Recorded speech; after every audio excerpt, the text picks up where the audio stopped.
Dr. Christian's office? Oh, this is Judy. How are you, Louise? Oh, I'm fine. How's that hand?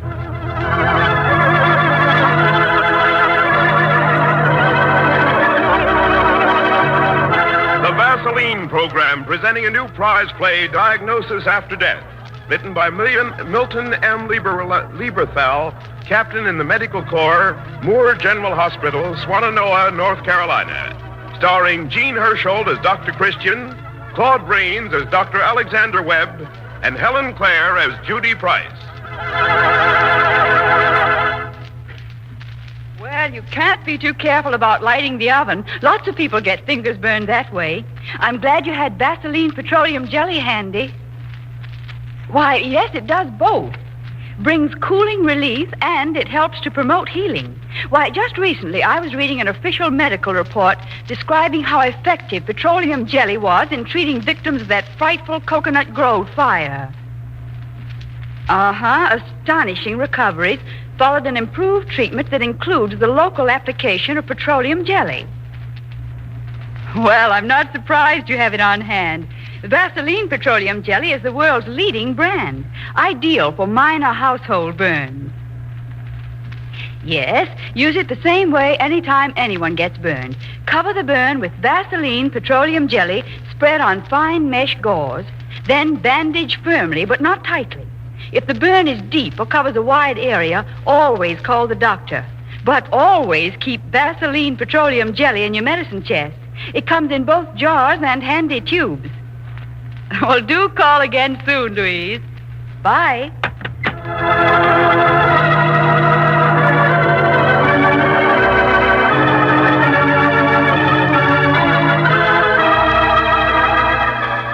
We have interesting news for all Dr. Christian fans tonight concerning our star, Jean Hersholt, who leaves by plane tomorrow for Denmark in the interests of the America-Denmark Relief Society, which he heads. In his absence, motion picture star Claude Rains, in the role of Dr. Alexander Webb, will take over Dr. Christian's practice. Mr. Hersholt himself will tell you more of his plans at the close of the program. And now to our play, Diagnosis After Death. And in it, you will meet for the first time Dr. Alexander Webb, played by our guest star, Claude Rains. The play begins on an early morning in River's End. Wexty, read all about it. Senator Frederick's found dead and drunken spree. Wexty. Here you are. Thank you, sir. All right, folks, read about the senator found dead. Tommy, let me have a paper, please. Oh, hello, Miss Judy. Here you are. What's all this about a drunken senator? Senator Fredericks kicked the bucket while he was drunk last night. Serves the old buzzard right. Here you are, sir, right here. So long, Miss Judy. Senator Fredericks? Oh, how awful. Dr. Webb? Dr. Webb! Good morning, Judy. What's all the excitement? Listen to this horrible story. Senator Fredericks found dead after drunken spree. What? Lawson Fredericks, 60-year-old state senator from Chatham County, was found dead early this morning near his home. He had been seen leaving his residence earlier, staggering noticeably, apparently under the influence of alcohol. The senator was a prominent Dr. Webb, what's the matter? Are you ill? No, Judy, go on. Are you sure? You look pale. Oh, no, it's nonsense. I'm all right. Does it say how he died? No, Oh, yes, here it is. Senator Fredericks, while apparently drunk, lost his footing on the curb and struck his head on the pavement. What a terrible thing, Judy. What a terrible thing. Dr. Webb, you are ill. No, Judy, no, I'm not. I'm upset. Perhaps if I had... If you had what? Nothing. I'm going to my office. Will you see that I'm not disturbed? Oh, don't forget you have an appointment to examine Mrs. Stone's little boy at 9. You'd better cancel it. Dr. Webb, you are disturbed. Won't you let me help? You're very kind, Judy. Very kind, but, no. Just, cancel the appointment with this stone jar. I must think clearly.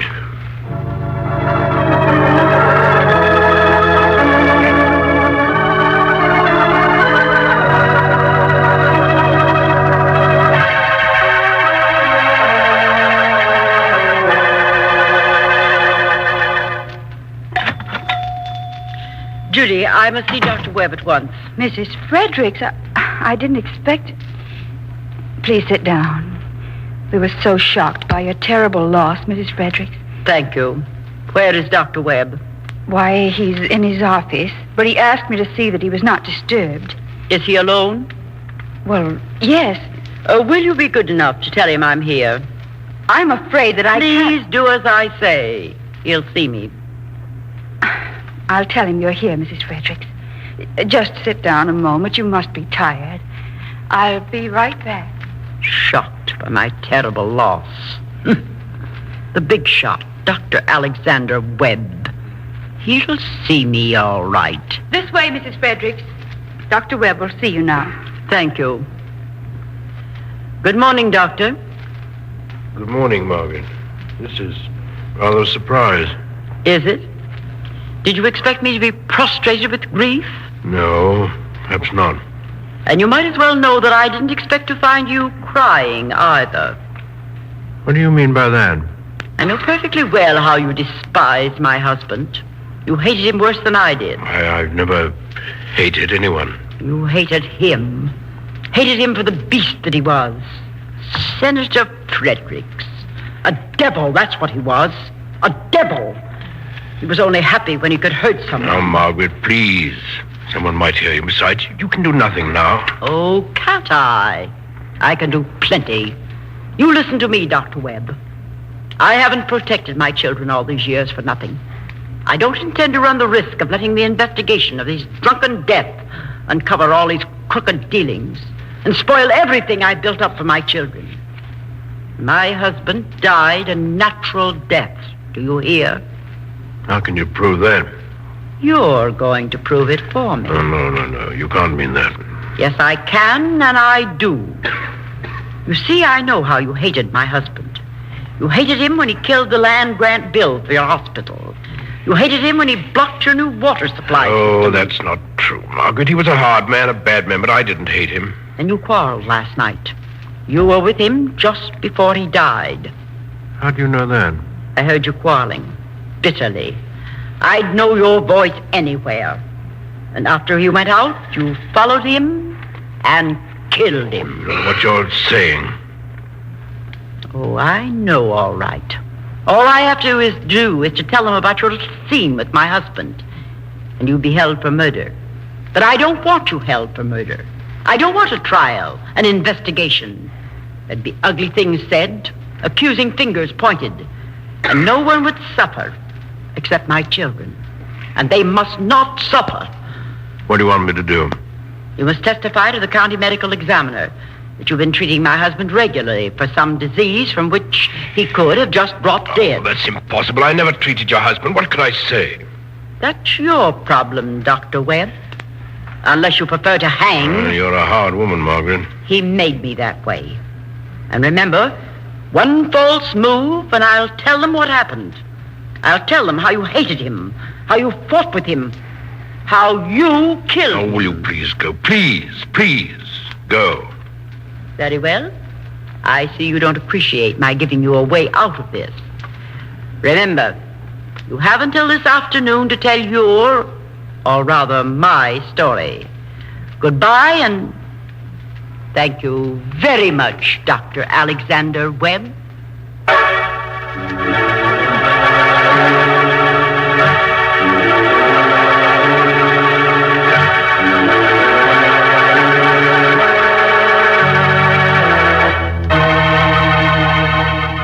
Judy, have you reached Dr. Christian yet? No, Dr. Webb, but I've left messages all over. I'll let you know the minute he arrives. He couldn't possibly be here yet anyway. He has to drive back from Center City. Lucky for me, he's the medical examiner of this county. I wish he'd hurry. Dr. Webb, what's the trouble? You're as nervous as a cat. And look at you, cigarette ashes all over your coat. Oh, here, let me brush you off. I'm sorry, Judy. I'm sorry. Perhaps I am a little upset. That must be Dr. Christian now. I'll wait for him in the inside office, Judy. Please calm down, Dr. Webb. Oh, Dr. Christian, am I glad to see you. Oh, hello, Judy. What's it all about? I have a hunch it's the Fredericks case. Dr. Webb seems unduly disturbed about it. Oh, let me take your hat. Thanks, Judy. Where's Dr. Webb? In the inside office. He wants to see you alone. I'll go right in. Well, hello, Dr. Webb. What seems to be the trouble? Trouble? Oh, no trouble at all. Sit down, Doctor. Fancy my asking you to sit down in your own office. Well, it's going to be your office for the next few weeks. Remember? Oh, now sit down yourself, man, and stop pacing the floor. What's up? Dr. Christian, as medical examiner, have you come to any conclusion about Senator Frederick's death? Well, it seems there's only one conclusion to come to. Really? Why do you say that? Of course, everything points one way. Dr. Webb, Senator Fredericks was murdered. Murdered? Are you sure?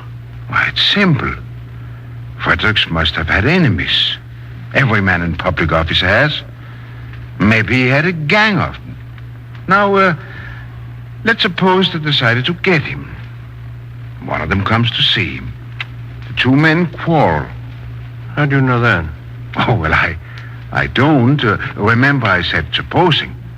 But I'm almost sure he did have a visitor last night.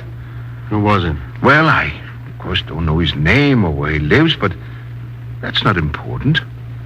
I know all about him. I know the cigarettes he smokes from the stubs he left.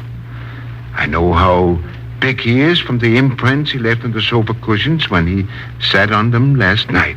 I know the size of his shoes from the marks on the carpet, and I know that he knew how to fix a hypodermic. You do know all about him. Pretty smart, the man who did it. But not smart enough. And listen to this. Frederick's arms and legs were covered with little scars, Dr. Webb. The kind of scars a hypodermic would make. And there was a fresh needle mark on the outer side of his right arm. You formed a theory based on that? Well, the reasonable theory is that Senator Fredericks was a drug addict and that his visitor knew it. Perhaps he even supplied the drug to him. Then he fixed him a hypodermic, but he put a fatal dose in that syringe, and when the old boy took his usual evening shot, the work was done. The drug took effect after Senator Fredericks left the home, and it killed him. It's murder, pure and simple. You seem to have it all figured out. Dr. Webb, this case is cold turkey. Now all I have to do is to find the man who was in that house last night.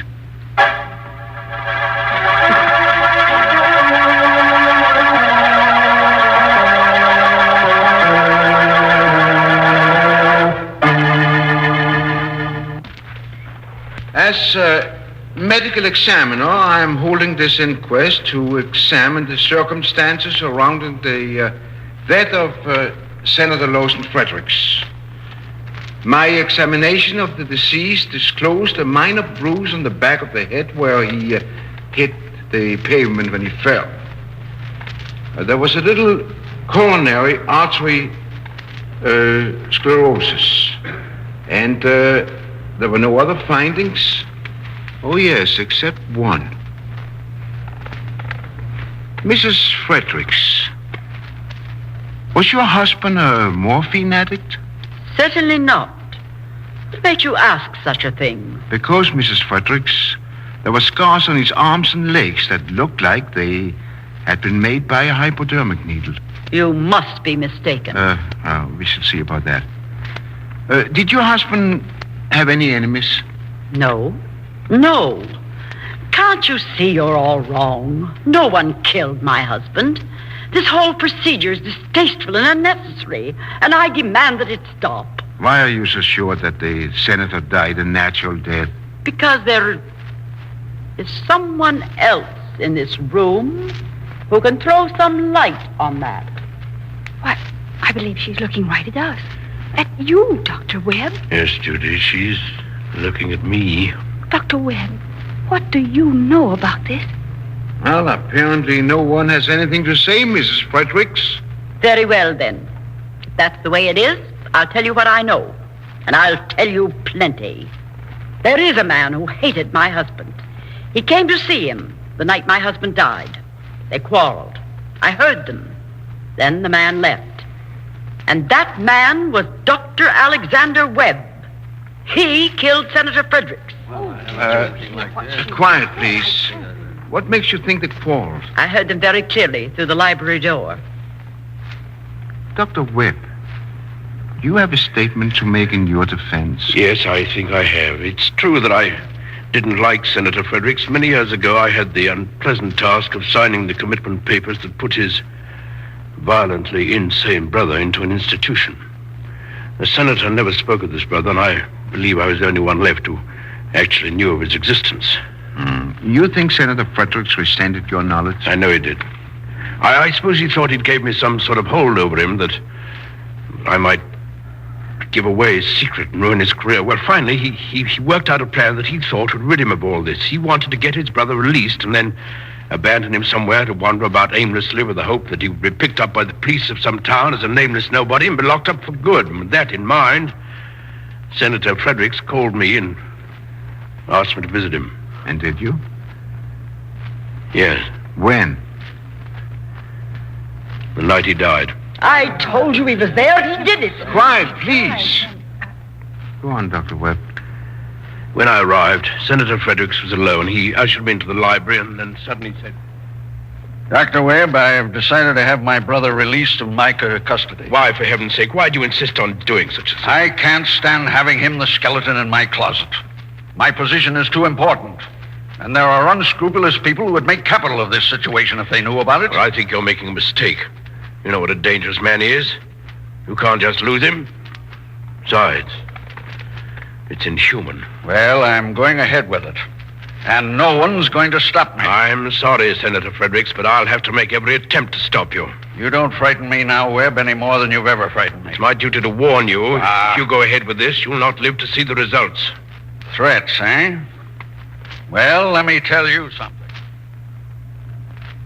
I saw finally that he was beyond persuasion, so I left and went straight home. That's a lie. He killed my husband. He's trying to deny it.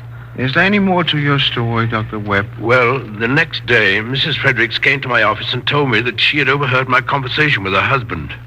Why did she do that? Well, she threatened to make my visit to her husband public and involve me in his death unless I promised to testify that he died a natural death. He's lying. He's lying. And do you think he did die a natural death?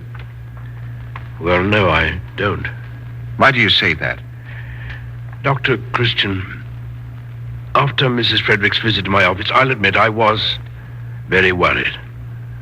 I'd had nothing to do with his death, but, you know, her story was a good one. She could establish a motive by using that conversation she heard through the door. She knew I couldn't deny that I'd visited him that night, and a doctor would be just the one to involve where the hypodermic method of administering a fatal dose had been used. That's why you called me with such urgency? Yeah, I had to talk to you.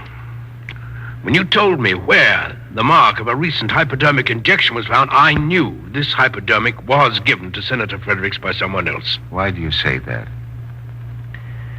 Because that hypodermic had been administered in the outer side of the right arm, just below the shoulder.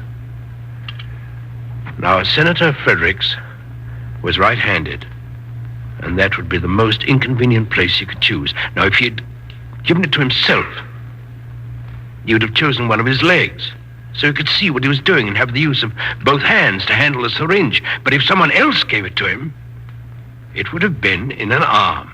Well, he had scars both on the arms and on the legs. Exactly.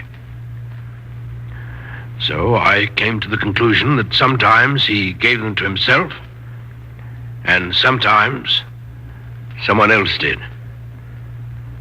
It couldn't have been morphine in that case. Will you explain why you say that?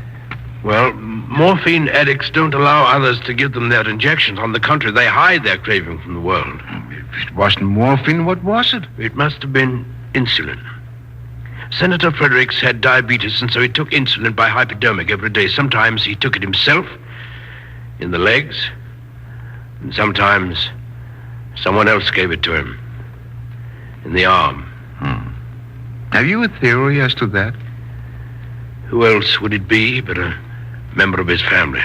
That's fantastic. Oh, go on, Dr. Webb. This is quite interesting. Now, the next question is this. Did that last dose given to him in his right arm kill him? I think it did.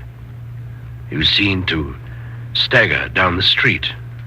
And he was a man who didn't drink. Well, morphine doesn't do that. No. But beginning insulin shock from an overdose of insulin does. Then, when the full effect of the overdose was reached, he fell dead. Obviously, the person who gave him that dose... Stop it. Stop it. I can't stand it. I did it. I gave it to him. And I'd do it again. I hated him. I waited a long time to kill him like that. I waited for just the right moment. And for this moment, too. Here, stop her. Quick, before she takes that.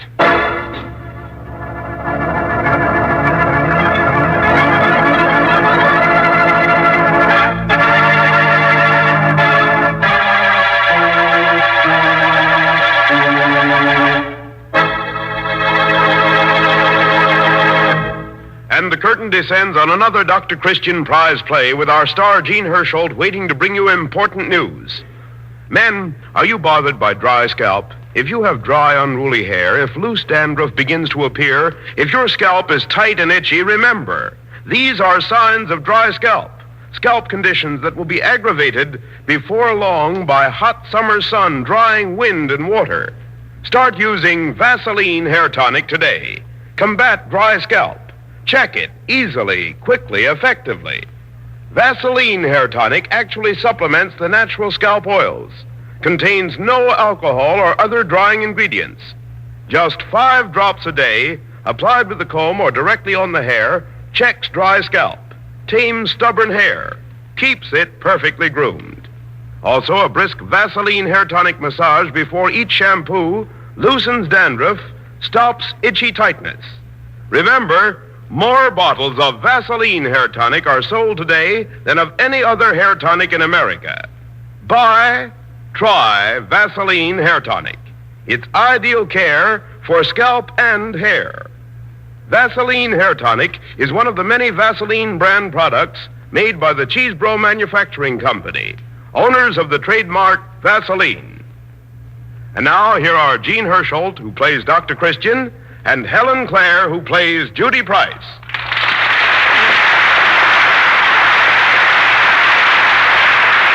Thank you very much, but save your applause for our guest star, Claude Rains.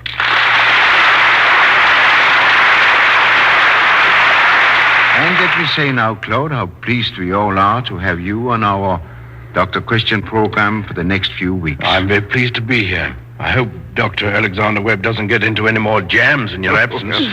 You were simply wonderful in the play, Mr. Raines, to figure everything out like that.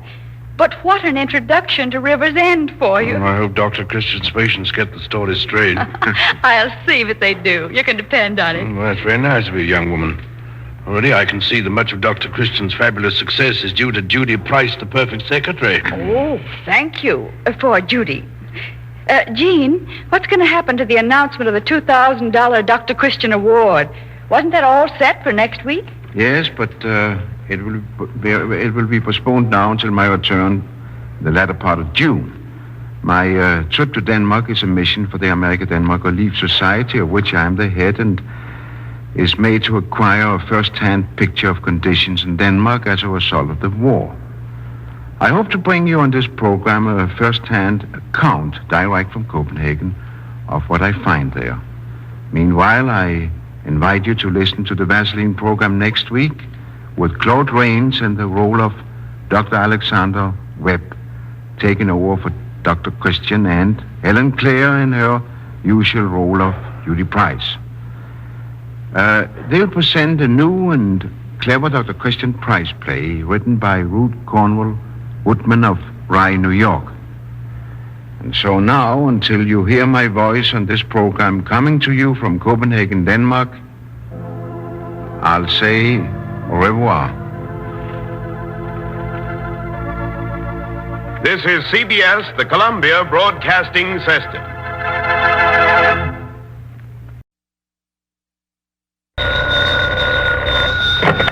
Dr. Christian's office.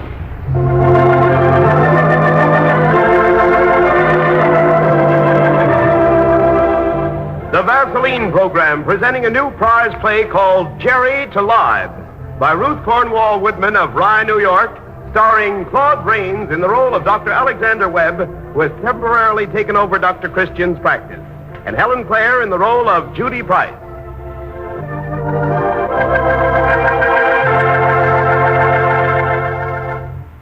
What is this dry scalp I hear so much about? That's what a lot of men ask. Well, it's just about one of the commonest troubles that men have. It means dry, lifeless hair that's hard to comb, loose, flaky dandruff, that tight, itchy feeling. And here's a reminder. Hot summer sun, wind, and water will soon be aggravating all three. Be wise. Check dry scalp now. Use Vaseline hair tonic. Just 5 drops a day keep dry scalp away. And that's why there are more bottles of Vaseline hair tonic sold today than any other hair tonic in the world. Vaseline hair tonic checks dry scalp, supplements natural scalp oils.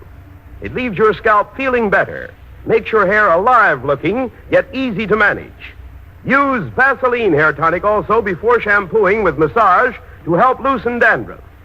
Vaseline hair tonic contains no alcohol or any other drying ingredients. Get a bottle of Vaseline hair tonic tonight.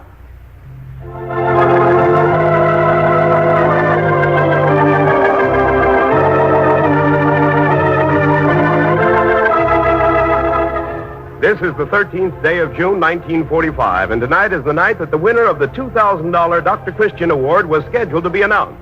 But because our star, Jean Hersholt, is in Europe on a special mission and cannot be with us, the announcement of the award winner has been postponed until Jean Hersholt's return at the end of this month. Meanwhile, we invite you to hear the famous motion picture star Claude Rains as Dr. Alexander Webb in tonight's prize play, Jere to Libe. And you'll know more about this strange title as the play progresses. It begins on a Friday afternoon in River's End. Dr. Webb has made his afternoon's rounds and is just walking in the door of Dr. Christian's office. Well, Judy, hard at it? What are those, bills? Yes, I've made up my mind to try to collect some of the money owing to Dr. Christian. How'd your day go, Doctor? Well, as well as can be expected, I guess. Jere puts his sacroiliac got right back into place when I appeared on the scene. Oh, Miss Mead refused to take my white pills because she said Dr. Christian always gave up pink ones. And Lily Elaine Gresham collapsed on her chaise now when I suggested she give up chocolates for the duration. Those are some of the ones who impose on Dr. Christian and don't pay their bills. Yeah. I don't suppose there are any calls for me, rather, just for Dr. Alexander Webb. Oh, of course. What am I thinking of? Your young friend Joyce Kirby called. Oh, that's probably Joyce now. I told her you'd be in about now. Dr. Christian's office? Oh, yes, Joyce. Yes, he is. Just a moment. Doctor? Hello, Joyce. Yeah. What? He is? When did he arrive? Well, that's wonderful. I know how happy and relieved you must be. Yeah, that's a fine idea. Give everybody a chance to welcome him home. Mm-hmm. Yeah, I'll drop in a few minutes. Goodbye, Joyce. Hap Osgood's home from the Philippines. I gathered that was it. Just landed this afternoon. In an army plane. Didn't drop by parachute? I'm surprised. Why? Well, Hap always likes to do the unusual. Well, they're holding a reception for him tomorrow night at the community center. Inviting everyone. Well, that'd be nice. Joyce has asked me to serve on the committee and introduce him. As if Hap Osgood needed any introducing after all that's been in the papers about him. Hap Osgood, young war correspondent, ventures beyond front lines and is made prisoner by Japs. Hap Osgood escapes Nipponese captors, flees into hills. Hap Osgood rescued by Yanks. You don't like Hap Osgood? Oh, Hap's all right, only... Well, I feel he does play himself up a bit too much. Well, the stuff's mighty interesting. But how so many things can happen to one person? Well, it's been like that all his life, even as a small boy here. That's how he got his nickname. Well, if there are any calls for me in the next half hour, Judy, you can reach me at the Kirby's.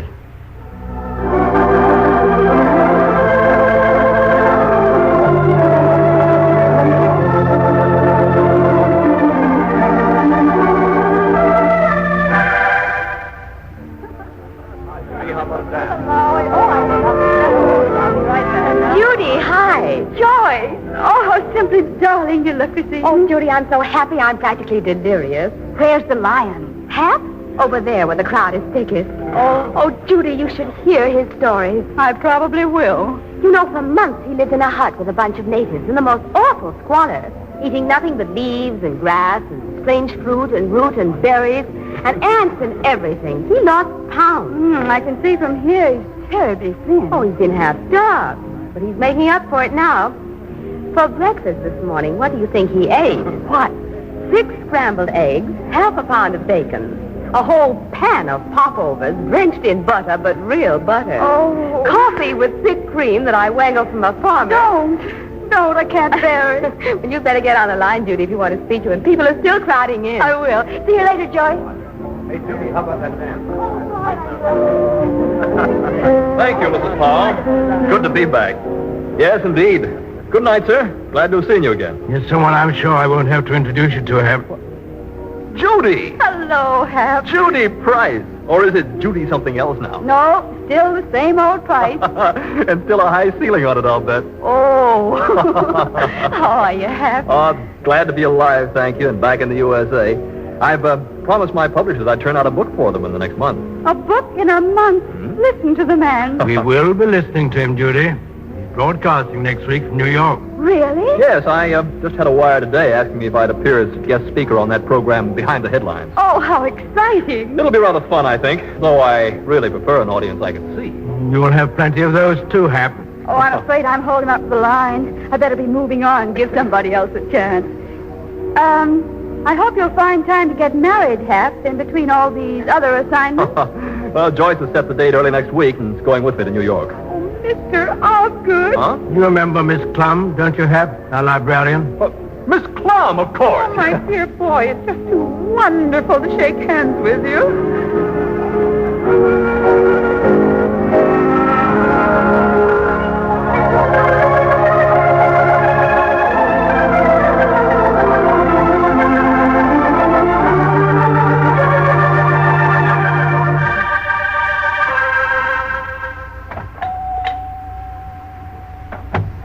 Morning, Judy. Good morning, Dr. Webb. Well, quite a party, wasn't it? As Hap himself expressed it. A jaguar. A Brunhilde.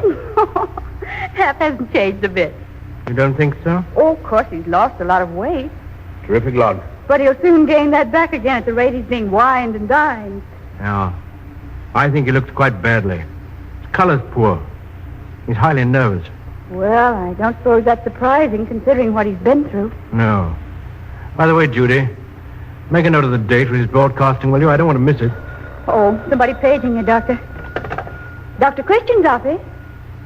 Yes? Oh, hello, Joyce. Yes, he is. Just a minute. Joyce Kirby. She sounds rather upset. Huh? Hello? Good morning, Joyce. Hap? No, he's not here. I haven't seen him since the party, Saturday night. That's odd. You called the hotel, of course. And they didn't know. I see. Well, why don't you try the newspaper office? He might have gone there to do some work, and, Oh, you have? And they couldn't tell you anything either? Well, now, don't worry, Joyce. He'll turn up with a good excuse. You know, Hap. Meanwhile, if I run across him, I'll give him a piece of my mind for standing you up like that. All right, Joyce. Goodbye. What's happened? Hap's missing. Missing in River's End? Well, he had a date with Joyce yesterday afternoon and never showed up. She's heard nothing from him. How strange. Yeah, it is. Desk clerk at the hotel saw him go out around noon. Hasn't been back since. Well, did he take a bag with him? Nope. Things are still there. Do you suppose he's met with an accident? Well, I'd have been the first to hear of it if he had. Yes, of course. Unless Unless what? there are some deadfalls here in River's End, aren't there? Yes, there are, and I'm going to investigate them right away, just to make sure.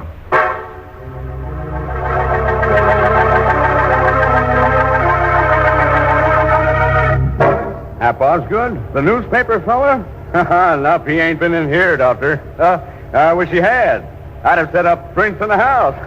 What a guy. Western Union. Message for Dr. Alexander Webb. Last word from Osgood was wire, dated March 24th, confirming broadcast appearance. We'll let you know if he turns up here. Signed, Continental Broadcasting Company. I'd have known if he bought a railroad ticket, Doctor. I've been on duty here at the depot regular. We aren't renting out cars anymore, Doc, on account of the gas shortage. So even if he applied for one, which he didn't, why...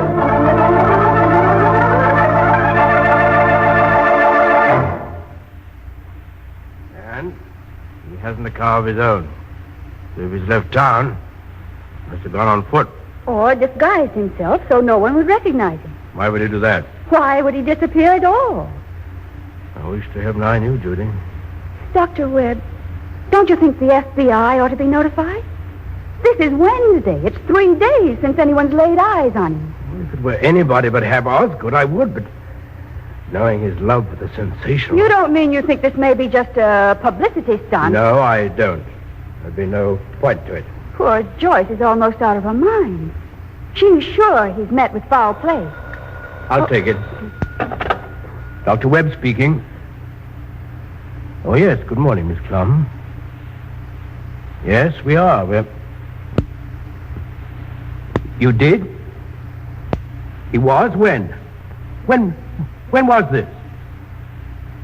Yes. Yes, I'll be right over. News? That was Bessie Clum, librarian. She says Hap Osgood was in the library on Sunday afternoon.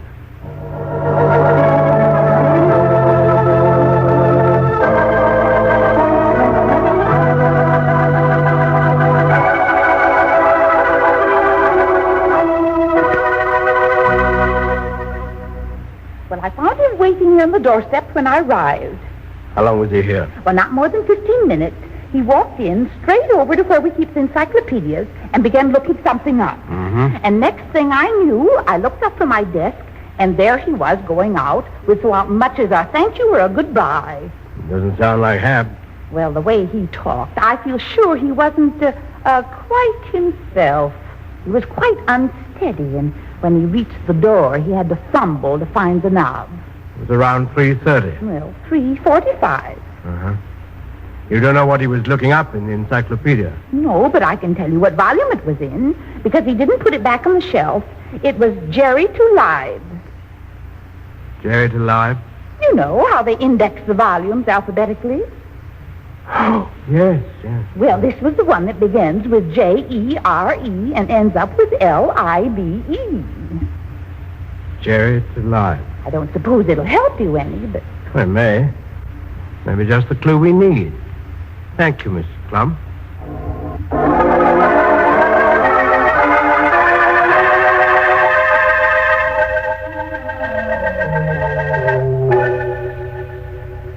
There are almost 1,000 pages in that volume, Dr. Webb. I still have a feeling that if we knew what he was reading up on, it might provide a clue. Well, shall we start at the beginning? Jericho, Yuritsa, Jersey City, Jerusalem. No, it's getting late, Judy. You run along home and get some sleep. Good evening.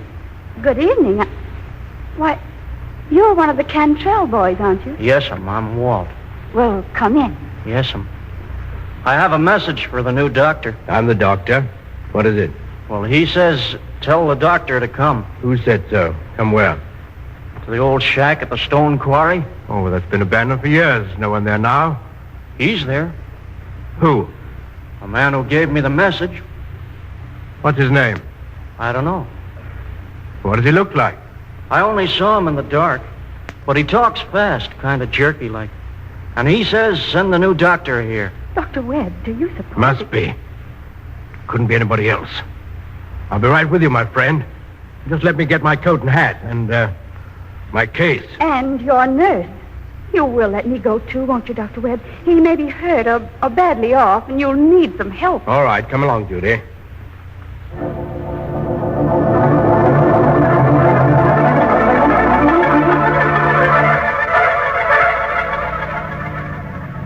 This is where you turn off the quarry, isn't it? Uh-huh. The shack's just up that lane a piece. You drop me here. You mean you aren't coming the rest of the way with us? Nope. I'll get out here. Just you say. Night. Thank you. Okay. Good night, Walt. Hang on. This road's pretty bad. Is that the shack up ahead? Must be. I don't see a sign of a light in it. No. You don't suppose this is all a wild goose chase, do you, Dr. Webb? Well, we'll soon find out. You want to wait here in the car? I do not. I'm coming right with you. It looks completely deserted.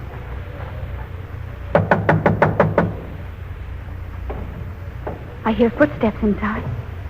Someone's coming. Who's there? Dr. Webb. Alexander Webb. Dr. Webb. Hap, in heaven's name, what are you doing here? Dr. Webb. Judy. Oh, Hap, we've all been so worried about you. No, don't come in, Judy. You mustn't come in. You better not come too close yourself, Doctor. What's the matter, Hap? You got smallpox or something? Worse than that, Dr. Webb. It's leprosy. Leprosy? Oh, good heavens. I came here as soon as I found out. I've been almost crazy trying to decide what to do. If I'd had a gun, I think I'd have finished myself rather than face what's ahead. No. Wait a minute, Hap. Take it easy. You say you've contracted leprosy. What makes you think so? I've got all the symptoms. I know leprosy when I see it. I saw plenty of it out there in the islands among those native tribes. Have you ever seen anyone in the last stages of leprosy, Dr. Webb? Leprosy is something we don't encounter very often in this country, Hap. It's horrible. More horrible than anything you can imagine. Sometimes it takes years, but mine's not the slow kind, thank God. Not the way it's developed in just the past few days. I've sat here and watched it, growing, spreading. When were you first suspicious? Sunday morning I woke up. My hands felt queer. I looked. There were the spots. Those horrible, unmistakable spots. If I'd only known before I reached home a day earlier even, so I wouldn't have gone among all those people, shaking hands with them. God knows how many I passed it on to. Well, leprosy isn't as infectious as all that happened. It isn't necessarily fatal. There are plenty of cases on record that have been cured, just like tuberculosis. Cured in a relatively short time, too. So if you have contracted it... There's no if about it, Dr. Webb. I got all the symptoms, I tell you. The dark, coppery red patches on hands and feet and face, about the size of a shilling, symmetrical in shape, that come with the attacks of fever and then fade only to appear again. Where did you read all this? I've seen leprosy, don't you understand? In the islands of the Pacific. Uh-huh. And you read about it in the encyclopedia. Well... Jere to live. Jere to Libe. What? Come on. Get in the car. What? You don't mind riding the back seat, do you, Judy? Of course not. Take this lap robe and wrap it around you, Hap. Dr. Webb... You're coming back to River's End with me.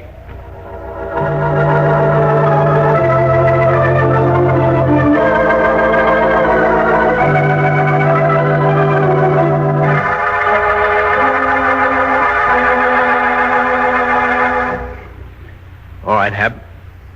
You can put your shirt on again now. Here. Don't you touch it, Judy. Oh, it won't hurt her. But, Doctor... A lot of things have happened to you in your lifetime, Hap, but leprosy isn't one of them. Dr. Webb, you mean I... What you've got is nothing more nor less than a case of hives. Hives? Hives? Just plain hives? No, rather fancy ones. Induced by too much and too rich food after months of semi-starvation. Dr. Webb... Oh, it's not unusual. We've had other cases, civilians back from several years in England, some bad enough for the hospital. Hives? If you'd come to me in the first place, I could have told you. Hives? Saved you a lot of mental suffering. Hives? That's what doctors are for, you know. I was afraid to come to you, Dr. Webb. Afraid to hear the truth. I guess so. And so you decided to diagnose the case yourself. Went to the library and looked up leprosy in the encyclopedia.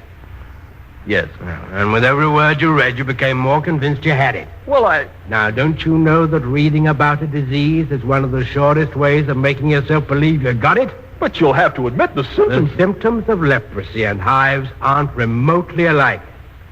They only sounded so. I should have had more sense, of course. Well, you're not the only one, Hap. You'd be surprised the number of people who put off going to a doctor because of fear. And half the time, There's nothing to be afraid of. I feel like a fool, Dr. Webb. Yeah, and you itch like the devil. Yes. Well, I'll give you something to relieve it, unless you'd rather prescribe for yourself. Oh, Dr. Webb, please. Well, it'll take a while to clear up. Having let it go like this, you better cancel that radio appearance. And, you'd better postpone your wedding another week. Joyce! I was wondering when you remember her. What time is it? Just 1 minute to 12. May I use your phone, Doctor? Help yourself, right in the outer office. Thank you.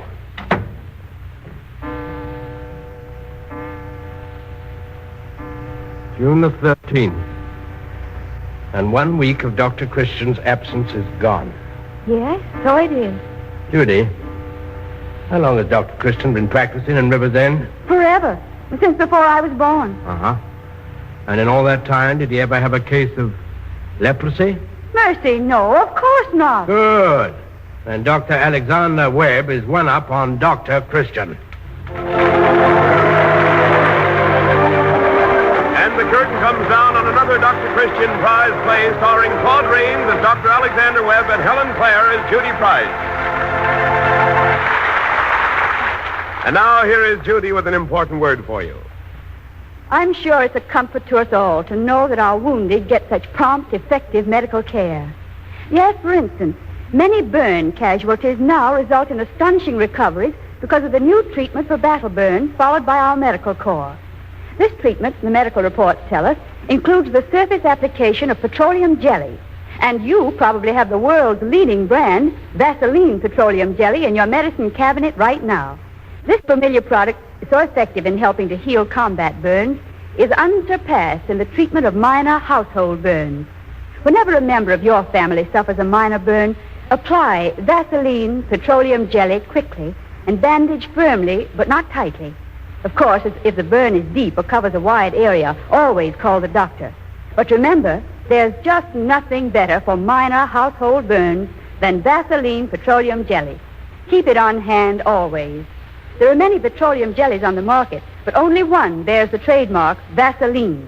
That trademark, owned by the Cheeseborough Manufacturing Company, is your guarantee of absolute purity. May I repeat an important message which I gave you at the beginning of the show tonight? It's this. Announcement of the winner of the $2,000 Dr. Christian Award for 1945, which was to have been made tonight, has been postponed till the end of this month because of the temporary absence of our star, Jean Hersholt, who is in Europe on a special mission. Meanwhile, let me give you the names of the committee of judges who are reviewing the scripts right now. The Judges Committee is a particularly distinguished one this year. It includes first the popular motion picture and stage star Claude Rains, now appearing on this program. Second, Cheryl Crawford, Broadway's famous woman producer, whose recent hits were One Touch of Venus, The Perfect Marriage, and The Tempest. And third, Burns Mantle, Dean of New York Drama Critics, whose recent book 10 Best Plays has just been published. Jean Hersholt, who plays Dr. Christian, and Dorothy McCann, producer of this and other radio programs, complete the roster. Ladies, for soft, shining, glamorous hair, simply do this. Apply Vaseline hair tonic before shampooing with massage. Afterwards, like a brilliantine, get Vaseline hair tonic.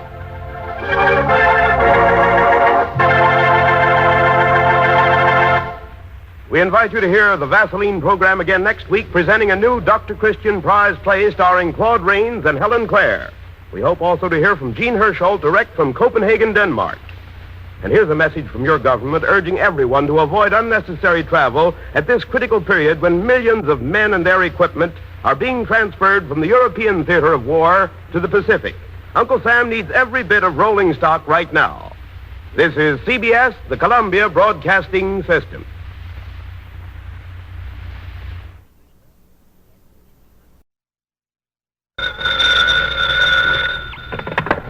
Dr. Christian's office?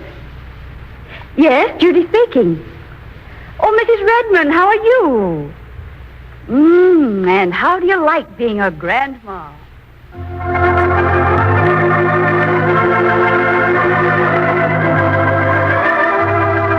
The Vaseline program, presenting a new prize play called The Lady and the Wolf by Robert Foster of Brooklyn, New York, starring Claude Rains as Dr. Alexander Webb and Helen Clare as Judy Price.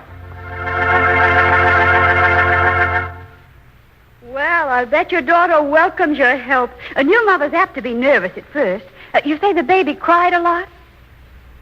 Oh, I see. His skin was irritated. Well, naturally he cried. And you used Vaseline petroleum jelly, Mrs. Redmond? That's just the thing.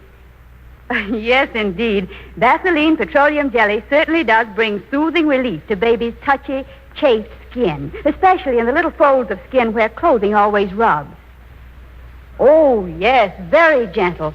That's what all the mothers say. And Vaseline petroleum jelly is so pure and so safe, you can use it just as generously as you wish.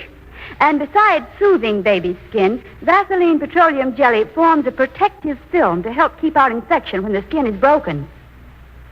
Oh, indeed, it does promote healing. Oh, it's ideal. And one thing more, Mrs. Redmond, it's fine for grown-ups, too, when their skin is irritated. Keep an extra jar on hand. Oh, don't mention it. Drop in and see us sometime. Goodbye.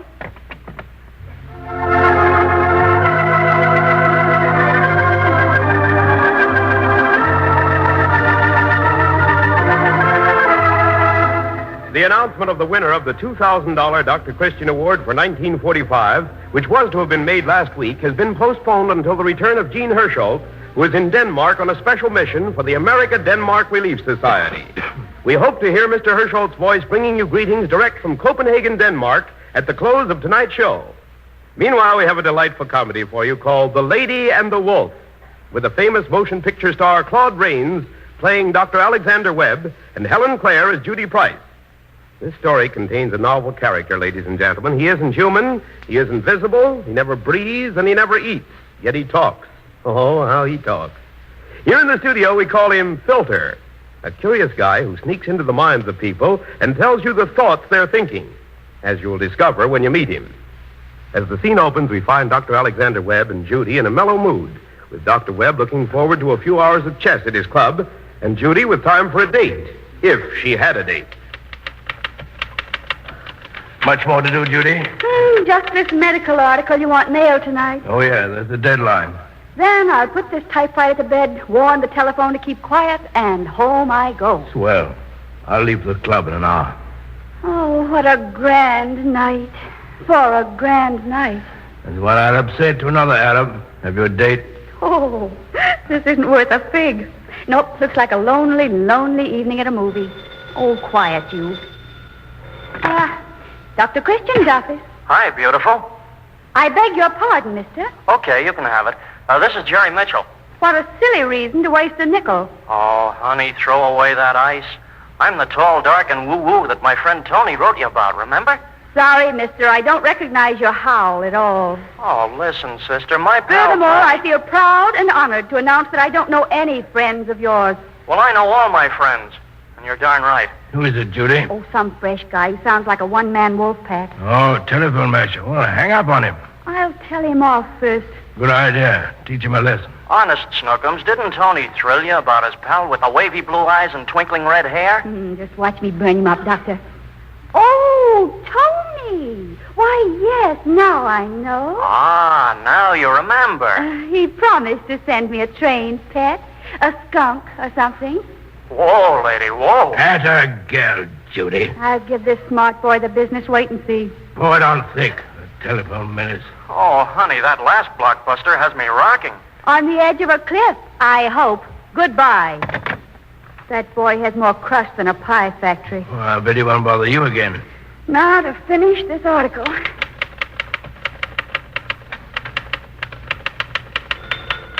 I'll take it, Judy. Oh, I'm closer.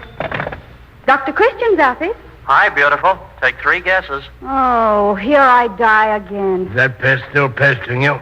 Now, what do you say, Lemon Meringue? Couldn't you pinch hit for a guy? Sir, you're speaking to a lady. Lady, you're speaking to a wolf. Oh. Who's winning, Judy? Well, he took that round, but I'm still punching. Well, give him a haymaker. Hang up. You know, honey bunny, I'm wonderful. I'm witty. I ooze with personality. I never eat peanuts at the movies. Is this tripe necessary? You know what a pretty girl said to me only last week? No. Oh, how'd you guess? I pictured myself in her place. Now, look, don't be antisocial. Who's antisocial? Some of my best friends are people. Well, how about me, Cherry Jam? I said people. Look, as one Arab chortled to another Arab... How about a date tonight? Huh? Doctor, I've got an idea. I'm going to fix this boy, but good. But shooting people is against the law, Judy. You're sure of that? Well, that's what I once heard on the radio. Well, I know something better. Just watch my smoke, Doctor. Darling. Ah, music. I just can't resist you any longer. Well, then let yourself go. Why, Judy. Your voice is so magnetic, so charming, so thrilling. Now you're talking sense. Good heavens, what's happened to the girl? That old black magic has me drooling under your spell. Oh, don't overdo it. Judy, you sure you feel all right? Watch me give this roaming Romeo the business. Grab your wings, my love, and fly to me. Oh, boy. It's the big white house, corner of State Street and the River Road. Judy, it's this address. Don't worry, Doctor. I'm not through yet. Yeah, that's what frightens me. I'll be over in 2 shakes, Candy Mint. Oh, swell. Taffy drip. That'll give me time to change my wig. Change your which? And especially for you, I wear my new teeth. Hey, wait a minute. Ha-ha! A light begins to dawn. Hey, you're kidding, aren't you? I mean, you're not really Frankenstein's sister. No, of course not, plum pudding pie. That gal's a bag of bones. I'm solid. You're what? 300 pounds of sweetness and roast beef. That'll fix him. Now, see here, little Of girl. course, I can't dance much account of I'm bow-legged, but you'd hardly notice my pop eyes in a dark movie. Wonderful, Judy, wonderful. Yumpin' Yiminy, yay. Hurry up, are you tall, dark, and woo-woo, won't you all? Now look here, madam. Let's not do anything hasty. Well, keep on going, Judy. Maybe you're too young to be dating with a strange guy. Young? Oh, dearie, I've got a granddaughter in burlesque. You have? Well, maybe you better give me her number. Nothing doing, Tootsie. What's you're mine, all mine. Hurry right over, chocolate custard. He has a lot of nerve trying to make a telephone tape with somebody he's never even met. Yes, a worm in snake's clothing. Wonder who that is. Oh, this promised to be a quiet evening. Hello. Hello. I'm looking for a 300-pound dream girl with cowboy legs, go thither eyes, and a detachable toupee. You must be that Jere person. Uh-huh. Spoken like a sincere enemy. Oh, brother, I hope this cutie is the right cutie. Hold on to yourself, Judy. This boy's the handsomest thing that was ever poured into a junior gray lieutenant's uniform. I must help poor Judy to get out of this. Yes, I'm Jerry Mitchell. You sounded so friendly, I just had to come over. Did you say friendly? Well, enter. The name is Judy Price. Oh, thanks, Judy. Oh, them eyes, them nose, them gal. Oh, don't lose your grip, Judy. Blue eyes, curly red hair, and what shoulders. Just look at Judy's expression, such loathing and contempt. Lovely weather, isn't it? Oh, how cleverly you express it. I bet this pulse stopper could make a dance floor dizzy. What Lieutenant Jere could do to a hunk of rumba must be out of this world. Judy can control herself and not throw the typewriter at him. You know, Judy, you had me licked at first. But suddenly I realized that it must be a gag, so I kept my fingers crossed and took a chance on coming over. I wonder why that old gink over there keeps scowling at me as if I were the 7-year plague. Oh, I wish Dr. Webb would stop glaring like a frog with a toothache. I'll just keep on smiling in this pleasant, friendly manner until Judy kicks him out of the house. But if he only knew what I'm thinking. Well, Jere, I want you to know my boss, Dr. Webb. A real pleasure and a privilege to meet you, sir. Oh, the pleasure's all mine, all mine. He's full of castor oil. Fresh young twerp. Sour-faced old grouch. Obnoxious upstart. Hooray, they're beginning to like each other. I hope you folks won't mind my impudence, but here I am on the last night of my leave, and until this happened, it's been as exciting as falling into a coffin. Well, I give you my word, I don't make a habit of pestering strange girls. I hope you'll forgive me, and let's be friends, at least for a while. Well, what else can I say, Jere? Poor lonely boy. Dr. Webb thinks I'm going to turn stuffy and mid-Victorian with this handsome hero. His diagnosis is 100% wrong. Judy thinks I'm okay, but she's afraid of this old goat here. I just wonder what sort of insulting names he's calling me to himself. Well, Judy, my grandmother gave me a pair of ducats for that piano concert at Town Hall. Really? Yes, but on the other hand, I hear anonymous rumors about a sweet dance band at the Savoy Grill. Really? So, name your dish. If she picks that mopey piano pounding, I'll bite my tongue out. Boy on the concert when I can spend a whole evening looking into those eyes. Here's where Judy hits him with a typewriter, I hope. Well, Jerry, let's investigate those rumors about the dance band. Good gravy. Do I hear what I seem to be hearing? Dancing? Swell, Judy. Now, please don't break my heart by telling me you've already had dinner. Okay, I won't tell you. Oh, swell. Everything is swell. Am I right, Doctor? Huh? Oh, yeah. Oh, yes, indeed. Yeah. Why, you sly old liar, you're about to toss a fit. Is this a nightmare, or has Judy gone stark staring mad? Is she really going with that brazen telephone Casanova? Oh, I get it. Hold on. Why, yes. The poor child is waiting for me to come to the rescue. Oh, I do hope Dr. Webb doesn't butt in now. I must act fast. At least it's nice of the old walrus to keep his 2 pennies out of this. Don't worry, Judy. I'll get rid of him yet. Judy, please come to my file in the other office. There's something I can't find. Oh, certainly, Doctor. Back in a moment, Jerry. What's the matter? Judy, I know a way out. Out of what? How to get rid of this nuisance. I don't want to get rid... And he's not a nuisance. What? Judy, what are you saying? Oh, I realize that it all started out with all the earmarks of a Bell System romance. Exactly. But this boy's different. He's lonely. And it's his last night in River's End. And he's done so much for his country. And... Judy, you amaze me. Crushing his morale wouldn't be patriotic. Oh, so now it's patriotism. Certainly. He's in the Navy. Oh, my dear child, if they're not in the Navy or the Marines, you find them up in the wild timber country. There's really nothing wrong in it. I'm only thinking of the principle of the thing. And I'm thinking of that heavenly profile. I mean, oh, can't you see? He's just a lonely kid. Very well, Judy. I'll say no more. Thanks for the interest. But I'll handle it all right.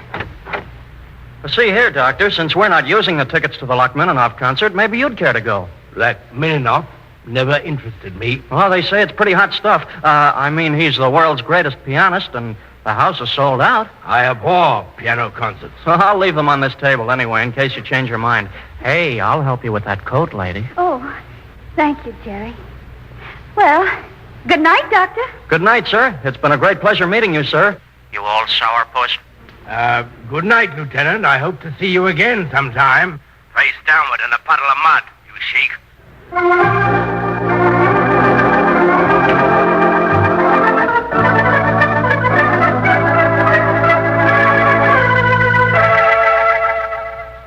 Eight o'clock. My. Well, time to start for the club.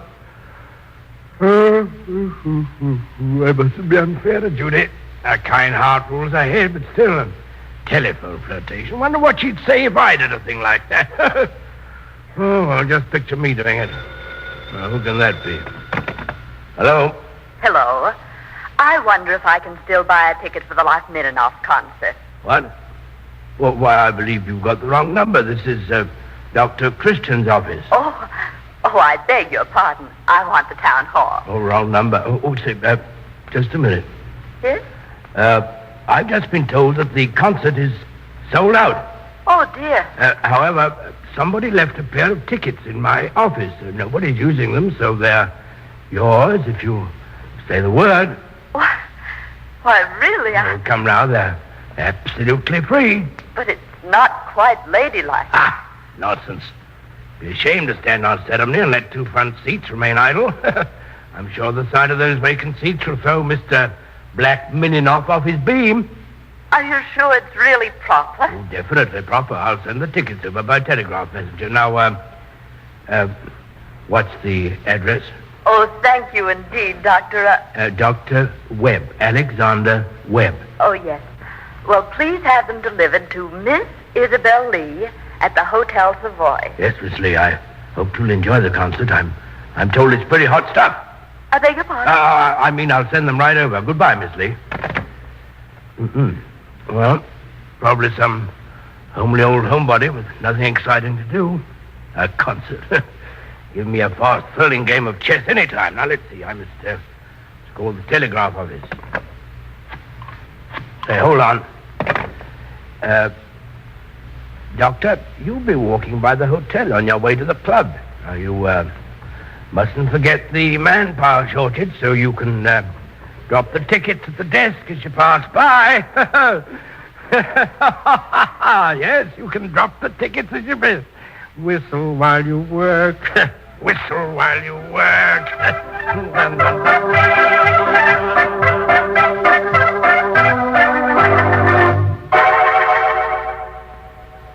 Excuse me, clerk. I'd like these tickets sent up to Miss Isabel Lee. Oh, why, here I am, Doctor. Why, here is who? I've been waiting here in the lobby for your messenger. I had no idea you'd come yourself. Well, I had to pass the hotel on my way to the club. Oh, Isabel, he's not one bit as stuffy and dictatorial as he sounded over the phone. And quite good-looking, too. Well, Doctor, she's not homely at all. Very sweet-looking. Another day over 40, I'm sure. I hate to see a pair of good tickets wasted with a war on and all that. A pair? Oh, but I'm going alone. Oh, nobody to go with? No, I'm just the lonely lady you read about in books. What a shame to waste a ticket, and it's like Mironeff's farewell tour. You don't say. Mm-hmm. His farewell tour. He's fishing for an invitation, Isabel. You better find a way out. Good heavens, I hope she doesn't think she can hook me into going. Oh, and yet, poor lonely man. Imagine spending an evening in a silly club. Gosh, poor lonely soul. Imagine suffering through the dull piano concert all by herself. Well, after all, Doctor, there's one extra ticket. So there is, isn't there? Don't be a prude, Isabel. After all, those tickets are his. Stop behaving like a jellyfish, Doctor. After all, aren't they your tickets? Well, Doctor? Well, if you think you can tolerate my dull company... Oh, I'd be honored. Well, you can accuse us of flouting convention. We're just acting civilized. This isn't a flirtation at all. We're just acting civilized. Ready, Miss Lee? Ready, Doctor? Why, hello, Dr. Webb. Judy. Good heavens, what's she doing here? Oh, we meet again, sir. Hello, Lieutenant. Well, shiver me timbers, will you get a load of the sly old fox? You remember, we planned to have our dinner at the grill. Right, and now we're on our way to the dance. Oh, brother, here's where I wail the tar out of him. Well, Doctor, this is a pretty snappy game of chess you're having. Huh? What? Your chess club, remember? Well, The impudence bite. Where did you get off with that crack? Well, it's this way, sir. You left those tickets to that wonderful concert. Oh, so now it's wonderful, And my friend, Miss... The name is Lee. How do you do, Miss Lee? This is Miss Price, my secretary. Oh, how do you do? And Lieutenant Mitchell or somebody. No, not somebody. Lieutenant Mitchell. I'm glad to meet you, Miss Lee. As I was saying, Miss Lee happened to phone me and... It was the wrong number, you see. Yeah, never mind that, my dear. Oh. Go on, Dr. Webb. Miss Lee and I are great admirers of Raskowski's brilliant technique with the violin. Oh, but this isn't Raskowski. It's like Mironov, Doctor. What? Oh, really? Yes, really, Doctor. And he tickles a mean piano, not a violin, Doctor. And may I add, sir, that your face is awfully red, sir? Is it? Oh, well, I happened to shave this morning.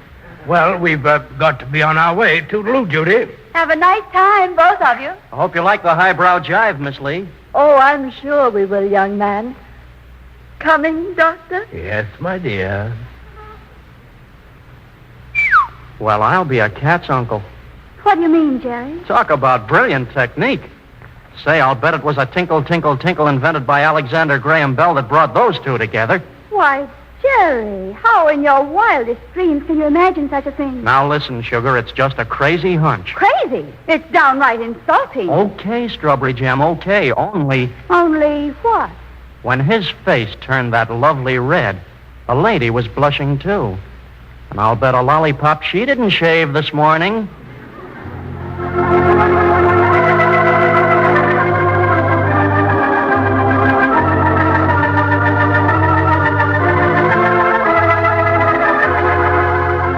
And the curtain comes down on another Dr. Christian prize play starring Claude Rains and Helen Clare.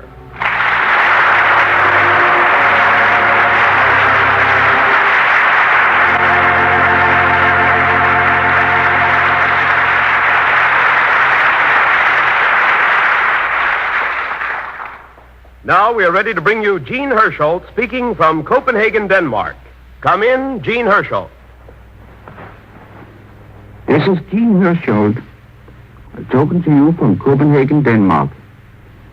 It is with strange feelings that I have wandered through the streets of this beautiful old city where I was born, and it has made me very happy to find it almost untouched by the ravages of war, which has destroyed so many parts of Europe.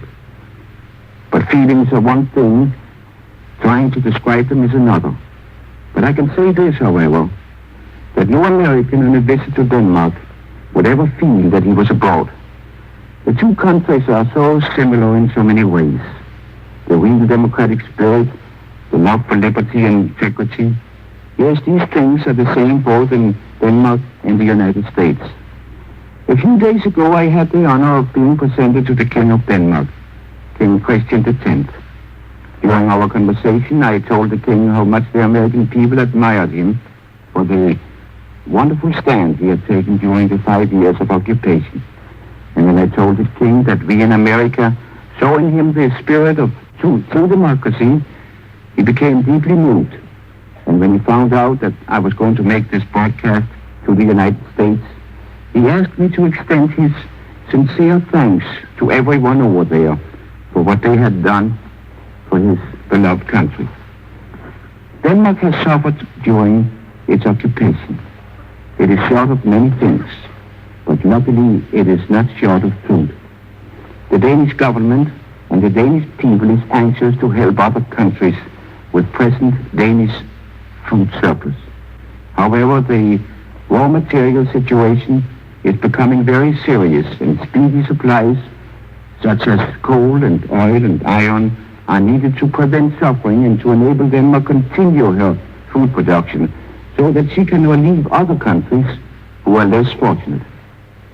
Now I hope to be back with you again next week in New York for our regular Dr. Christian broadcast, and until then I'll say this is Gene Hersholt in Copenhagen, returning you to New York. And that was Gene Hersholt, our popular Dr. Christian, speaking to you from Copenhagen, Denmark. Balmy summer weather is grand, but too much summer sun, wind, and water can have a ruinous effect on your hair. Summer sun can dry out your hair, steal away its luster and softness. But here's how to offset the effects of too much summer sun. Use Vaseline hair tonic regularly to check dry scalp. Keep your hair in tip-top condition. Here's how. Before every shampoo, give your scalp a brisk massage with plenty of Vaseline hair tonic. Then steam with a piping hot towel for several minutes. After the shampoo, smooth on a few drops of Vaseline hair tonic as you would a brilliantine. You'll be delighted when you see how bright, how soft and shining, how altogether lovely your hair becomes. Get a bottle of Vaseline hair tonic tonight.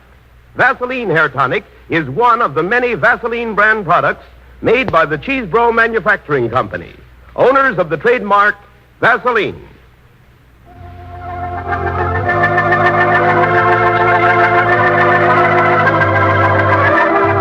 This is CBS, the Columbia Broadcasting System.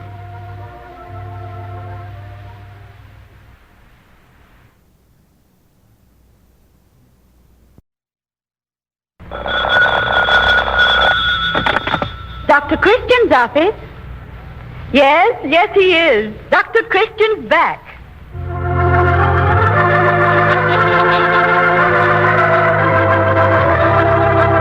Tonight, the Vaseline program presents the winners of the Dr. Christian Award for 1945 with our star Gene Hersholt presiding, assisted by Helen Clare, who plays Judy Price. Men, dry scalp can certainly detract from your appearance. Don't ignore dry scalp. Watch for those warning signs: dry, brittle, rebellious hair, loose, unsightly dandruff, tight, itchy scalp. Any one of these conditions may be aggravated by hot summer sun, wind, and water. At the first sign of dry scalp, start using Vaseline hair tonic. With Vaseline hair tonic, you combat dry scalp. Check it easily, quickly, effectively. Vaseline hair tonic actually supplements natural scalp oils, contains no alcohol or other drying ingredients. Apply just 5 drops a day with comb or directly on the hair. You'll check dry scalp, groom rebellious hair, keep it soft and neat. Also, a brisk Vaseline hair tonic massage before each shampoo loosens dandruff, relieves itchy tightness. Buy, try Vaseline Hair Tonic. It's ideal care for scalp and hair. Remember, more bottles of Vaseline Hair Tonic are sold today than of any other hair tonic in America. Buy a bottle tonight.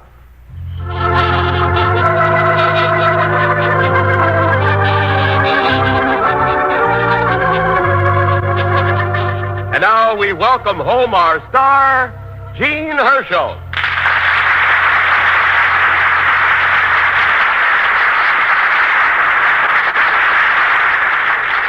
Well, thank you very, very much. Oh, it's good to have you back, Dr. Christian. Mr. Herschel. Oh, that's all right, Helen. A perfectly natural mistake. My wife makes it quite often. Before we announce the winners of the Dr. Christian Award for 1945, won't you tell us something about your trip to Denmark? Oh, yes. I know everyone would love to hear about some of the things you did and saw. How many miles did you cover? About 7,000. And I flew over 7 countries, not counting our own. And I visited and saw them and was back, or should I say, am back tonight, after only 18 days. Well, how did you go, Mr. Herschel? By American Export Airlines from here to England. From there, the RAF took me to Denmark. We flew from New York to Copenhagen in about 27 hours. We gained a little time on the return trip and made it in about 24 hours. And how was dear old London town? Well, I think I remember the miracle of St. Paul's Cathedral more than anything else. There it stood, still proud and beautiful with nothing but rubble and ruins around it. The Jeres couldn't down Samuel Johnson either. His statue still stands there, all alone, with his profile turned toward the sky. Would it be out of place to ask, how was the food? John Reed King? It's not too good, John, if that's any consolation. What about Germany? England's devastation, as bad as it is nothing compared to German towns and cities. Well, we flew over Hamburg. It looks like a volcano crater. But then we flew over the Danish border, and I thought we were coming to an oasis. There's that much difference? It's almost unbelievable. A few buildings are wrecked in Copenhagen, but those were blown up by the Danes themselves, by the underground, during the German occupation. They had over 43,000 trained and completely armed men in Copenhagen alone. Well, how did they manage that? Well, they were trained in groups of 5 and 6 by paratroopers flown over from England. Doctors, lawyers, and other professions formed groups, and others followed. But what about supplies? Since 1944, Sweden alone has sent 70,000 tons of ammunition, 7,000 flamethrowers, and 50,000 hand grenades. Well, that'll give you some idea of the cooperation and the encouragement they have had. Well, how did they ever get it in? Well, a lot of it was simply rowed over by Swedish and Danish fishing boats. And how was the food in Denmark, Mr. Herschel? John, I don't want to break your heart, but the food in Denmark was just as good as it has ever been. And you know how good that is, if you've ever been in that country. But there's a very interesting reason for that. You see, the Germans planned a last stand near there, and thinking of the stomachs as usual, planned to use Denmark as the kitchen. They didn't know they were really doing us a favor, because now Denmark will be able to help other countries with between 90,000 and 100,000 tons of food before September. Boomerang, huh? Well, of course, Denmark can't send food to other countries unless she gets coal and iron and oil to make transportation possible. What about Sweden, Mr. Herschel? Sweden was like another world. I arrived in time for the Midsummer Nights Festival, and you see, that's their important holiday, like Christmas. Children were dancing around maypoles. The whole city was ablaze with lights. And plenty of food? Yes, John, although butter and meat are rations. Well, what about nylon stockings? Helen, would you believe it? You can buy nylon stockings for only 17 kroner in Stockholm, and that's about $4 a pair in our money. And you didn't bring either Mrs. Herschel or Judy a pair? I couldn't. All the stores were closed the 2 days while I was there, during the festival. Oh. Oh, yes, but wait a minute. I saw them through the store windows. What wouldn't I give even for a peek? One of the most interesting things I did in Copenhagen was to go through one of the jails with the chief of police one day. Oh, well, did you see any captured Nazi big shots or collaborationists? There weren't big shots, Helen, but there were two of them I shall never forget. For many years now, I've been giving a Herschel trophy to the new sportsman or sportswoman who gained special recognition that year. In 1936, I remember it was presented to a very charming girl for her prowess in swimming. She wrote a note thanking me. Well, of course, I answered her note, and I said I hoped we would meet someday. We did. That day, he was in jail as I went through, held for collaborating with the Germans. Oh. Well, who was the other? No one I had ever known before, but someone we should all meet. He typifies the German ideal. He was one of those Nazi gangsters. He admitted killing 87 innocent people. I asked him, if you had your life to live over again, what would you do? Well, I could hardly believe my ears when he said, I'd do exactly the same thing. There's no repentance in them, it seems. And then he added, what's more, even if it takes 5, 10, or 15 years, Hitler is not dead. He'll come back, and the Nazi party with him. And what did you say to that? Well, I couldn't resist reminding him that he won't be here to see it. What about the German prisoners? Oh, that's a different story. Denmark is putting them to good use. How, Dr. Christian? Clearing the countryside and cities of the mines the Germans left. You see, if anyone gets blown up, they will.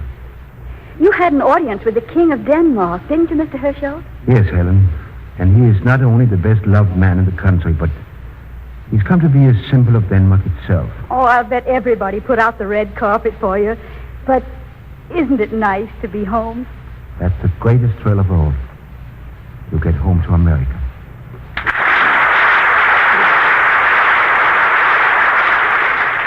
Well, you had me talking longer than I intended to. Let's get on with the important business of presenting the winners of the Dr. Christian Award for 1945. But first, let me say thank you to the many thousands who entered scripts for the award. We commend the spirit you've displayed in trying and striving to win. It's the American creed that a man or woman can go on as far as his ability will take him. Those who are winners tonight have won on the basis of merit and merit alone, according to the opinion of the Committee of Judges. Now, John Reed King, let's have the names of the winners. You are going to announce 8 winners tonight, aren't you? Yes, 8 winners, and the first prize of $2,000 goes to Eleanor Tarshis of Forest Hills, New York, for her script, Davies in Love. Second prize of $1,000 goes to Joseph C. Cook and Dr. Simon G. Sachs of Duluth, Minnesota, who collaborated on the script Curare. The third prize of $500 goes to James Boston of Cambridge, Massachusetts, for his script, The Last Awakening.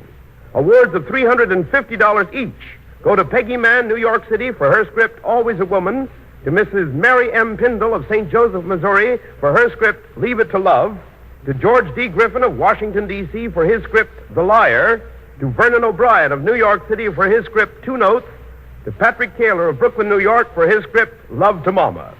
We've had an exciting day today trying to reach some of these winners so we could present them to you in person tonight. We have the $2,000 winner, Eleanor Tarshis, right here on the stage now. A charming young brunette. We wish you could see her flashing smile. Here she is, Miss Eleanor Tarshis. And is it safe to ask you how it feels to win $2,000? Oh, I'm floating. You know, Miss Tarshis, you're the only girl and the first girl to win the $2,000 Dr. Christian Award. You're also the first native New Yorker to win. Oh, I think I should share that honor with Ohio. I spent some time there, too. Well, where was that? I went to high school and college there, the University of Toledo. And have you always wanted to be a writer? Well, I began writing when I was 7. When I was 10, I wrote the great American novel. Oh, I used to hide it in an old jar at home so my mother wouldn't see it. And I've got 4 bales of old manuscripts in the closet right now. Well, what made you turn to radio? I sent some of my short stories to an agent here, and she said she thought I would do better as a playwright. I see. And you began writing for radio immediately? First, I went to Emerson College in Boston to study radio. Then I sold some scripts to several national radio programs. I worked on an upstate radio station for a while, writing and directing plays, announcing the news, doing just about everything. After that, I was employed as news researcher in the overseas department of a radio network. And until now, that's where I got my biggest thrill. Well, what was that? Well, I was the first person to handle the news of the surrender of Italy. Oh, that must have been a thrill. I suppose, like all the girls, you have a sweetheart in the service? Well, my brother is overseas in the Quartermaster Corps of the 8th Air Force. We're expecting him home on furlough soon, on his way to the Pacific. The rest of your family? Just my mother. And she's seen me quit writing 1,000 times. But you always come back to it. Excuse me, Mr. Hirschholt, but I think Mother is here in the audience tonight. Right down in the front row. I think Mother should take a bow or two, don't you, Mr. Hirschholt? Indeed I do. Well, let's have her stand up. There she is right there. Well, I know how happy you must be, Mrs. Tarsis, to be with us tonight to see your daughter receive this $2,000 award for her fine radio play, Dave's in Love. Thank you, Mr. Hirschholt. I'm very grateful to the Cheeseboro Manufacturing Company, sponsors of the Dr. Christian Award, for this opportunity you've given me. And, of course, actually having the check in my hand is a terrific thrill. Thank you all. And now for our next winners. Joseph Cook and Dr. Simon Sachs, who won the second award of $1,000 for their script Curare. We take you to Duluth, Minnesota, to radio station KDAL. Come in, KDAL. Imagine it was last night. Suddenly your telephone rings in its usual busy-like tone, and you answer and a voice calmly informs you your script entry has taken second place in the summer series of the Dr. Christian Playwriting Awards. You probably would have reacted much like these two men here. When I saw them, an hour after that eventful call, they were so happy and thrilled that they bubbled over just like a fountain. Beads of nervous perspiration gleamed on their foreheads as they nervously walked about and talked. Yes, it was a shock, but oh, what a pleasant one. The co-writers, Dr. Simon G. Sachs, a prominent Duluth physician, and Joe Cook, KDAL's promotion and publicity manager, are in our studios and will be interviewed by a native Duluthian, Margaret Culkin Banning. Mrs. Banning is one of this country's best-loved writers and is known for her keen insight and understanding of life today. Here she is, Margaret Culkin Banning. Before I ask you any questions, let me extend to both of you my sincere congratulations. This first recognition of your writing abilities brings with it a heart-warming feeling that will not disappear with the succeeding years. This may be the happiest night of your life so far, but there may quite well be greater ones to come. Now tell me, one of you, how does it happen that a young radio man and a physician should get together to co-author a play? I might answer that, Mrs. Banning. Joe and I were talking in the hospital waiting room just before his wife had her baby. We found it out in our discussion that Dr. Christian was one of our favorite shows, and also we were both interested in entering a script for the contest. Well, that's right, Mrs. Banning. Dr. Sachs was really keeping me cool, and when he admitted he had a plot for a mystery play, I was all attention. Right there in the waiting room, I called it the pacing room at the time, we agreed to work together on a script and submit it to Dr. Christian. Dr. Sachs worked out the unusual plot, and I rewrote and edited the script for radio use. Has either of you submitted a script to the program before? I haven't, but Joe Cook did last year. But I didn't have any luck. Now, aren't you glad you tried again? Who was the persistent one? Well, the doctor is to thank for that, Mrs. Banning. Last year I submitted 2 stories, but even I recognized that their plots were weak. But for several years I've been listening to Dr. Christian mainly to study the manner in which the stories were developed. I guess I hadn't listened long enough when I turned over the scripts last year. But this time we had a good, strong plot, and I wrote and rewrote the dialogue until I felt certain it couldn't be improved. At least, not by an amateur like me. I can't help but wonder how old you are, Joe. You have such a young-looking face under that thatch of red hair. Do you mind if I ask how old you are? Not at all. I guess I've got one of those young faces, but I'm really 23. Well, you have a few years ahead of you to write. How long have you been in radio? Well, I've been in the entertainment business since I was 10 years old, singing and playing in a little band in my hometown of Superior, Wisconsin. My first air work started when I was 15. Strangely enough, right here at KDAL. I was one of the First kid news reporters, I guess, giving news from a child's angle. But actually, I think the merit for this award should go to the brains of this combination, Dr. Simon Sachs. Actually, it seems to me the honors are quite evenly divided. Doctor, is it unusual for a physician to take an interest in writing? Tell me, have you written any stories before? Nothing but the usual themes that go with college days. I understand your plot concerns a poison, Dr. Sachs. How did it happen you thought of a mystery play? It's quite logical for a physician's mind to run along these lines, for a mystery is much like making a diagnosis from a set of signs and symptoms. Now, that certainly makes sense, Doctor. And why is your play titled Curare? Well, that's the key to the whole play, Mrs. Banning. I think it's best we wait until the play is produced on a future Dr. Christian program. Well, I agree with you, Dr. Sachs. We'll be very interested to hear that performance. And again, good luck and good writing. Thank you, Margaret Culkin Banning, for your interview with the two new writers of Duluth, Dr. Simon G. Sachs and Joe Cook of the KDAL staff. This is KDAL Duluth, returning you to New York.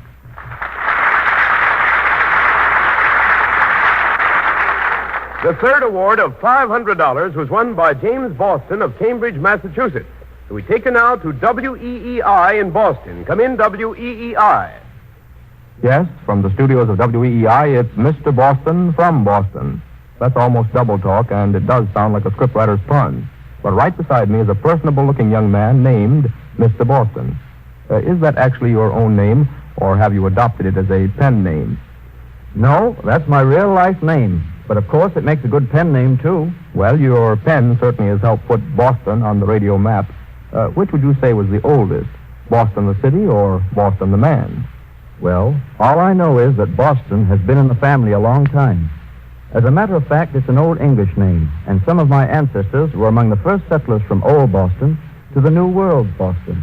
Mr. Boston, how do you feel about winning third prize in the Dr. Christian competition this year? Very pleased, Mr. Garrigus, and a little dazed. After winning the 2000 award last year, I had no idea that I'd win another magnificent prize this year. Then winning this fine prize is indeed a surprise. It's a mighty pleasant surprise to any writer.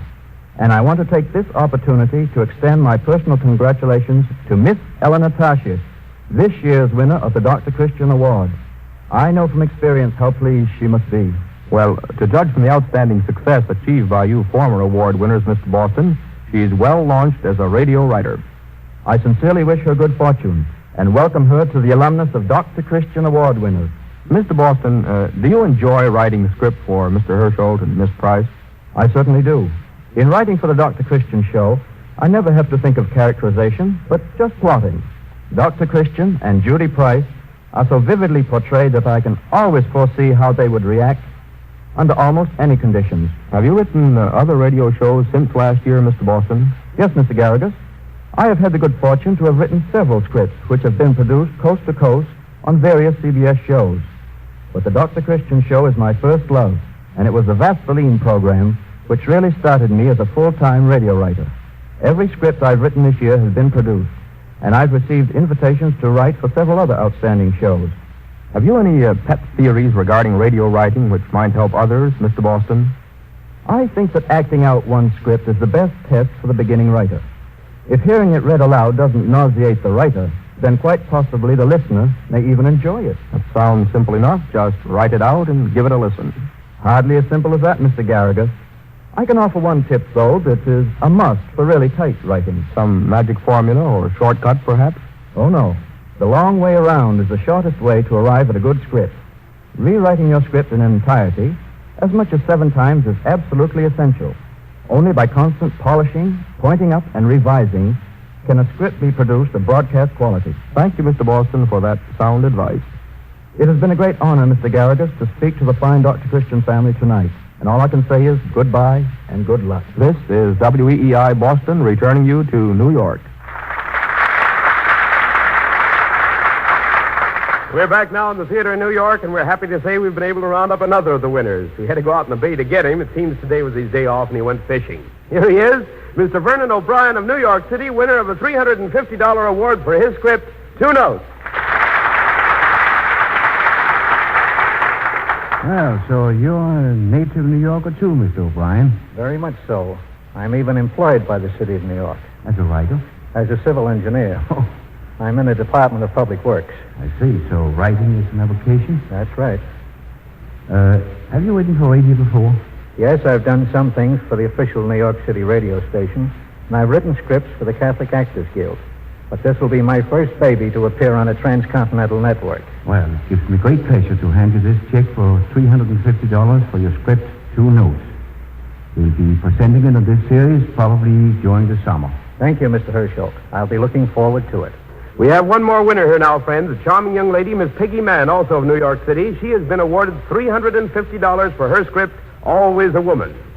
I think I can claim a Dr. Christian privilege, young lady, and ask you how old you are.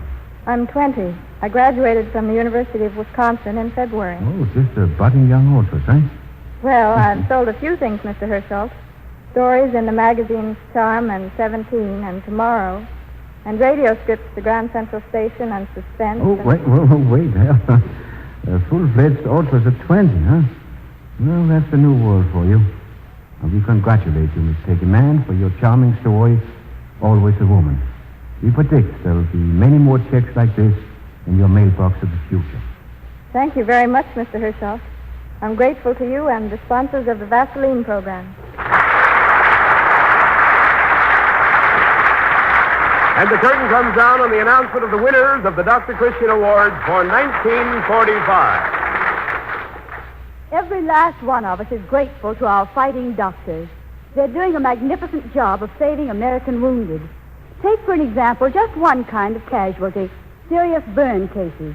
Remarkable recoveries from battle burns are common today thanks to a new technique in treatment. This treatment includes the surface application of petroleum jelly. You know the world's leading brand, reliable, familiar Vaseline petroleum jelly. Yes, Vaseline petroleum jelly is a most effective aid in treating burns. There's nothing better for minor household burns than Vaseline petroleum jelly. When anyone in your family suffers a minor burn or scald, do this. Spread Vaseline petroleum jelly on fine mesh gauze and place over the burn. Bandage firmly but not tightly. Of course, if the burn is deep or covers a wide area, always call the doctor. But do keep Vaseline petroleum jelly in your medicine chest. And remember, there are many petroleum jellies on the market, but only one bears the trademark Vaseline. That trademark, owned by the Cheeseborough Manufacturing Company, is your guarantee of absolute purity. And now, here is Jean Herschel to say... Next week, we hope you'll all be on hand to hear the $2,000 winner, Dave's in Love. Same time and same station. And until then, I'll say good night. This is CBS Columbia Broadcasting System.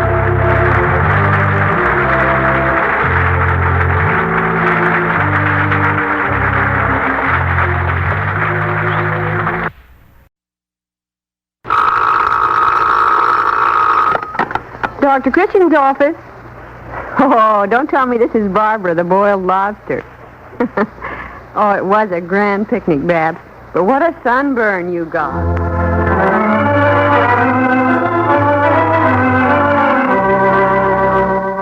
The Vaseline program, presenting a new Dr. Christian prize play called Joyous Heart by Joe Bates Smith of New York City, starring Jean Herschel as Dr. Christian with Rosemary DeCamp as Judy Price.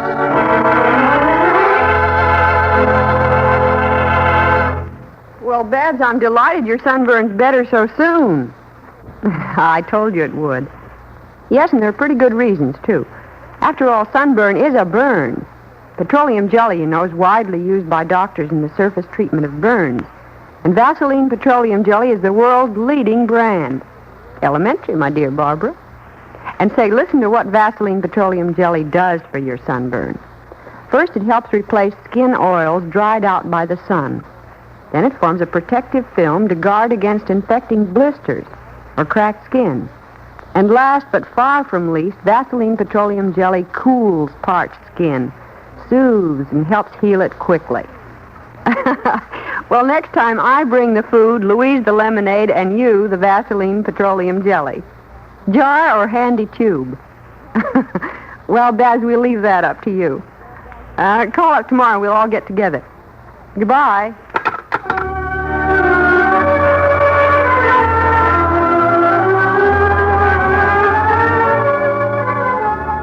And now to our prize play, Joyous Heart. It's late afternoon, and Judy is alone in the office when the outer door opens and slams shut with a lively bang. And Margaret Powers, Judy's lifelong friend, comes excitedly into the room. Judy. Oh, Judy, darling, thank goodness I caught you before you went home. Why, Midge Powers, what on earth are you doing here? Oh, you angel, it's good to see you. Midge, you should be in bed. Does Dr. Christian know you left the hospital? He told me I could come home today. Oh, Judy, I wouldn't have missed this day for worlds. This wonderful, glorious, happy day. You'd never know you'd been... Why, you look positively radiant. I am. What's it all about? What's caused this? Oh, darn that phone. Wait a minute. Dr. Christian's office. Hurry, Judy. I can't wait to tell you. Quiet, Midge. Chicago's calling. Chicago? Hello? Oh, hello, Mrs. Pierce. Who's Mother? Oh, your child's already left the hospital, Mrs. Pierce. She's right here beside me now. Let me talk. Here she is. Hello, Mother. Yes, darling. Of course I feel all right now. Oh, I have the most glorious surprise for you. You are going to try to come over for my birthday tomorrow, aren't you? Oh, I know how busy. Yes? And Judy's told me you've kept in touch with her about me. But don't worry. Of course I've recovered. Now, wait, here's Judy. Don't worry about Margaret, Mrs. Pierce. I'd already planned on staying with her a few days if she wants me. Yes. Oh, we'll see you then. Goodbye. Now, will you please tell me what this is all about? You just got out of a sick bed. Yes, with a joyous heart. Midge, you've heard from Hal at last. Better than that. Oh, much better than that. He's not coming home? No, Judy, he is home. You mean he just walked in? Out of a dream. You mean he made the trip across and never wrote you once that he was coming? No, don't you see? That's why I haven't heard from him for so long. That's why I nearly went out of my mind, thinking all sorts of terrible things. That he'd been killed, shot up by those horrible Japs. Oh, now calm down. Now, when did he get here? When I left the hospital this afternoon, went back to that house, felt I couldn't go in. I did. Went in and just sat there, so quiet, just as lonesome and frightening as it was before I broke up and Dr. Christian took me away. Then the doorbell rang. There was that awful feeling again. This is it. A telegram. This is the end for me. Yes. I don't know how I did it, but I finally managed to drag myself over to the door. Opened it. You were standing there. It's what I've prayed for, dreamed of ever since his letters stopped coming. Oh, darling, I'm so happy for you. I was a fool to let myself break up the way I did these past few weeks. I couldn't help it, Judy, not knowing. Well, let me tell you, you had both Dr. Christian and me worried silly over you. Oh, where's Hal now? Cleaning up, I guess. Left him at home. Such a mess. He's been traveling for days. Yes. I wanted you and Dr. Christian to know first. I wanted to tell you myself. You've both seen me through so much. But how on earth could you leave him? We've been together since 10 minutes past 3. I remember looking at the clock before I opened the door. Don't know why especially. Except I must have realized somehow this was the turning point in my life. I know. It's funny how you do some things like that. Well, now I've got to get some food in the house. I'm going to prepare such a feast. Judy, I'm going to throw red coupons around like confetti. For the bride the sun shines on. Isn't that what they say? Oh, this must be Dr. Christian now. Dr. Christian! I'm back at last, Judy. Oh, look who's here. Hello, Dr. Christian. Why, Margaret Powers. Ah, just wait till you hear the news. Why, Margaret, I said you could leave the hospital, but you should go right home. Don't scold. I feel wonderful. I've had a special medicine today. Hal has come home. What did you say, Judy? My husband's home from the wars, Dr. Christian. Isn't that glorious news? Why, yes, Oh, Dr. Christian. Oh, what's wrong? Aren't you happy for me? Yes, of course, Margaret. That's more like it. Now, you both must come over this evening. I think we might come along now, if we may. Not on your life. I'm going to spend some time alone with my husband. Well, we'll see you both later. Let me take you home now. I've got my own car. First time I've driven in weeks. Let me drive you. No, thanks. I do very well. Margaret, wait. And don't forget tonight. We'll have a special celebration. Judy, we've got to stop her. Why? What's the matter? We've got to stop that girl. Well, it's too late now. There she goes. Oh, I should never have let her go home today. But Hal, there. You saw how well and happy she looked. That girl is very ill. What makes you say that? Look. Look at this evening paper, Judy. What is it? Here on the front page. Right here. Oh, no. Oh, couldn't there be some mistake? In the paper, I mean? No, I checked with the newspaper office and the telegraph company, too. But I don't understand. She said he arrived this afternoon. She answered the door herself. He was standing there. When was that? Oh, about 3:10, she said. That's just about the time the boy said the telegram went out. She really believes her husband has come home.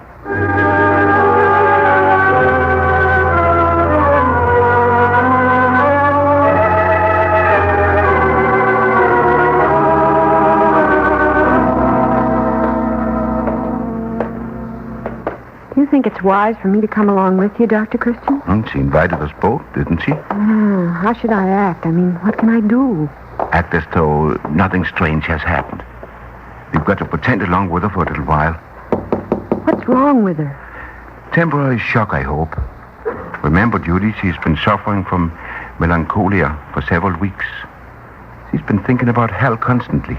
Shouldn't we wire her mother? Not yet. Let's see what we can do. Dr. Christian. Judy, darling. I'm afraid we are a little early. Well, as a matter of fact, I just got home.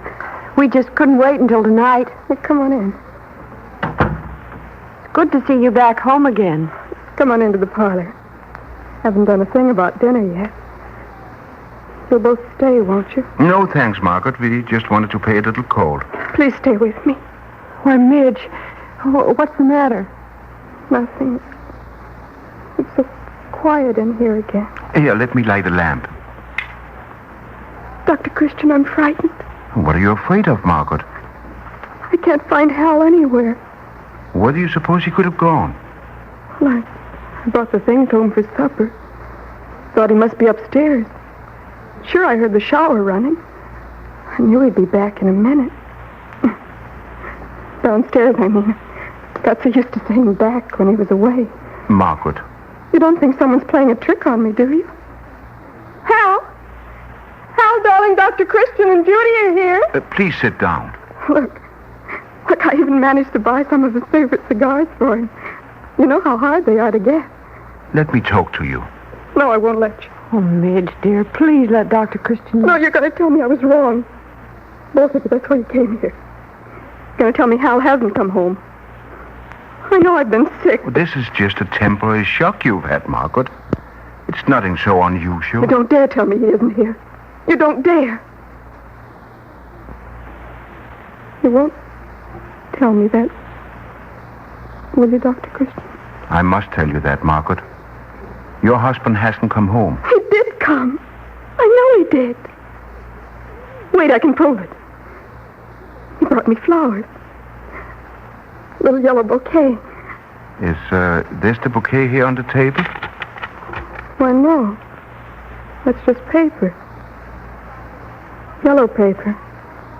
It's not a bouquet. It's a telegram. This is what the man gave you. Where? Hal hasn't come home. He's been reported missing. No. Dr. Christian. That is what this telegram told you. Reported missing? This is what caused the shock. Reported missing there? No, it's not true. What can we do, Dr. Christian? Let her cry, Judy. It's the best thing in the world for her right now. But why? Why would... You believed it because you wanted it so much. No. Oh, Judy. Yes? Fix some hot coffee or tea, will you? Yes, right away. I'll only take a minute. He was here, Dr. Christian. Sit down here, Margaret, and relax. He told me before he left that I shouldn't worry. If anything happened, he'd come to me. Let me know some way, by some sign that he was still alive, safe. Then maybe he has, Margaret. Maybe he has come to you this way. It's not enough. Maybe my mind. If only there was something. Dr. Christian. Yes, Margaret. Come with me. Oh, don't you think you'd better sit down? No, come with me now. Very well. Down the hall. Here. This door. Isn't this Hal's den? Yes. Kept it locked ever since he went away. Cleaned it spick and span after he left and locked it up. So it'd be waiting for him when he came back. Kept the key, too. So no one else could ever get in. Yes, I know this room. Wait. The key never worked easily. Come along in. You're sure no one's been in this room since Hal left? No one but me. It's a very attractive room, Margaret. Hal and I have had many a smoke in here when I would visit. His books. His chair in front of the fireplace. Everything as he loved it. But you're letting it get so chilly and so damp. If he was here today, this is where he'd come. I can't help feeling he has kept his promise. Is that crazy? No. No, there's a great deal we still don't understand about our minds. Sometimes they seem to function apart from our bodies, beyond our will. It was so strong today. That feeling that he was here. I must believe it. I must. Well, then do. If only there could be some sign. Dr. Christian. Oh, we are in here in the den, Judy. I put your tea in the living room, Midge. Thank you, Judy. I don't want it. Oh, please. Oh, come along now. Please try. Doctor. Yes, what is it, Margaret? What's that there on the rug by your foot? Why, Dr. Christian, looks like ashes.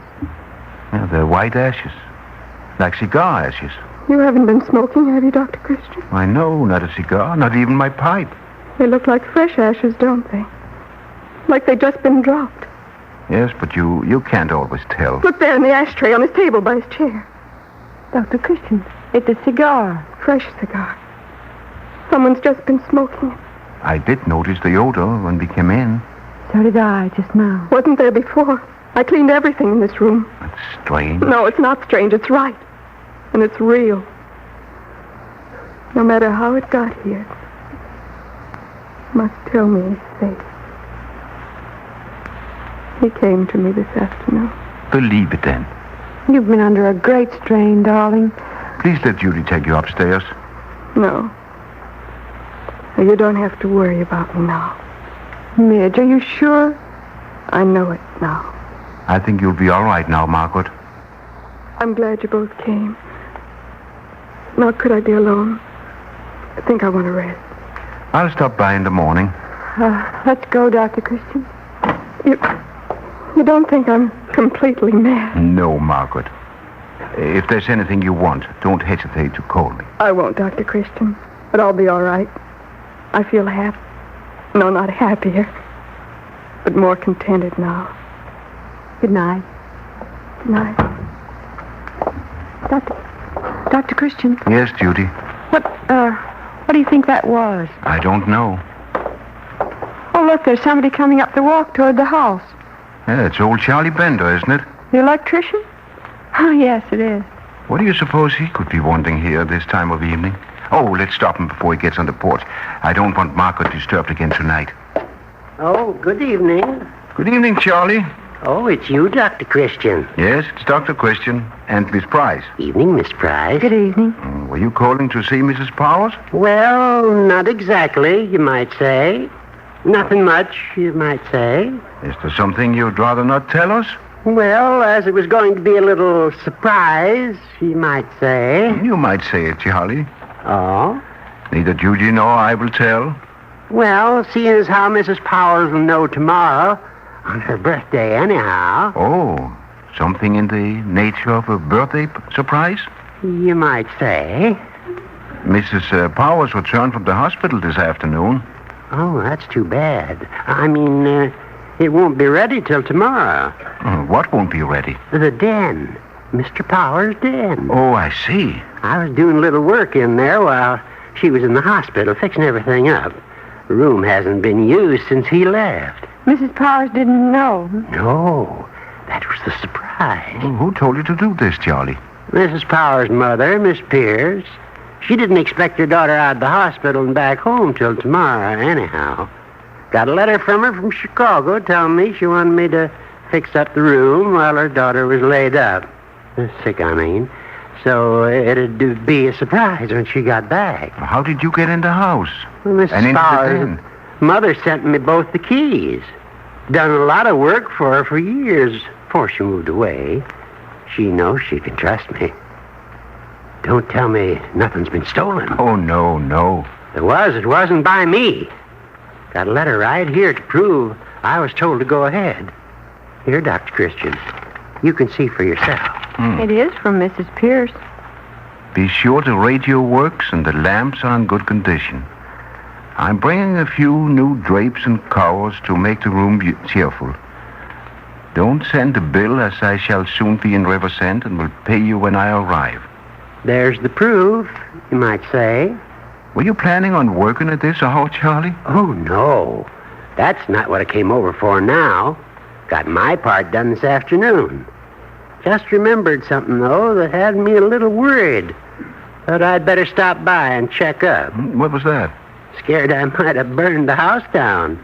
Remembered I must have left my cigar somewhere in the den while I was finishing up. Your cigar's out, Charlie. You don't have to worry. Well, that is good news. Don't pay to be careless. Well, that finishes me up, I guess. Might say.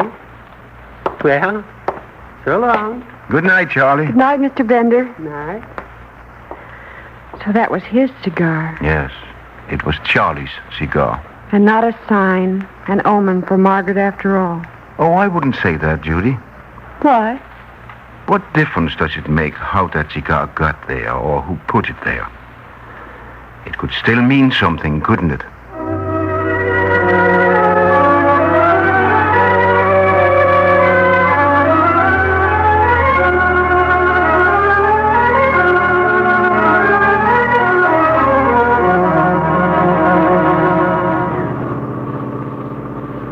Well, another day's work finished, Judy. Except you go right on at night. Yeah. So there's pain and suffering. Oh, isn't that Margaret Powers? It is, and she's loaded down with bundles. We better give her a lift. Hi, Ned! Hello there, Margaret. Dr. Christian and Judy. What a grand surprise. How about a lift home? Oh, wonderful. My arms are nearly broken. Well, hop in. Used up my last bit of gas yesterday. You're certainly looking well, Margaret. Yes, Midge. I haven't seen you since... Yes, I know. That day. What on earth's in all those packages? Drapes for the front room, new lampshades, and ashtrays. Oh, you've been on a shopping spree. I know that Mother's had Hal's den fixed over. I've got to make the rest of the house match. Want him to find his house all shining and beautiful when he gets home. Have you heard anything more, Margaret? No. Not a word. But I know he'll come back. At least I'm going to keep on hoping and praying. Well, here we are. Well, thanks so much, Dr. Christian. Can't I help you with those bundles? No, thanks. I can manage. Well, thanks again. Oh, she's dropped everything. You stay here, Judy. I'll help up to the door. How awkward of me. I hope you didn't break anything. No, I don't think so.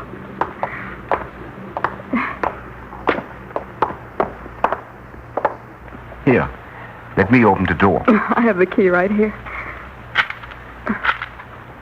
Well, there we are. Dr. Christian, when I said thanks just now, I meant it for everything. Your concern, your help that day. Oh, no, after all, Margaret, that's little enough to offer. You almost made me believe that cigar and those ashes on the floor were really Hal. Then you did know? Yes. Guess I knew all the time that someone had to leave them. They couldn't just get there out of the blue. They were left there by Charlie Bender when he fixed the radio. I know. Mother told me she'd given him the key. But you made me realize they could mean something else. That they could be a sign to have faith. Oh, I'm glad to see you back to normal, Margaret. Good night. It's all you're doing, Doctor. Good night.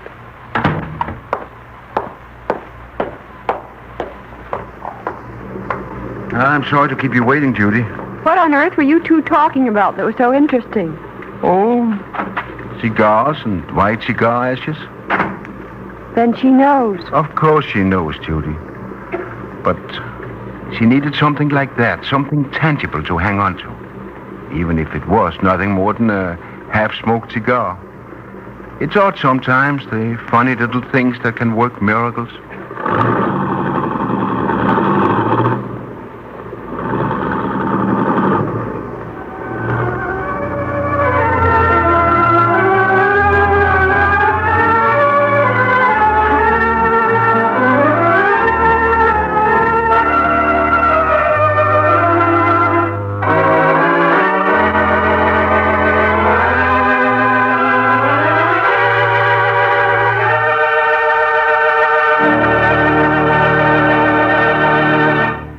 And the curtain descends on another Dr. Christian Prize play, and our star, Gene Hersholt, is waiting to greet you. Millions of people have dry scalp. You may have it and not even realize it. Is your hair dry, unruly? Does it shed unsightly dandruff flakes?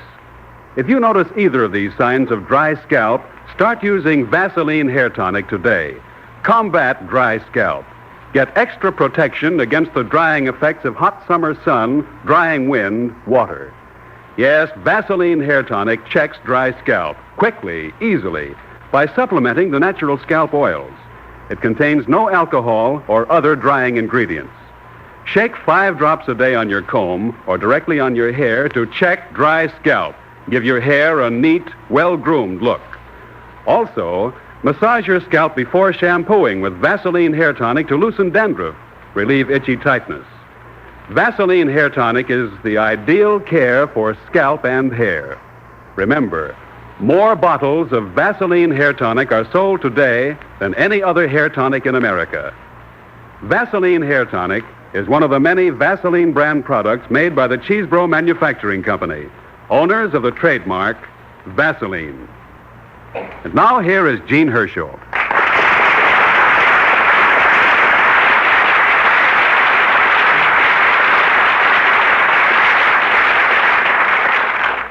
Thank you very much. Tonight's prize play, Joyous Heart, was written by Joe Bates Smith of New York City, author of many radio plays. Next week, we plan to present the prize play, The Liar, by George D. Griffin of Washington, D.C. We invite you all to join us again next Wednesday evening to hear the Vaseline program, same time and same station. And until then, I'll say good night.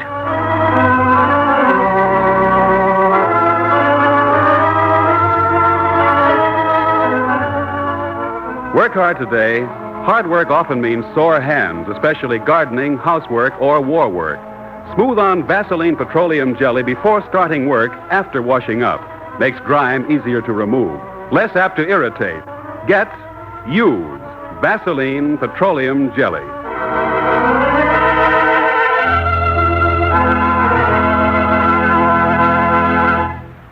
Don't miss next week's interesting Dr. Christian play, The Liar. Bob Anderson speaking. This is CBS, the Columbia Broadcasting System.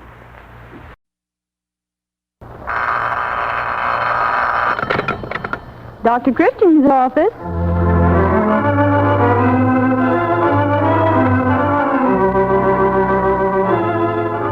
The Vaseline Program, presenting a new Dr. Christian Prize play called The Liar by George D. Griffin of Washington, D.C., starring Gene Hersholt as Dr. Christian with Rosemary DeCamp as Judy Price.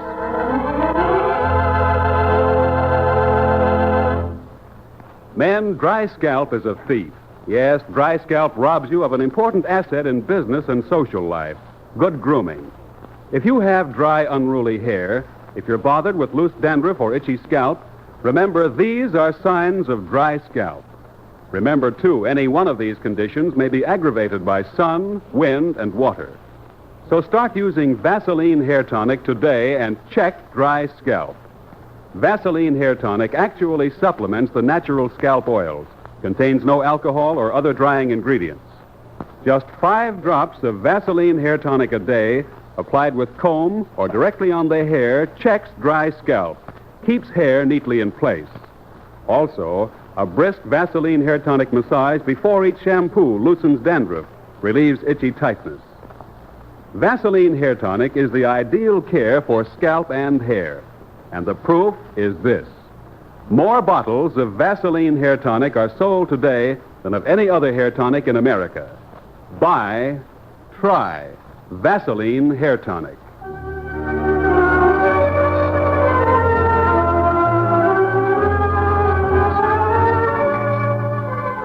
And so to our prize-winning play, The Liar. And it begins in Dr. Christian's office. Dr. Christian's office? May I speak with the doctor, please? One moment, please. Doctor, it's for you. Thank you, Judy. Hello, this is Dr. Christian. Paul, this is Lydia Parker. Why, Lydia, how nice hearing your voice again. I had no idea you were back in town. We just got in this morning on the train from Chicago. We? Yes, I brought Lucy back to River's End for a good rest. She hadn't been well ever since Emile died. Oh, I'm sorry to hear that. I didn't know. What I really called for, Paul, I cut myself rather badly opening a can of soup for lunch. Nothing serious, I suppose, but we hadn't a thing in the house to put on it, and I shouldn't like it to get infected. Of course not. Could you come down to the office? Certainly. When? Just a moment. What's on the schedule for the rest of the afternoon, Judy? Well, Mrs. Hudson's waiting for you now, Doctor, and you're due at the hospital at 4. We might squeeze her in about 3:30. Could you be here at 3:30, Lydia? Of course I can, Paul. Thanks so much. That's quite all right. Be nice seeing you again. Bring Lucy along with you. Oh, thank you, but if you don't mind, I think I'll come by myself. Lucy was completely worn out by the overnight ride, and she's been sleeping since lunch. Besides, I want to talk to you about her.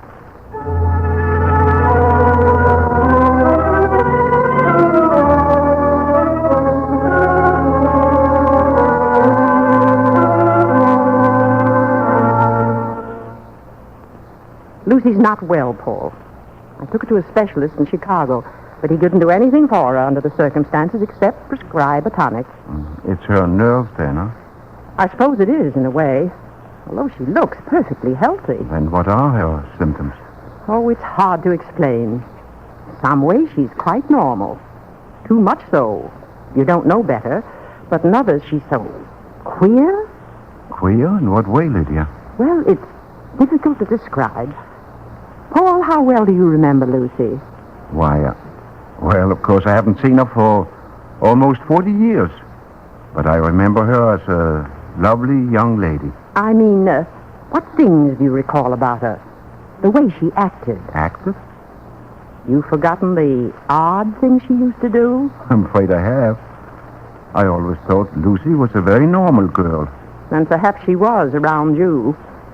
You were rather sweet on her, as I recall. Oh, I liked Lucy. You knew that. Yes. I just meant that perhaps your feeling for her blinded you. To what? To the queer ideas she had. Things she used to say. What things, Lydia? I don't recall Lucy being very talkative. I always thought she was quite shy. Yeah, she was, around outsiders. But at home in the family, she used to talk. A lot. Too much. Lydia, I don't understand. Is there something wrong with Lucy that we can straighten out? That's what I'm afraid of. That it can't be straightened out. It's been going on for years. Only now it's much worse.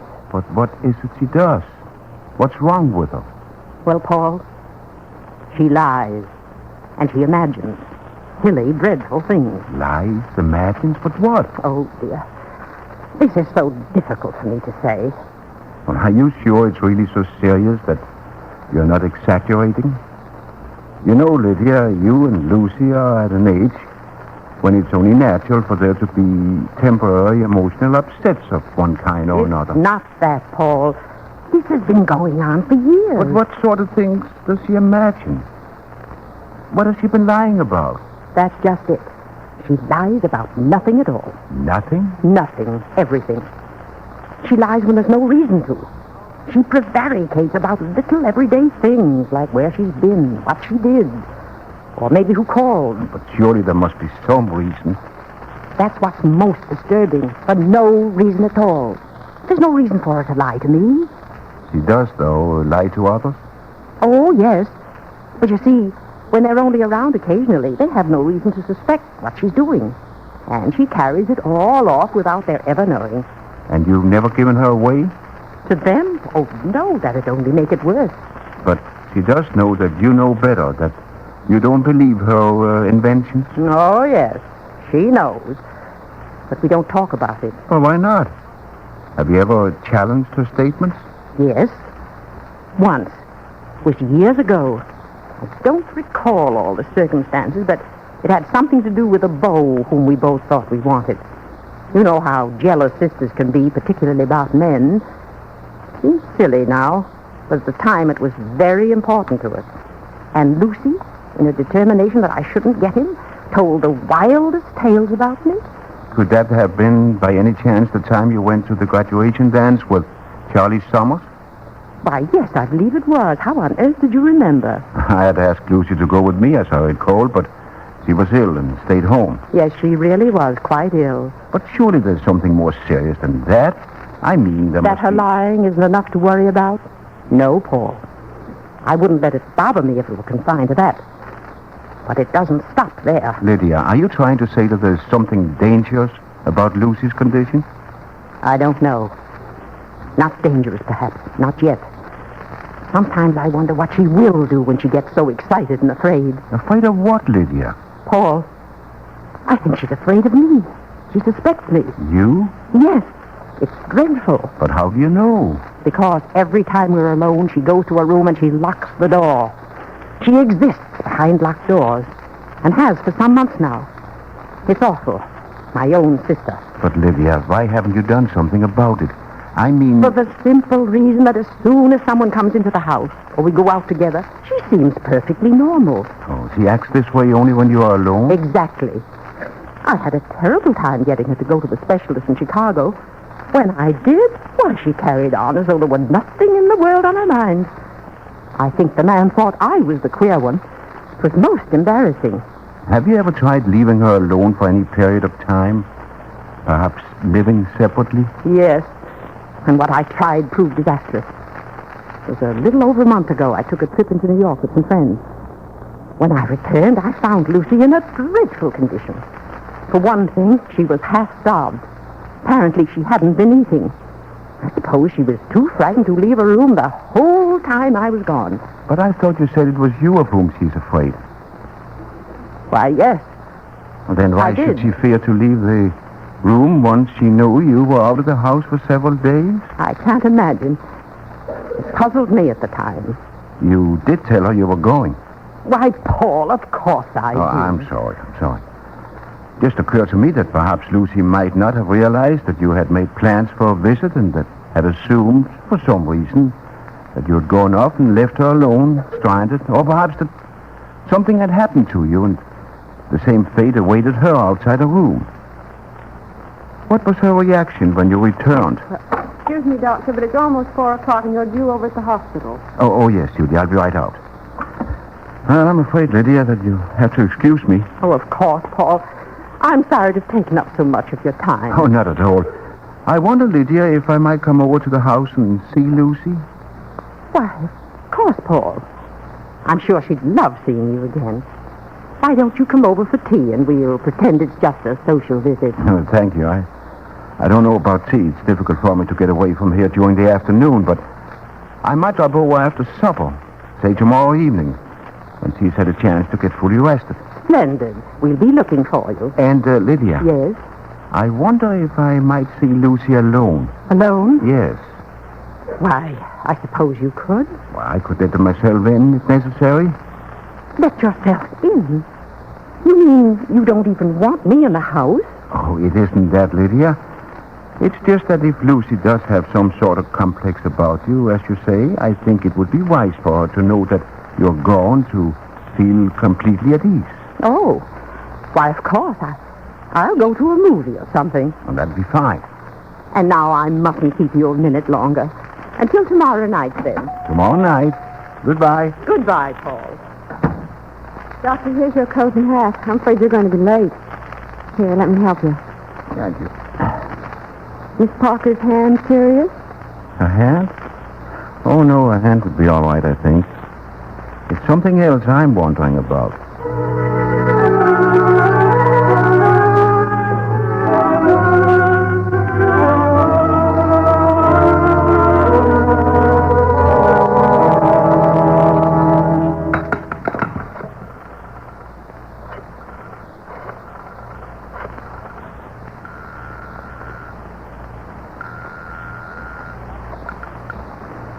Hello, Parkers?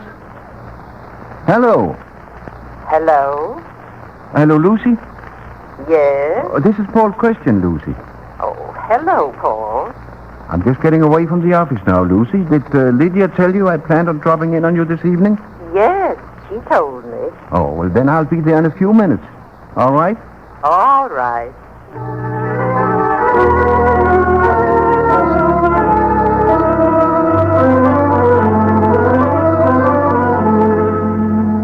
I'm not sure just what I think about it myself, Judy. It's an unusual case. It certainly is. Have you any idea what could be responsible for this condition, Doctor? I don't know. With twins, it's difficult to be certain whether their ailments are because of their conception or in spite of it. Oh, when Miss Parker arrives, Judy, I wish you'd leave the door open into the office. You know only one side of the story, Lydia's side. But I should like to know what your feminine intuition tells you about Lydia's, well, I'm interested in finding out to what extent, to what length you think Lydia would go if she had her mind set on something. You mean you suspect she might be deliberately responsible for her sister's condition? I want to know how much you think she's capable of, Judy. Oh, good morning, Lydia. Good morning, Paul. Miss Price. Good morning, Miss Parker. Oh, come right on in here. Well, Paul, what do you think? How did she act? Well, I'm not at all sure what I think. But I did have the impression that she wasn't acting.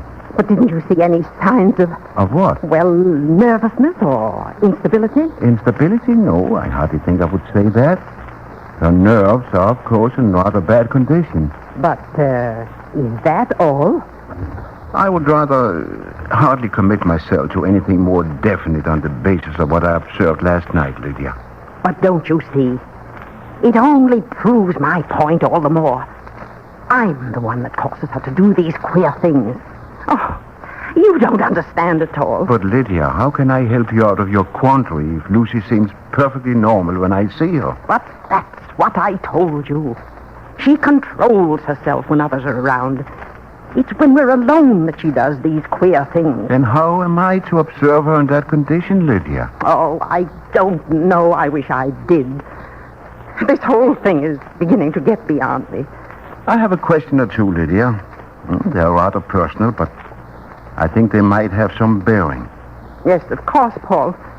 Well, I've been wondering about Lucy's married life, Lydia. Would you say it was a happy marriage? Happy? Why, it was a wonderful marriage, Paul.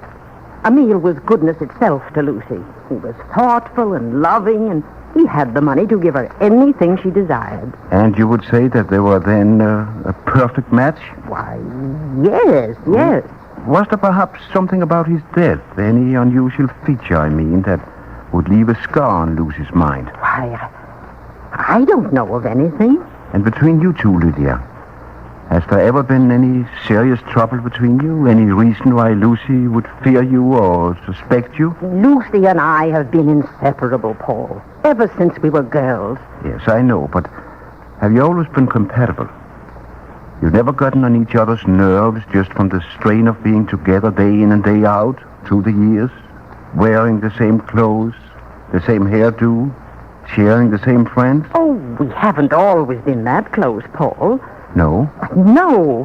When Lucy and Emile were married, Lucy and I talked it over and decided it was, well, wise under the circumstances to each live our own lives. So I moved into an apartment by myself. Lucy and Emile were very much the ordinary newlyweds. I see. And when Emile died? Lucy went completely to pieces. Naturally, I wanted to be of as much help and comfort as I could, so I suggested that Lucy give up her place and move in with me.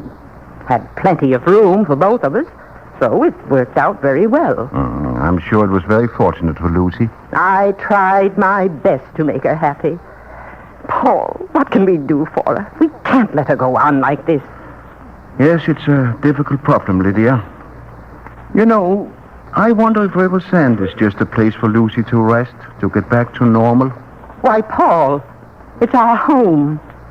If any place could restore Lucy to her old self, it'd be the familiar surroundings of her childhood. A home, friends, the remembered scenes. Yes, unless those things brought back memories. Unhappy, painful memories. Paul, are you trying to tell me that I did wrong in bringing Lucy to River's End? Do you think it may actually aggravate her condition? I think that is a difficult thing to say right at this time, Lydia. But I do suggest that you keep a careful watch on how Lucy reacts to these surroundings. Don't provoke her into any decisions. Now, I'm going to be gone for several days, Lydia. Yes. I have to run into Chicago on business. Why don't you drop in Monday morning? Yes. I'm sure that by that time you can tell something definite about her, and then we can plan accordingly. Thank you, Paul. And I do appreciate your interest in Lucy. Probably you're the best friend we have. You've helped us so much, so many times. That's what friends are for, Lydia. To help and to understand. I'll see you Monday, and give my regards to Lucy. Thank you, Paul. Goodbye. Judy. Yes, Doctor? Well, Judy, what do you think? I don't know what to think about her, Doctor. What do you think? I think that perhaps we'll have our answer Monday morning.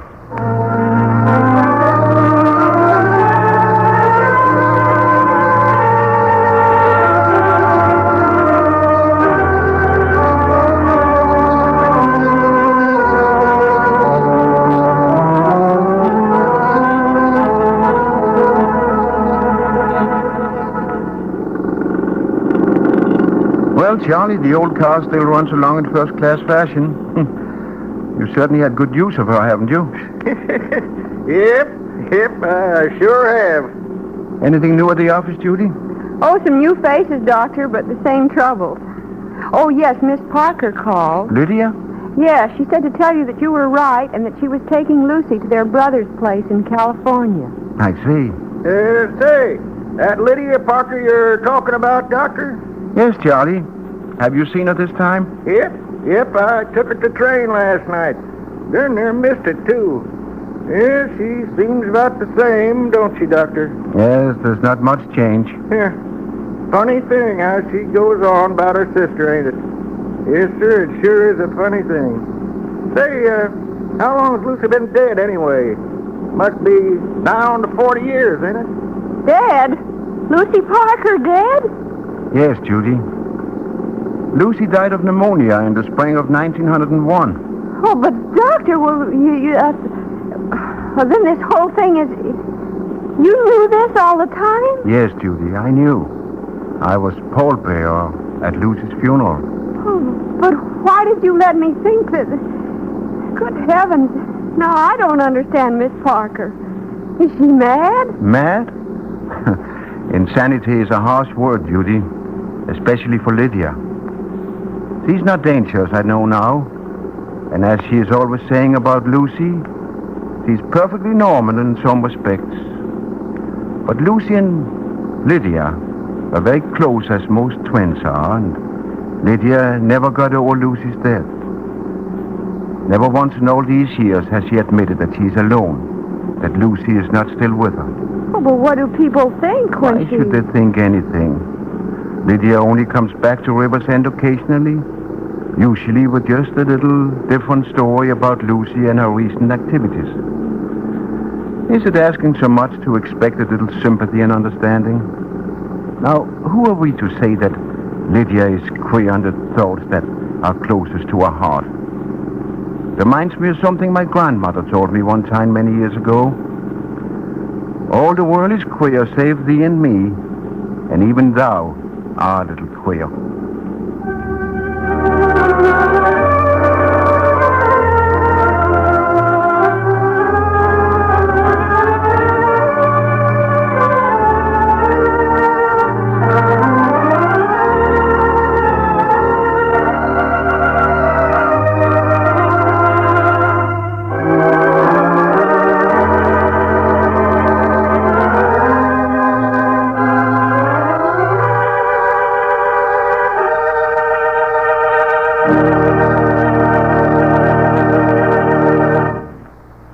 the curtain descends on another Dr. Christian Prize play, with our star waiting to greet you. But first, a word from Judy Price. When the summer sun beats down, it doesn't take much exposure to get a burning, stinging, painful sunburn. Should that happen to you, friends, if you get a sunburn that fairly cries out for relief, reach for Vaseline Petroleum Jelly. It does bring relief. And Vaseline Petroleum Jelly relieves sunburn not one way, but three ways. It supplements the natural skin oils dried out by the sun. And next, it forms a protective film that guards against infection when the skin blisters or cracks. And third, Vaseline Petroleum Jelly soothes, helps promote quick healing. Remember, it sunburns, and petroleum jelly is widely accepted as an effective surface treatment for burns, both overseas and here at home. And Vaseline Petroleum Jelly is the world's leading brand. So when you get a sunburn, or any minor household burn, apply Vaseline Petroleum Jelly. Your druggist has it in both jars and handy tubes. Get Vaseline Petroleum Jelly tonight. And remember, there are many petroleum jellies on the market, but only one bears the trademark Vaseline. That trademark, owned by the Cheeseboro Manufacturing Company, is your guarantee of absolute purity. And now, here is Jean Hersholt.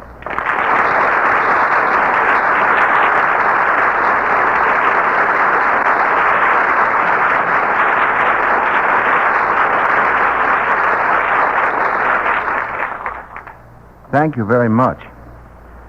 The play you've just heard is the work of George D. Griffin of Washington, D.C. Radio writing is, for the duration of the war, my recreation, he writes. The Liar is my first original script to hit the airwaves, although CBS has produced one of my adaptations 3 times. For next week, we have selected a prize play called The Legend of Khorassam by Howard Bjorman of Denver, Colorado.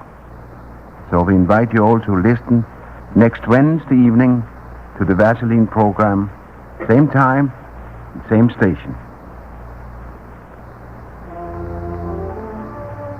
And until then, I'll say good night.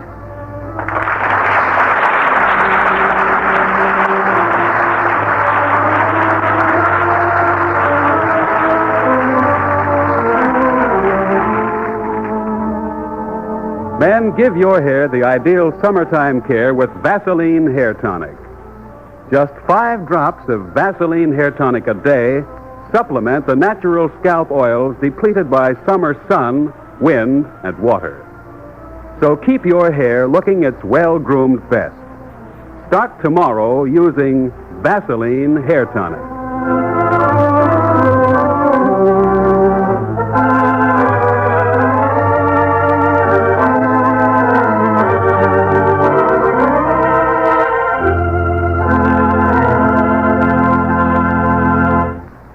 Don't fail to hear The Legend of Khorassam next Wednesday night at this hour.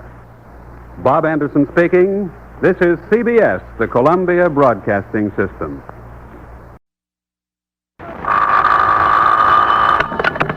Dr. Christian's office, Judy speaking. Well, it sounds like George Burback. How are things, George? Fine, except what? And it's the Vaseline program, the only program in radio where the audience writes the show. Tonight, Denver gets the spotlight, and the offering is a prize play, The Legend of Khorassam, by Howard Berman, 323 Claremont Street, Denver, Colorado.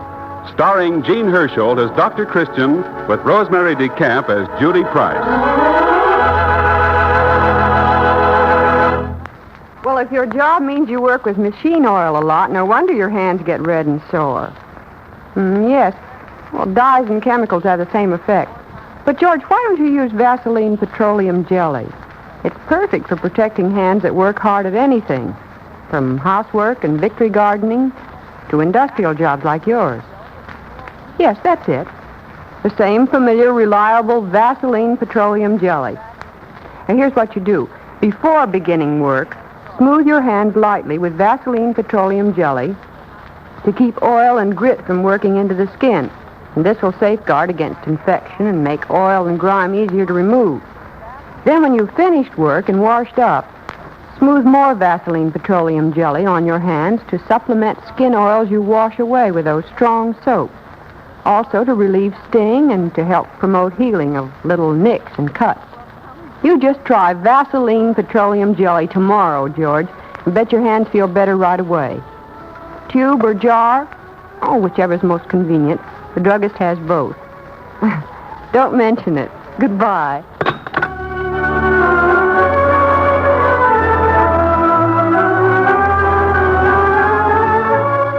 And so to our prize play, The Legend of Khorassam.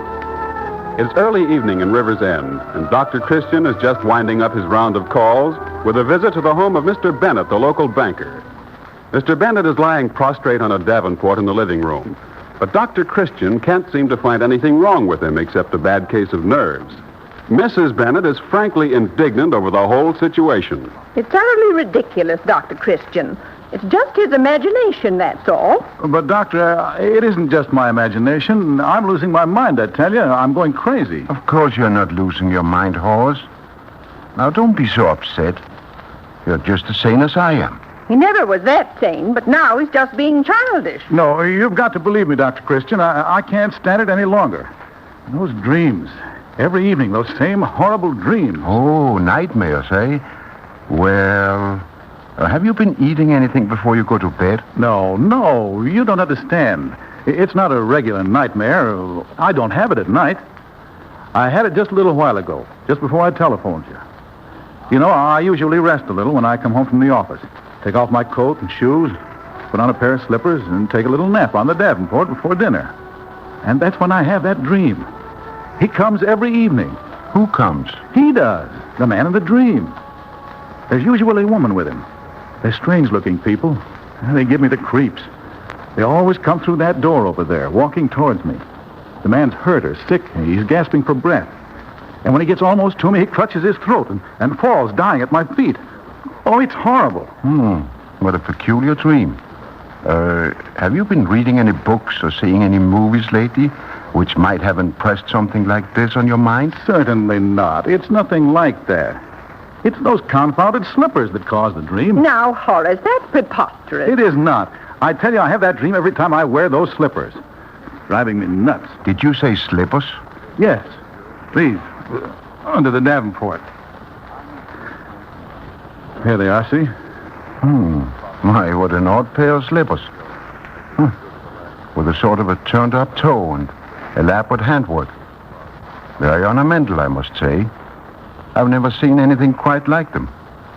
Where did you get them? Oh, my wife bought them at an auction in San Francisco last winter when she was visiting her sister. The things women buy at auctions. And what's worse, she insists I wear the crazy thing. And you're being very ungrateful, too.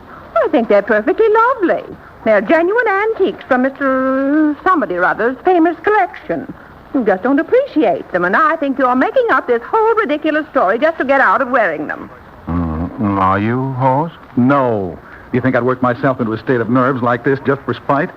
Well, I tell you again, every time I wear those blasted slippers, I have that horrible dream. And you know what? That fellow in the dream is wearing a pair of slippers just like these. Do you wonder that I'm beginning to doubt my sanity? Oh, come now, Horace. You're just letting your imagination run away with you. You let a strange dream prey on your mind until you keep dreaming it over and over again just because you think about it so much. All right. So I am crazy. But I know what I'm talking about. Those slippers make me dream. And I don't want to have anything more to do with them. I wouldn't wear them again for $1 million. Net, after taxes. Now, look at the state I'm in. Look at the way my hands shake. Oh, your nerves are just shut, Horace. You've been working too hard, as we all have. Now I'm going to give you a little sedative, and I'll send a prescription over from the drugstore. I want you to stay in bed for a day or so, and let's see if a good rest won't clear up this obsession of yours. I still think he's making all this fuss deliberately, just because he doesn't want to wear my lovely slippers. You bet I don't. Take those confounded slippers away with you, Dr. Christian, if you want to help my nerves. I don't want to even be in the same house with them. And if you don't believe me, try wearing them yourself. I just dare you. Wear them yourself. All right, Horace. If it'll make you feel any better, I will.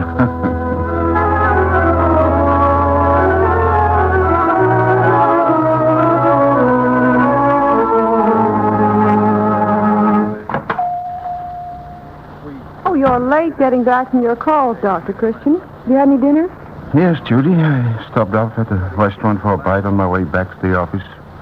Any new calls? No, thank goodness. You look tired. Why don't you stretch out on the cot and get a few winks of sleep? You're not due at the hospital for over an hour. Oh, I wouldn't dare. I'd sleep all night. Well, don't worry. I'll stop by on my way back from dinner and wake you in time for the hospital. Would you?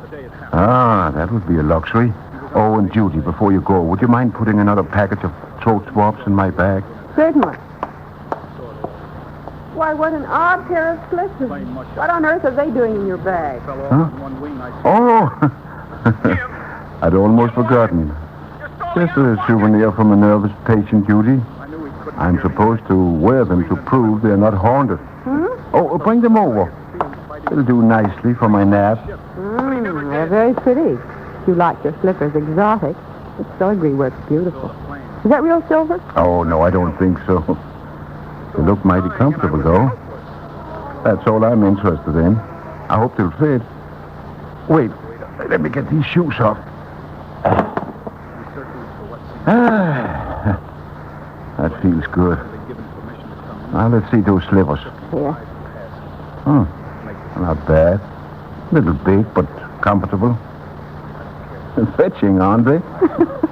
You look as though you're on your way to a costume ball. Well, stretch out and have a good nap. I'll wake you in plenty of time. Thank you, Judy. No, you don't. You can't. Sweet sleep.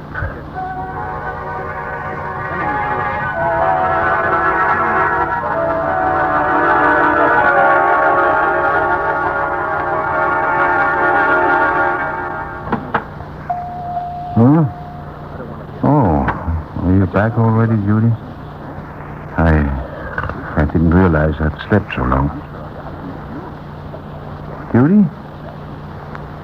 That's strange. I could have sworn I heard someone in the outer office. I thought you were Judy, my secretary. Forgive me, but you are a man of medicine? Why, yes. Oh, I beg your pardon. I didn't mean to stare, but I didn't know there were any gypsies in town. Gypsies? Oh, my garments are strange. No, we are not gypsies, although we have journeyed far. But now, at last, come, Masood.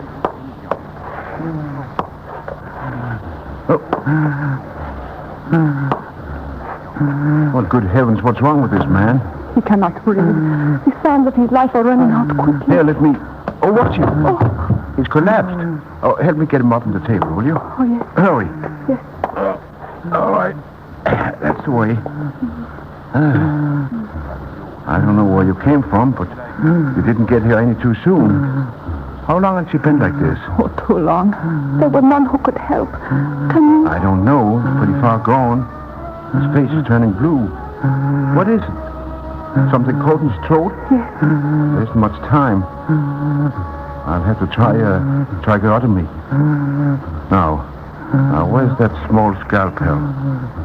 Oh, yes, the sterilizer. Well, this will do. Now, a short piece of this rubber tubing. There. Will you hold his head this way? Yeah. That's right. Steady now. Now, just close your eyes if you feel squeamish. Blood does not frighten me. I have seen much of it. Yeah? You're a strange person. A little more this way, please. That's it.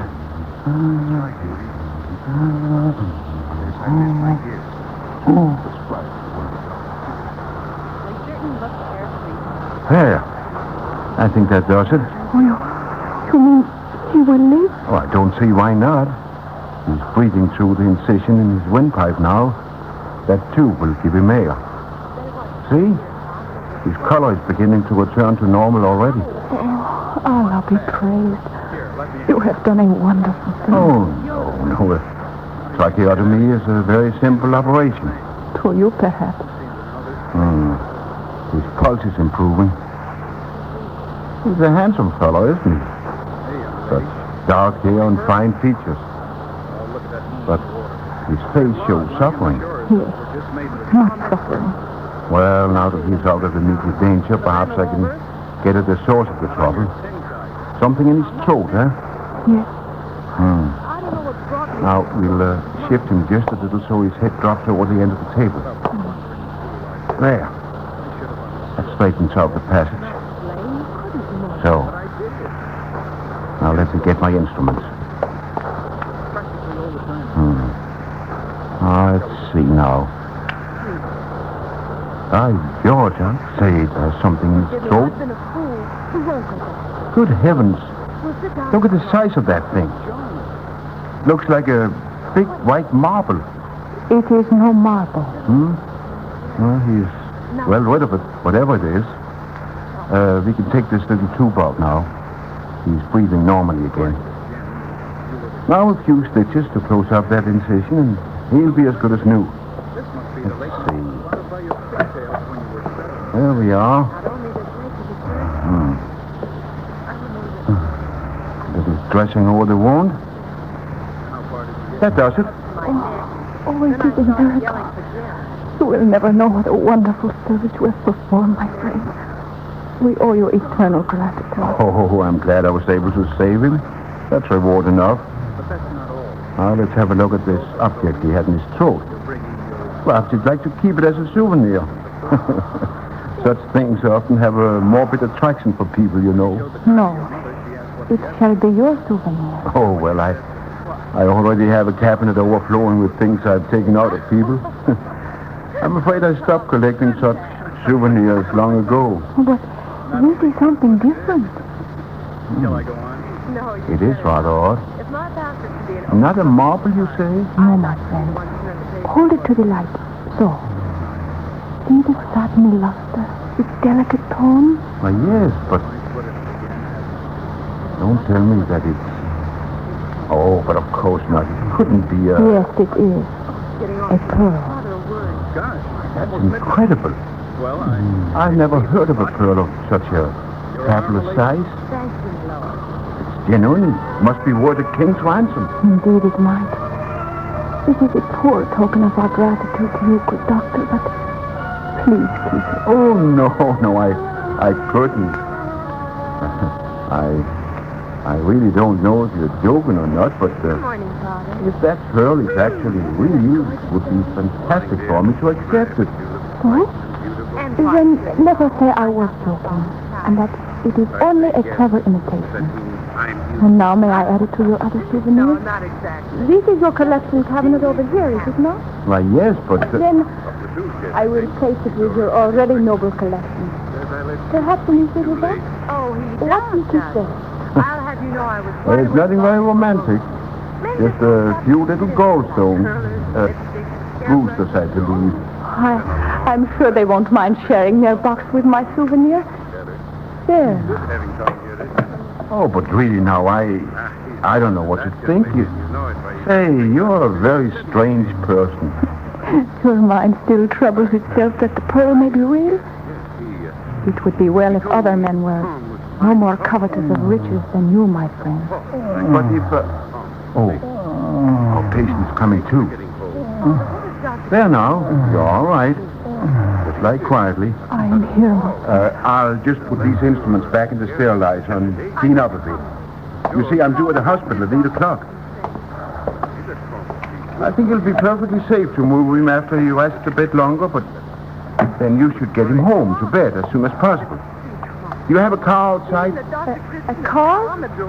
No, we did not come by car. Well, then I'll drive you home on my way to the hospital. I think I understand. Oh, where are you staying? You're strangers here in Riversend, aren't you? Strangers? Oh, yes, in a way. I haven't seen you around before. What did you say your name was? I am called Mena. Mena? Well, that's an unusual name. Oh, say, I hope you won't think I'm rude, but I've been trying to place your nationality. You mind telling me? I don't mean to seem curious, but... I say there. Where are you? Why, they're gone. Both of them. Well, he shouldn't be walking around like that. Mena! That's strange. Not a trace of them anywhere.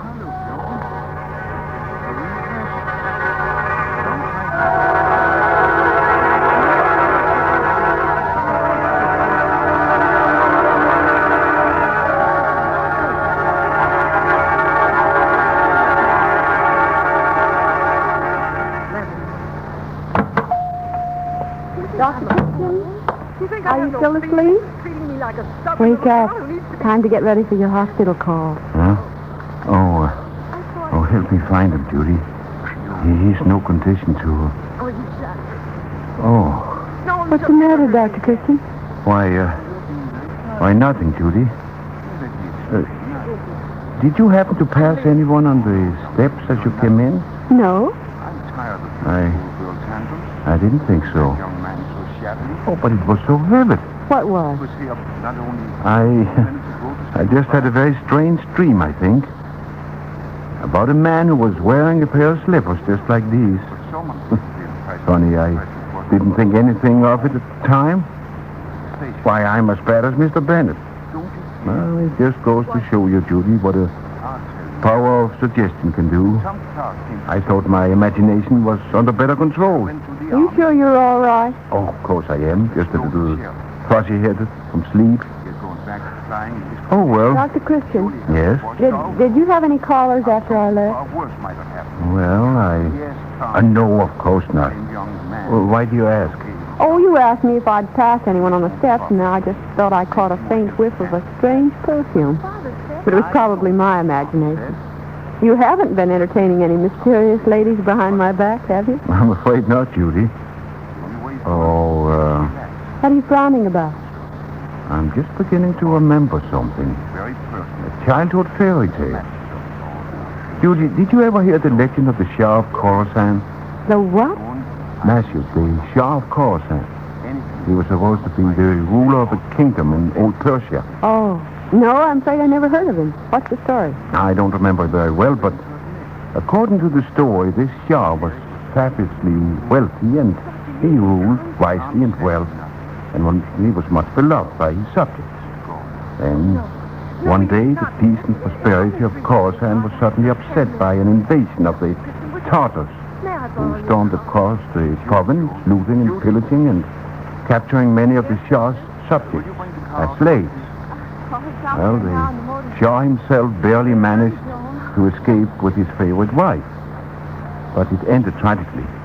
You see, the Shah hoped to ransom back his captured subjects, and he made a heroic attempt to get away with a fortune and precious jewels by swallowing them. But the poor man choked to death on a pearl. Oh, what an unhappy ending. But what on earth ever made you think of that old legend? Oh, just a dream. What are you staring at? Well, my collection cabinet. Isn't the door slightly ajar? Yes. That latch is always slipping, you know. How do you look at it so strangely? Judy, would you mind bringing me that little square cardboard box out of that cabinet? All right. You mean the box of Mrs. Brewster's gallstones? Yes, that's the one. I've already wired my CO. Here you are. If I return now, But what's the fascination? I don't know. It rattles us, though there was something in there, doesn't it? Of course it does. Didn't you expect Mrs. Brewster's gallstones to rattle? Yes, but I was just wondering if there might be something else in there, too. Well, why don't you open it up and look if you're so curious? Shall I? Dr. Christian, you're acting very strangely. Are you sure you're all right? Yes, I'm quite all right, but... Judy, you know, sometimes it's difficult for our poor mortal minds to draw the line between fact and fancy. No, I don't think I'll open this box, Judy. Bring me a roll of adhesive tape. Why? What are you going to do? I'm going to seal up a dream in this little box, and then I'll never know. I've had a very intriguing evening, Judy. I don't want to spoil it by critical investigation, why, there's enough cynicism and incredulity in the world as it is. We can allow ourselves a few pleasant mysteries now and then to make life less prosaic and to cushion the sharpness of reality. And who knows? Well, I do. I know you're going to be late to the hospital if you don't stop dreaming. Oh, my goodness, I'd almost forgot it. Where's my bag? Yes. Judy, you might phone the drugstore and have them send me a duplicate, that prescription I ordered for Mr. Bennett. It's just possible that I've been working a little too hard myself.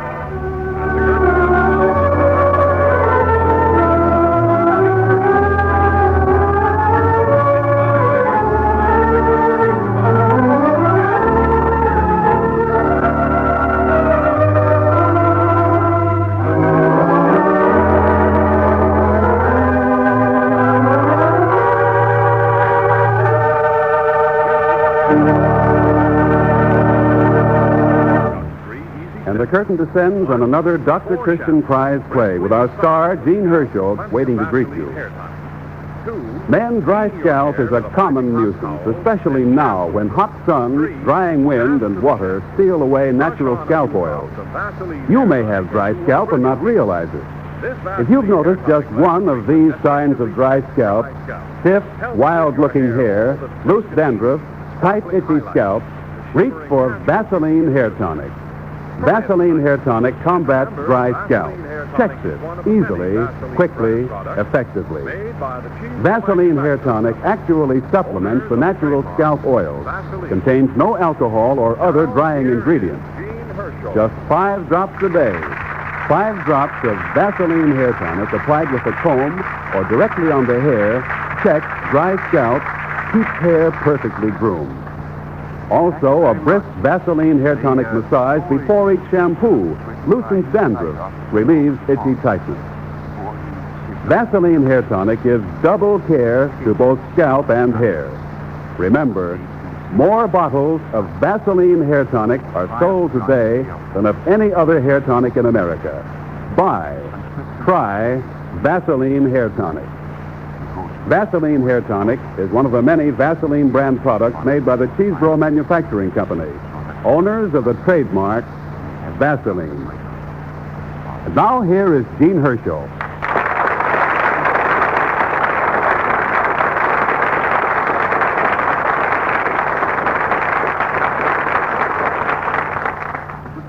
Thank you very much. The play you've just heard was written by Howard Bjorman of Denver, Colorado, author of several Dr. Christian plays written in what spare time he has after his daily stint of writing training films for the Air Corps. Now, for next week, we've selected a prize play called Christmas Deferred by Paul Raphael of Los Angeles, California. We invite you all to listen next Wednesday evening to the Vaseline program, same time and same station. And until then, I'll say good night.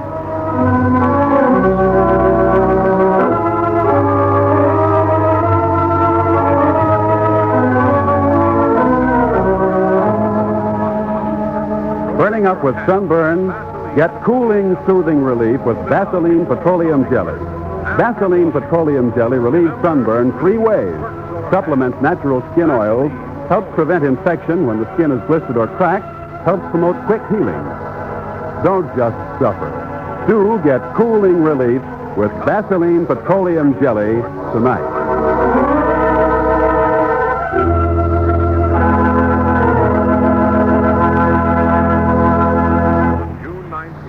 Don't fail to hear Christmas Deferred next Wednesday night at this hour.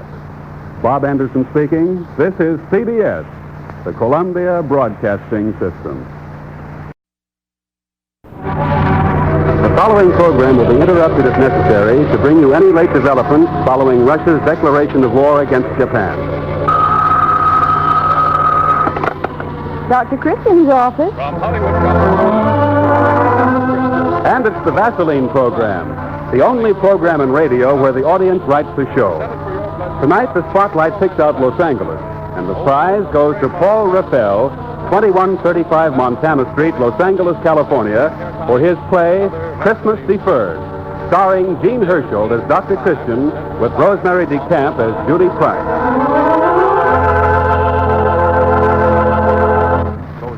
Granted, ladies, nothing accentuates your good looks quite like an attractive, healthy tan. But don't forget, the same summer sun, the same hot, drying wind that tans skin so beautifully may also spoil the appearance of your hair. Yes, hot sun, wind, and water increase the danger of dry scalp by stealing away natural scalp oils, leaving your hair dry, stiff, lusterless. But just use Vaseline hair tonic and you'll check dry scalp quickly and easily. Make this simple summer beauty treatment a regular habit. Before every shampoo, massage your scalp vigorously with Vaseline hair tonic. Then steam your hair for several minutes by wrapping a hot towel around it. After the shampoo, for added protection from the sun's rays, smooth on a few drops of Vaseline hair tonic as you would a Brilliantine. Why not try this simple glamour treatment for your hair this evening? Then afterward, see how obediently hair follows every movement of your comb.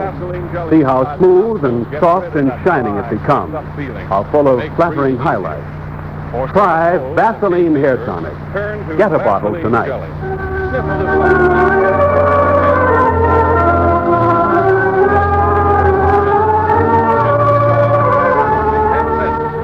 Now to our prize play, Christmas Deferred.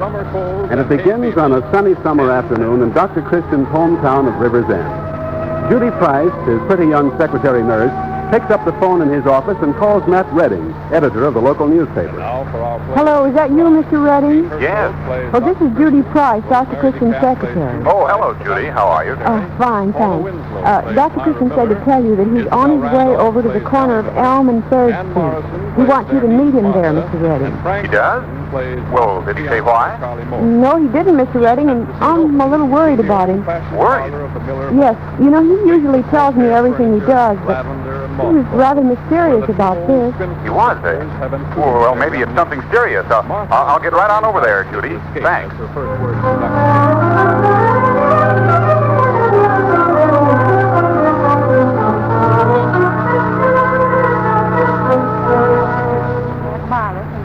You know, Dr. Christian, you're acting a good deal like a character in a mystery movie. What? Oh, am I? Here you've dragged me away from my office in one of my busiest days, evidently just to wander aimlessly down Elm Street with you. Not aimlessly, Matt. I have a definite destination in mind. Oh, you have? Well, do you feel at all like confiding in me what it is? You know, I don't think at my age I can climb over a 5-foot wall by myself. You'll have to boost me up. Look, Dr. Christian, fun's fun and all that, but just what are you up to? Well, Matt, you're going down this street till we come to the rear of the Ward residence. As you know, there's a wall around the back garden with... You mean Ruth Ward's house? Yes, Matt. You're going to break into Ruth Ward's house? Well, into her garden. You're not after Mrs. Ward Sr.'s prize gladiola bulbs by any chance? No. Dr. Christian, I don't think I could be a party to anything involving Ruth, even if it were just a joke. Oh, this isn't just a joke. You know how she feels about the people in this town. Yes? How does she feel about you, Matt? Well, as you know, I used to think I had a chance with Ruth before she married Glenn Ward. And then after his death, I thought perhaps... Well, I guess she classes me along with the rest of the town. Yes, she and her mother-in-law seems to hold townspeople directly responsible for Glenn Ward's death, even to the point of refusing to have anything to do with any of us. Oh, here we are, the ward. You're not serious about this business, are you, Dr. Christian? After all, someone's bound to see us, and... Oh, there's no one on the street except us. But you don't know who may be that house across the street there. I'm sure I saw the curtain twitch at that top floor window a minute ago. Oh, yes, that's probably Aki Peabody. It was Aki who told me the best time to do this. Well, Matt, will you give me a hand up? Look, come now, Matt. How old are you? 36? Well, at 36, the spirit of adventure can't be entirely dead in a man. And I'm going to regret this. You've got me so doggone curious. Okay, here we go.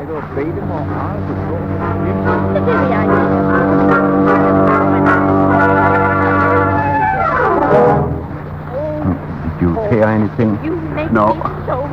You? No. Come on. Around the hedge here. This way. Oh, not too much noise. I don't want to frighten you. Frighten who? Oh, hello, Ted. Oh, hello, Dr. Christian. So they've got you lying out here in the sun, eh? That's good. Yeah, I'm glad to see you, Dr. Christian. Where'd you come from? Never mind about that, Ted. Come to see you. After all, you and I are old friends. I want to know how you're getting along. Oh, you remember Matt Redding here, don't you? Oh, yes. Hello, Matt. Hello, fella. You've been sick for quite a long time, haven't you, Ted? Yes, an awfully long time. Why didn't you come to see me before, Dr. Christian? Well, I wanted to, Ted, but I couldn't very well. Professional ethics. Oh. I couldn't interfere after they brought Dr. Stone from the big city. Yes. Grandmother says he's the best doctor in this part of the country. Oh, she does she? You think he'll make me well? I'm sure he will, Ted. You want to try to eat more. Put a little meat on you. You're pretty thin for a big fellow like you. I did want to be well by Christmas time. Christmas? Yes, because Dr. Stone told Mummy I ought not to have too much excitement till I was a lot better. And Christmas is exciting. Well, hasn't your mother told you when Christmas would come, Ted? Well, she has so much to worry about. I didn't want to bother her. I wanted to get well enough for her. You slept a good deal of the time since you've been sick, haven't you, Ted? Yes, an awful lot of the time. Mommy said I was unconscious. Yes, a lot of the time. Well, you're going to get well, Ted. Plenty of time for Christmas. Matt and I have got to be going now, but we'll see you again soon.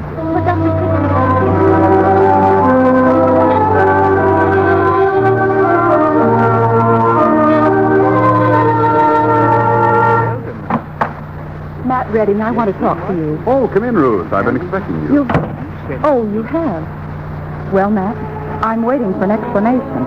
You mean the article about Ted in yesterday's edition of the paper? You know I do. You didn't have the courage to tell the youngster Christmas had gone by while he was ill, did you, Ruth? That happens to be nobody's affair but Ted's and mine. How did you find out about it? Well, that is Dr. Christian and I, we climbed over the garden wall. We talked to Ted, and he told us. Matt, how could you do such a thing? And this article, Christmas Deferred for Ted Ward. This coming Sunday, August 8th, will be, to all intents and purposes, Christmas Day for 6-year-old Ted Ward, the son of Mrs. Ruth Ward of this city. Ill and in a coma during the holidays, the boy does not know that Christmas passed him by. So now his family and friends are creating for him a Christmas in midsummer, every traditional observance of the Christmas season. You don't have to read it to me. After all, I wrote it. Why? Why not? It might help the boy to get well. He doesn't seem to have been making very good progress so far. Perhaps if he has something to look forward to. Oh, Matt, you know how I feel about the people in this town. I know you've been very bitter since Glenn's death, Ruth. They killed him. If they'd given him a chance to restore the money he'd taken from the bank, he would have lived. He died of a broken heart. Nonsense. Nobody dies of a broken heart. You've given these people another chance to sneer at me, to feel sorry for me. Why do you think Glenn's mother and I have lived on with Ted alone in that house? Seeing no one, not even you. Ruth, I'm going to say something to you that I've been wanting to say for a long time. You don't only hate the people in this town. You hate the world.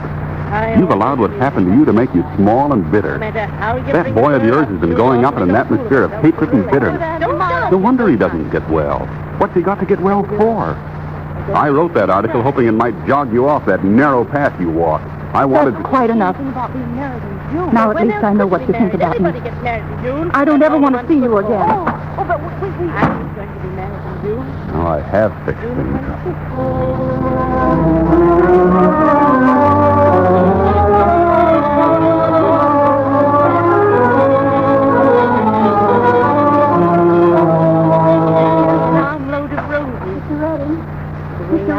Oh, hello, Judy. Mr. Redding, Dr. Christian told me to run over here and get you. He said he'd had a call from Aggie Peabody, and Ruth Ward has just left her house.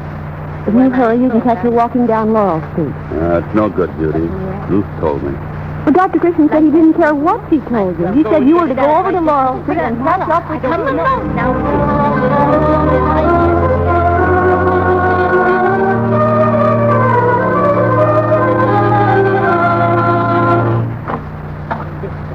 Oh, it's you, Dr. Christian. How do you do, Mrs. Ward? What do you want? Ruth is out. Yes, I know. Well, Mrs. Ward, I bought a Christmas tree for Ted. Dr. Christian, don't you think this has gone far enough? I don't think you know quite how far it has gone. That's what I want to talk to you about. Since a few days ago when Matt printed that article... I don't think we have anything to discuss, Dr. Christian. Good afternoon. Oh, just a minute. Mrs. Ward, that item Matt printed in the paper has been picked up by all the big city papers. Yeah. You see, a small human interest item like that has a way of becoming big news. My grandson's illness is no one's affair but ours. We want no interference. Besides, the doctor's told us, and he's a very competent doctor, the Ted is to have no excitement. As a medical man myself, Mrs. Ward, I'm the first to say that doctors don't always know everything. Dr. Christian, I must ask you to leave. Grandma! Oh, he was asleep. He waked me. He heard us. Yes, Ted, I'm right here. Grandma, But it's here. not Look out the Stand window. up. There's an automobile with a Matt never kept any man from doing what he wants to do, Martha. Yes, Ted, you're right. I only... The Christmas tree is for you.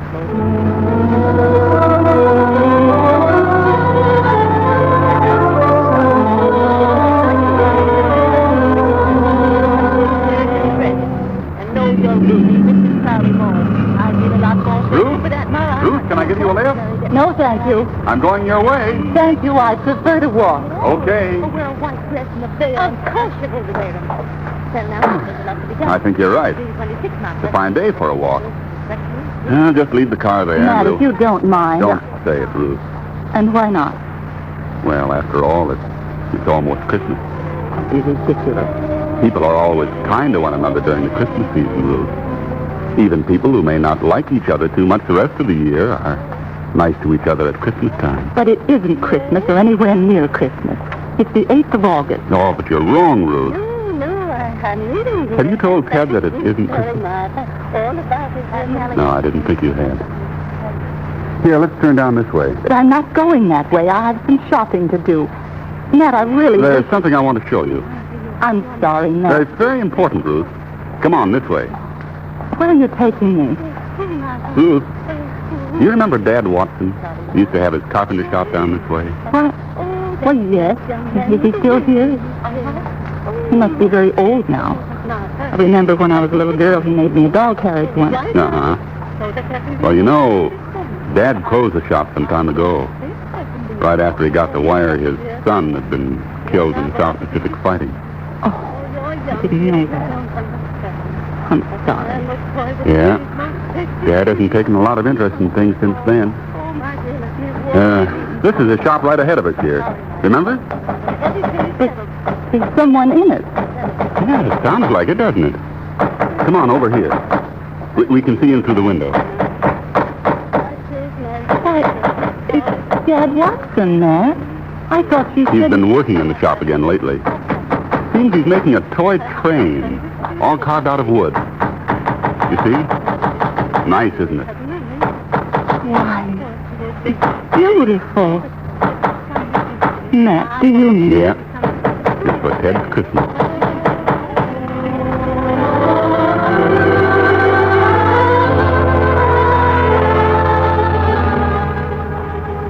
That wasn't fair. You knew what he was doing. Sure I did. It's given Dad a new interest. If you let him come and see Ted once in a while, I think it'd be very nice, don't you? Ruth, let's stop here for a minute. Why? Well, because from here we can see across that backyard into Mrs. Heffern's kitchen. Why should I want to see into Mrs. Heffern's kitchen? Go ahead and look. What do you see? Nothing much. Couple people moving around. Uh-huh. That's Mrs. Sachs helping Mrs. Heffern bake some cookies. It's a miracle.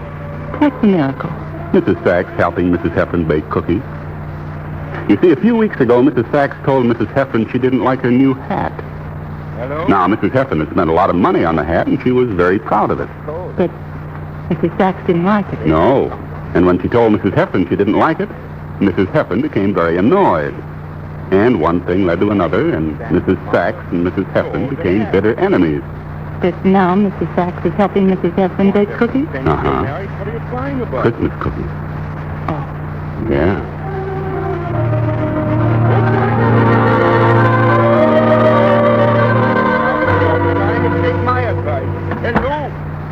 I wanted you to see how my office looks now, Ruth. Quite different from the last time you were here. Oh, Matt. Those letters and packages. Why, there must be... Thousands of them. From all over the country. Christmas letters and gifts. Oh, Matt. Don't you see, Ruth? It won't be Christmas only for Ted. It'll come to all of us for a little while because of him. Well, what do you say, Mrs. Ward? Still think it's the 8th of August? I hope you don't take it too serious. You win, Matt. You got a minute to talk. Merry Christmas.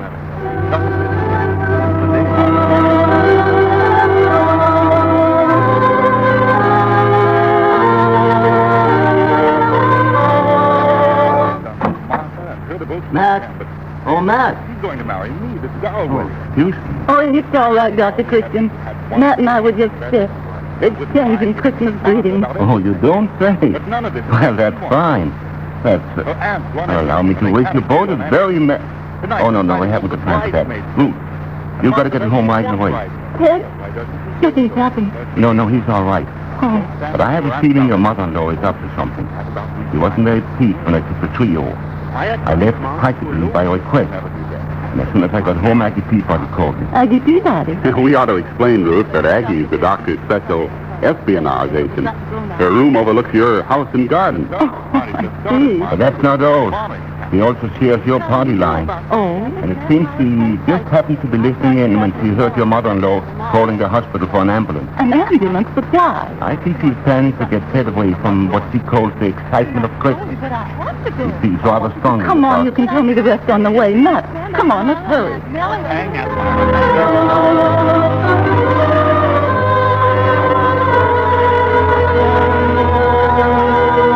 Mind right now. Now on Martha? Ruth, what is the meaning of this? Merry Christmas, Mother. What did you say? Where's Ted? Oh, hello, darling. Hello, Mommy. So you have them all bundled up, ready to go. How are you, darling? Oh, I'm fine. Gee, it's exciting, isn't it? Ruth, we've got to get Ted away from all this. It's bad for him. Look at him, Mother. Huh? I said look at him. Something isn't His done. color in his face, his eyes are sparkling. He He looks better than he's looked in... Do you think the excitement's bad for him, Dr. Christian? I think it's just what he needs. Isn't that what you think, Ted? Yes, Mommy, yes. I didn't want to tell you, but I was getting so tired of nothing ever happening around here. Of course you were. And let me tell your sister, darling. So is your mother. Have you taken complete leave of your senses? No, Mother. I'm just happy because it's Christmas. You certainly don't think I'd be asking everyone in for our Christmas Eve party if it weren't the 24th of December, do you? No, you can't be thinking. That's exactly what I'm thinking of.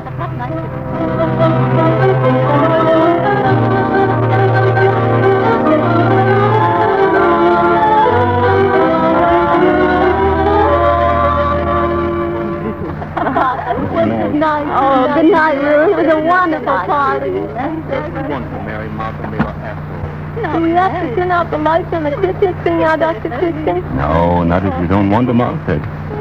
I think we ought to let them burn till the dawn of Christmas Day. Don't you think we should, Mrs. Ward? Mrs. Ward, I said I so. said yes. Yes, sir. I guess it's customary on Christmas Eve. Grandma, you got it straight at last that it's Christmas. Yes, dear. I guess I finally got it straight about Christmas. Just call Mommy and tell her. No, Ted. Your mother saying good night to Matt. I think that's going to take quite a while. Oh, yes, I guess that's going to take quite a while. Well, I'll go fix you warm milk, Ted. You'll need something to put you to sleep tonight, young man. Yes, Yes, Mrs. Ward. Carry home for Merry Christmas. make home And please accept the food those women sent. Why, thank you, Mrs. Ford. And a Merry Christmas to you.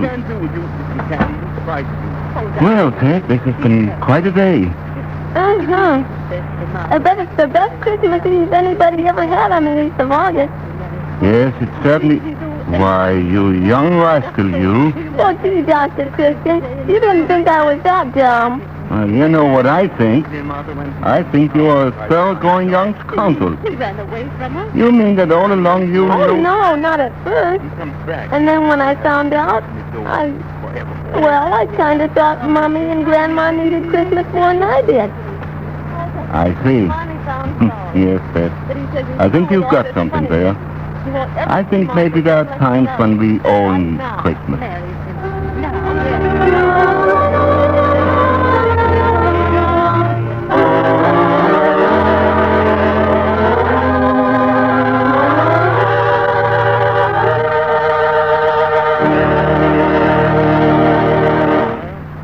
And the curtain descends on another Dr. Christian prize play with our star, Jean Herschel, waiting to greet you. And Judy Price right here to say, Be careful, friends.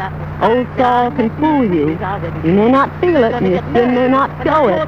But later, the effect of long exposure to the hot sun's rays may be a stinging sunburn. Should you suffer such a sunburn, immediately apply Vaseline petroleum jelly.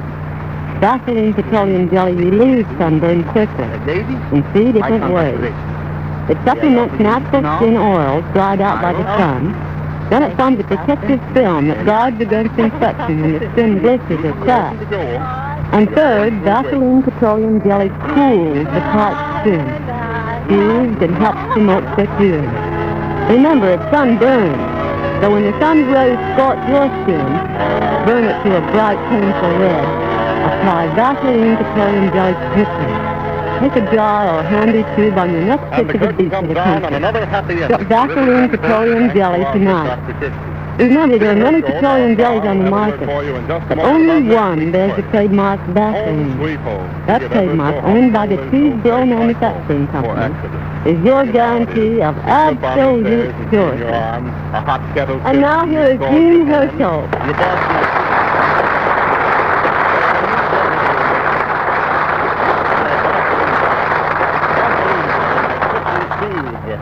Thank you very much. Now a word about the author of tonight's charming play, Christmas Deferred. He's Paul F. Raphael of Los Angeles, California. And his career includes writing for the magazine, writing and directing radio programs, a term in the infantry, and a term working for the OWI, writing shortwave radio programs. Now I have a message here from the government, urging us all to help lift the black market in meat by refusing to buy over the ceiling price, or to buy without giving the required number of red breaking points. The only recuperation is to ensure a fair distribution of available supplies to all. It is up to us to make it work. Next week our prize play is called Canine Justice by Jack B. Plumley of Drexel Hill, Pennsylvania. So we invite you all to listen next Wednesday evening to the Vaseline program, same time and same station. And until then I'll say good night.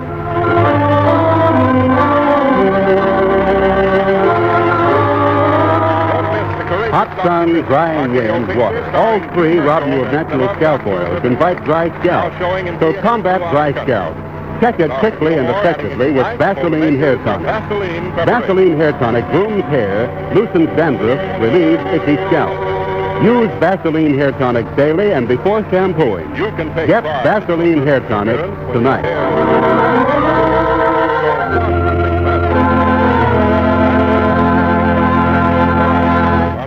If you have a dog of your own, you'll be crazy about the next prize play, Canine Justice, which will be presented next week at this hour on the Dr. Christian program. This is the Columbia Broadcasting. Bob Anderson speaking. This is CBS, the Columbia Broadcasting System.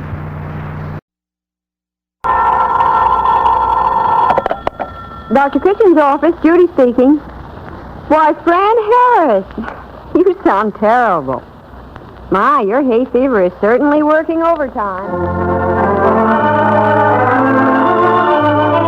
And it's the Vaseline program, the only program in radio where the audience writes the show. Tonight, Drexel Hill, Pennsylvania gets the spotlight, and the prize goes to Jack B. Plumley, 4124 Rosemont Avenue, for his story of Canine Justice. Jean Hersholt is starred as Dr. Christian, and screen actress Rosemary DeCamp plays Judy Price.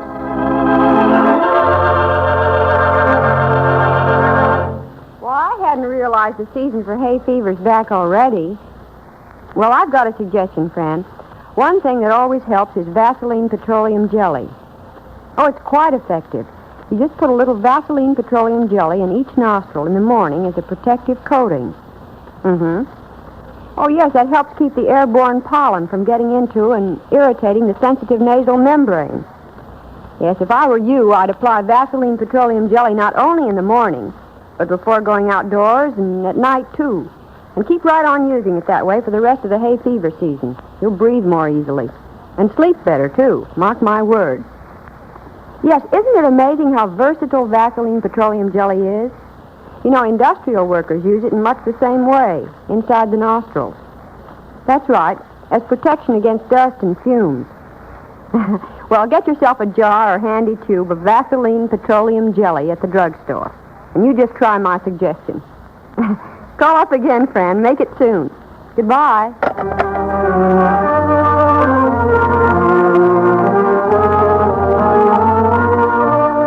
And so to our prize play, Canine Justice. Dr. Christian has had his usual hard day, and as our story opens this evening, he and Judy Price, his office nurse, are about ready to leave the office. Dr. Christian, if you start working on those files, you'll be here until morning. Why don't you wait until tomorrow? Procrastination, my dear Judy, may be only a habit to some people, but it's more serious than that in my case. Oh. If I put this off until tomorrow, I might as well forget it entirely. Yes, I know what you mean. Every day seems to bring more work than you can possibly do. Oh, my goodness. Someone seems very anxious to prolong this day for us, Judy. You better answer it. Wonder why he doesn't use the buzzer. Well, hello there. Did you want something? I sure did. I want to see Dr. Christian. I got some trouble with my dog, and he's the only doctor I trust to take care of it. Oh, but Dr. Christian isn't a dog doctor. That makes no difference. Nothing is too good for Laddie. I see what you mean. Well, bring him in, Judy. And maybe we can be of some service. All right. Come on in, Sonny, and bring your dog. Well, hello there. I believe you're one of the very few boys in Riversend I don't know. I'm Kenny Douglas, and this is my dog, Laddie. Well, young man, what seems to be your trouble? Laddie has a splinter in his front right foot, Doctor. I tried to get it out, but it's pretty deep, and I thought you should have a look at it. But Kenny, Dr. Christian isn't a veterinarian. Veterinarian? You mean a returned soldier? Huh? Gosh, I know that. Oh, no. Never mind, Judy, never mind. I think I can take care of this, even if I'm not a returned soldier. Will Laddie bite me, do you think? Nah, he's as gentle as he ever was. He's been detrained. Detrained? I don't think I understand. Maybe I better start at the beginning, but I'll have to make it kind of short, because that splinter is hurting him. Well, now, in the interest of kindness to animals, suppose we take out the splinter first and then hear about his detraining. Now you're talking. Here, Laddie, give the doctor your paw. Nah, the other one. That's a boy. Oh, that dog seems to know exactly what you say to him. Sure he does. My dad says he's got more sense than a lot of people. Your dad, it would seem, is a bit of a philosopher. Come on, Laddie. Let's have that paw again. That's a good fellow. Judy, those small tweezers in my bag, if you will. All right. I think we can fix Laddie without getting chewed up too badly. He won't bite you. I explained to him that you might hurt him a teeny-weeny bit, but that would only be in order to help him, and I think he understands. Well, you know, Kenny, from what I've already seen of this dog, I wouldn't be a bit surprised if he did. This pair, Dr. Christian? Yes, that's fine. Now, Laddie, just hold still a moment, boy, and we'll have it out in a jiffy. Never mind, Laddie. The doctor will fix your foot right up, as good as new. There, that's all, boy.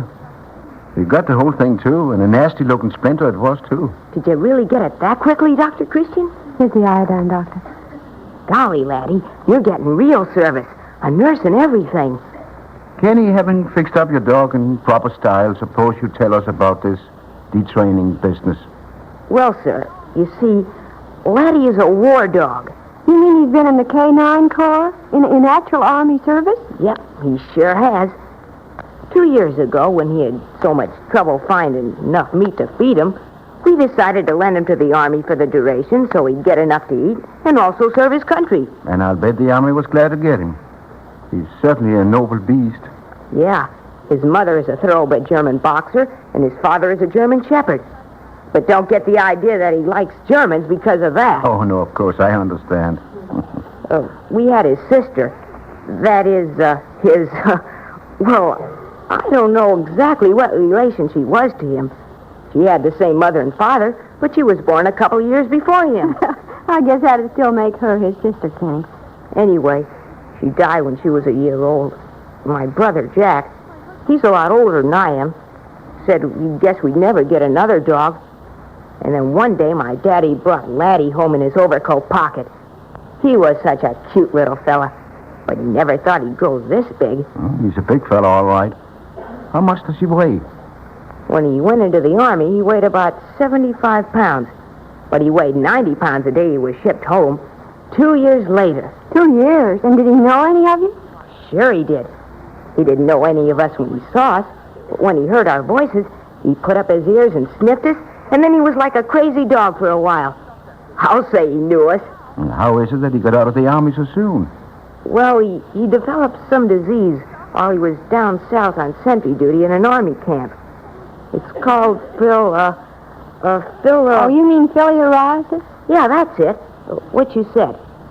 Anyway, they sent him to Nebraska for a couple of months' treatment and made him better, and detrained him. I never heard anything like it. Oh, yes, it's the usual thing, Judy. The Army takes the greatest care of these war dogs and returns them to their original owners in as perfect condition as possible when, for any reason, they cannot use them again. I'll bring over his honorable discharge paper someday and show you, Miss Judy. His discharge paper? Sure. He's got a beauty. Here, I got the words all copied down here on a piece of paper somewhere. Oh, here he is. Listen. Quartermaster Corps, War Dogs, Canine Section, U.S. Army. Honorable discharge. The War Dog Laddie, tattoo number A527, having served with the Armed Forces of the United States of America, is hereby awarded the Certificate of Faithful Service and Honorable Discharge. Almost exactly like the discharge of a regular soldier. Yeah, and it says under remarks that he was on sentry duty and gives the date he enlisted and the date of his discharge and his serial number, 5208. He's no ordinary dog. Oh, no, I can see that. And we never have to buy a license for him as long as he lives. At least, that's what somebody told my dad. But if the dog catcher picks him up, Kenny, how will he know that Laddie's a war dog? That'll be easy. He's tattooed. He's what? Tattooed. You know, like a sailor. Here it is on the inside of his left hind leg. Well, of all things. Why, that's the same number that was on his discharge paper. And he seems as proud of it as some sailors are of the various things they have tattooed on their arms and chests. Well, Kenny, I'm glad you brought him to me. He was just a bit out of my line, but I'll admit I've learned a lot. Isn't he at all vicious after the Army training? Who, Laddie? No, Miss Judy. He's as gentle as he ever was. Except when somebody tries to pick on me or my brother Jack. He won't stand for any fooling. He shows his teeth and growls. And from the looks of him, I'd say he might mean business. Well, we've got to beat it. Folks don't know I came over here, and they might get worried. Send me your bill, will you, Dr. Christian? We live in the house with the white columns out on the river road. Oh, now I know who you are. Why, you only moved there from out of town a few weeks ago, didn't you? That's right. We used to live in Shadeland, about 50 miles from here. Well, I'll tell you, Kenny. Laddie has served his country in noble fashion. He's been honorably discharged from the United States Army. I don't think my bill would be exactly in order, Let's say that it's my contribution to his future health. Gosh, that's keen of you, Dr. Christian. And if ever there's anything the matter with him, you let me know. There's a friend of mine who's one of the best dog doctors in the state. And I'll get him to look Laddie over. I don't think he'll send a bill either. Boy, you're certainly in luck, Laddie. Well, so long, Doctor. Goodbye, Miss Judy. Goodbye, Kenny. I hope Laddie lives a long, happy life. Judy, that was an experience I would not have missed for anything. What a bright youngster. And what a beautiful dog. That boy certainly is proud of his dog's war record. And justly so. To a small boy, any dog is close to perfection, but just think what it means to own a war dog.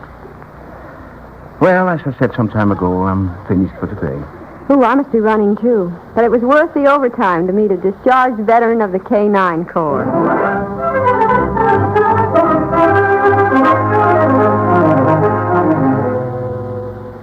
Come on now, Laddie. If I'm going to show you the sights around River's End, you'll have to stop spending so much time chasing squirrels. Don't you know they can beat you every time? After all, you can't follow them up trees. Look. You see that old house up there on the hill? Well, that's the only haunted house in this neighborhood. And I've been just waiting for a chance to look it over. That is, when I had somebody like you along, just in case there is a ghost up there. Want to explore it? Too darn bad you can't talk. We'd have a lot more fun if you could answer me. But I guess you meant yes that time, and I know I'd like to look inside myself. Come along, let's run.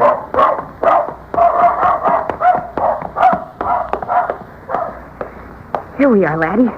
Now I'll just see if there's a door open anywhere around here. Gosh, but it's a spooky place. Laddie, where are you? Oh, I guess he's off after another squirrel. He just never gives up, that's all. Yep, this door's open all right. So here goes. Hey, what are you doing in here, kid? Oh, I'm sorry. I didn't know there was anybody who lived here. Is this your house? What's it to you? And who sent you here snooping? Nobody sent me here. In fact, nobody knows I came. I just wanted to see what a haunted house looked like inside. Well, you did, huh? Yeah. We had one back in Shadeland. Now, that's the town where I used to live. But you had to have a boat to get to it. And Shut up, kid. What I want to know is why you come snooping around here spying on me. Really, I didn't come for anything except to show this house to my... No. You did come to show something to somebody, huh? Gosh. Look at all that jewelry. Are those diamonds real? Mind your business. It's just too bad you had to see them. Hey, are you a thief? Huh?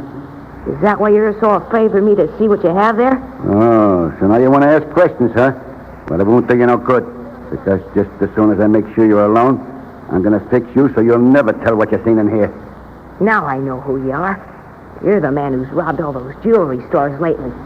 My father was reading about you just last night in the paper, and I heard a broadcast about you on the radio. Yeah, and I guess you'd like to run home now and bring the police up here, wouldn't you? That's just what I am going to do. Good. Now what are you going to do, my fine, feathered little friend? Let go of me.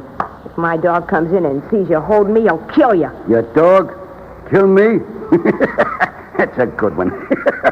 You must have a bloodhound. No, he's a war dog, and he'd kill you if he thought you were going to hurt me. Yes, kid, you give me a good laugh. Now forget about your dog and listen to me. I'm going to tie you up good and tight and leave you in here. Maybe somebody will come by and find you before it's too late. But if they don't, none of my business. You'll come here on your own. You'll have to get out the best way you can. But you can't do that. That's murder.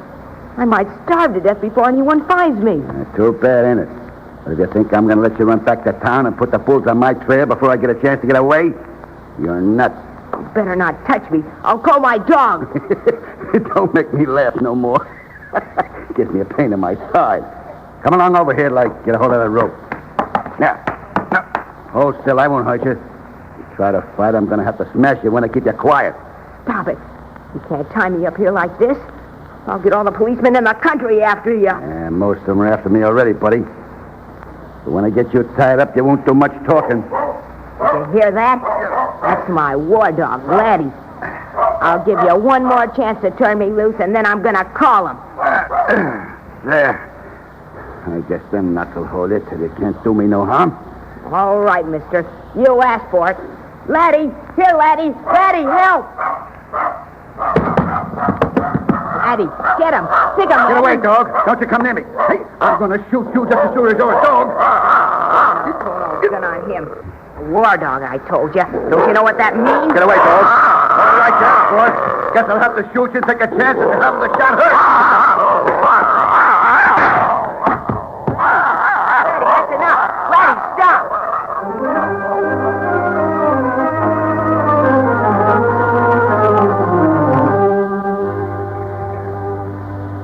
Dr. Christian, Kenny Douglas's mother's on the phone. She wants to know if Kenny's been over here with his dog again. Seems he's been missing most of the day. I haven't seen him, Judy. Ask if there's anything... Oh, here, let me talk to her. All right. Hello, Mrs. Douglas. This is Dr. Christian. Oh, well, that's too bad. Oh, I'm sure he'll show up shortly. Call me again if there's anything I can do. Yes. Goodbye. What is it, Dr. Christian? Is the boy lost? I don't seem to know. He went off early this morning to show Laddie the sights of River's End, and they haven't heard anything from him since. Wouldn't you think a boy of that age would have gotten terribly hungry before this? Yes, you would think so. Now, I wonder where a boy and his dog would go. Now, let me think where I would have gone if I'd had a dog like that on a beautiful morning such as this one was. Hello, this is Dr. Christian. Yes, I know. I'll be right over to your place, Mr. Douglas. Oh, what's happened, Dr. Christian? This was Mr. Douglas this time. He says he's been out asking questions about Kenny, and he found a couple of people who saw him and Laddie going toward the old haunted house this morning. I'm going out there with him now. Oh, Doctor, let me come along, too. You might need help if anybody's hurt. Well, it's against my better judgment to take you into anything like this, Judy, but... All right, come along.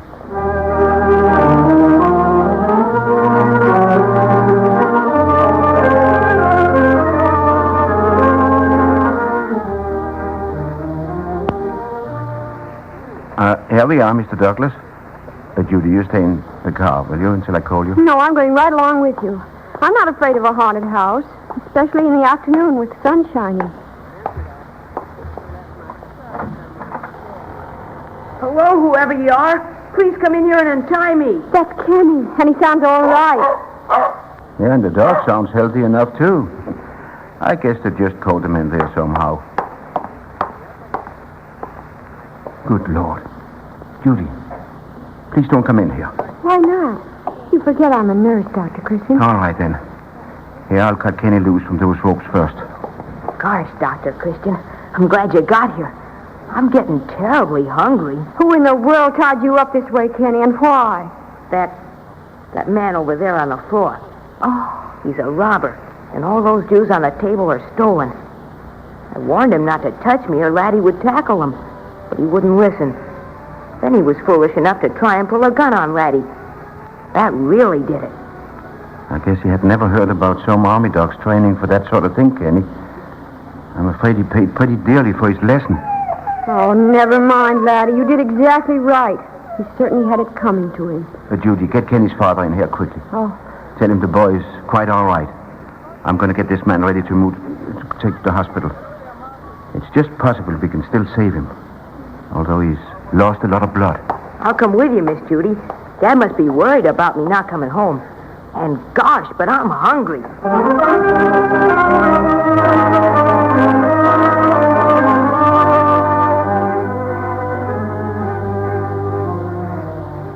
Dr. Christian, what about that thief at the hospital? Will he live?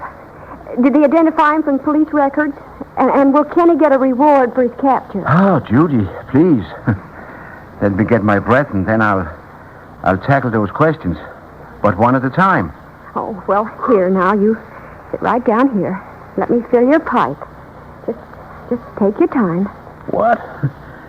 And run the risk of having you burst for curiosity? Oh, no, Judy, I can't risk that. No, I'm perfectly calm, and you know it. Well, Judy, it was like this.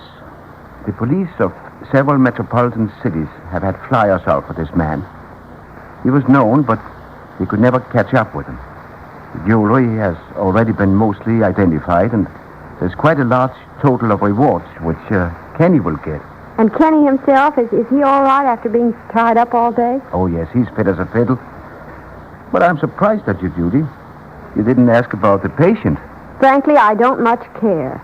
Any man who would tie up a little boy like that and plan to leave him there to starve deserves all he got. Well, he certainly deserved punishment, but I wouldn't say he deserved quite the chewing up Laddie gave him. However, he is going to live to face the various charges against him. Yeah, I'm glad of that. Then there won't be any danger of people wanting to do anything to that splendid dog. They might have, you know, if that man had died. Well, there are those who still think the dog is not safe to be around human beings.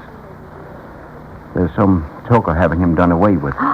Dr. Christian, you don't mean to tell me that you'll allow such a thing as that to happen?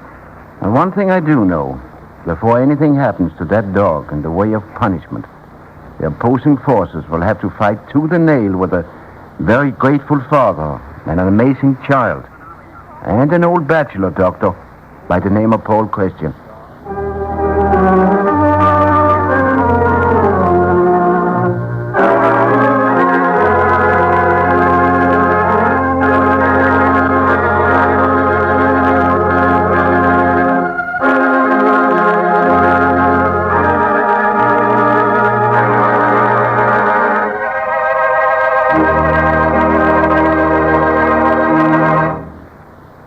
The curtain comes down on another Dr. Christian prize play with our star, Gene Hersholt, waiting to greet you.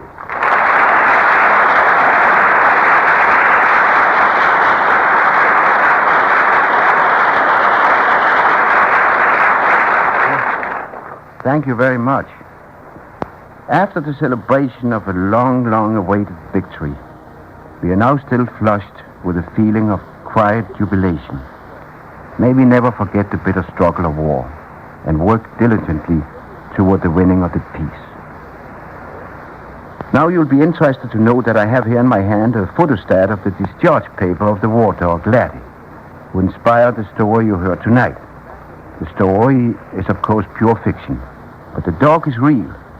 Laddie belongs to the children of the author, Jack B. Plumley of Drexel Hill, Pennsylvania, writer of many adventure stories for the magazines and now for radio. Next week, our presentation is Liebe to Love by Mary M. Prendle of St. Joseph's, Missouri.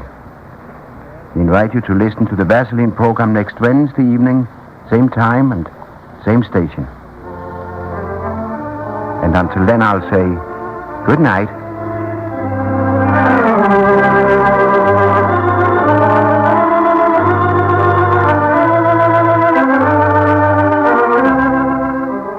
When you've got a glowing red, stinging sunburn, halfway measures won't do. What you want is the cooling, soothing, three-way relief of Vaseline Petroleum Jelly.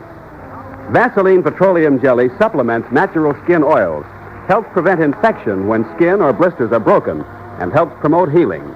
Remember, it's Vaseline Petroleum Jelly for cooling, soothing relief. Get a jar or handy tube of Vaseline Petroleum Jelly tonight.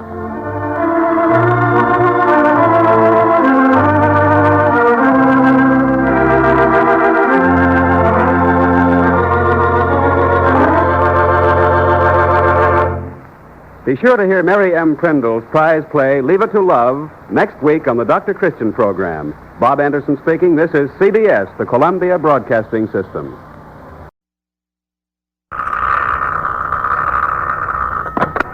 Dr. Christian's office. And it's the Vaseline program, the only program in radio where the audience writes the show. Tonight we turn the spotlight on St. Joseph, Missouri, and the prize goes to Mrs. Mary M. Prendle, 1707 Therion Street, St. Joseph, Missouri, for her play, Leave It to Love, starring Gene Hersholt as Dr. Christian with Rosemary DeCamp as Judy Price.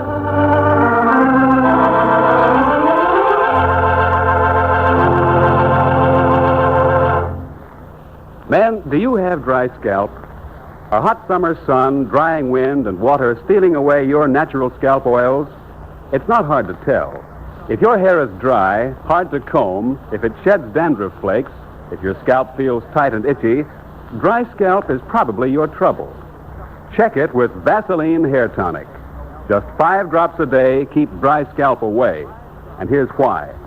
Vaseline Hair Tonic checks dry scalp by supplementing the natural scalp oils. It contains no alcohol or other drying ingredients. Apply Vaseline Hair Tonic with your comb or directly to the scalp to keep your hair neat, well-groomed all day long. And before every shampoo, massage the scalp vigorously with Vaseline Hair Tonic, an extra aid that loosens dandruff scales, relieves itchy tightness. Yes, Vaseline Hair Tonic is the ideal care for scalp and hair. Get a bottle of Vaseline Hair Tonic tonight. See how much better your hair looks, how much better your scalp feels. Remember, more bottles of Vaseline Hair Tonic are sold today than any other hair tonic in America.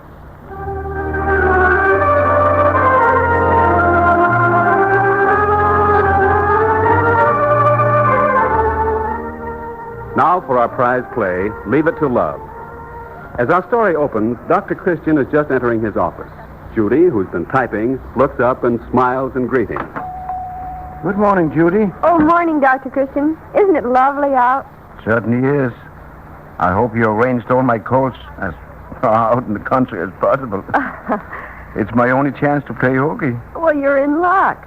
The Simpsons' third from youngest fell out of a tree this morning and has a very fine case of small boy bruises and abrasions. Any broken bones? No, they don't think anything's broken, but you better check. That's 4 miles out the river road. Oh, and Randy Foster called to say hello. Randy Foster? Mm-hmm. Well, how is he? Oh, they had quite a wing-ding for him when his train pulled in the other day. Returning hero with Purple Heart kind of reception. Does he seem to be in good spirits? Oh, he's the same old Randy. Said he was terribly sorry not to see you at the station. That someone's inconsiderate old appendix probably swelled up with its own importance and burst just to keep you away from his homecoming. He and Ellen want us both to drop in whenever we have a chance. Oh, that's good news, Judy. I had several letters from Randy while he was overseas, but nothing after he lost his feet, except a short note asking me to break the news to Ellen. He must have had a pretty bad time. The word is rugged, Dr. Christian. But to quote Ellen, the poor boy is so brave and doing beautifully. I'm sure he'll be all right. His attitude as well as his injuries. He spent some time in a rehabilitation center, and they worked miracles. Besides, Randy has a lot of character. I'll say so. He was one of the most promising boys in town when he enlisted. Is he just loafing at home, or has he gone back in his old job? Oh, I haven't heard, but if I know Ellen, he's living on the fat of the land and not allowed to lift a finger. Well, Ellen is what they call the mother type. Why, Dr. Christian, this from you? Well, she is. She really ought to have 6 children and no money. What a fate to wish on such a pretty girl. Oh, I only meant it's the kind of situation that would really give Ellen scope. Well, I want to see Randy. Perhaps I'll drop in on him on my way back from the Simpsons. Oh, do that, Dr. Christian. And don't hurry back. There's nobody coming in that I can't handle. Besides, it's much too nice a day to spend with symptoms and germs. Dr. Christian, you really ought to get a new hat. Hat? What's the matter with this hat? Oh, it just looks like you're going fishing, that's all. Why, it's a good hat and I like it. I ought to confiscate it someday when you're not looking. Well, now off with you, and take your time. Yes, Judy.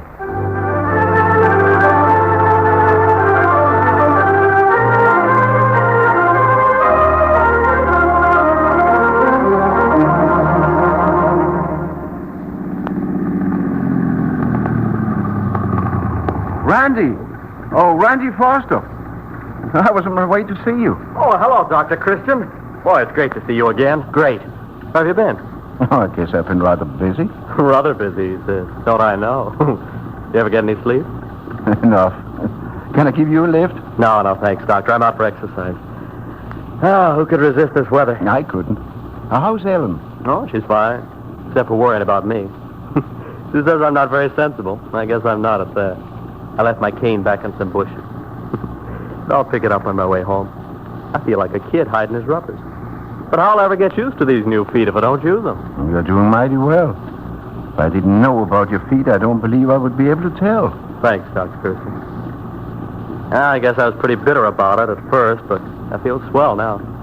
Hey, I stopped in to see Nielsen at the plant this morning, and I start Monday on the assembly line. I'll be on my feet a lot, too. Oh, bless those Army doctors for setting me straight before they sent me home. But then I was lucky. You know, some of those kids are a lot worse off than I was. I'm glad you're doing so well. Ellen has reason to be mighty proud of you. Well, she's kind of set on the idea of mothering me until I'm adjusted, as she calls it. But she'll get over it. And if she enjoys it, it's okay. As when I start working, we'll get back to normal in no time. I'm sure you will. You tell Sam Nilsson from me that he's lucky to get a man with your mechanical experience. Tell Ellen hello. And drop in for a visit soon. I'll do that, Dr. Christian. Thanks.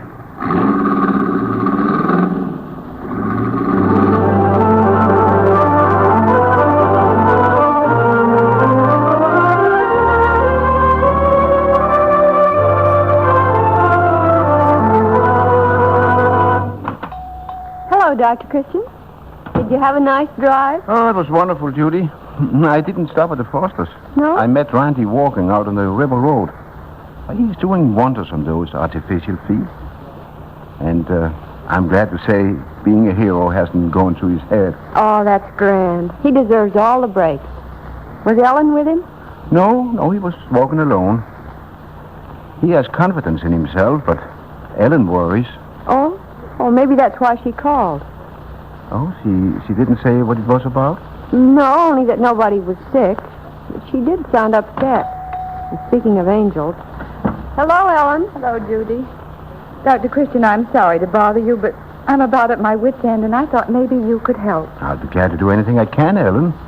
Come in here and sit down. Thank you. Well, I saw Randy a little while ago. He's looking fine. Well, that's what I came to see you about, Dr. Christian. But it isn't his health.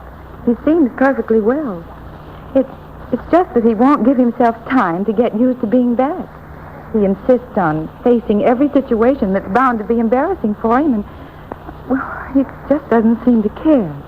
I know he needs special consideration at a time like this, and I've tried so hard. I don't know what more I can do. Now he's going to work at the plant, and I know he'll break his heart. Those people don't realize that he's different. Oh, but Ellen Randy's perfectly well now. It's fine of him to want to get back to a normal way of life. A normal way of life? How can he hope to after 2 years in combat and losing his feet and 6 months in that rehabilitation center where all he could see was hundreds of other disabled men? That was cruel, Dr. Christian, just cruel. Why couldn't they send him home where he'd get proper care and sympathy? He needed that time, Ellen. He had to recover his self-confidence. He helped other boys and became independent and useful. He adjusted his perspective and outgrew his bitterness. Oh, you just don't understand. I thought you could talk to him. You seem to have some influence over him. I'm sure I don't. He doesn't need me anymore, and he's rude to Mother when she tries to help him. Oh, he tries to play golf, and... Oh, Dr. Christian, it's awful for me sitting home imagining how hurt he is because he can't do everything the other boys do. He's not ready to face people yet. Heaven knows I've studied the problem enough, especially since I knew Randy was injured and coming home. I know all about a disabled veteran's adjustment. I knew it wouldn't be easy, and I prepared myself to meet the situation, but he's so much worse than I thought he'd be. All the time he's trying so hard to be like other men, I know he's miserable inside. But he's no different from any of the other young men in Riverside. Well, how can you say that when he's injured like he is? A man doesn't lose his 2 feet and go on as if nothing had happened. Well, I'll talk to him if you think it'll help. I really don't think you need to bother. I can see very clearly that you don't want to. Well, I won't let Randy down, even if I have to stand alone between him and the world. Goodbye, Dr. Christian.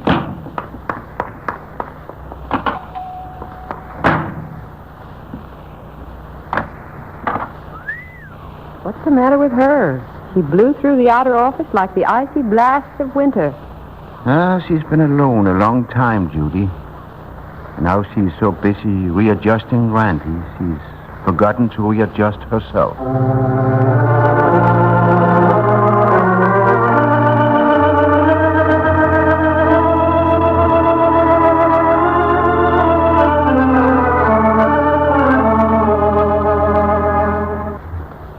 Dr. Christian, I like you. I like working for you. Ordinarily, you couldn't pry me away from this office. Oh, well, what have I done now? It's what you are just about not to do. Good gracious. As bad as that? Oh, you have no idea how close I come to quitting the first of every month. Now, here are the rough drafts of all the statements. I just dare you to put these in the wastebasket. Oh, well, put them here on the desk and I'll look them over. But you see, Judy, I know, it's the same old, but you see, Judy. All you did was set a broken finger for Tommy Schwartz. And the family can't make ends meet as it is, so why bother them with triviality? And old Miss Abby eats like a bird because she can't afford more. So we give her all the vitamin pills she can swallow, plus a chicken every Sunday. Dr. Christian, you're incorrigible. But you're sweet. Oh, go ahead now. Tear up 3/4 of those statements, and I won't say another word. Go on. Well, that's more like my duty. Oh, say, Ellen Foster's coming in to see you this afternoon at 3. She sounded excited and not the least bit angry. Oh, so I'm back in her good graces again. Mm-hmm. Oh, that's good. Well, let me know if anyone comes in. All right.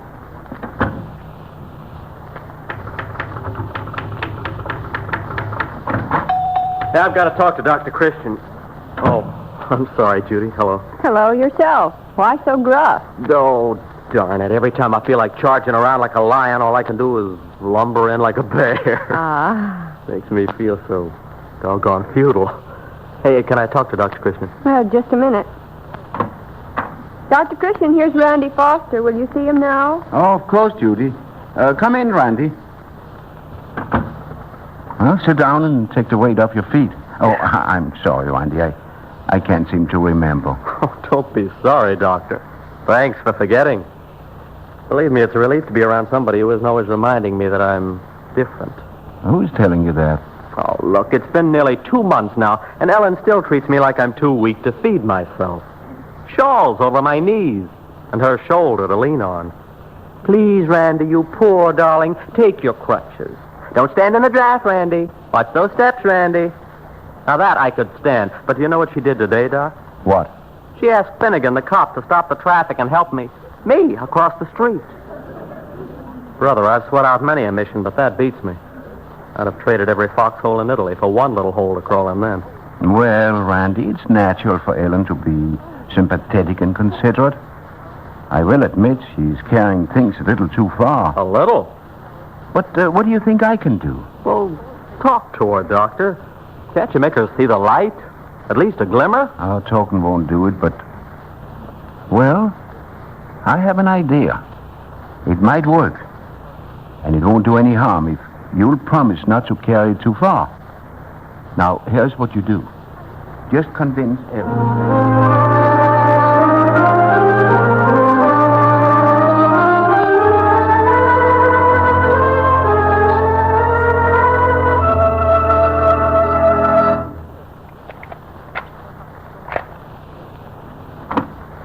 That you, Randy? Yeah, it's me all right, honey. Hello. Hello. Tired? Oh, not a bit. You? Fine. Wonderful. Kiss? Yes. Darling, come in by the fire and sit down. I want you to be comfortable while I tell you. Me sit down? Oh, no, it's you who should sit down. What? Hey, you look bushed, you know it? You sure you're okay? Well, Hey, your color's bad. Here, let's both sit down here. Yeah. Now, look, honey, I've been thinking for a long time that you do too much. You drive yourself too hard. It's getting you down. I can't have my best girl off her feet. oh, but Randy, let me tell you that... No buts, understand? Now, you sit still while I get you some hot tea. You ought to take better care of yourself. I've been darn selfish letting you coddle me. You've worn yourself down to a frazzle. Now, you wait right here. Come on, put your feet up on the ottoman. There we go. Now, I'll be right back with the tea. Hey, how about some cookies? All right. Just a couple, though. I don't want to spoil your dinner. Oh. Got to whip up some Italian spaghetti while you rest. Now, you just settle back. Here's a pillow. Oh. Now, don't you move. Promise? Well, now that you mention it, I guess I am a little tired. I promise. But, Randy, I wish you'd listen. Didn't I say no buts? I'm master of this house, woman. You sit. All right, Randy. Darling.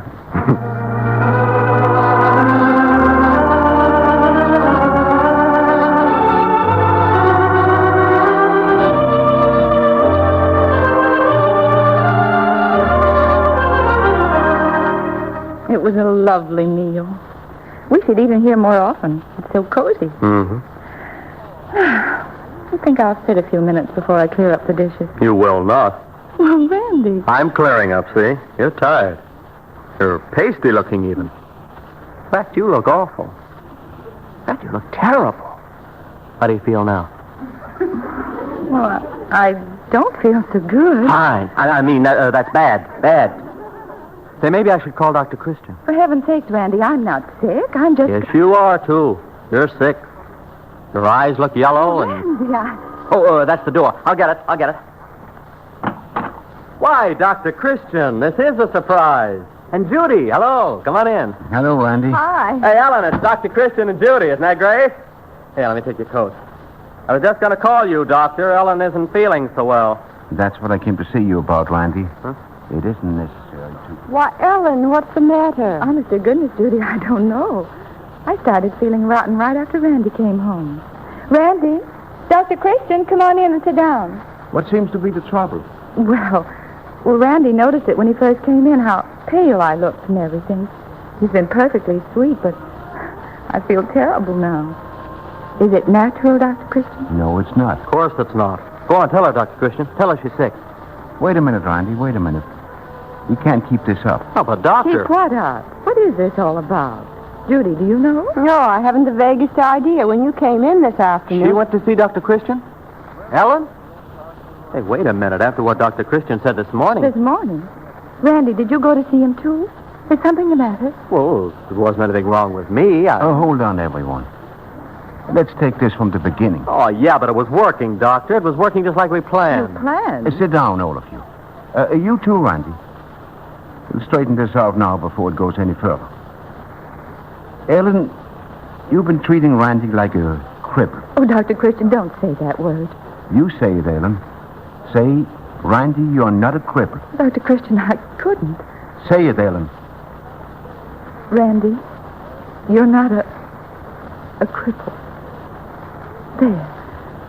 I said it. Randy, you're not a cripple. You're not. You're not a cripple. Well, for Pete's sake, of course I'm not a cripple. But, darling, that word, it haunted me for so long. It scared me to death. It wasn't the word. It was the idea. Because of it, you almost smothered him with care. That's why we planned to make you think you were sick and give Randy a chance to turn the tables. It was a good idea. Worked, too. It would have worked, perhaps. That was before I knew. Before Ellen came in this afternoon. Her visit changed everything. Hey, Dr. Christian, well, she's not really sick. Sick nothing. Randy Foster, all evening I've been trying to tell you. We're going to have a baby. Oh. Oh, my gosh. For Pete's sake. Well, can you beat that? Oh, Ellen, darling. Randy. Come here, you. That's all cue, Judy. As Randy would say, mission accomplished. Dr. Christian. I know, Judy, I know. I'm afraid I'm a born meddler. But there's one thing I've learned. You can't improve on nature.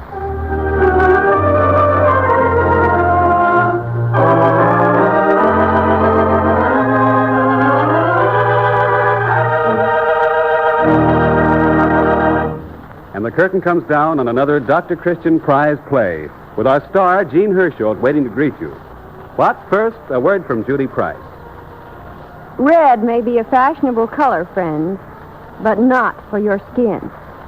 Red, tender sunburn actually isn't attractive looking at all. And how uncomfortable it makes you feel. stinging sunburn fairly cries out for the soothing, cooling relief of Vaseline petroleum jelly. Yes, Vaseline petroleum jelly brings relief from sunburn quickly. 3 ways. First, it supplements the natural skin oils dried out by burning sun. Second, Vaseline petroleum jelly forms a protective film to help keep infection out of blistered, cracked skin. And third, it cools and soothes the parched skin, helping it to heal more quickly. Sunburn is, after all, a burn, and petroleum jelly is widely accepted as part of the new effective treatment for burns. In a study of industrial burns at the Henry Ford Hospital in Detroit, among 84 local anesthetic dressings used, petroleum jelly promoted the quickest recovery. And you probably have the world's leading brand, Vaseline petroleum jelly, in your medicine cabinet right now. So whenever, wherever you get a sunburn, or any burn, get relief with Vaseline petroleum jelly. And remember, there are many petroleum jellies on the market, but only one bears the trademark Vaseline. That trademark, owned by the Cheesebrill Manufacturing Company, is your guarantee of absolute purity. Now here is Jean Hersholt.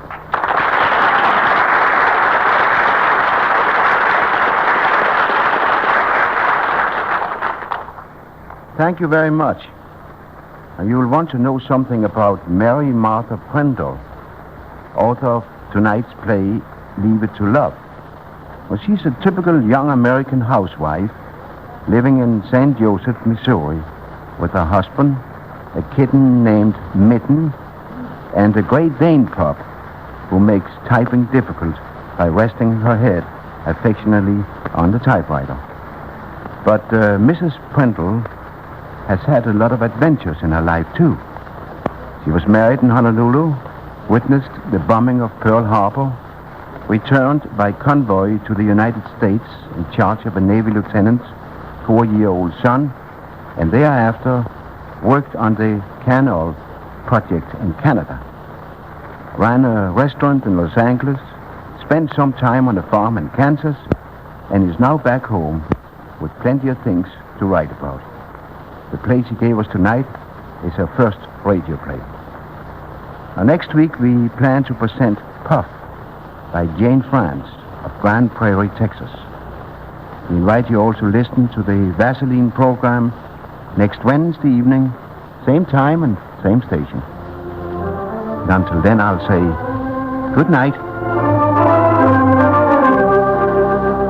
Ladies, hot sun, wind, and water aggravate dry scalp. Help make your hair dull, brittle, unattractive. Adopt this summer beauty care for your hair. Before shampooing, massage the scalp briskly with Vaseline Hair Tonic.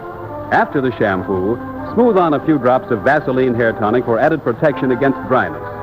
For beautifully soft, lustrous hair, use Vaseline Hair Tonic regularly. Get a bottle tonight.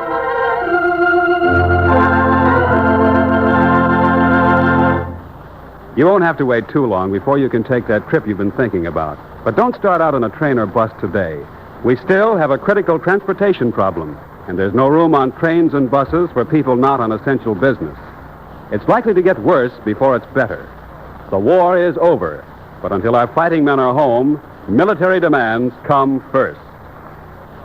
Don't fail to hear Jane France's prize-winning play, Pup, next week on the Dr. Christian program. Bob Anderson speaking. This is CBS, the Columbia Broadcasting System.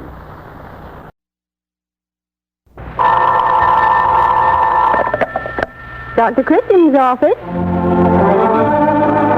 The Vaseline program, the only program in radio where the audience writes the show.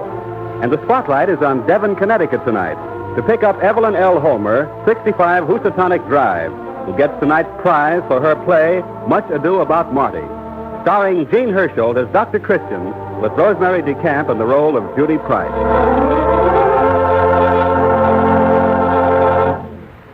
Ladies, the time has come to take a long look in the mirror, to really see what this summer sun, wind, and water have done to your hair, what they've cost you in natural scalp oils. And if your hair is the least bit dry or brittle or dull, if you even suspect dry scalp, you'll be wise to start using Vaseline Hair Tonic. Adopt this simple Vaseline hair tonic glamour treatment and check dry scalp quickly, effectively. Before shampooing the hair, massage your scalp briskly with plenty of Vaseline hair tonic. Next, steam the hair with a hot towel for several minutes. Immediately after shampooing, and as an extra aid, smooth on a few drops of Vaseline hair tonic as you would a Brilliantine. Follow this simple beauty treatment regularly from now on. Your hair will become soft and lustrous. Take on a gorgeous silken sheen. Yes, ladies, for shining, glamorous hair, get a bottle of Vaseline hair tonic. Try it tonight. And so to our prize play. And the scene is the pleasant screened porch on the old White House at the corner of State Street and the River Road in River's End. Dr. Christian and Judy are there relaxing for a moment from their busy life. Well, it seems good to be sitting out here on the porch taking in some undiluted sunshine, Judy. You certainly earned an hour's rest, Dr. Christian. You must have had 25 patients this afternoon. Oh. Is that tonight's paper? Oh, yes. Here, would you like to read the first part? No, thank you, Judy. Oh, can you imagine that? Oh, my goodness. What is it, Judy? Well, it says here that Laurel Gay and her husband have officially separated. She has come back home to her father here in River's End. Oh, you really startled me. Laurel Gay, you said. Hmm? She's the girl who married the band leader. Yes, Marty Gay of Gay's Merry Caballeros. He's better than all the swoon crooners put together. It's not just that he can give with the trumpet, he's just a natural-born comedian, too. Why, this Marty Gay must be quite an individual. Oh, he is. Imagine Laurel Gay walking out on him. Laurel Gay? She was, Laurel Stanley. Uh-huh. There's a picture of her here on the society page. A close-up of her and her sheepdog. A man like Marty Gay for a husband, and she has a picture taken with a sheepdog. Well, there are generally two sides to every quarrel, Judy. I know, Doctor. I'm not really being fair. Uh-oh. Speaking of angels, that's Laurel out strolling now, and with the sheepdog. Oh, dear, and there's my kitten, Doctor. Here, Bob. Here, Bob.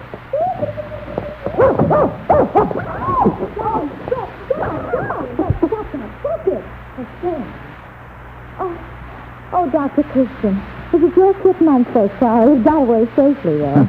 It's Judy's kitten, Laurel. This is Judy Price, my nurse.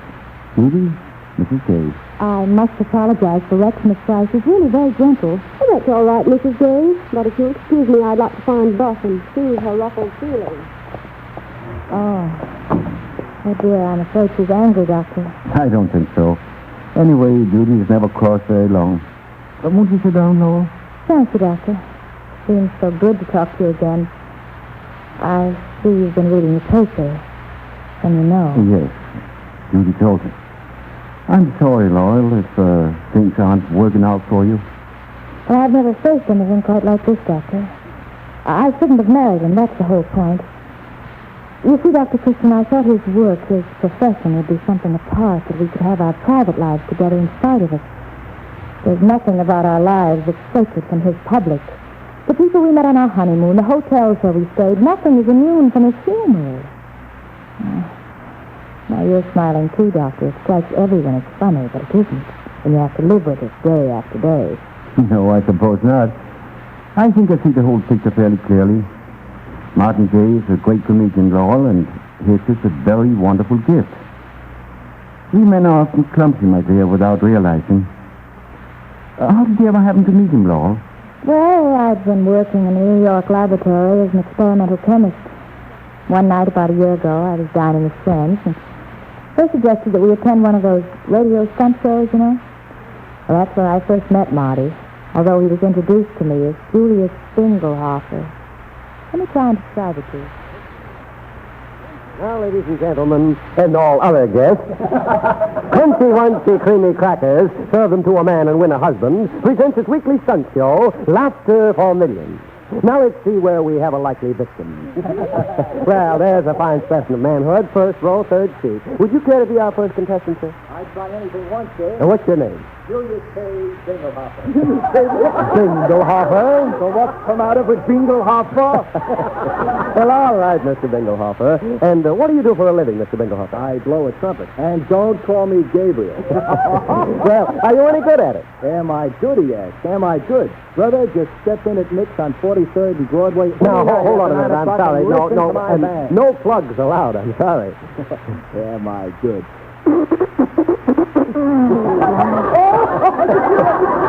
Well, Mr. Pickle, Dinglehopper, the first question I have for you is in regard to ladies' hats this year. What do you think of them?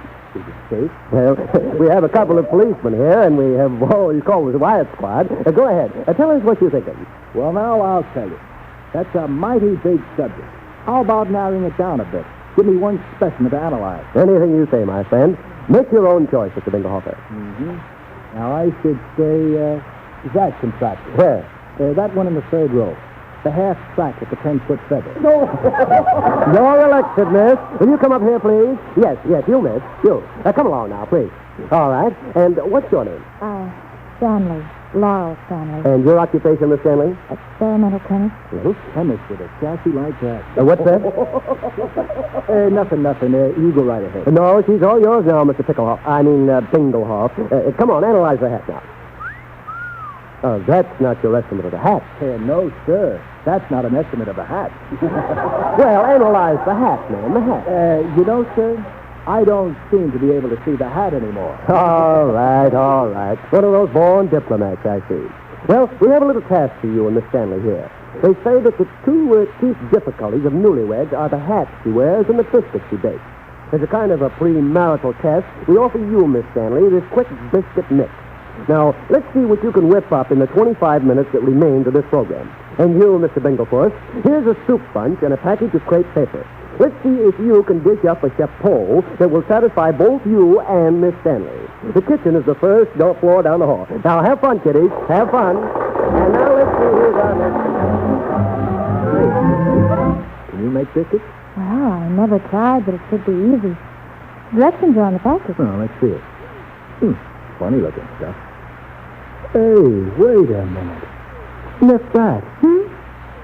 Why, it smells like... Sure, and you a chemist.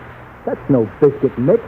That's at least 1/2 good strong soap powder. Oh, is that announcer fella going to make a sap out of you? Oh, listen, Agatha. If I can just get out of here for a few minutes, we'll have the laugh on it. I know a snazzy little bakery just around the corner where you can get biscuits the like of which you never dreamed. You mean we buy biscuits? Sure. And give that announcer fellow a little surprise. That little window's pretty high up there. I think there's a fire escape below it. There is. Now, if I can just squeeze through... come on, Angel Face. You'll have to push.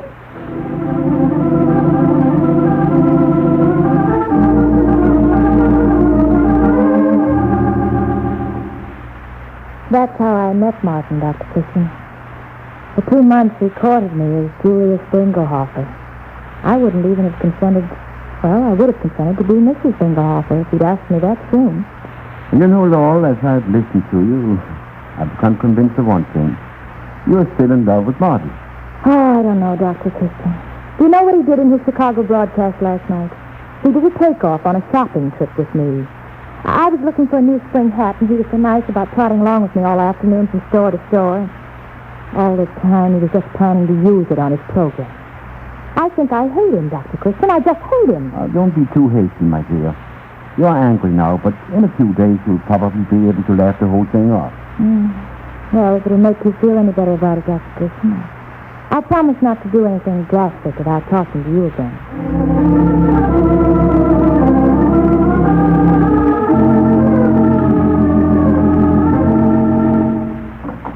Dr. Christian, good morning. Well, good morning, Judy. Well, you're here bright and early. Hey, wait till you hear who else is here in the waiting room. A patient is early? It's Marty Jere. And Dr. Christian is even nicer looking than his pictures. He has that funny little poodle with him that is his mascot on all the camp shows. I'm not exactly accustomed to visits from poodles and comedians, but tell him to come in, Judy. All right. Doctor, we'll see you now, Mr. Gay. Thank you. Good morning, Mr. Gay. Same to you, Doctor. Only call me Marty, huh? This Mr. Gay business feels like a pair of tight new shoes. And this is Skip. Shake hands, Skip. I suppose you wonder why I'm here, Doctor, but Pop, that's Laurel's father, told me she's been here talking with you yesterday, and... So tell me, Doctor, what on earth has come over Laurie? She's never acted this way before. Well, now, look, Marty, I'm a doctor of medicine, not a court of human appeal. I know, Doctor, but you're the only one who could figure the angles. Here's how it is. Before we were married, Laurie was a swell sport. She helped me with my gags, and anything went. You know, it takes a long time to work out the gags for a show. I live them. I think them all week. I can easily understand that. Yeah, lately she's going real snooty on me. Wants me to attend these little select social gatherings. Even suggested that we should copy some couple she knows who read Shakespeare aloud to one another once a week. Shakespeare. But the crowning point of it is, Doctor, was the sheepdog. She thought I needed a more dignified dog, so she bought him for me to take along on the shows instead of the Skipper. Oh, but Marty, what made you make fun of her hat shopping trip on your Chicago broadcast? That was kind of dumb. Of all things dear to a woman's heart. Yeah, I see what you mean, Doctor. I guess I did put it on a little thick. Yeah, but I was getting mad. That sheepdog and all. Well, have you seen her yet? Yeah, last night, sort of. I sent her flowers. They didn't come out. So then I threw in my hat. And that stayed in. I went in. Her father and I played chess all evening. Laurie stayed in her room. When I said I couldn't find a room in River's End, she let me bunk with her father for the night. He's a congenial soul. And I think he's on my side, but he doesn't dare admit it. Marty, you and Laurel reminds me of a couple of children playing tug of war. You're both pulling so hard in the opposite directions that... Have you ever thought of letting go suddenly, Marty? Just giving in for a day or two and being the kind of person she thinks at the moment she wants? Tug of war? I let go suddenly and she goes down with a bump. I think you've got something there, Dr. Christian. I think you've got something.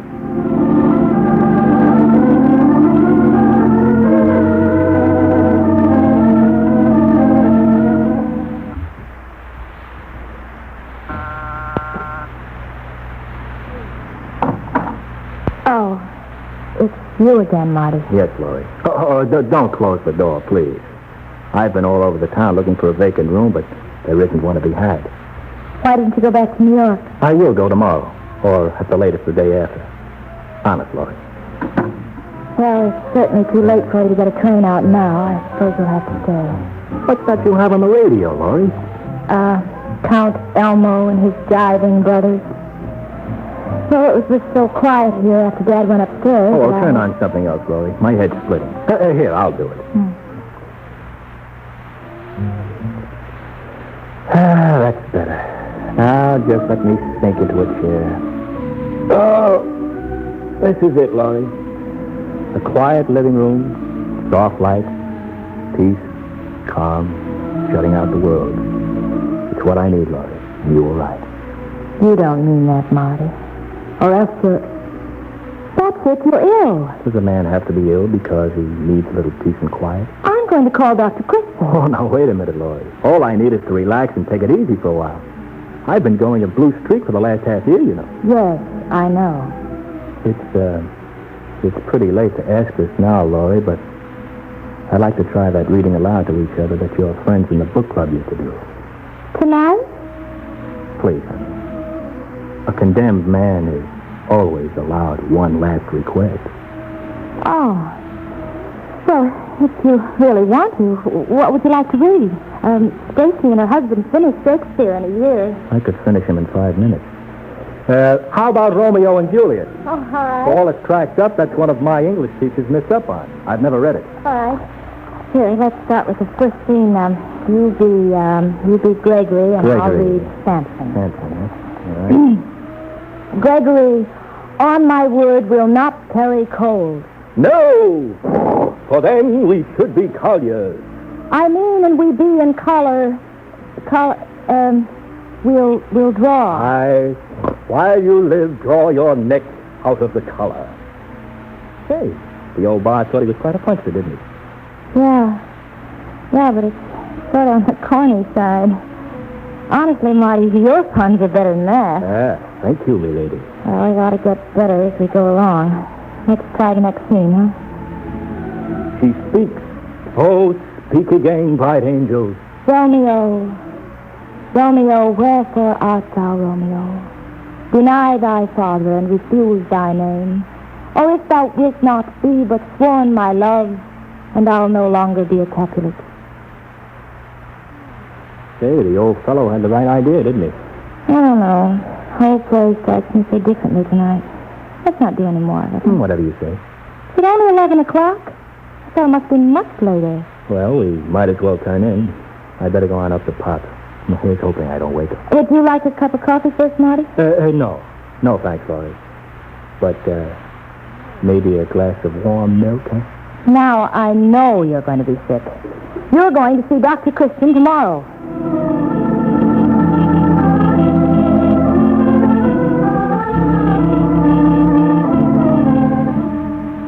Good afternoon, Judy. Is Dr. Christian in? Well, yes, Mrs. Gay, but right now he's talking to, Pacey. Judy, I've got to talk with him about Marty. Have you seen the morning papers? I think Marty must be losing his mind. Look here. It says, Marty Day goes classical. What? I'm tired of clowning, says Marty Day. From now on, our band will be known as Day's Musical Moment. Oh. We'll do classical stuff with interludes of short dramatic sketches from Shakespeare, Dickens, Thackeray. Oh, Judy, you can't do that. That just isn't Marty. No, millions of people will take this pretty hard. It isn't often you find a comedian as good as Marty Day. Oh, I feel so awful, Judy. It's my fault, I know. The front hall is full of mail from soldiers' camps and veterans' hospitals. Marty must have released the news in New York papers last night. Oh, I must see Dr. Christian as soon as he finishes with whoever's in there. May I sit here by the office door, Judy? Well, yes, I guess that'll be all right. Last night was a scream, Doctor. Aren't you afraid you're going a little too far, Marty? No, she fell for last night like a ton of bricks. Oh, but Doctor, she's wonderfully sweet. I'd go crazy if I lost her. Did you hear that? It was just another of Marty's gags. You don't be angry, Mrs. Gay. He must really love you very much. But another gag, Judy. Well, I'll show him too can play at that game. Look now, Judy, don't tell him I overheard. Just say that I telephoned and invited all three of you to my house tonight to talk over Marty's change of plans. All right, Mrs. Gay, but what... You'll see tonight, Judy, and thanks a million for helping.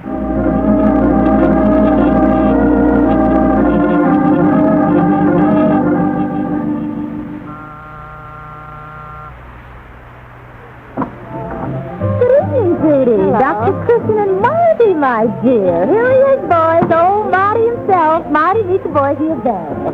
We thought we'd meet to celebrate that beautiful publicity gag you pulled this afternoon with your honey. It's wonderful. Marty, boy.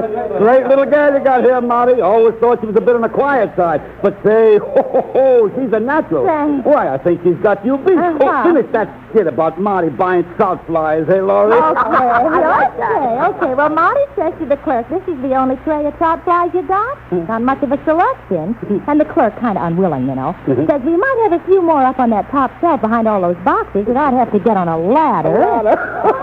Crowd him out, says Marty. And while the guy is up there on a ladder juggling half a dozen boxes, Marty goes over the stuff on the counter. And he says, how much is this red one? $2. I could make one myself in 5 minutes. You can keep your old flies. And out stalks Marty, leaving the clerk on the top of the ladder just covered with flies. He thinks me particular when I go shopping for something. She's got your number all right, Marty. Oh, come on, fellas, come on. Give it a little music. Help me, Judy. I ought to be the your treat. You stay right here, Doctor, and take your medicine. You would play Dorothy Dick. Oh, Dr. Christian, can you conga? No, I can't. Come on.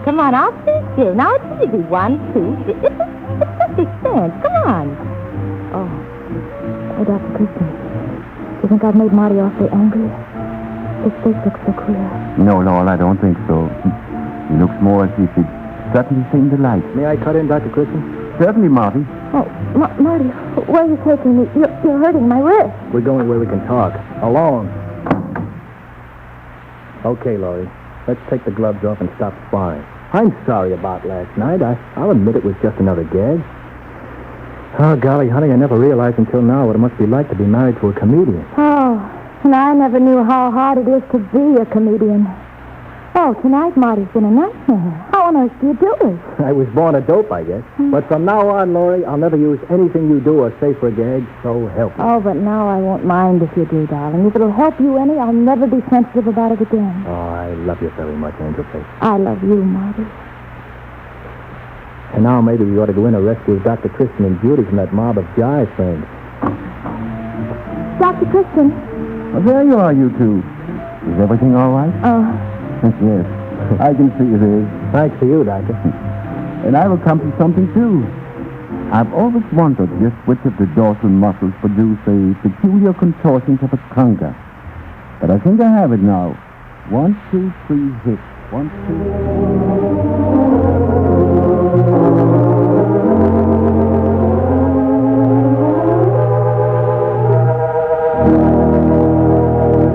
2... And the curtain descends on another Dr. Christian Prize play with our star, Jean Herschel, waiting to greet you. But first, a word from Judy Price.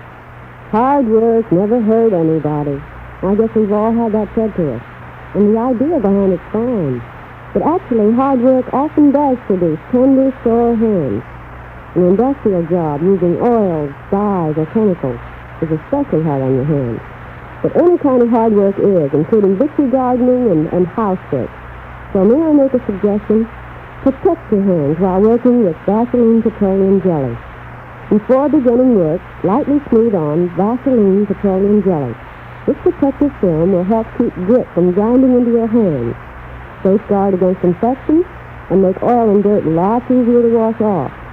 Then after you wash up, apply Vaseline Petroleum Jelly to your hands lightly. Once again, this is to supplement the natural skin oil so often washed away by strong soap. Also to promote quick healing of nicks and cuts. Your hands will feel lots better when you give them the double protection of Vaseline Petroleum Jelly. Remember, there are many petroleum jellies on the market, but only one bears the trademark Vaseline. That trademark, owned by the Cheeseville Manufacturing Company, is your guarantee of absolute purity. And now here is Jean Herschel.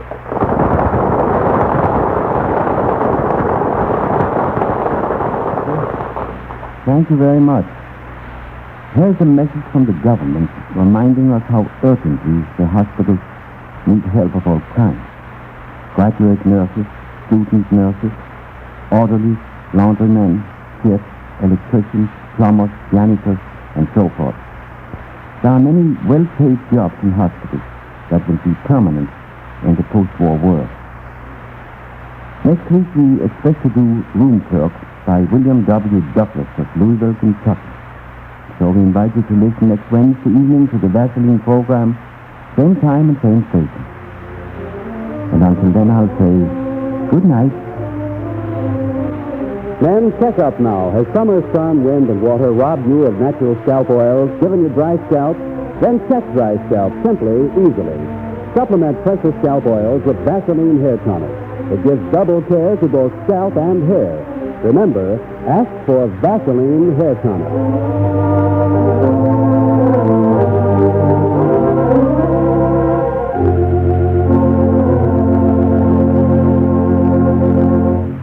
If you want a good laugh, here's Dr. Christian next week in Room Clerk.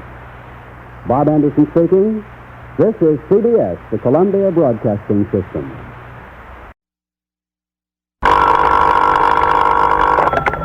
Dr. Christian's office, Judy speaking. Oh, hello, Mrs. D'Angelo. How's young Carlo? Did he enjoy going away to camp?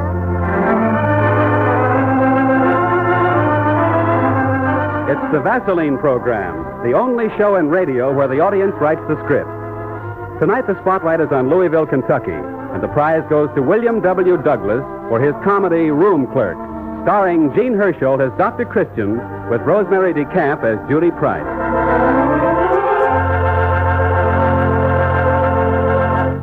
Really? Little Carlo helped fight a brush fire, Well, that was a brave thing to do. Burned? He... Oh, my. Oh, I see. Well, thank heavens it was a minor burn. It's almost completely healed already, Who was the camp doctor? Oh, he's very good.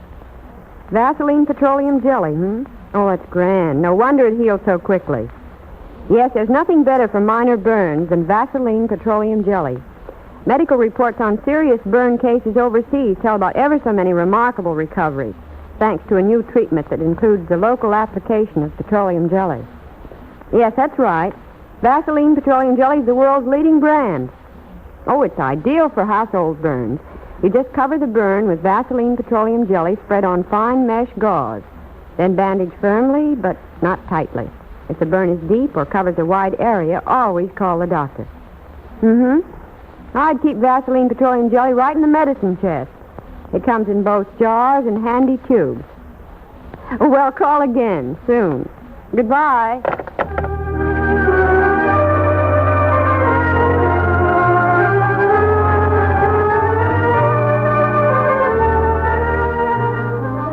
And so to our prize play, Room Clerk. The curtain rises on a warm afternoon in River's End with Dr. Christian and the perfect secretary, Judy Price, in the doctor's office just finishing the day's work. Dr. Christian's office. This here's George, ma'am. I'm the bellhop over here at the United States Hotel. The room clerk's done passed out on me. Almost. He's sick, ma'am. He's plenty sick. You say it's the room clerk of the United States Hotel. He is ill? Yes, he sure is. He's Mr. Charlie, and he asked me to call Dr. Christian. He wants a doctor to come right over. Over where? Over at the hotel. Mr. Charlie was working, but he ain't now. He fell over. Something wrong with his heart, they say. Well, now, don't worry. I'll tell Dr. Christian right away. Oh, thank you, ma'am, and thank you, but please hurry. Dr. Christian? Yes, Judy? One of the bellboys at the hotel just phoned. He said that the room clerk just had a heart attack. He wants you to come right over. Room clerk? At the United States Hotel? Now, you know we have only one hotel. It's a man named Charlie somebody or other. Oh, then it must be my old friend Charlie Stubbs. I'll drive right over. Heart attack again, eh? Well, Charlie's getting pretty old to be doing night work with that bad heart, too. Still, clerking in a hotel isn't hard work. In fact, it should be an easy job.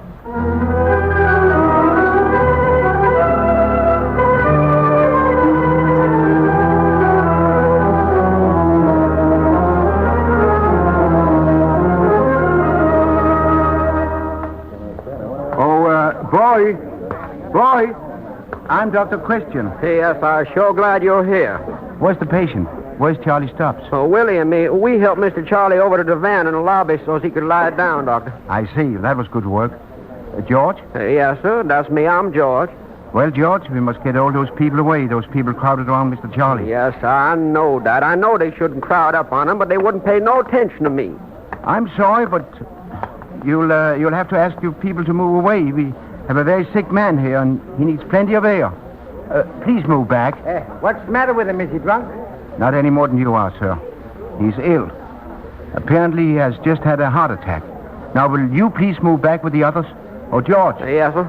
George, get me a little water in a glass, will you? About 1/4 of a glass, I should say. Yes, sir. Coming right up, Doctor.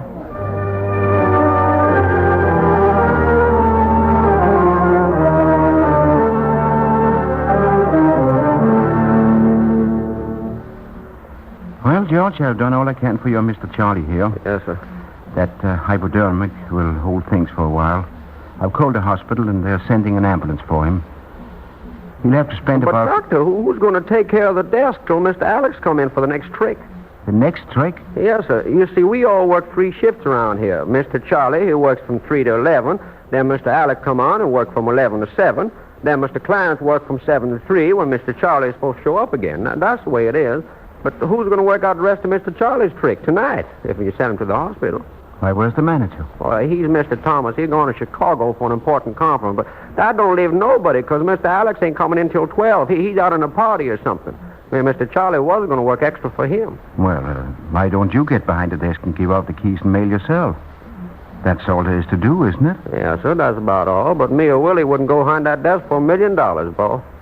Well, And the guests is getting pretty riled up. They can't get their keys or their mail or nothing.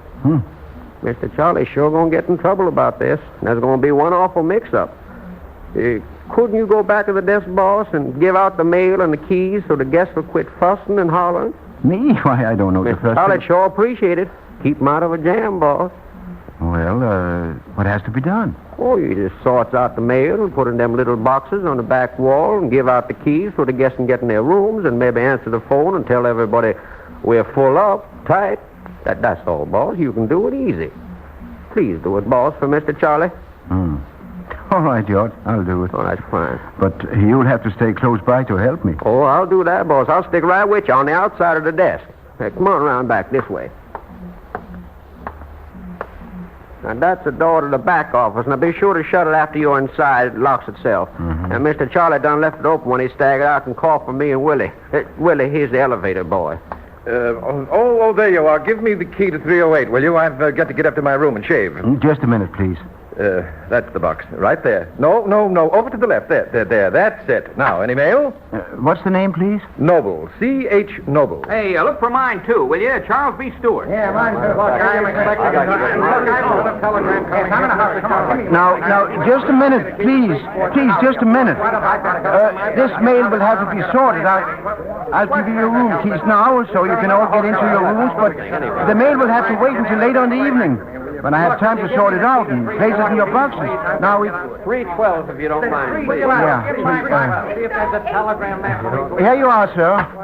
That's fine. Well, could you get me 316, please? 314 is mine. 316 is what I want. Get up in the room. S 213 and 316. Now, 316, thank you. now, please, just a minute. Please, I'll have to make a phone call.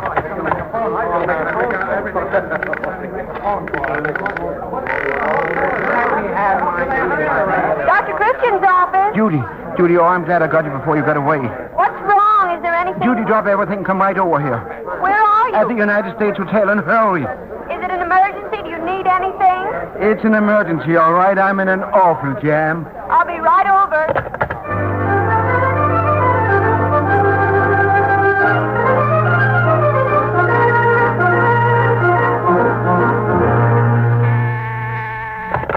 I'm sorry we haven't any rooms. Room? Who wants a room? I don't want a room. I'm sorry we're filled up. Filled up? Filled up? Oh, my. Oh, I don't want a room. I got a room now. It's number, let's see. It's room number 402. That's a house phone you're talking over, boss. Oh, and what is it you want, 402? What's the ice? There's a lot of ice and ginger ale. Send it ice and send it right up, will you? Yes, we will. We'll send it right up. George, see if you can get some ice and ginger ale up to room 402, will you? Yes, sir, right away. But I'll get Willie to take care of him so I can stay here with you. Good evening. I'm Horace P. Tuttle. I'd like to have my room, please. Your room? Yes. Well, we haven't any rooms for rent. Why, wired for a reservation. I'm sorry, we simply haven't any rooms. We're filled up. But I wired. You've got to have a room for me. I'm a salesman. I've stopped here before, and you've got to treat me right. And I want a sample room, too. I'm sorry, we still haven't any rooms vacant. Now, look, my good man. I've got 2 big sample trunks on the way over here from the station. I've got to have a place to sleep and a place to display my line, my merchandise, my samples, and besides... boss, if you'll excuse me, the sample room is full up with soldiers. We've got 10 cots in there and a soldier in each cot.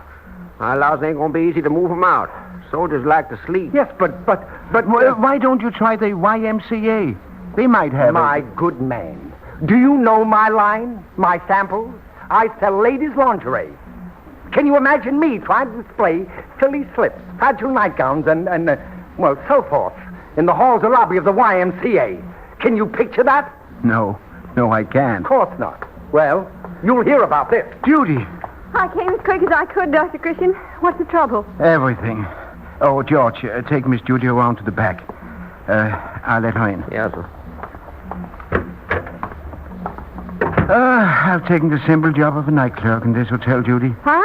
To help out my old friend Charlie. That bellboy George talked me into it somehow. At any rate, that's our job until 12 o'clock. Our job? Absolutely. I'm the room clerk. You're my assistant. Well, but... Now, first, I want you to sort out this pile of mail. Place the room numbers on the envelopes and file them in these little boxes back here. That alone will be a big help. All right, Dr. Christian. And hurry before that crowd of guests comes back. United States Hotel? I'm sorry, we haven't any rooms. Clerk speaking. Could you all send me up a teeny little bit of soap? I'm just dying to take a shower. Right away, ma'am. Wait. What's your room number? 204. George, I hope you're taking all this down. Yes, I'm getting it. Hello. There's a strange man trying to get in my room. Oh, he's in! Help! Help! Help! Room 313, quick! Quick, help! Quick, George. There's trouble in room 313. Let's go up there. Oh, my. Judy, take care of the desk. And Okay. you stay here, George. Yes, sir. I'll go with Willie. And Judy, give these orders for Charlie Stubbs to the ambulance driver.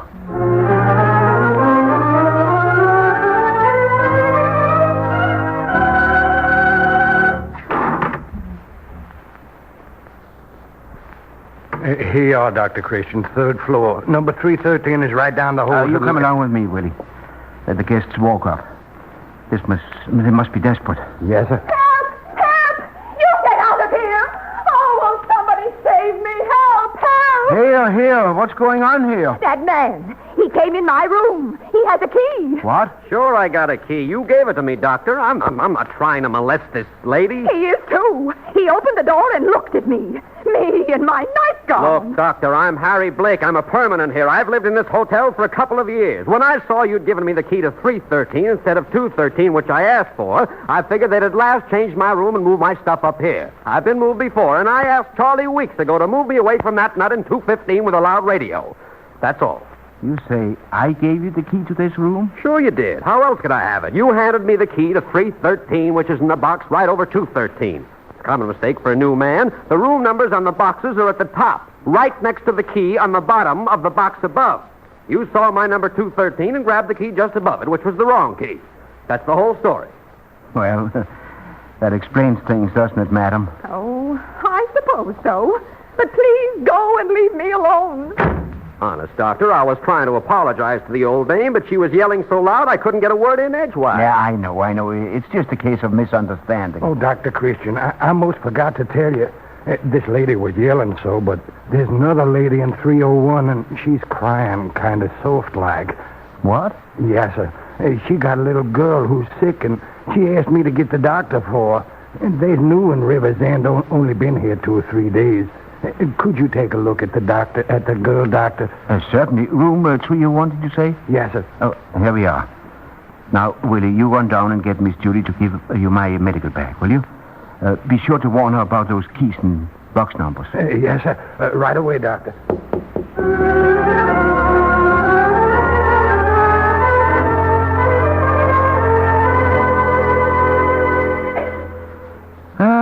There we are, Mrs. Edwards. Your little daughter isn't in immediate danger. However, she's a very sick little girl. She has scarlet fever. Uh-oh. Scarlet fever? Oh, Dr. Christian, what will I do? My husband's in the Army. He was to meet us here tomorrow for his furlough. We can't afford to stay here very long. I'm sorry, but I'll have to report this, and we'll have to quarantine the whole hotel if she stays here. But, doctor, excuse me, please, sir, but we've had this trouble before.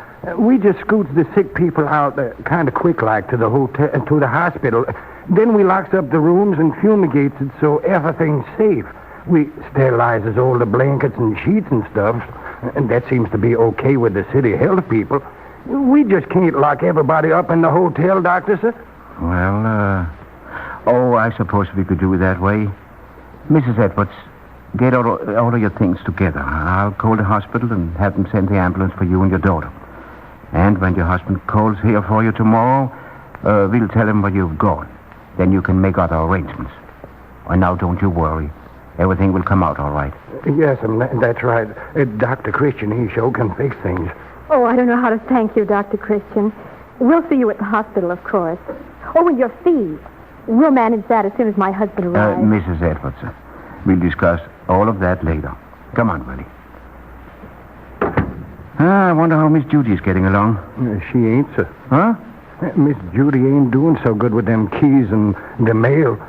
She's making the same mistake you did, only more so. I warned her, but it was too late, and they's crowding there at the desk exchanging keys, and that man in 402, he's getting pretty high by this time, and he phones the desk every minute. We better go downstairs, sir.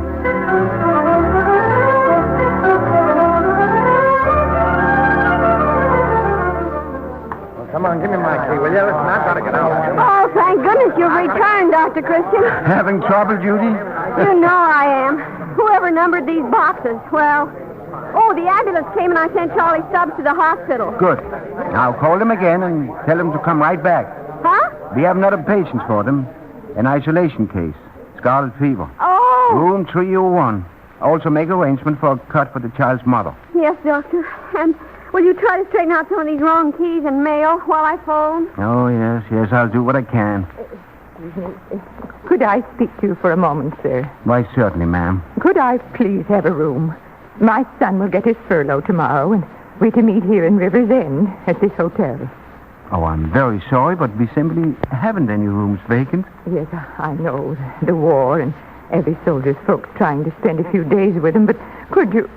Well, it's nearly 12 o'clock and so late.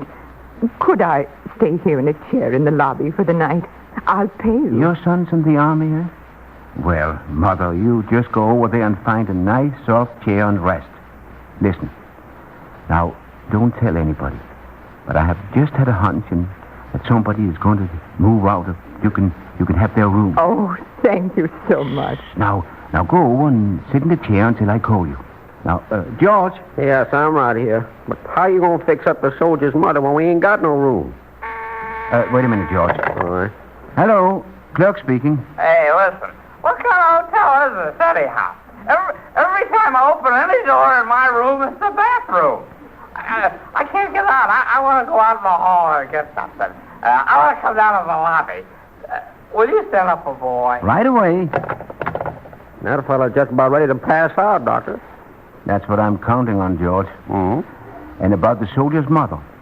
I'm going to show you a new trick in this hotel business. Well. Have you an extra curtain storeroom? Yes, we got plenty. Well, I want you and Willie to take a cut and some blankets down to the furnace room and set it up. Yeah. Oh, it's nice and warm down there. Then you're to go up to room 402 and have the man get down to the cut. To the cut? Why, in his condition, he won't know the difference. Mm-mm. So tell him that you are hiding him from the police or something, or who are looking for him, to arrest him for being drunk. Yes. They really would if he comes down the lobby and tries to go outside for something else to drink. But you got something there. Now, in the morning, the boys can tell him that they saved him from spending the night in jail. As soon as you and Willie get him to sleep, then call me on the house phone and rush up and change the linen in 402. Is that perfectly clear? Boss, it's perfect, period. We'll fix him right up. You know whose car that is? Out in front of the hotel? It's a little black coupe. Yes, that must be my car, officer. Your car? Now, you know better than to park out there. That's a 15-minute limit street. There was an emergency here. I had a heart attack. I'm Dr. Christian. Oh, so you're a doctor, hey? What are you doing behind that desk? You're a hotel clerk. Yeah, you mean I'm trying to be. I'm Charlie Stubbs' doctor. He had a heart attack early this morning. I attended him, sent him to the hospital. Spent the rest of the evening trying to hold down the job until the next man report. I'm Alex, the next man, as you call him. You've done a fine job, Dr. Christian. I just talked to Willie and George. You've probably saved the hotel from a lot of lawsuits. Now, Mike, listen. Be a good guy and forget about that parking ticket. This really is Dr. Christian. Okay, Alex. Good night, Doctor. Good night. Hello. Yeah, it's okay, boss. Fine, George. Oh, Mother, come over here a minute, please. Mother, I have a nice room for you. There's the key. Room number 402. Oh, you don't know how much I appreciate this. Yes, I do. But it's mothers like you that all of us appreciate. Now, please go back to your chair for a few minutes until the bellboy comes to show you to your room. Say, how in the world did you do that? 402 has been rapid. It's a long, long story, Alex. Get George and Willie to tell you so you can carry on the plot in the morning. Well, as for me, I'm going home. Miss Judy, my secretary nurse, and I have had a very, very eventful evening. Are you ready to go, Judy? Oh, my goodness. Yes, yes, and yes. Good night, Miss Judy. And good night, Dr. Christian, and many thanks. Good Good night. night. What a night. Oh, you drive, Judy. I'm all worn out. All right. Now, how in the world did I ever let myself get into such a position? Oh, it's just you, Dr. Christian. You're always trying to help someone with their troubles. Only this time you seem to have taken on quite a load. Boss, wait a minute. Huh? Why, it's George. Hold it, Judy. Oh, boss, you can't go yet. You got to come back. Room 308 is having a baby. And they're having it right now. Hurry, Bob. Cut the motor, Judy. Hand me my bags. Here we go again.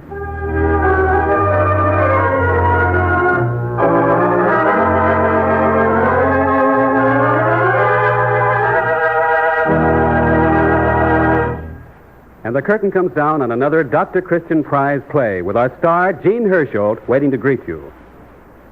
Man, you help make every first impression a good impression when you're careful about grooming. Keep your hair looking its well-groomed best. If it's stubborn, stiff, and dry, if you're troubled with loose, flaking dandruff, remember these nuisances are signs of dry scalp. Combat dry scalp. Check it quickly, easily, with Vaseline Hair Tonic. Vaseline Hair Tonic contains no alcohol or other drying ingredients. It actually supplements natural scalp oils. Just 5 drops a day, applied with comb or directly on the hair, check dry scalp, and keep your hair perfectly groomed. Also, a brisk Vaseline Hair Tonic massage before each shampoo loosens dandruff, relieves itchy tightness. Vaseline Hair Tonic is the ideal care for both scalp and hair. And the proof is this. More bottles of Vaseline Hair Tonic are sold today than of any other hair tonic in America. Buy, try Vaseline Hair Tonic. Vaseline Hair Tonic is one of the many Vaseline brand products made by the Cheesebro Manufacturing Company, owners of the trademark Vaseline. And now here is Gene Herschel.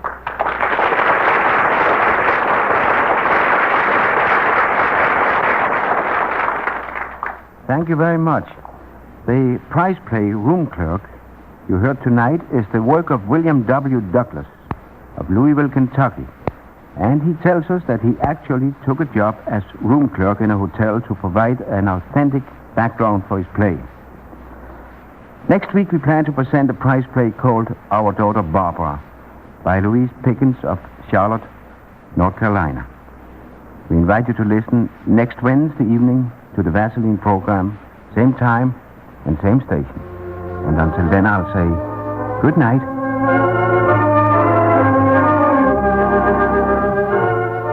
Miserable with hay fever?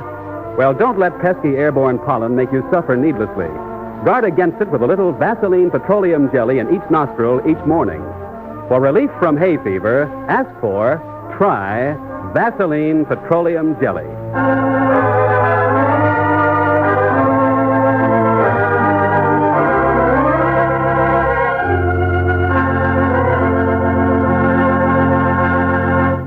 Remember, it's a new prize play, Our Daughter Barbara, next week on the Dr. Christian program. Don't miss it. Bob Anderson speaking. This is CBS, the Columbia Broadcasting System. Dr. Christian's office. Oh, this is Judy. Oh, Betty, hello. What's that funny bubbling noise? Oh, you're boiling test tubes.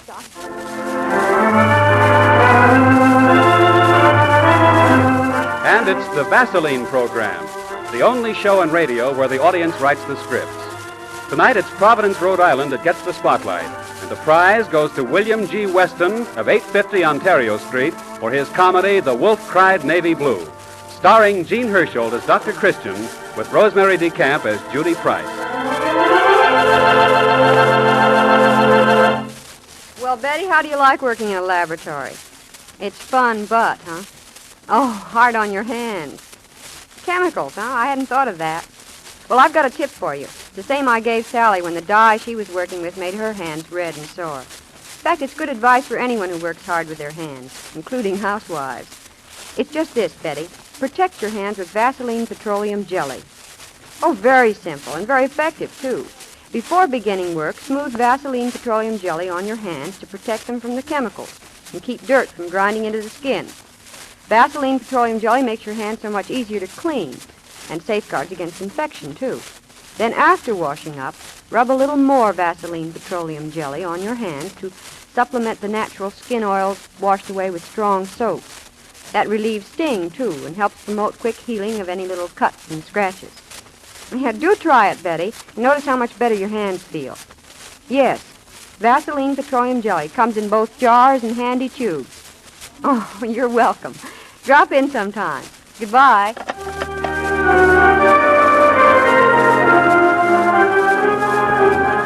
Now for our prize play, The Wolf Cried Navy Blue.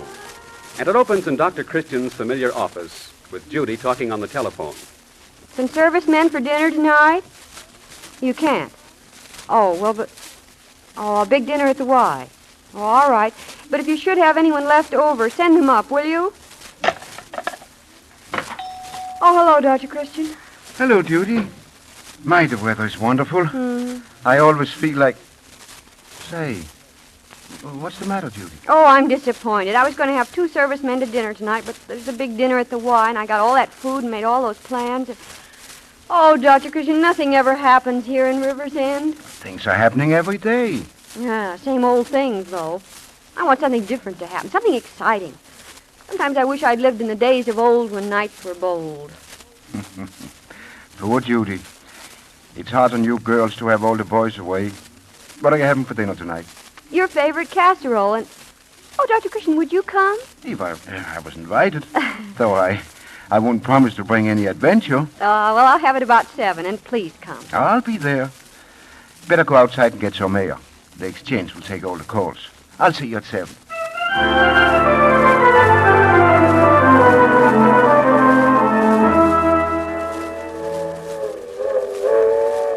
Hey, Joe. Joe, we're coming into a town. Huh? I said we're coming into a town. River's End. What? That sign said River's End. Yeah, I wonder if there's any pretty girls in this town. Look, Joe, we've still got 2 more days before we catch ship in Miami. Can't we do something different for a change? Go to the public library or something. Fip Morgan. You, seaman first class.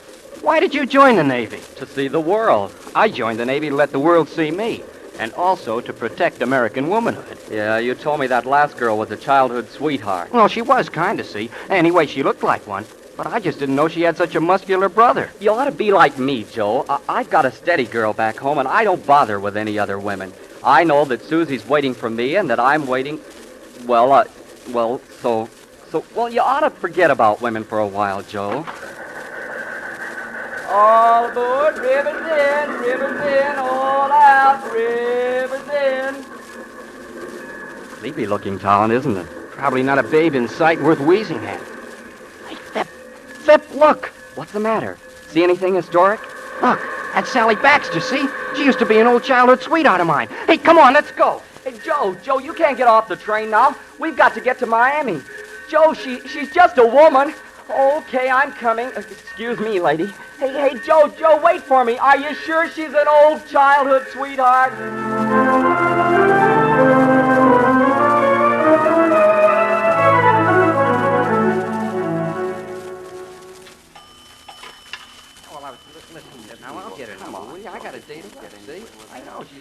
Hello, Gladys. Do you have a final edition for me? Been saving one for you, Dr. Christian. Here you are. Thank you. How's your mother, Gladys? Oh, she's pretty good now. She's been taking those pills you gave her. Say, have you got any nickels, Dr. Christian? Those 2 sailors have been calling up for the last hour, and they've used all my nickels. Some girl must be popular. Yeah. Gee, I wish some sailor would call me up. Pardon me, mister. Could you help us out? Well, what can I do for you, boys? We've been trying to find a Miss Sally Baxter. You wouldn't know of her by any chance. Sally Baxter?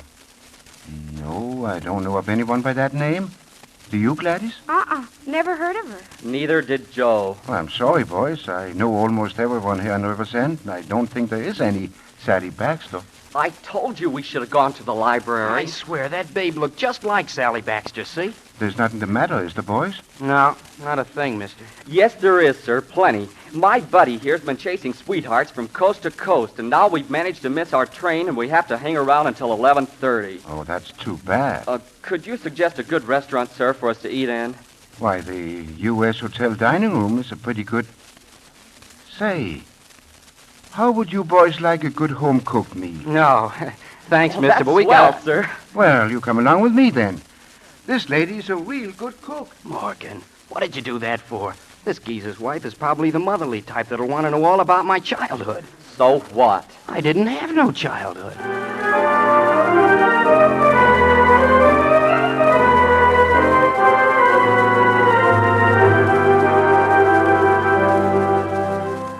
You're sure it'll be all right, Judy? Well, I didn't want to let All your hard work go to waste, and these boys looked hungry. What? Oh, yes, I'll remember the time. 7 o'clock.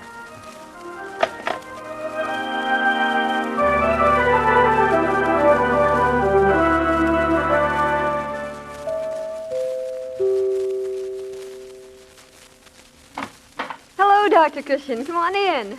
Judy, may I present Seaman First Class Phip Morgan and Seaman Second Class Joe Turner. Oh. Boys, this is Miss Judy Price. I'm glad to know you. Hiya. I'm glad you're here. Come on in. Dinner's just about ready. Why, the doc's an old Romeo. Yeah, she's kind of nice. Kind of. Clear the decks for action. Beautiful hair, beautiful eyes, beautiful... Well, what are you boys standing in the hallway for? Come on in. Yes, don't be shy. Dinner's ready anyway. Let's all sit down, shall Well, we? I don't know. I was telling Phip on the way over that I didn't think I could eat a thing.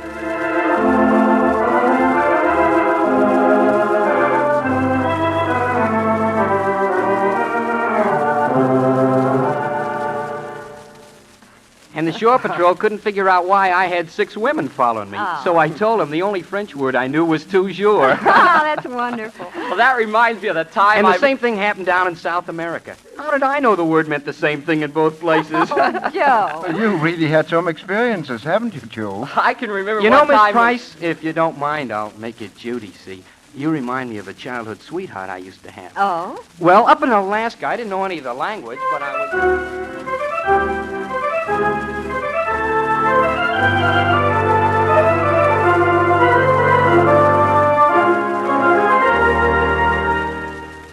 May we help you with the dishes, Miss Price? Oh, quiet, Phip. That's no question to ask. Oh, for that, Dr. Christian, you can help me start to clear off. Uh-oh. Hey, Phip, come here a minute. What's the matter now? What are you sore about, Seaman First Class? I'm not sore, but I thought you were going to stick to food. Well, I had to do some talking, didn't I? I've said exactly 32 words since we got here. I counted them. I can't get over that doc. She's the prettiest little box of vitamins I ever seen. And the lettering on the box says hands off. I don't know about that, see? You go in and help her with the dishes, and I'll quiz the doc about the situation. Oh, gosh, Joe, I don't think Help that... me out, will you? And while you're talking to Judy, see, tell her what a nice guy I am. But you've already told her. Well, I mean, kind of spread it around. I think she's falling for me. Oh, but Joe... Hey, what are you two fellas plodding over in the corner? Oh, I'm sorry, sir. Here, let me help you with the dishes, Miss Judy. You done enough work, Doctor. Why don't you come on in the living room with me and sit down? I think that's a good idea. I'm sure Phip is very handy with the dish towel. Aye, sir. Miss Price sure is nice looking, isn't she? When you have youth, you have beauty, Joe. Yeah, I suppose you're right. Well, do you... I guess you think a lot of Miss Price, huh? I most certainly do, Joe. She's invaluable to me. Yeah, I see what you mean. Well, I wonder how Phip's making out in the galley. I hope he's doing his job right. The crockery, I mean. And he's the admiration of all the guys on shipboard, too. Everybody likes Joe, even Joe himself. You've dried the same dish 3 times. What? Oh, I'm sorry. I guess I got interested in talking. About Joe? About Joe. Oh, there you are. Where have you been, you old cat? I suppose you're hungry now. Sure is a nice cat. Isn't he, though? And I baby him to death, but he has the most beautiful coat. I love that rich taffy color. What's his name? Caruso. You should hear him sing at night. He serenades the entire neighborhood. Joe sings, too. He's very talented, Joe is. It's funny how few different types of men there are, isn't it? What do you mean? Oh, I mean that men through all the different ages haven't really changed in their actions. What they do nowadays, they really did and said in, say, the Victorian age. Is that when you would like to have lived? Oh, no. No, I think I would have liked to live in the time of the Cavaliers. That's when men were really romantic. They'd serenade their love underneath her window and then kidnap the lady fair and ride off with her on a fine white horse. Kidnapping's a federal offense. Yeah, that glass is dry now. Did I tell you that Joe's double-jointed, too? Speak for yourself, John. Well, what'd you say? Nothing. It's just a quotation from the Pilgrims. Caruso, what are you doing? Look at the way he's rubbing against you. He's taking a liking to you, Phip. I wish you weren't the only one. Do you like him, Caruso, do you?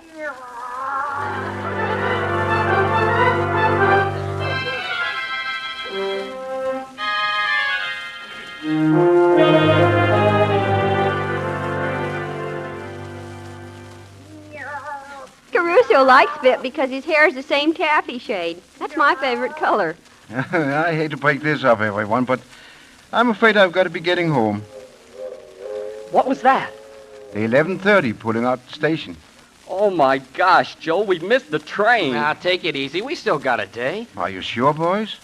Because there won't be another train until 9 tomorrow morning. Sure, that's okay. My little chum, see, gets excited over nothing. Oh. Well, why don't you boys come over and bunk with me? It's rather late to try to find a place to stay. Oh, and tomorrow morning all of you come over for breakfast. I was hoping you'd... that's swell. We'll be there, Judy. Good night. Good night, Dr. Christian, and thanks so much for coming. Good night, Miss Price. Judy, speaking for Joe and myself, we had a swell time. Speak for yourself, John. That's a famous line, Pip. You ought to think it over. Well, if you say so. Good night. Sweet dreams, little babe. You know, if you get lonesome, you can always dream of me. Oh, you flatter me, sir, she said. Joe, Pip and Dr. Christian are waiting. But this is a routine. I still got to say... Good night. What? Oh, yeah. Good night.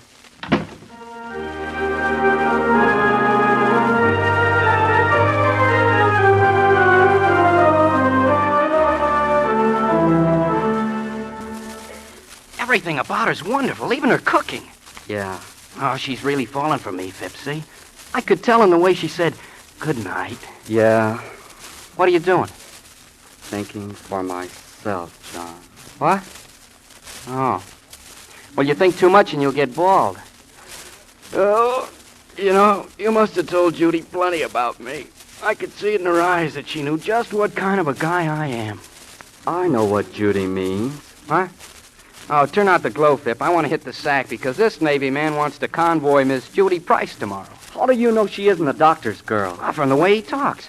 I asked him a few leading questions. You're sure about that? Oh, my aching hatch cover. It's every man for himself in this game, Fip.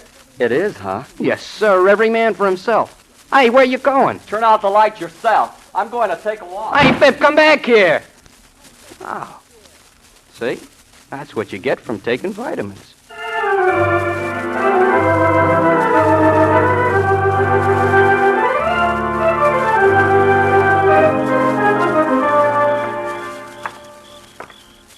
Sure hope I can find the house. The moon will give me enough light, I guess. Now, let's see. I've got to plan this out. Here we are. Good old sense of direction. Now, I guess I'd better go around to the side. Oh, hello, Crusoe. You out doing the rounds? Well, I hope you have luck, because I sure need it. Here comes the Navy. Judy? Judy? Hey, Judy? Who's that? Who's down there? It's me, Fip. Oh, Pip, you wake everyone up. What are you doing? I'm going to serenade you. What's your favorite song? Are you crazy? What's the matter with you? Well, I only know a couple of songs anyway, so I hope you like them. Oh, Pip, please, Roll go back to out bed. the barrel. We'll have a barrel. Pip, stop. You wake the whole neighborhood. Pip, about my being serenaded. I didn't mean it. Well, oh, my God. Hey, what's going on out there? Hello, Mr. Huffle. How are you? I'm tired. I'm run down. I want to go to sleep. So tell that Peter whistle this ain't the Hollywood Bowl and to shut up. Oh, you finished the song now, Pip. Thank you very much. Now, you go on back to Dr. Christian, will you? Good night. Judy, wait a minute. Wait. What is it? Well, I've still got another song to sing. Oh, no, Pip. Please. As a favor to me. Please. Listen, I'm no patron of the arts. I don't like actors and I don't like singers. In fact, I hate people. Now, shut up. What's the matter, Fred? Oh, hello, Mrs. Huffle. I'm awfully sorry the singing bothered you. Oh, that's all right. I thought it was Fred's asthma at first. What's going on? I'm serenading, ma'am. Oh, well, isn't that romantic? You just go right ahead. I'll stay here and listen. Thank you, ma'am. Oh. We float through the air with the greatest. What am I going to do? Pip! Please, Pip! Oh, my God. All the girls he does please, and my love is go on away. Oh, we float through the Hello? air. Dr. Christian, this is Judy. I need some help. What is it? What's the matter? It's Pip. He's outside my window and he's singing to me. He's got all the neighbors listening, too. Mr. Huffle is pitching pennies at him. What?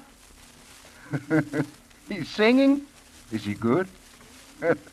Oh, Well, I think I know what the matter is. You get him to come inside the house and keep him there. I'll be right over and we'll straighten this out. Singing.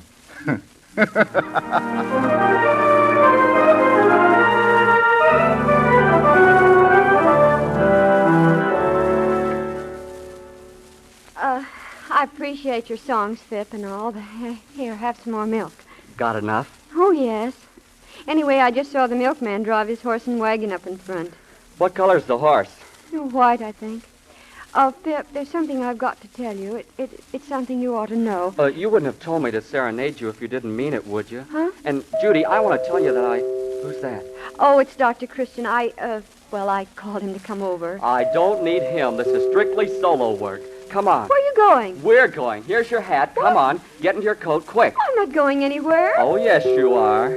Alley-oop. Oh, Phip, Here we go, down the back, down the side of the house. Oh, I'll scream, I tell you, I'll scream. Go ahead. Hey, good luck. Here's the horse and wagon still parked out in front. Phip, put me down now. I'm not going to go in any milk wagon. Phip!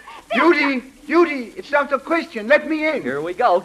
Oh, Dr. Christian, Giddy here up. I am. Phip, take me back. Horses give me hives. Please. Phip! Judy, come back here. Come back, I say. Hey, what's going on here? Where's Phip? I just drove up with Judy in that milk wagon. Hey, look at this note I found on his pillow. Every man for himself. Women and sailors first. We'll meet you at the train at 9. Phip. What's going on, Doctor? Well, I don't really know, but I have a good idea. Anyway, Judy can take care of herself, and Phip is a good boy. He's the best pal a guy ever had. I think. Hey, where's he going with Judy? Does she have a milk route or something? No, I imagine Phip thinks he's eloping. Eloping? Oh, my aching C-valve. He can't do that. I was supposed to marry her, not him. Well, we just better plan to be at the train, Joe. Come on, let's get some breakfast. Oh, wait till I get my hands on him. Oh, my aching flat top. Eloping? Who does he think he is? Me?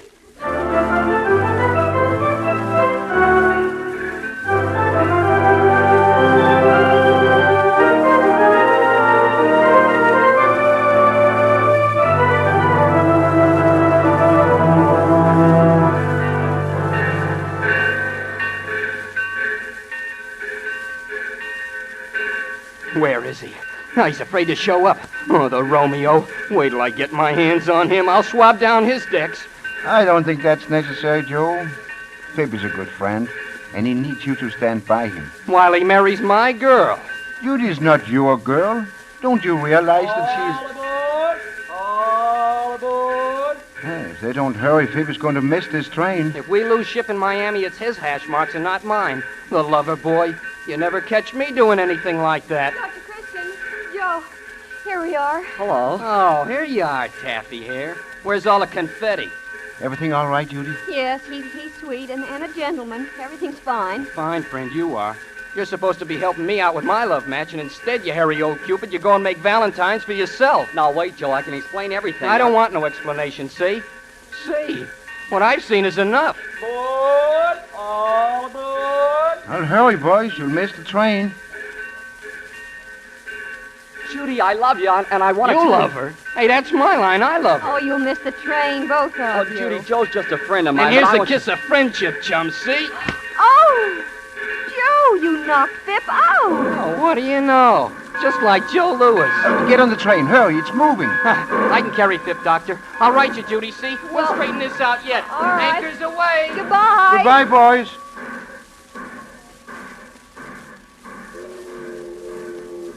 What a night. What a night.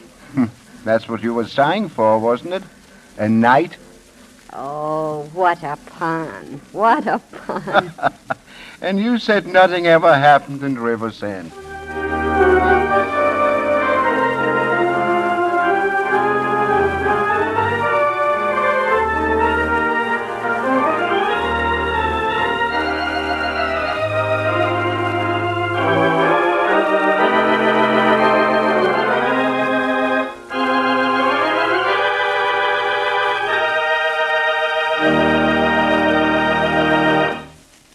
The curtain comes down on another Dr. Christian prize play with our star, Gene Herschel, waiting to greet you.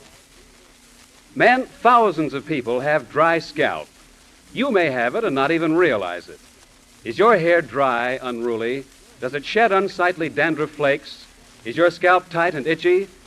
If you notice any one of these signs of dry scalp, start using Vaseline Hair Tonic today. Vaseline Hair Tonic checks dry scalp quickly, easily, by supplementing the natural scalp oils. It contains no alcohol or other drying ingredients. Shake 5 drops a day on your comb or directly on your hair to combat dry scalp, to give your hair a neat, attractive, well-groomed look. Also, massage your scalp before shampooing with Vaseline Hair Tonic to loosen dandruff, relieve itchy tightness. Vaseline Hair Tonic is the ideal care for scalp and hair. Remember, more bottles of Vaseline Hair Tonic are sold today than any other hair tonic in America. Vaseline Hair Tonic is one of the many Vaseline brand products made by the Cheesebro Manufacturing Company, owners of the trademark Vaseline. And now here is Gene Herschel.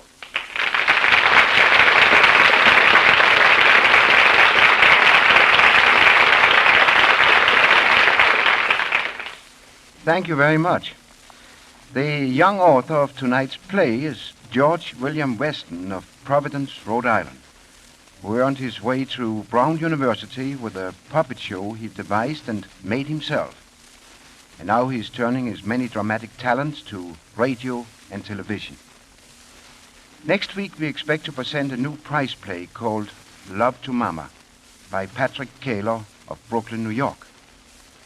We invite you all to listen next Wednesday evening to the Vaseline program. And until then, I'll say good night. Is the air filled with dirt or fine dust or chemical fumes where you work? Then chances are your nasal passages may be irritated. If so, get gentle, soothing Vaseline petroleum jelly and you'll get relief. Put just a little Vaseline petroleum jelly in each nostril. Vaseline petroleum jelly forms a film over the sensitive nasal membranes, protects from irritation. Remember, Vaseline petroleum jelly.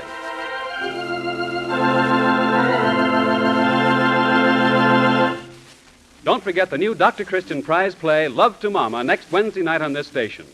Bob Anderson speaking. This is CBS, the Columbia Broadcasting System. Dr. Christian's office. And it's the Vaseline program, the only show in radio where the audience writes the scripts. Tonight, Brooklyn, New York gets the spotlight with a prize play by Patrick Kaler of 335 South 2nd Street. It's called Love to Mama, and it stars Gene Herschel as Dr. Christian with Rosemary DeCamp in the role of Judy Price.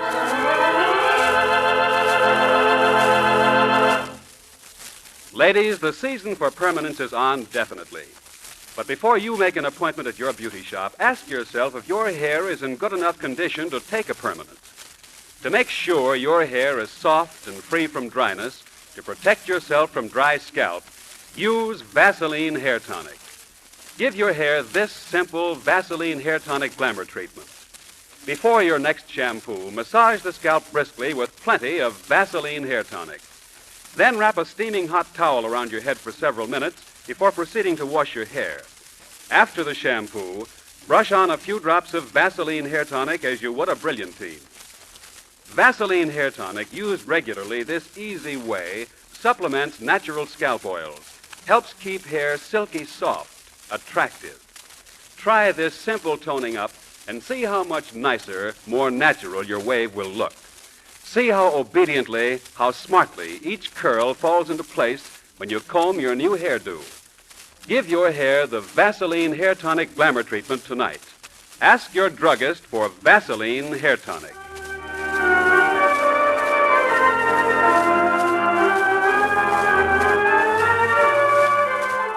Entering Dr. Christian's office tonight, we find him saying goodbye to Lieutenant Madeline Rinaldi of Uncle Sam's Waves.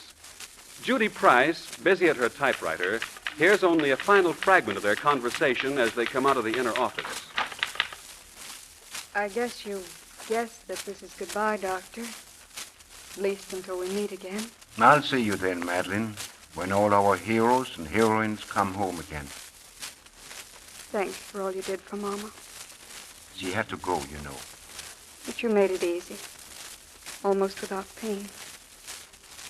You sent her out with a smile. But what I really mean is, thanks for keeping the secret. Bye, Judy. Good luck, Madeline. Go on and show them what Rinaldi's are made of. What's the matter, Judy? You look as if somebody hit you. Somebody did. Madeline didn't mean to, but she slapped my face hard. Hurts all the way down to my heart. Why, what did she say? Because I spilled the secret. Oh, no, Judy. Yes, I spilled the secret she would have given her life to keep. Now, wait a minute, Judy. For your own peace of mind, listen to me. Let's go back a while, when Mama Rinaldi was still alive. No, it's no use, Doctor. I ought to cut my tongue out. It was a hot summer day, and Madeline came home from a job in the paper mill, tired and hungry and lonely, to the ugly little cottage down by the railroad.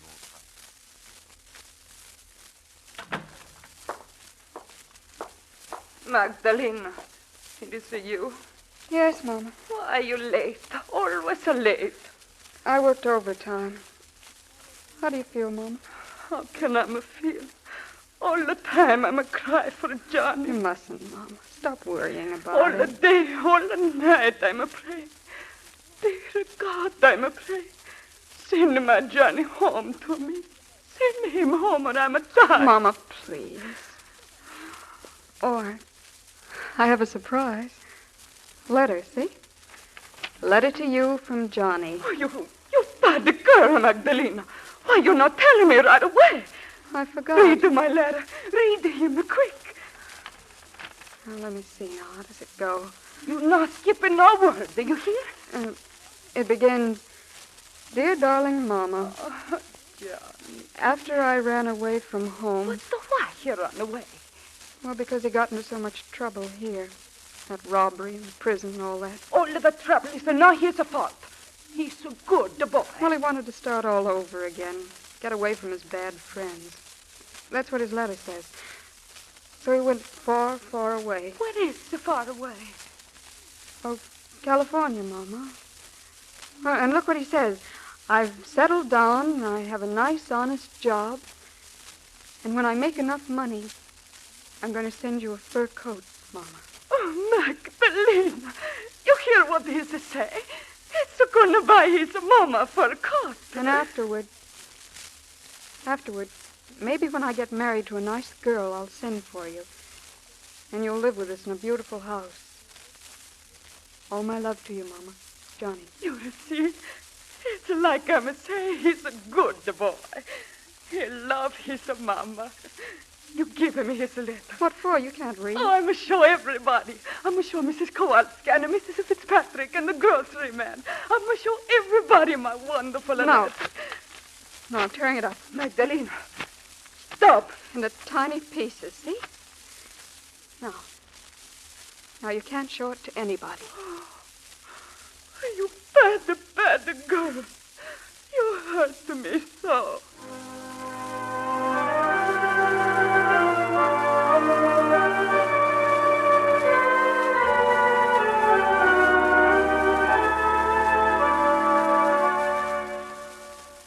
Mama visited me the next day, Judy.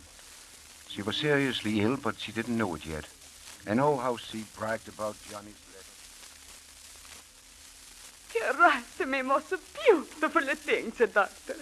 He's going to take me far away to a nice land. He's on the home. And all the day I'm sitting in the sunshine. And maybe I'm singing a song to his little baby. Well, then, he turned out to be a fine boy after all, notwithstanding the scrapes he got into here. The trouble was not his fault. Doctor, in his letter, he said, love to Mama is very sweet. I'm very happy for you, Mrs. Rinaldi. For Johnny's sake, too. I want to show you his letter. But the Magdalena, she's so teared up. Teared up? But why? Bad girl, Magdalena. She's so treat the Mama no good. Oh, really, now? Madeline's all right. She keeps the house and takes care of you, Mama. Only Johnny, my love. Only my Johnny. I guess some mothers are funny that way, Doctor. The child who breaks their heart is the child they love the best. Yes, Judy. The Bible is not merely a book of the past, but a book of the present. A play in which we play our parts all over and over again. Johnny was the prodigal son, the lost one who had been found. So Mama's heart was full of him, and she had no room in it for her daughter. I spoke to Madeline about it one day when she came to my office to seek the truth about her mother's condition. Is that when you told her? She had to know. Somebody had to know. Then nothing can save her, Doctor? I'm sorry, Madeline. No surgery? My dear girl, all the wealth of Midas could not buy her another hour. But one thing will help. What's that? Love and kindness. They'd make it easier. I give her that. Do you, Madeline? Doctor, don't you think I love my mother? What about those letters from Johnny? I see. She's told you about those. Why did he destroy them? She had no right to tell you. Those scraps of paper, although she can't read, are more precious than diamonds to her. I know. Yet she tells me that you will never read them more than once, and then you destroyed them. That's my affair. Are you jealous of her greater love for your brother? Why should I be jealous now? She always gave all her love to that black sheep. He was on the wrong road, Madeline. He needed all her love and devotion to set him straight. And don't you think I'm human, too? Yes, but you were always on the right side of the path. Nobody had to pray for you. I've seen you walking to church ever since you could toddle. You were safe. I've worked so hard. I was only 15 when my father died. Yes, I remember. And Johnny had gotten his diploma from reform school and was taking a postgraduate course in prison. But now he's shut the door on his old life and has opened the door on a new one. Why shouldn't your mother rejoice? And why shouldn't you? I'm only doing what I've got to do. What does that mean? I can't tell you. Not now. Then you won't let Mama keep her letters? I'm doing what I've got to do.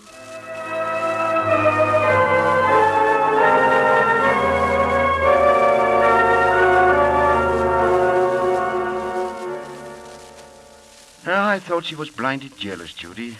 Deliberately cruel to her mother because of Mama's one-sided love. And then another thing. What was that? Madeline stopped bringing home all her pay. Oh, spent it on clothes, I suppose. No, she still wore the same old threadbare things. Shows and dances? No. Well, then what did Madeline do with the money? 8, 9, 10. Magdalena, only $10. Yes, Mom, I spent the rest. You spent? For what? For what? That's my business. What do you buy? I can't tell you. You got the boyfriend. No, Mom. You give him money. I have no boyfriend, Mama. Then why? Every week there is less money. Why? You can keep it all. I won't eat at home. Magdalena, you have a secret and you not can tell you, Mama. You are a bad girl. You just don't understand, Mama. My Johnny, love his mama. You're no love me.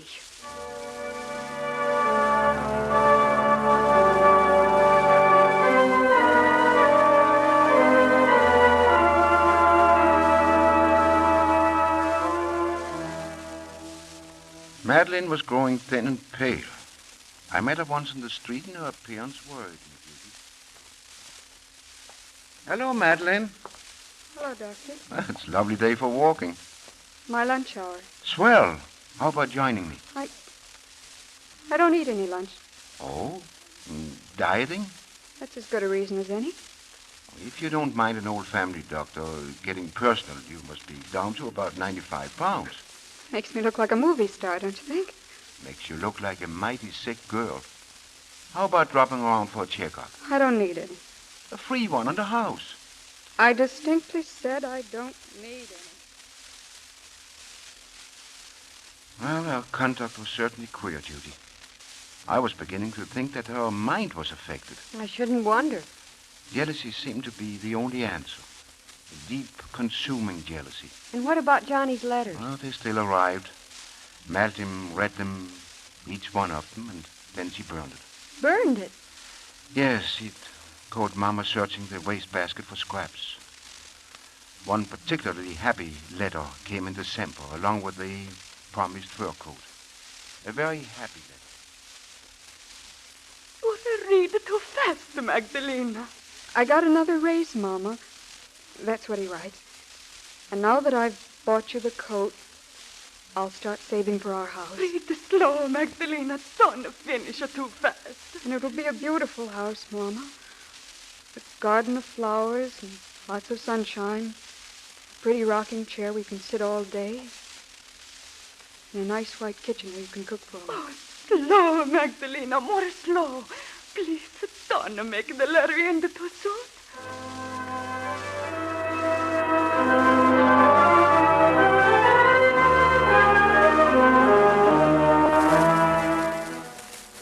And that night, Judy, Mama came to me after I had retired. She rang my bell, and I quickly put on a robe and went to the door.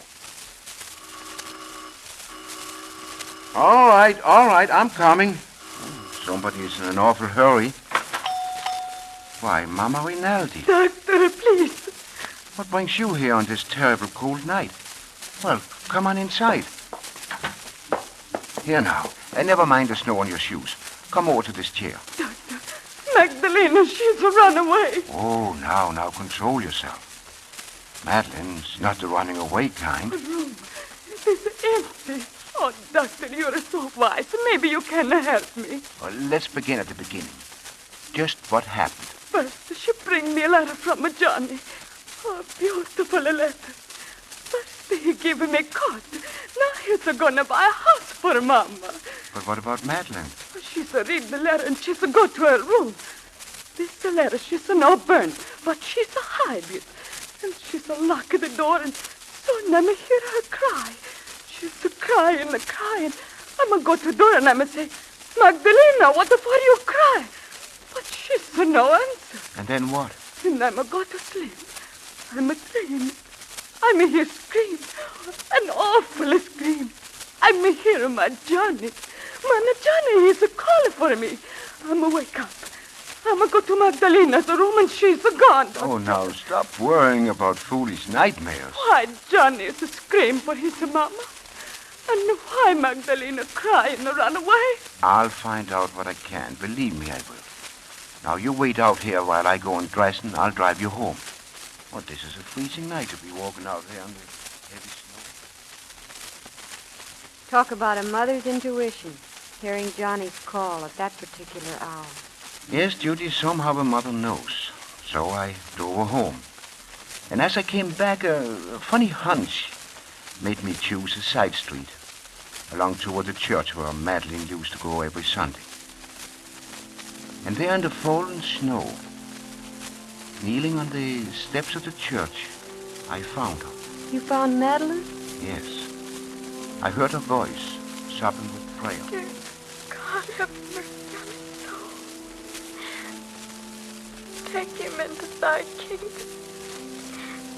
Redeem him and shelter him with thy infinite love. I listened for a minute to a sweet, clear voice. And then I spoke to her. Madeline. Dr. Christian.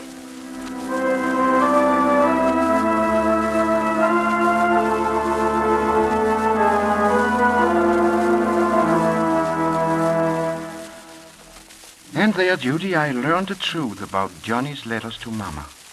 And in the meanwhile, Mama Rinaldi found one of the letters. Oh, that's the part, Judy, that I don't understand. Well, the next morning, she searched Madeline's room carefully and found the last one. She hid it quickly in an apron pocket. Then she put on her new fur coat and went out on the street and asked a few people to read the letter again to her. But they were all too busy. Oh, I see. She thought it was so beautiful she wanted to hear it over and over. She went to the post office to ask the clerks, and they were busy. She stopped a policeman, and he just glanced at the envelope and refused. Finally, Doctor, she thought of you and came here. Oh, good morning, Mrs. Rinaldi. The doctor, he's here. No, he's making his morning rounds. My, you look happy, Mama. Oh, I'm so happy I'm a die.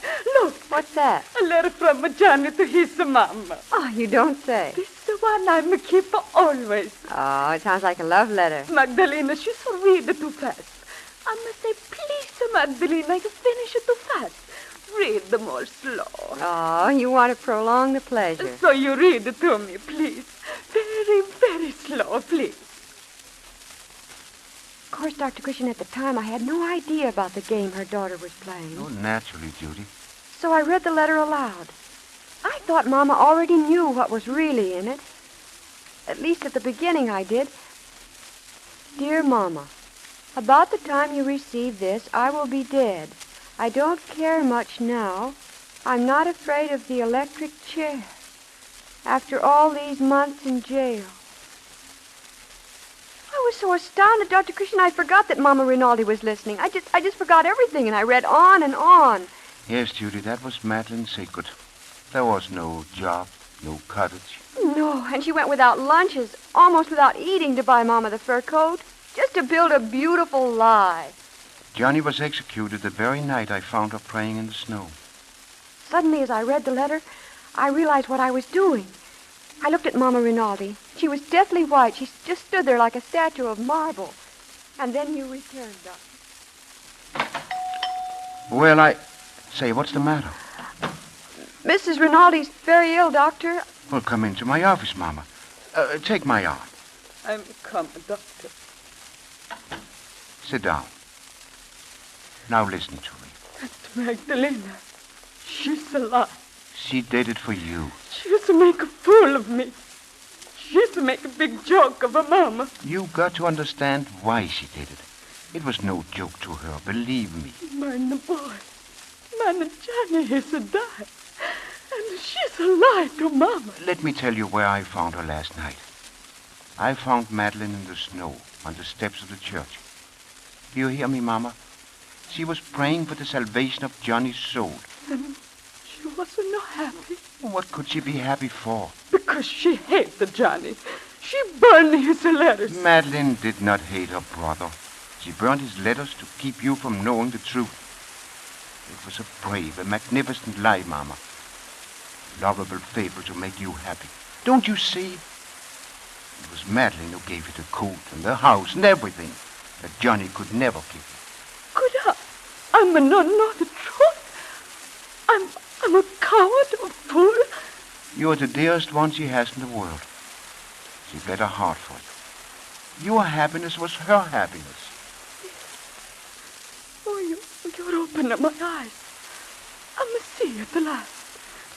Magdalena, she's making a big lie because she's a lost.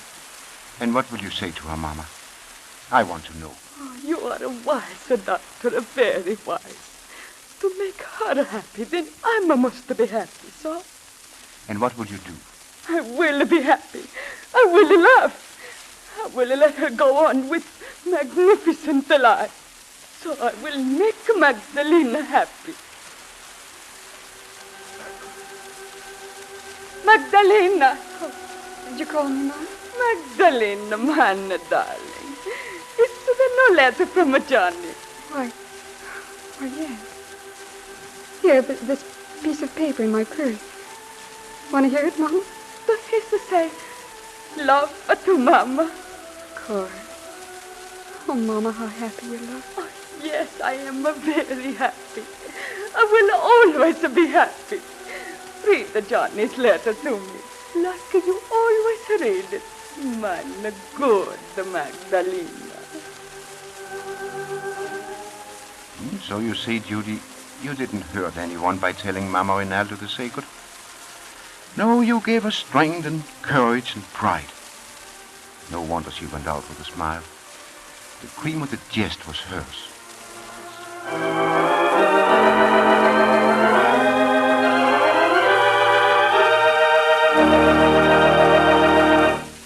And the curtain comes down on another Dr. Christian prize play with our star, Jean Hersholt, waiting to greet you.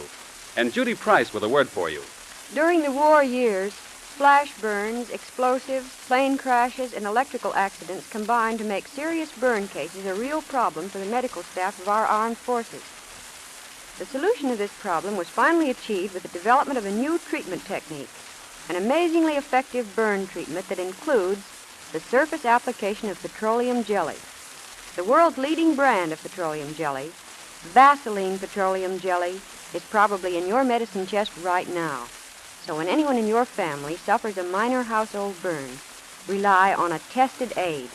Just spread Vaseline petroleum jelly on fine mesh gauze and place over the burn. Bandage firmly, but not tightly. Of course, if the burn is deep or covers a wide area, always call a doctor. But remember, there's nothing better for household burns than Vaseline petroleum jelly. There are many petroleum jellies on the market. Only one bears the trademark Vaseline. That trademark, owned by the Cheese Brew Manufacturing Company, is your guarantee of absolute purity. And now here is Jean Herschel.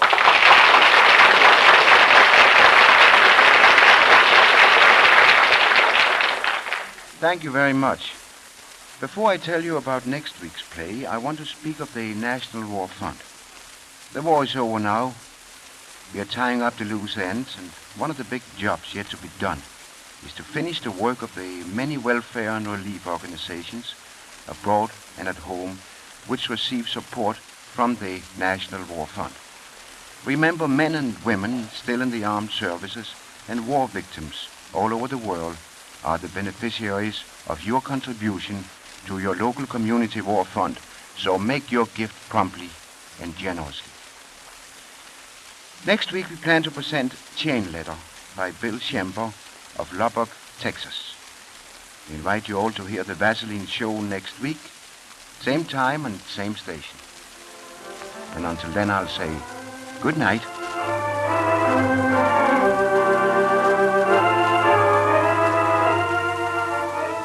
Here's a friendly tip. For quick relief from chapped lips, get Vaseline Lip Ice. Servicemen overseas welcome it too, and how they go for Vaseline Hair Tonic. Pack both in overseas Christmas packages, and remember, mail before October 15th. That's Vaseline Hair Tonic and Vaseline Lip Ice.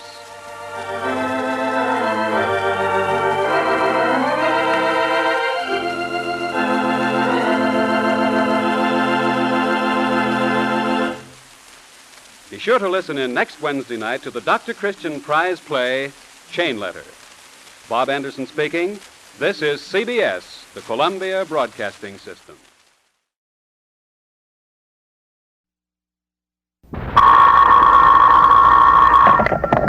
Dr. Christian's office? Yes, Judy speaking. Well, if it isn't Bill Decker. What's new, Bill? You what? Oh, reconverted. Splendid. And it's the Vaseline program, the only program in radio where the audience writes the show. Tonight, Lubbock, Texas gets the spotlight, and the prize goes to Bill Schember, 2324 17th Street, for his amusing comedy, Chain Letter. Jean Herschel is starred as Dr. Christian, and screen actress Rosemary DeCamp plays Judy Price.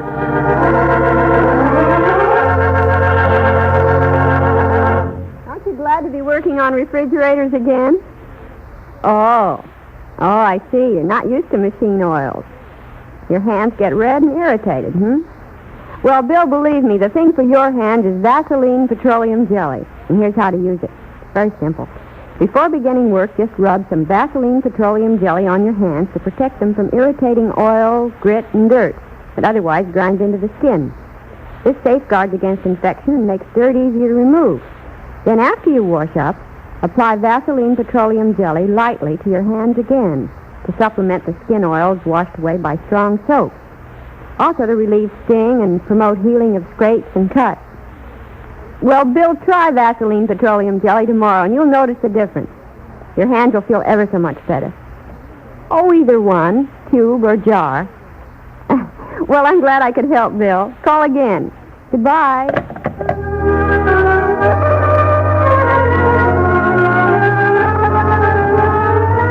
And so to our prize play, Chain Letter. The scene is Dr. Christian's office, about 9:15 in the morning. Good morning, Judy. Well, what's in the mail this morning? Oh, a few bills and a chain letter. A chain letter? I thought that bad had gone out years ago. Well, it seems to be trying to make a comeback. Well, you know, Judy, I've often wondered why people send those things along. Oh, I guess it's just the promise of a rich reward. No, I don't think so, Judy. I think it's fear more than anything else. Oh, Doctor. This This isn't the Middle Ages. People don't fear those crazy threats. No, I think they do. I think it's fear coupled with age-old superstition. Oh. We haven't changed much in that respect since the Middle Ages. Well, I still think it's money. I've heard of a number of cases where people have received small fortunes from chain letters. Oh, I can't believe anybody would send those things along just for the money, Judy. No, fear is the prime motive for a great many silly acts, and the threats made in a chain letter, if the chain is broken, are just the incentive that some people need. Well, money's a bigger incentive. Look at the things people do for money. Rob, kill, all sorts of things. Ah, no, Judy, it's fear. And what's more, I'll prove it to you. Oh, how are you going to prove anything like that? Well, now, let's make an experimental study of this thing. Let's send a copy of this chain letter to someone we know. Then see if they send it along and why. Well, how's that? Say, that would be interesting. I'd like to see what would happen. Have you thought of anybody to send it to? Let's see. To give you a real break, we'll pick out someone who really needs money. Tom Holland? Tom needs money? Mm-hmm.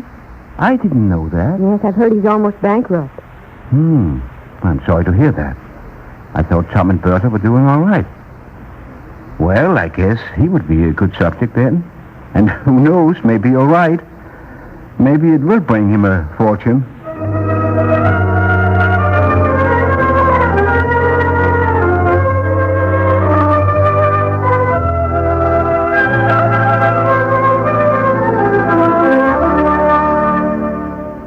What gives us the mail this morning, darling?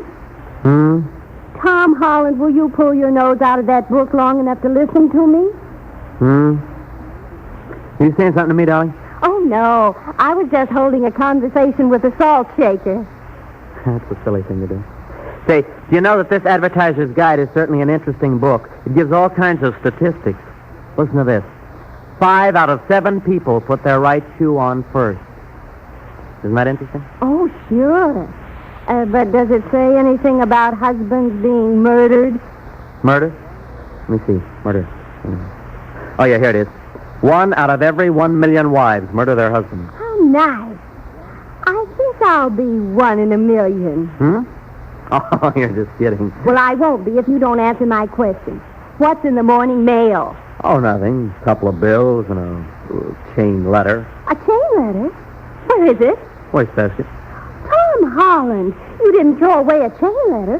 Why, all sorts of horrible things will happen to you if you don't do what it says. Oh, Bertha, don't be silly. You don't believe in those silly threats, do you? Well, certainly. It'll give you bad luck if you break the chain. I know. Listen, darling, my advertising agency is practically on the rocks. We're almost broke. I'm threatened with a stomach ulcer, and you think not sending a chain letter will give me bad luck. Well, if you're not afraid of it, at least you could send it on for the money. What money? Well, you know, when your name gets to the top of the list, people send you money. Oh, no, the Advertiser's Guide doesn't say anything about that. I wonder. Oh, no, it's stupid. It's not businesslike. No, I'll get out of this hole somehow, and not with a chain letter. Well, you're just tempting fate. And besides, I've told you before, you wouldn't have all those troubles if you asked Madame Zucchi for advice. Madame Zucchi, that broken-down drugstore tea leaf reader. Madame Zucchi is head tea leaf reader at the classiest drugstore in town, and she knows what she's talking about. The Advertiser's Guide says 9 out of 10 predictions that fortune tellers make are wrong. Well, I don't care what your silly book says. Madame Zucchi is good. Why, she can read your palm and tell how much money you've got. That's nothing. I can read my bills and tell you how much money I haven't got. You're just a born skeptic. Why, the last time I went to her, she told me we were going to take a trip, and I just know we are. Yeah, well, she's probably right there. See? What'd I tell you? Sure. There's a train leaving for the poorhouse every 7 minutes. If I don't think of a good slogan for old silver cigarettes in a hurry, you and I will both be on one. Well, I still think Madame Zucchi... Say, honey, you didn't see a card around here anywhere, did you? Yeah, I've got an appointment with a representative of Old Silver Cigarettes at his home today, and I had a card with his name and address on it. Now I can't find it. No, I didn't see it. Oh, well, I've got another card at the office. Hey, I got to get going now. Oh, by the way, dear, I think I'll be home early. I've got to work on that Old Silver slogan, you know. Well, goodbye. Okay, darling. Goodbye. Well, he's gone. Now to get that chain letter. He thinks I'm going to let him ruin his luck altogether. He's crazy. Should be on top of the wastebasket. Oh, here it is. Let's see. It says, send a dime to the name at the top of the list and put your name on the bottom and send 5 copies of this letter to 5 friends. Now, to think of 5 of Tom's friends. Oh, well, there's Jerry Adams and Joe Ames and Pete Boulder and Jim Shrew. Now, one more. What can I send the 5th one to? What's this in the basket? Personal card with the name Jack Douglas, 400 Maple Drive. He must be a friend of Tom's. Oh, new friends are always good luck. I'll just send the 5th copy to him. Yeah, I wonder who this Jack Douglas is.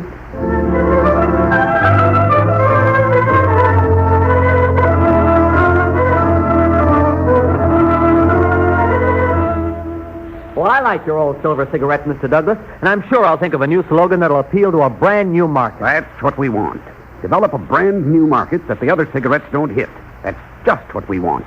And take it from me, old silver is a good cigarette, too. Why, I smoke them continuously. Always light a new one from the one I'm smoking. Well, that's a good recommendation. They call that chain smoking, I believe, don't they? Yes, chain smoking. Chain.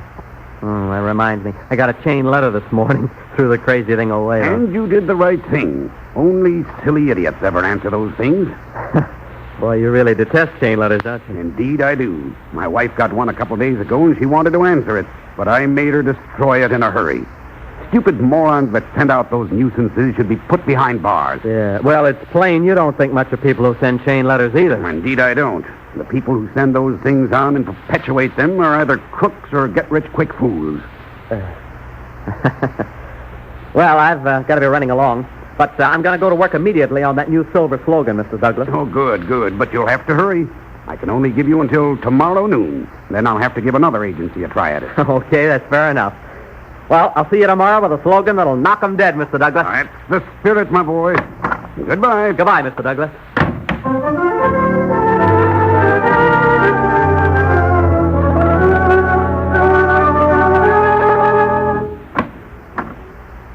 Is that you, Tom? Yeah, it's me, honey.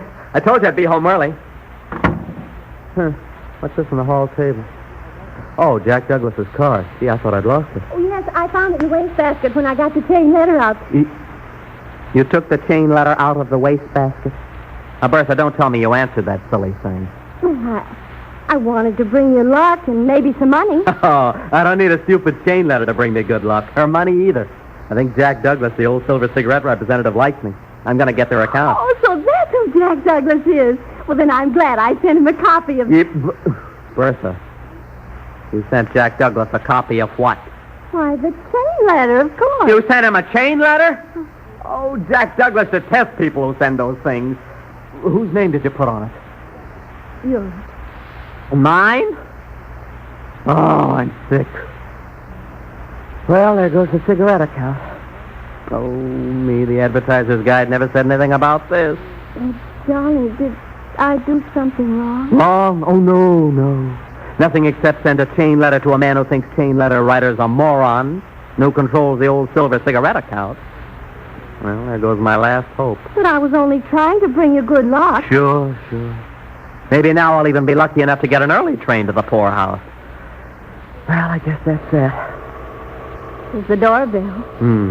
Probably Jack Douglas coming to beat my brains out for sending him a chain letter. I'll answer it. Hello. Dr. Christian. Hello, Bertha. Oh, and Judy, this is a surprise. Come in. I haven't seen you two in ages. Hello, Dr. Christian. Well, you came just in time. Think I need a transfusion or something. What's your trouble, Tom? Oh, some jerk sent me a chain letter this morning, and now I'm in a mess. Jerk? Chain letter? What happened? Well, I was afraid to break the chain, and I sent a copy of it to the man who was going to give Tom a fat contract.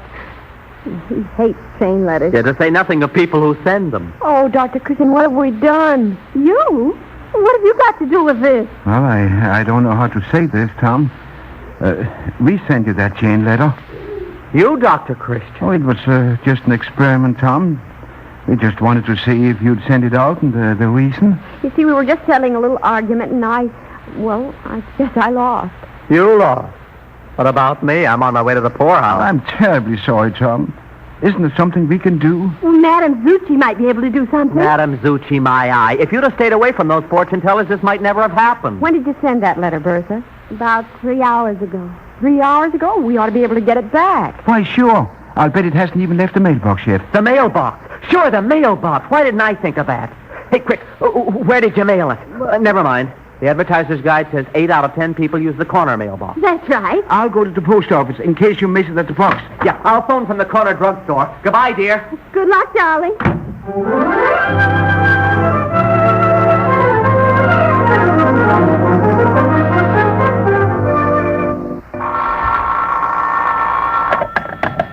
Hello? Hello, Bertha. Hey, listen, I waited around that mailbox for 3 hours, and when the mail collector finally came, the letter wasn't there. Anyway, he said I'd have to go to the post office to get back a letter. Did Dr. Christian phone? Yes, but I also called Madame Zucchi. There isn't a thing to worry about. Madame Zucchi's flathead. What did Dr. Christian say? Well, Madame Zucchi looked in her crystal ball and saw the letter getting lost. Bertha, for heaven's sakes, what did Dr. Christian say? Well, he said they haven't found it yet, and you should come down to the post office while they finish going through the mail. The post office. Hello, Tom? Tom! Hung up on me. Wonder why he's in such a hurry. Madame Zucchi said everything would be all right.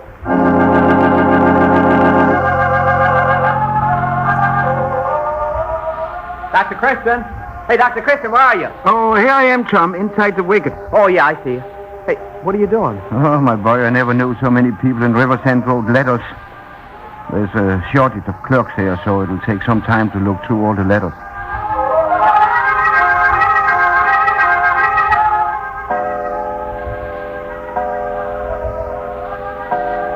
Oh, it's morning. I've gone through the whole post office 4 times and still no luck. Oh, we'll let Dr. Christian. You better go back to your office. You're probably needed somewhere. No, I'm going to ask him to make one more search.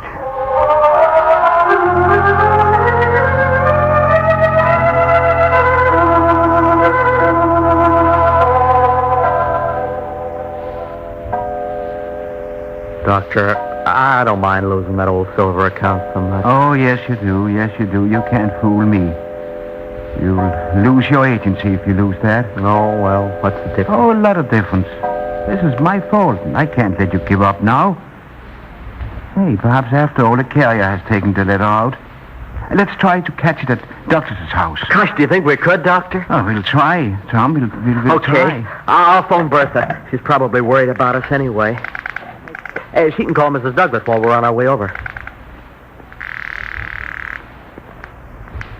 Hello, Bertha? Hello? Hey, listen, I'm still at the post office, Bertha. The postal authorities went through all the mail. They couldn't find your letter. I called Madame Zucchi again, dear, and now she says she sees a man reading the letter. Oh, good gravy. I hope Douglas hasn't got that letter yet. It's only 8 a.m., though, and the advertiser's guide says most people don't get their mail till 9. I think you're too late. Madame Zucchi said... Listen, Bertha, forget Madame Zucchi, will you? Now, look, we're going to try to catch that letter at Douglas's home.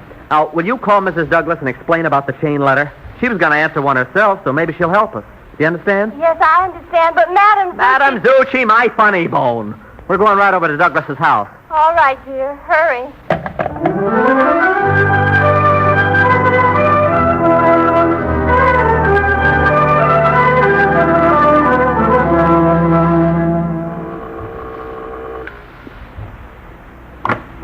Oh, good morning, Mrs. Douglas. I'm Tom Holland. Did my wife phone you? Yes, and I understand just how you feel. This is Dr. Christian. How do you do, Doctor? How do you do, Mrs. Douglas? It's a pleasure.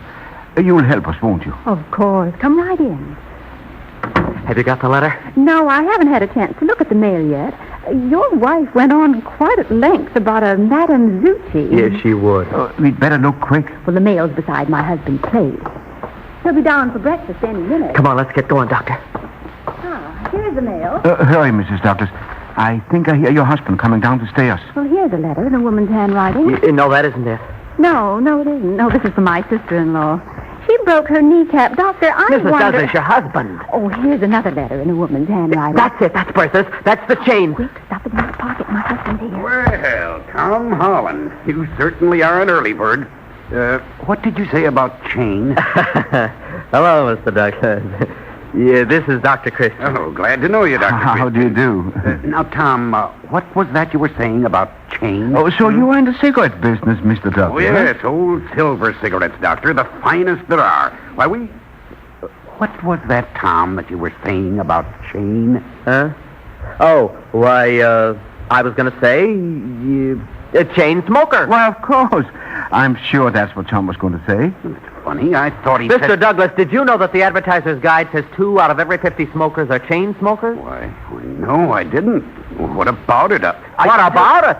Well, there's about 50 million people who smoke. Yes? Yes, and 2 out of 50 is 2 million. Yes, you're right. I am? I am, yes. That's a lot of smokers. Sure, that's a big market.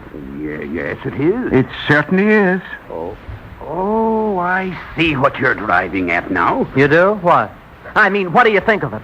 It's good. It's good. We appeal to the chain smokers. We appeal to... Sure, the chain smokers. Why, no other cigarette ever tried to appeal to them. It's an idea. It's a good idea. A brand new market. Sure, a brand new market. Pretty good, huh? Well, it's colossal. Pretty good, all right. But the slogan. What about the slogan, Tom? The slogan? Yes, the slogan. Well, that's what you came here to tell me, wasn't it? Oh, sure, the slogan. Now, don't be afraid, Tom. I won't steal it. If it's good, you're set. Set? Yeah, I'm all set. Like concrete, I'm sunk. I'm sure Tom has a good slogan. Haven't you, Tom? Yeah, sure. Oh, I see. You're so proud of it, you want me to worm it out of you. Oh, you rascal, you. Yeah, worm. I wish I had some way to turn. Sure, Tom is mighty proud of that slogan. Well, I know that it has chain in it. You've been thinking of something with chain in it, haven't you? He certainly has. All right. Good. All right, come, my boy. Give me the first couple of words. All right, out with it now. Words? Well, how about, if you're a chain letter... What? He means if you're a chain smoker. Oh. Sure. If you're a chain smoker... Yes. Chain links. Make the links, let's see, I've forgotten. Old silver. Yeah, make the links old silver. Chain links. Silver. Chain links. If you're a chain smoker, make the links old silver. If you're a chain smoker, make the links old silver. That's it! You've done it, my boy, you've done it! I have? You certainly have. But that will sell millions of old silver cigarettes, for I'm a monkey's uncle. You certainly are. Of course it'll sell millions of cigarettes. Why, it's a stroke of genius. It should sell millions. Well, how about it, Mr. Douglas? Do I get the account? My boy, you're going to get the biggest account in the business. Yahoo! Thanks, Mr. Douglas, thanks. I'm going to call Bertha. You know, Doctor, the first time I met that boy, I knew he was smart. You did? Yes, sir. Why, when he told me he threw a chain letter away, I knew it immediately. Mr. Douglas, I think you're the smart one.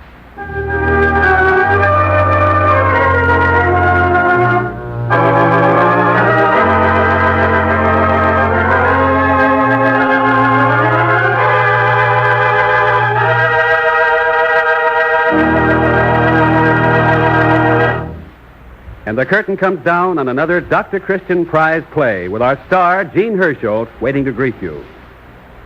Men, dry scalp is a common nuisance. You may have it and not realize it. If you've noticed just one of these signs of dry scalp, stiff, wild-looking hair, loose dandruff, tight, itchy scalp, reach for Vaseline Hair Tonic. Vaseline Hair Tonic actually supplements the natural scalp oils, contains no alcohol or other drying ingredients. Just 5 drops of Vaseline Hair Tonic a day, applied with the comb or directly on the hair, check dry scalp. Keep your hair perfectly groomed. Also, a brisk Vaseline Hair Tonic massage before each shampoo checks loose dandruff, relieves itchy tightness. More bottles of Vaseline Hair Tonic are sold today than of any other hair tonic in America. And remember, Vaseline Hair Tonic is just as popular with servicemen. Be sure to pack a bottle of Vaseline Hair Tonic in that Christmas package going overseas. and mail it before October 15th. Vaseline Hair Tonic is one of the many Vaseline brand products made by the Cheesebro Manufacturing Company, owners of the trademark Vaseline. And now here is Gene Herschel.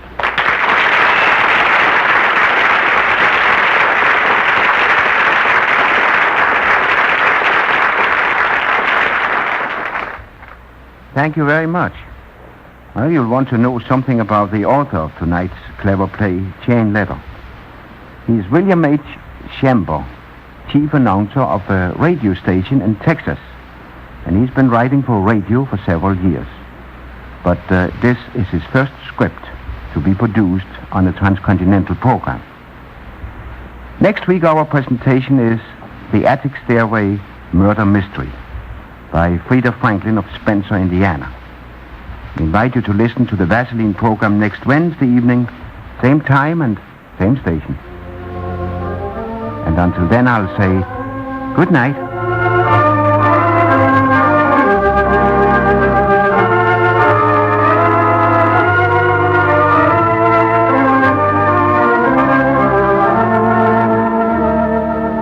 Are your lips cracked and sore? Smooth Vaseline lip ice on chapped lips and healing begins almost instantly. For quick relief, for quick healing, get Vaseline lip ice, priced at 10 and 25 cents at your druggist. Remember, Vaseline lip ice.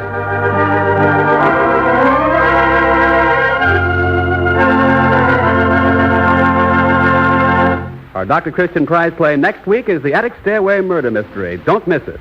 Bob Anderson speaking. This is CBS, the Columbia Broadcasting System.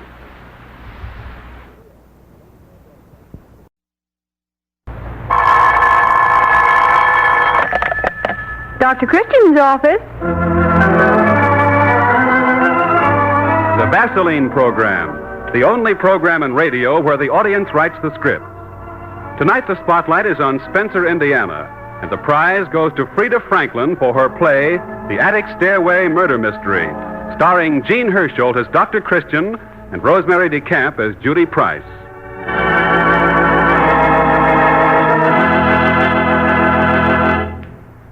Men, dry scalp can certainly detract from your appearance. Don't ignore dry scalp. Watch for these warning signs: dry, brittle, rebellious hair, loose, unsightly dandruff, tight, itchy scalp. At the first sign of dry scalp, start using Vaseline Hair Tonic. With Vaseline Hair Tonic, you combat dry scalp. Check it easily, quickly, effectively. Vaseline Hair Tonic actually supplements natural scalp oils, contains no alcohol or other drying ingredients. Apply just 5 drops a day with comb or directly on the hair. You'll check dry scalp, groom rebellious hair, keep it soft and neat, combed just right. Also, a brisk Vaseline Hair Tonic massage before each shampoo checks loose dandruff, relieves itchy tightness. Vaseline Hair Tonic gives double care, both scalp and hair. Checks dry scalp, leaves your hair natural looking, attractive. Remember, more bottles of Vaseline Hair Tonic are sold today than of any other hair tonic in America. Buy, try Vaseline Hair Tonic.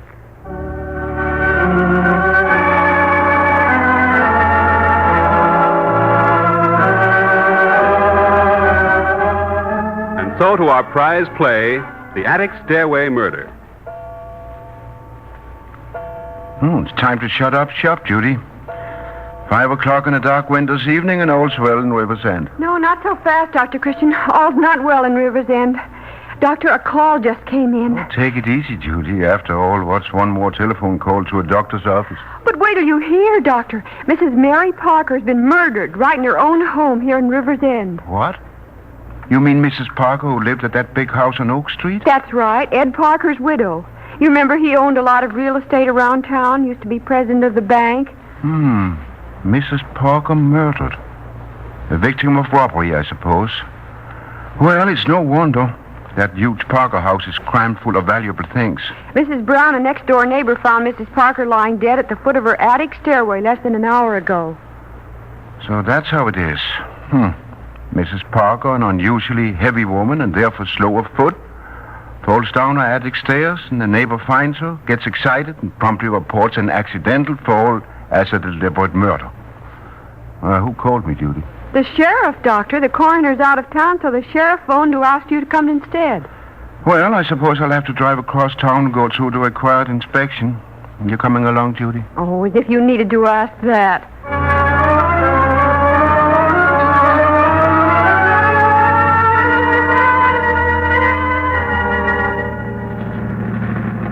This town is going to feel a great loss in Mrs. Parker's death, Dr. Christian. I'm not so sure of that, Judy. To me, Mrs. Parker seemed a cold, uncharitable sort of person.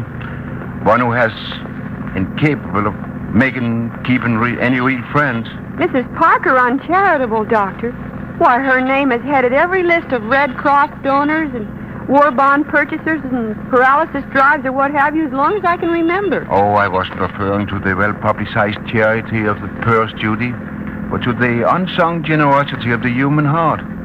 I was thinking particularly of poor Mary Bicknell. Oh, I know who you mean. She's that thin, sharp-tongued creature who's taken care of Mrs. Parker's house for years. Yes. You can see her almost any time, day or night, slinking up the alleys on her way to and from work, twisting along on that old patched-up crutch. Yeah, that's what I mean, Judy. Surely a really generous employer would have done something in all these years about that miserable crutch. Not to mention doing something about Mary Bicknell's poor, twisted body. But, Dr. Christian, no one except Mrs. Parker would have Mary Bicknell around. She was so bitterly hostile towards everybody, so strange in her looks and actions. Maybe so, but I can remember when Mary Bicknell was a very pretty girl. She and Mrs. Parker were girlhood friends, you know. Mary Bicknell pretty? Very pretty, Judy. Tall and slender, always laughing and gay with merry brown eyes. Well, she was called Mary B. to distinguish her from a friend who later married Ed Parker.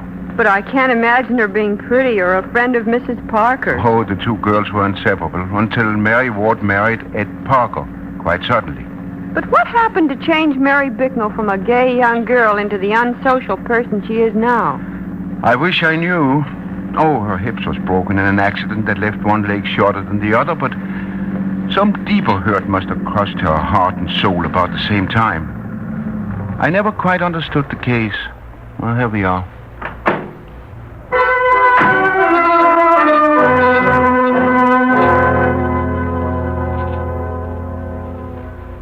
You found her lying just like this, Mrs. Brown? Yes, Doctor. Poor Mrs. Parker was lying just as you see her now at the foot of these stairs, with letters and paper scattered up and down the steps and all over Mrs. Parker herself. She must have been looking through a box of old letters. These are yellow and crumbly with age. And will you look at these old-fashioned valentines? Bumpy roses of red velvet, frilly lace all around the edge. Yes, that's how I happened to find Mrs. Parker. She had planned a Valentine bridge party for tomorrow afternoon. She asked me to come over after Mary Bicknell was through cleaning today and help with the decorations for the party. Oh, so Mary Bicknell was here with Mrs. Parker today, Of course. Well, what time did Mary leave for her own home, Mrs. Brown? Well, it was later than usual because of the extra cleaning for the party. You saw Mary when she left? Yes, I did. Although I usually don't pay much attention to Mary's comings and goings. But late this afternoon, I happened to be out back, and I saw Mary leaning against our garage fiddling with that old crutch of hers. Just what was Mary doing to her crutch? Well, she was wrapping the part that fits under her arm with some old paper. After that, you saw Mary go on towards home? Yes. She straightened up and stared at me and then hobbled down the alley. Oh, I don't know what to become of Mary Bicknell now. Well, she couldn't have existed all these years without Mrs. Parker's kindness in giving her work. Well, that's a matter of opinion, Mrs. Brown. Did you see anyone else here after Mary Bicknell left? No one, Dr. Christian. But someone else had to be here. Well, look at Mrs. Parker's poor bruised face, and look at the blood-matted hair. Oh, but Mrs. Brown, a woman as heavy as Mrs. Parker would necessarily be severely bruised to fall down a stairway as long and as steep as this one? Yes, but look at her hands, Dr. Christian. Look at Mrs. Parker's hands. They're placed in exact order across her chest. Mrs. Brown's right, Dr. Christian. Her hands are placed as dead hands are placed across the chest. And, of course, if she'd fallen, her hands would have been flung out to keep her balance. And notice these letters. A dozen or more of them are arranged neatly on top of Mrs. Parker's hands. So they are. And the letters are in two neat piles. Yeah. Two very neat piles. Let's have a look at these letters. Her rings. Mrs. Parker's rings. They're gone. I see, Mrs. Brown. And the fingers are bruised where the rings have been painstakingly worked off over the heavy flesh of the fingers. Yes. Which means that someone took Mrs. Parker's rings after she had fallen down these steps, arranged her hands for death, and then placed these letters on top of her hands. Maybe the murderer's still hiding up there in the attic, waiting to kill and rob us all. Oh, let me out of here. Let me out of here.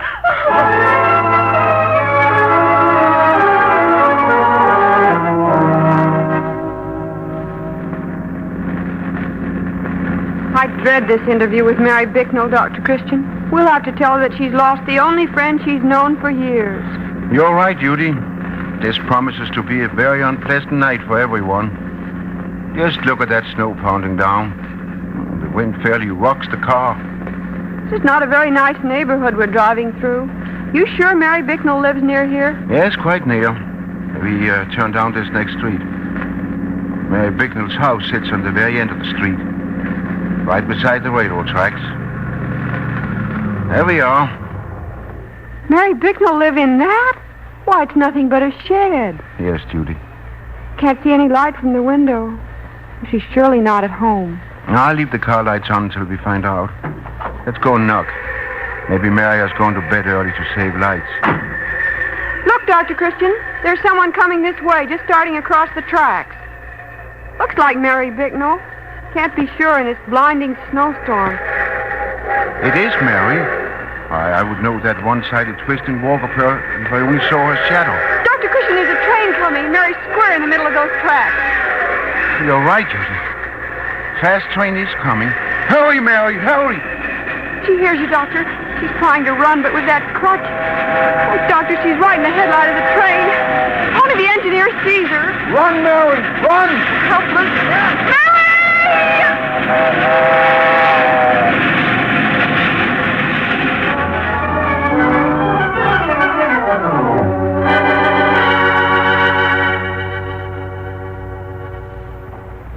Get my bag from the car, Judy, while I straighten Mary out in the cut. Yes. We'll make her as comfortable as possible for the short time she has left. Of course, Doctor. Poor Mary. She's still holding tight to the broken-off top of her crutch. I've been looking for you, Dr. Christian. I was just coming home from your office. And I was waiting for you, Mary Bicknell. I think you want to tell me about Mrs. Parker, don't you? Yes, Doctor. I want to tell you about the time when Mary Ward Parker and I were girls together. Yeah, in just a minute, Mary. There's Judy. We'll try to make you more comfortable. There now. That's better. Yes. So, Mary Bicknell, 40 years ago, you and Mary Ward were intimate friends. Yes, until I fell in love with Ed Parker and he with me. Mary Ward objected because Ed claimed so much of my time. But I don't understand why you want to see so much of Ed Parker, Mary B. After all, we have plenty of fun together without Ed along. You'll understand it, Mary, when you fall in love. You can't imagine how wonderful it is. I can't imagine anything wonderful about being in love with a poor boy like Ed Parker. Oh, as if Ed being poor can make any difference with me. I guess you haven't heard the news. Ed's uncle, who's a director at the bank, has promised to start Ed out in the banking business any day now. Well, Ed could do worse, I suppose. Ed told me that just as soon as he's sure of the job, he had something very special to tell. Maybe that's Ed calling now. I'll get it. Hello, Ed. Oh, I just knew it was you. Probably because I've been thinking about you all morning. No, sorry. Mary B. is out right now. Yes, I'll be glad to give her the message. Goodbye, Ed. Call me again soon. Mary Ward, how could you? You knew Ed wanted to talk to me, not to you. Oh, you're letting your imagination run away with you, Mary B. I didn't detect any special love note in Ed's voice. He simply said he was bringing his new horse and buggy around to show you this evening. A new horse and buggy? Oh, that must mean he's sure of the bank job. I just know Ed means this to be a very special night. I'll go press my new dress.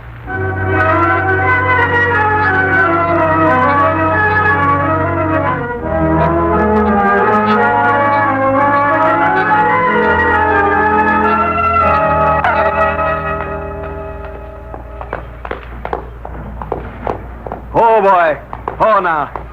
Hurry up, Mary B. I want to take you for a ride. Show off my new horse. Ed. Oh, Ed, he's beautiful. I can hardly wait to ride in your new rig. And I can hardly wait to ask a certain beautiful girl a certain special something. Hold there, boy. Come around on this side to climb in, honeybee. All right. I don't dare let go of these reins long enough to get out and help you. Hold there. Here, put your foot on this step. Oh, hello, Ed. Oh, hello, Mary. Careful, Mary B. Watch your wheels. This horse is frisky. Oh, I don't know when I've seen a more handsome horse or a more handsome driver. How about letting me share the first ride? Well, some other time, maybe. But tonight, Mary B. and I are I'll going... go around on the other side and climb in. Oh, boy. Easy now. Mary Ward, don't flip your skirts over the wheel like that. You're frightening the horse. Hey! Steady, boy. Steady. Mary B., get back quickly. You're right between the wheels. I can't hold him. Ah!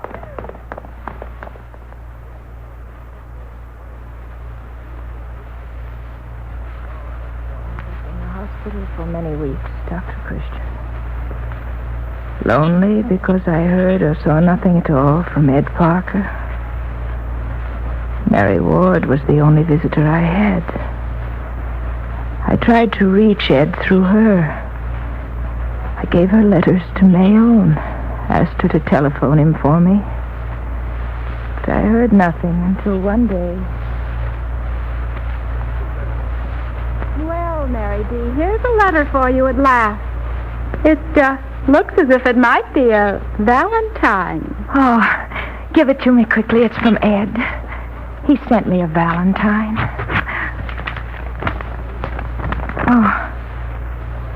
What's the matter with you, Mary B.? Here, let me read your letter. A comic Valentine. Dear Mary, don't you think this whole affair is getting rather tiresome? Why not stop this silly phoning and letter writing and let me remain merely your casual friend, Ed Parker? I can't believe that Ed wrote that. But of course he did write it. You recognize the handwriting at once. Well, that should teach you a lesson you'll not forget soon. Ed Parker plainly doesn't want to be bothered. I'll never bother him again.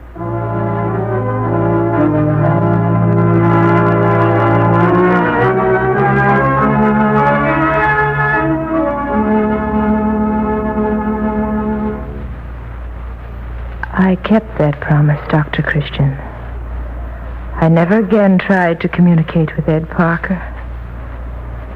Then that same summer, he and Mary Ward were married.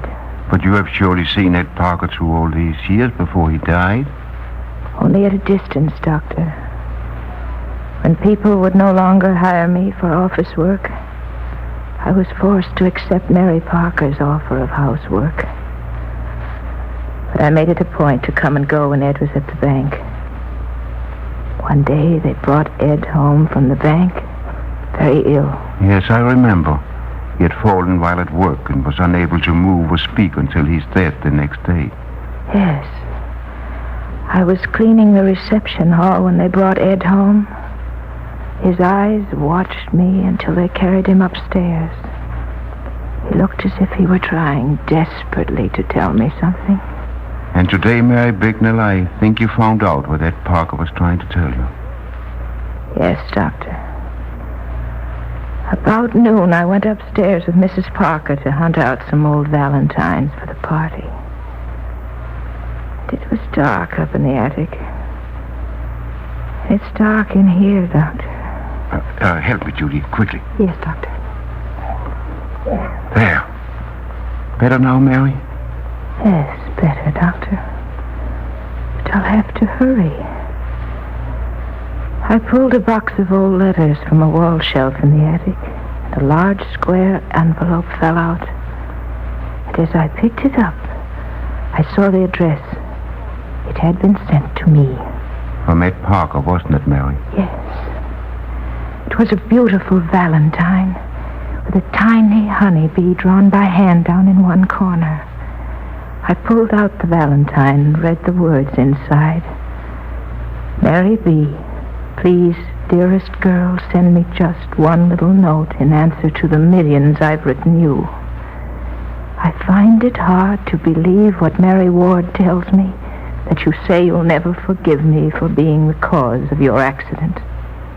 I'll be waiting for the word that will bring me running. I'll always be waiting. I looked up from the letter in my hand to see Mrs. Parker staring at me in the dim light of the attic. She was very furious. Put those letters back. Stop snooping in things that don't belong to you, Mary Bicknell. But this does belong to me.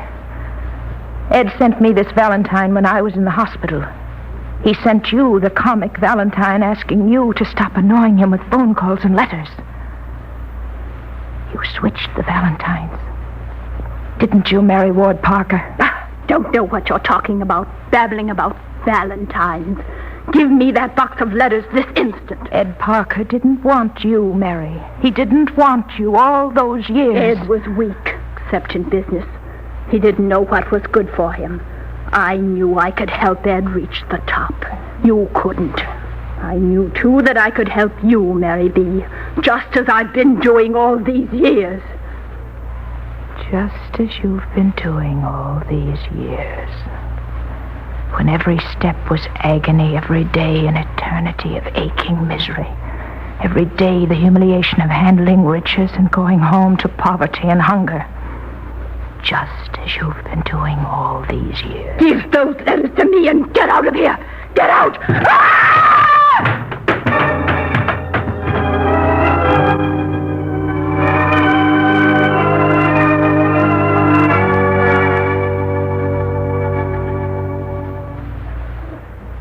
I didn't touch her, Dr. Christian.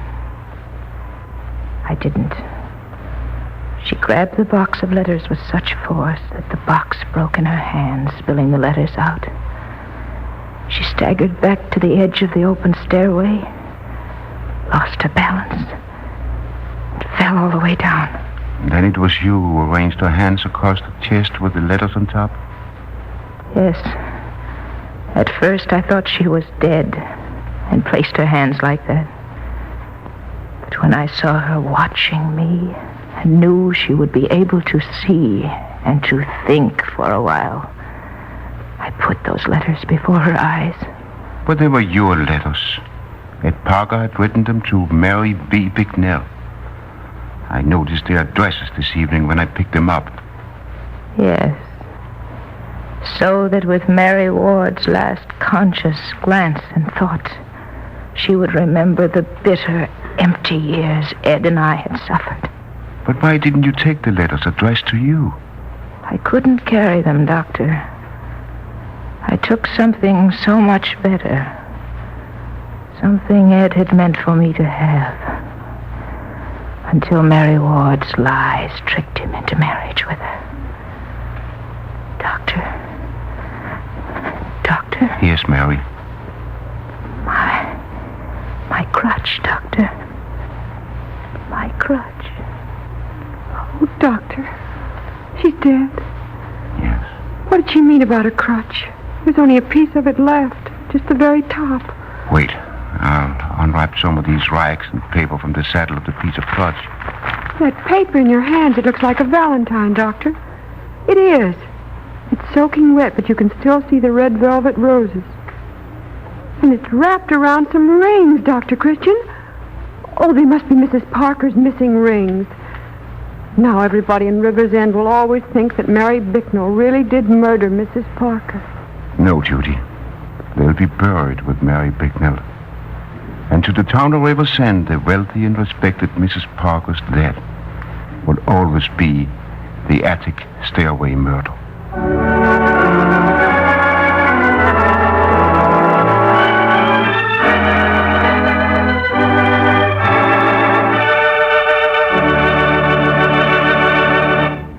And the curtain descends on another Dr. Christian Prize play with our star, Jean Hersholt, waiting to greet you.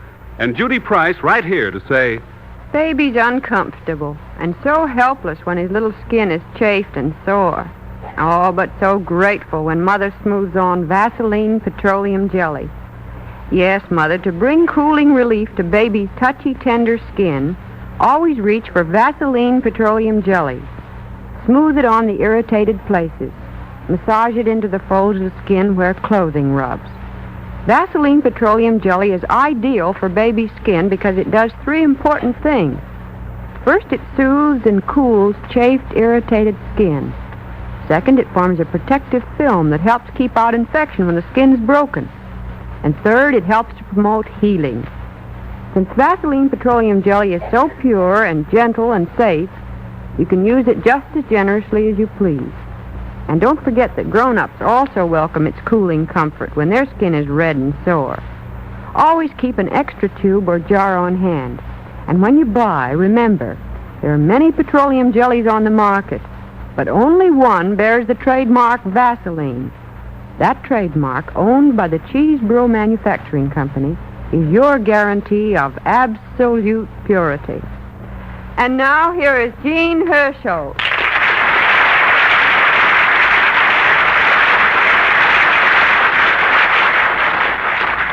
Thank you very much.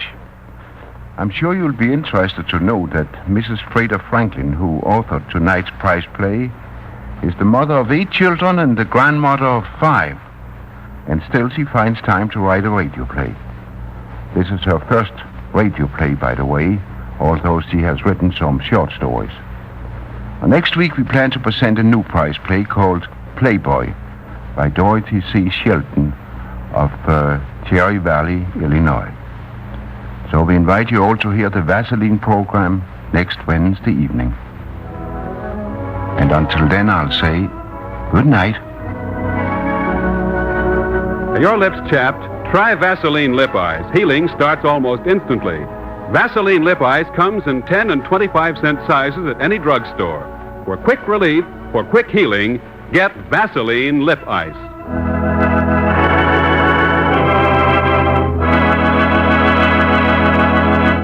Don't miss next week's Dr. Christian prize play called Playboy. Same time, same station. Bob Anderson speaking. This is CBS, the Columbia Broadcasting System.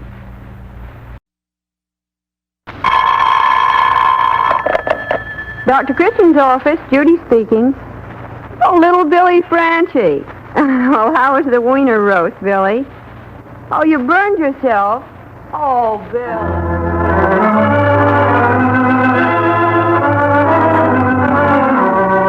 Vaseline program, the only program in radio where the audience writes the scripts. Tonight, Cherry Valley, Illinois is in the spotlight with winner Dorothy C. Sheldon, author of the prize drama Playboy, starring Jean Herschel as Dr. Christian with Rosemary DeCamp in the role of Judy Price. How did it happen, Billy? Oh, I see. You picked up the grill too soon. Painful, I can imagine. Oh, but Billy, you know the first aid for minor burns. That's it, Vaseline Petroleum Jelly. Head of the class, Billy. Yes, indeed, your hand will be all healed before you know it. Why, in a study of burn treatment at the Henry Ford Hospital, where 84 local dressings were used, petroleum jelly promoted the quickest recoveries. Yes, and Vaseline Petroleum Jelly is the world's leading brand. Well, there's nothing better for household burns. And, Billy, I'm counting on you to give first aid when it's needed. Now, remember, just spread Vaseline Petroleum Jelly on fine mesh gauze and place over the burn. Bandage firmly, but not tightly. Of course, if the burn is deep or covers a wide area, always call the doctor. Yes. Well, make sure Mother has a tube or a jar of Vaseline Petroleum Jelly in the medicine chest right now. Now, remember, be prepared. Yes, Billy. Well, take care of yourself. Goodbye.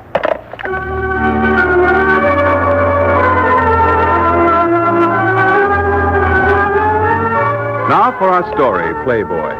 And the opening scene takes place on a spring afternoon in Dr. Christian's office where Judy Price, his secretary nurse, is talking over the telephone. Dr. Christian is busy with a patient, but if you'll hold the line Oh, here he comes. Then, according to you, there's nothing I can do about it? Nothing that will change your situation, Pat. But there is something you can do which would be a great relief to your friends.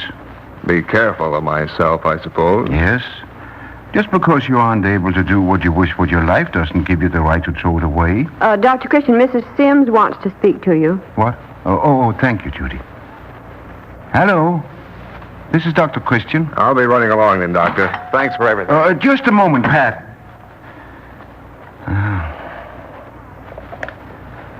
Yes, I understand. Yes, but sometimes we have to let time do most of the healing. Tell her to concentrate on her nurse's aid work. It will help her to think about other people's troubles rather than her own. Yes. Yes, I'll come as soon as my office hours are over. Oh, that call could have waited a minute, Judy. Oh, was your conference with Pat Blair that important? If I could persuade him to stop doing things that put an unnecessary strain on his heart, it would be very important. Dr. Christian, why do you bother about Pat? I suppose it was the same story this time. The same story with the same ending. In other words, he's as well as he'll ever be, and that isn't well enough to pass an Army medical exam. You told him that at least 20 times. You know, it's always someone else who pays for Pat's mistakes. That's what gets me. Well, don't you think you are being a little bit too harsh, Judy? Well, it's true enough. It was the same all through school.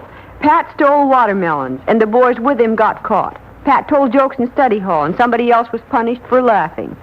Pat tried an experiment that wasn't in the science book and set his desk on fire, so the whole class was kept in. Oh, those were just boys' pranks. Well, now he's a man, and I'll bet he holds his job by charming someone else into doing the work.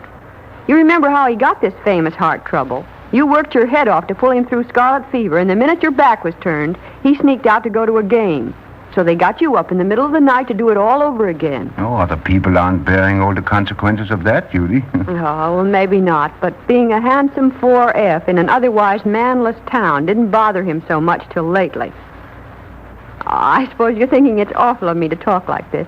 No, Judy, no. I think it may do you good to get it out of your system. Harboring grudges is a bad business. Well, sometimes you can't help it. I was so pleased when Lily Abbott turned Pat down to marry a swell guy like Bob Sims. You know how Bob is. Kind of shy and stiff in a lot of ways, but fine inside. When he got good grades, he worked for them. When he played basketball, he worked for the team and not to make a star out of himself. He was one of the first boys from River's End to enlist, and the first one to be decorated, I remember. Yes, and he hadn't been overseas 2 months before Pat and Lily were running around together. Somebody wrote Bob about it, and he wrote Lily not to consider his feelings if she wanted a divorce. So now Bob's mother wants you to treat her daughter-in-law for worry and a guilty conscience. And Pat wants you to get him into uniform so people will forget. Don't you think the person who wrote to Bob is a little to blame, too? And Bob himself for giving Lily no chance to explain? She hasn't seen Pat since the trouble began. Well, they couldn't have told it unless there was something to tell. All right, Doctor, I've finished blowing off steam. Go ahead now and preach me a sermon on judge not that ye be not judged. I've never been very fond of that text, Judy. It seems to me, judge not, so you won't make mistakes too big to be mended, would show more of a Christian spirit. You're right, of course. I'm sorry if I sounded unkind. Are you going over to see Lily now? Yes, and I can at least encourage her to hope that things will straighten out when Bob comes home. Oh, I hope they will. But when Bob gets an idea in his head, it's next to impossible to get it out. Dr. Christian's office? Yes, he's right here. Thank you. Hello? What? Yes, the hospital. Yes, I'll be there almost as soon as the patients. Judy, Pat Blair has had an accident. Oh, well, your bag's all ready, Doctor. Here's your coat. How did it happen? Elizabeth Elliott started across the street in front of him. Pat tried to drive between her and a big maple tree near the curb. Hit them both. Mr. Elliott, that little blind woman? Oh, what a pity. Oh, I do hope she's not seriously injured.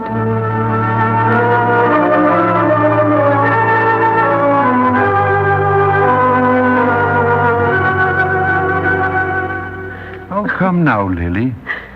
The nurse's aide has no business crying on duty. If you're going to work here, you'll have to forget yourself and think about the patients. I'm not thinking about myself, Doctor. It's Miss Elliott. She's always been so brave about her handicap, and now for this to happen to her. Well, you'll just have to help her go on being brave till her broken hip mends. That's what you and I are here for, Lily. But, Doctor, she's just given up. She keeps talking about never walking again till she convinces me instead of the other way around. And she's so alone in the world. She hasn't anyone who really belongs to her, not even a close friend. Well, can't you do anything to fill that gap? Oh, I try, but, well, I never seem to say the right things. The worst part is when she talks about suing the Blairs. I'm sure if she does, the court will decide she shouldn't have tried to cross that street alone. Oh, it's all I can do to keep from saying so. I guess I'm just too stupid. No, it's I that am the stupid one, Lily. You were working in the children's ward before I had you transferred to this corridor, weren't you? Yes, but... Now, you run along and wash your face while I see Miss Murray about transferring you back. But what about Miss Elliott? Oh, that's my job. Yours is to stir up one of those smiles the children like to look at, and they won't be bothering you about lawsuits, at least.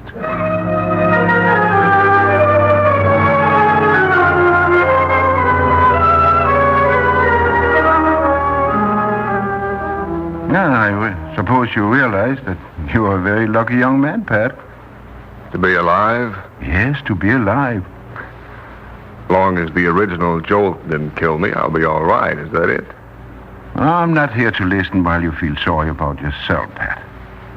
Too many other people need sympathy more. Say, you can help me with one of them if you will. Help you? Me? Yes, you. I think you can help an old woman, Pat, who was winning one hard battle before illness came along to complicate things. Well, what can I do about it? Make her laugh if you can.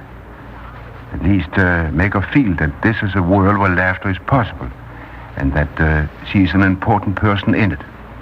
Now, don't say you can't. I've seen you do just that when much less depended upon it. What's her name? Elizabeth Elliott. Are you crazy? I don't think so. You know why she's in the hospital? I should know. I've been in charge of her case from the beginning. And you won't meet? She'd rather have a rattlesnake turned loose in her room. The minute she sees me, she'll probably call the police. Well, have you forgotten she's blind? And I doubt very much that she has heard your voice enough to recognize it. You mean you'd shove the one person she has most reason to hate at her while she's laid up and can't help herself? If you want to hire a special nurse for her, I'll be glad to pay for her. Get Dad to pay it. My income doesn't go very far. In these times, no amount of money can buy the kind of attention Miss Elliott needs. If it ever could. I'm sorry, Doctor. I'm really sorry. But even in a good cause, I can't do a trick like that. Very well. But I want you to answer one question, Pat. To yourself, not to me. Is it the trick you can't face or the sight of someone you've injured? You don't mince any words, do you? All right, I'll try. But if she cans you as a doctor when she finds out, don't blame me.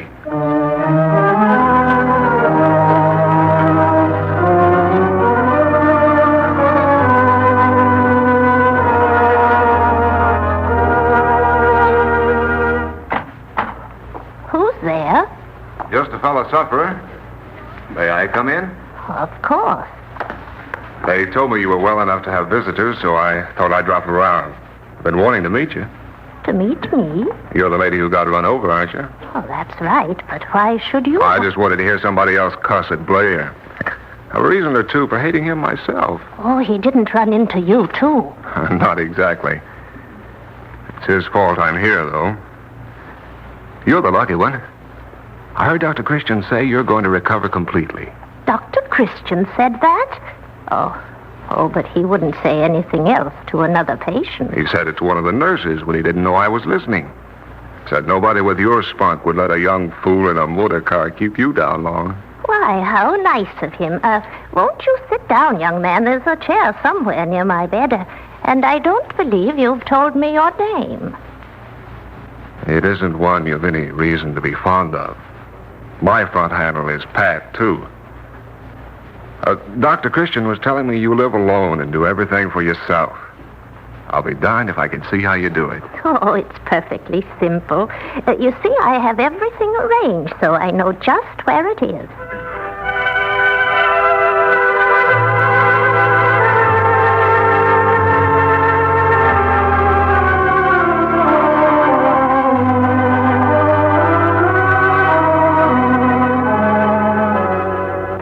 Dr. Christian, did you really sick Pat Blair onto Miss Elliott?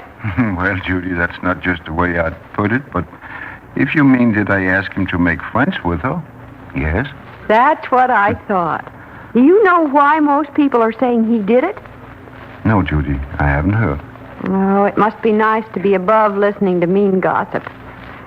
They say all he wants is to keep her from suing him. Do you believe that, Judy? No, I don't. Pat never went to that much trouble to save money in his life. And Miss Elliott is getting better much faster than we dare to hope. Oh, yes. The nurses say you can see the improvement in her from one day to the next. Doesn't seem possible that Pat's responsible for it.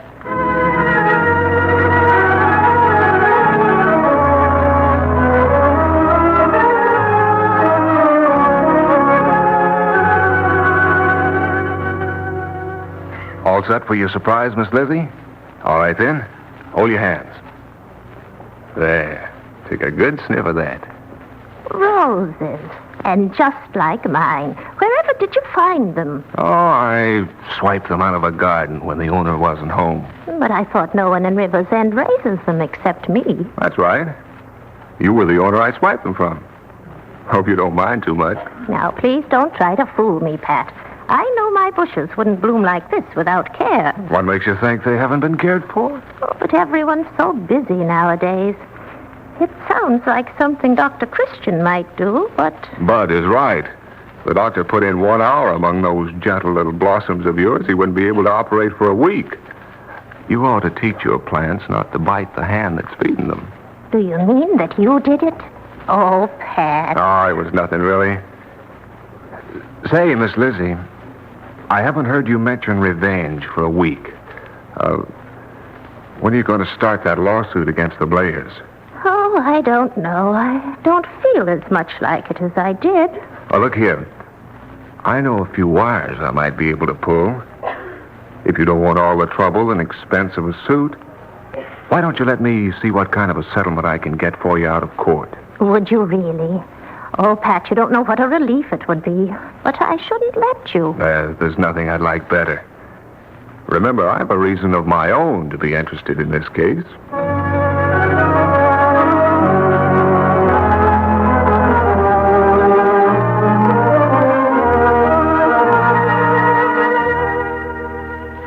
Have you heard Mr. Blair on the subject of the money Pat had him pay over to Miss Elliott?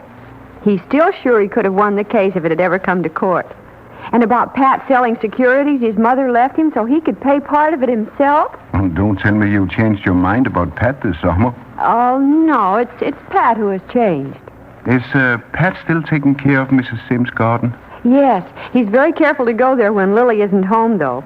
And he goes to the hospital when Lily isn't on duty. She's probably the only person there except Miss Elliott herself who doesn't know all about Pat's visits. It seems odd that Lily hasn't heard about them. Well, nobody in River's End is very anxious to mention Pat to her. And working in the children's ward, she never sees Miss Elliott. If I'd known that was why Pat wanted it, I might have changed my visit to Miss Elliott to the evening when he asked me. But it seemed best to take the cast off at the time of day when her general assistance would be highest. Oh, she's as well as that? We hope so. It may be difficult to persuade her to take the first step. She has a morbid fear of trying to walk and failing. Well, if anyone can talk her into it, Pat can. Don't worry about his running into Lily, Dr. Christian. It probably won't happen. And if it does, it can't be anything more than just embarrassing.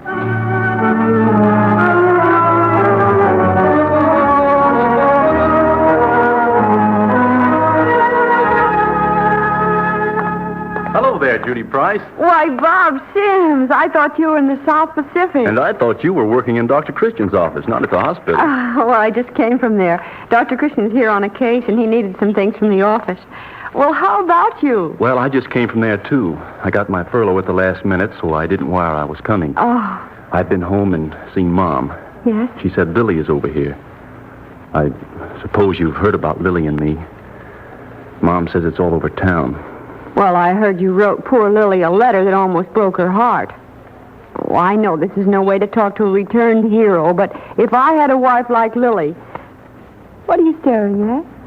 At Lil. She just walked across the hall at the top of the stairs. Oh. Judy, you know, I didn't think anyone could be as beautiful as she looked in my dreams down there. But she is. You know, she's even more beautiful. Well, she's thin as a rail and has big shadows under her eyes from wondering if you'll ever make up with her. Hey, where was she going? That way. Down the south corridor? Oh, Bob, are you sure? Good heavens, that's where Miss Elliott's room is. Come on, we've got to try to head her off.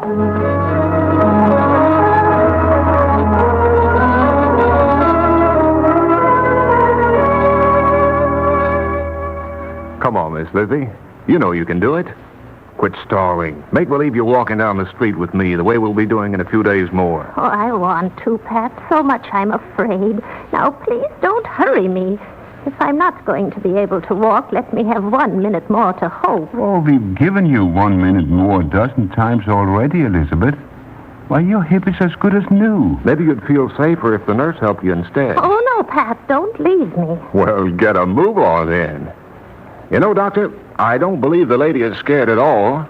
She just found out how easy it is to get other people to do her work for her.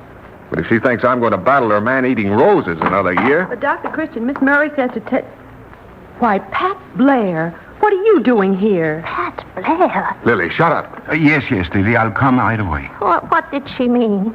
He isn't here, is he? Oh, it's dreadful not being able to see. There's nobody here but you and me. Dr. Christian and a nurse and a crazy girl who doesn't know what she's saying. That's the truth. I'll swear to it. Do you mean to say she doesn't know who you are? Well, of all the contempt Lily, of... are you going to get out of here or do I have to throw you out? Look here, Blair. I don't like anybody talking that way to my wife. Least of all you. Well, I didn't like the way your wife was talking to me either. You can't teach her a little sense. And where did you come from? Oh, Bob. Dr. Christian, I tried to stop them. Oh, that's all right, Judy. It's not your fault. Bob, take Lily out into the hall. My patient is upset enough now. Pat, maybe you and Judy should go, too, while I talk to Elizabeth. No, wait. Pat, what is your last name? You always made some excuse not to tell me. You are Pat Blair, aren't you? I told you he was my worst enemy, too. Remember? But what made you do all this? Because he just loves to mess up other people's lives, that's why. Oh, Lily. No, I won't be quiet, Dr. Christian. It wasn't bad enough to stir up trouble between Bob and me. It wasn't enough to run over a poor old lady and almost kill her. You have to work yourself into her confidence. Young lady, I don't know what you have against Pat, but you needn't think I'm going to hear my friend slandered in this outrageous fashion. Glory be, Miss Lizzie, you did it. You walked 2 whole steps before I grabbed you. Did you see that, Doctor? She can walk. Well, Elizabeth, are you satisfied now that your hip is as good as it ever was? Satisfied? I was never so happy in my life. Look, will somebody kindly tell me what this is all about? And don't cry, Lil. Oh, Bob, I didn't mean to let you down, but I'm such a terrible letter writer. I couldn't explain. Everyone kept saying how dangerous it was where you were, and that so many of the boys wouldn't come home at all. And when I was with Pat, he always said the Jap wasn't born that was smart enough to get you. And, well, it seems so good to hear somebody say it. Sure, honey, sure. I guess if I had any sense, I'd have known it was something like that. I don't know. Down in those islands, you kind of lose the sense you started out with. Besides, Pat was always such a lucky guy. But I'm still going to wring his neck for telling you to shut up. Dr. Christian, do you remember that sermon you were going to preach me about not judging other people? I thought of another text for it. What is it? It's a poem we learned in school when we were all in the 4th grade. Pat and Bob and Lily and I. There's so much good in the worst of us, and so much bad in the best of us. It little behooves a few of us to talk about the rest of us. Why, that's no text, Judy. It isn't? No, Judy. That's the whole sermon.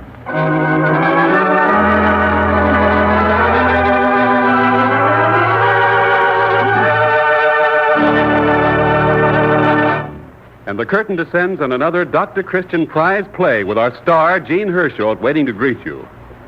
Men, don't put up with dry scalp. If your hair is dry, unmanageable, if loose dandruff appears, if your scalp is tight and itchy, get right after those signs of dry scalp with Vaseline Hair Tonic. Yes, Vaseline Hair Tonic combats dry scalp, checks it easily, quickly, effectively. Vaseline Hair Tonic actually supplements natural scalp oils, contains no alcohol or other drying ingredients. 5 drops a day, that's all. 5 drops of Vaseline Hair Tonic applied with comb or directly on the hair checks dry scalp, tames stubborn hair, keeps it perfectly groomed. Also, a brisk Vaseline Hair Tonic massage before each shampoo checks loose dandruff, relieves itchy tightness. Remember, Vaseline Hair Tonic gives you the ideal care, both scalp and hair. More bottles of Vaseline Hair Tonic are sold today than of any other hair tonic in America. Vaseline Hair Tonic is one of the many Vaseline brand products made by the Cheesebro Manufacturing Company, owners of the trademark Vaseline. And now here is Gene Herschel.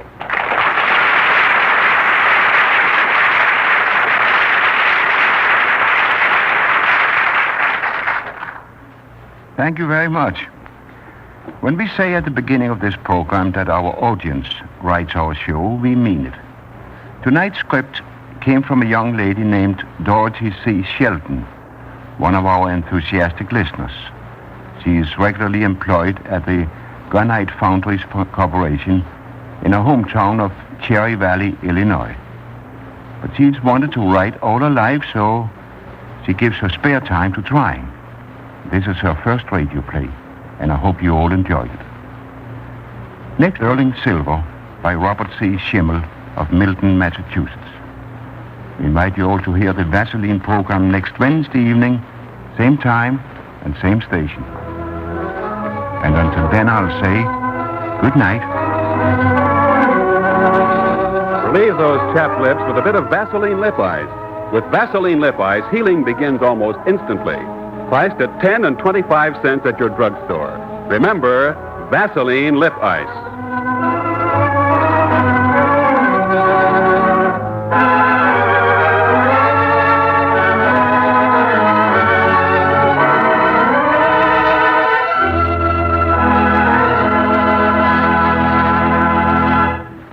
Remember, there's a new Dr. Christian prize play next Wednesday night called Sterling Silver. You'll love it.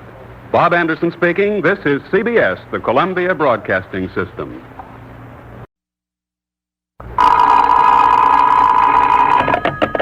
Dr. Christian's office.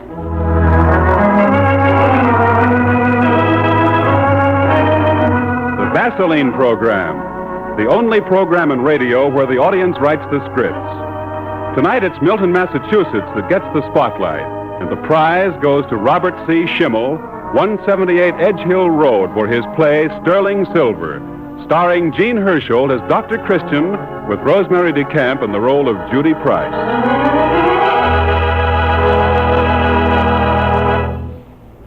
No woman can look her best when her hair is dull and dingy looking. But no woman ever need allow her hair to get that way. Because, ladies, with this simple glamour treatment, you can overcome dryness of hair and scalp easily and quickly. Give your hair enchanting lights and softness. Just do this. Before each shampoo, massage the scalp liberally with Vaseline Hair Tonic. Then steam your hair with a piping hot towel for several minutes. After the shampoo, brush in a few drops of Vaseline Hair Tonic as you would a Brilliantine. This Vaseline Hair Tonic glamour treatment supplements natural scalp oils, keeps your hair smooth, lustrous, lovely. The very first time you use Vaseline Hair Tonic, you'll notice how much easier it is to keep your hair looking neat, too.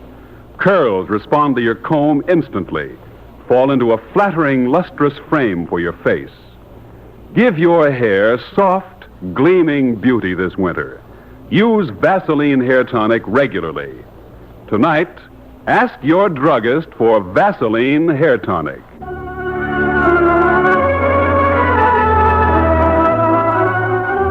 Since tonight is Halloween, it's as good a night as any to raise old ghosts.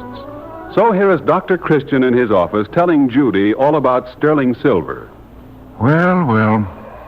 So they're going to tear down the old Riverside Opera House. I'm sorry to hear it, Judy. I thought you'd be. It says young Sam Roberts, who inherited the property from his father, is going to put up a big new movie house on the ground it occupied. A movie house, huh? Mm-hmm. Well, it's to be expected. The old order yielded to the new. There's no changing time or turning back the clock. Although there are times, Judy, especially when I think of the old opera house, that I'd like to. Did any of those old playbills in your office come there? No, I've acquired those elsewhere. But many is the good actor I saw years ago in the opera house. Sir Tree, Robert Mantell, Sarah Bernhardt, and... And? Well, maybe I ought not to mention him. Who? Oh, his autograph is framed in that little silver frame. You mean sterling silver? That's right. Oh, all the time I thought he was a great physician. He was a great physician, Judy. Only he didn't peddle pills. He peddled thrills. Thrills? An actor. Oh, I suppose as the world measures actors, that there are very few of us who remember him in the same breath with Sutherland Marlowe. But to my childish mind, he was the greatest man who ever lived. A sort of Lone Ranger? That's right. He always starred in his earliest year in plays that came out right at the end. Virtue triumphed over vice. And to those of us who saw him, young, stalwart, always conquering evil, why, he was the greatest doctor of youthful, jaded spirit I'd ever want to meet. And you saw his every play? All of them. Oh, you spendthrift. But that's the wonderful part of it. It didn't cost much to have your soul mended by sterling silver. You see, he played in what we called then the 10, 20, and 30 circuit. Oh, what was that? 10 cents in the gallery, 20 in the balcony, and 30 cents in the orchestra. I always sat in one certain seat in the gallery. My father gave me 15 cents, 10 for the show, and 5 cents for peanuts. You eating peanuts? Uh-huh. And they've never seemed so good since. Or any show since, for that matter. Oh, Judy, I wish you could have seen Custer's Last Fight. Now, there was a play. And there was a lot of shooting in it. Oh, there must have been. Oh, we could scarcely see the actors for the smoke which filled the theater. I used to breathe it in deeply and cough and love it. Oh, boys would. And yet the play always left us tearful. Tearful? Well, wouldn't you be if you saw your hero shot down by bloodthirsty redskins? Sterling played that show years after year and ended his career in that very opera house. Oh, he died? No. He and Sam Roberts' father, who owned the show, had an argument to say. Anyway, that was the end of Silver and of Custer's Last Fight. But was his real name Sterling? Oh, no, it was Bob. But because he always played parts that held him up as the essence of perfection, the name Sterling fastened to him and stuck. I really believe that he grew to be like the men he portrayed. Fine men. Good men. It's too bad the world hasn't more like him. Sterling. It fitted him to perfection. Oh, I wish I could have known him. What happened to him? Well, he drifted away. He'd be in his 80s if he's still alive. Oh, come in. Why, Sam Roberts. Hello. Well, for goodness sake. And looking so much like your father, I thought you were he. Glad to see you, Doctor. I'm glad to see you. Judy, you know Sam Roberts, who owns the Opera House? Oh, of course I do. How are you? Swell, thanks. And you, prettier than ever. Oh, Mr. Roberts. Sam, you look like the world was treating you well. Well, you look pretty good yourself, Doctor. I see by the papers you're going to tear down the old Opera House. You know, I knew your father pretty well, Sam. Well, that's why I'm here. The last thing before he died, he told me to make sure you got those framed playbills that covered his office walls. Oh, Sam, I couldn't take them. They're worth a lot of money to collectors who have a lot of money. It's a wonderful collection. Well, that's all right. He never forgot that you saved his life. He wants you to have them. You'll take them, won't you? Well, yes, if that's the way he wanted it, but I must admit I feel a little guilty. Oh, forget it. The old man would haunt me if I went against his wishes. Besides, you like that sort of thing, and I want you to have them. Well, Sam, it's just too much. They're yours. Come down around noon. We'll go out and have lunch together. You too, Judy. Oh, thank you. There are a lot of old records in the office I've got to go through, but I'll be ready. Okay? Okay.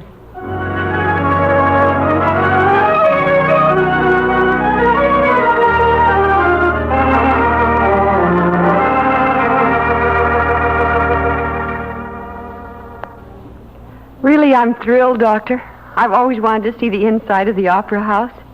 Will it be full of ghosts? Oh, now, Judy, don't expect much. I'm afraid it'll look pretty old and dirty.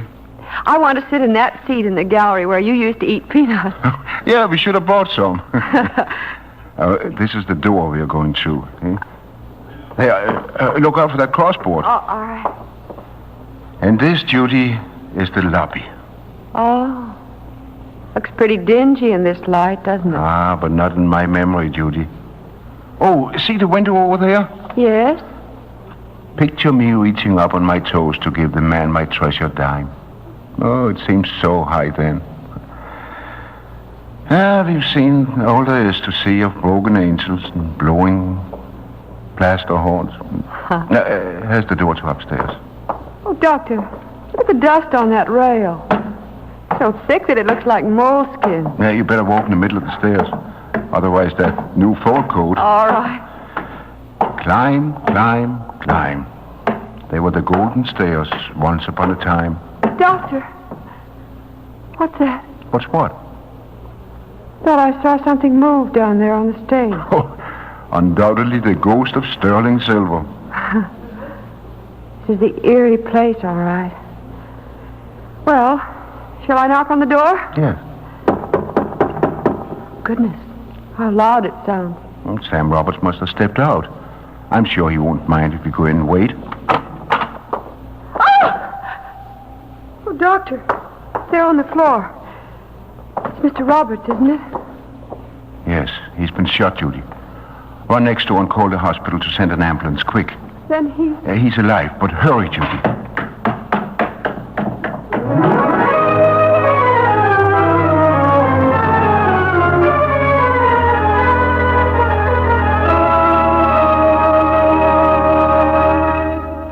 Well, that's all there is to tell you, Chief.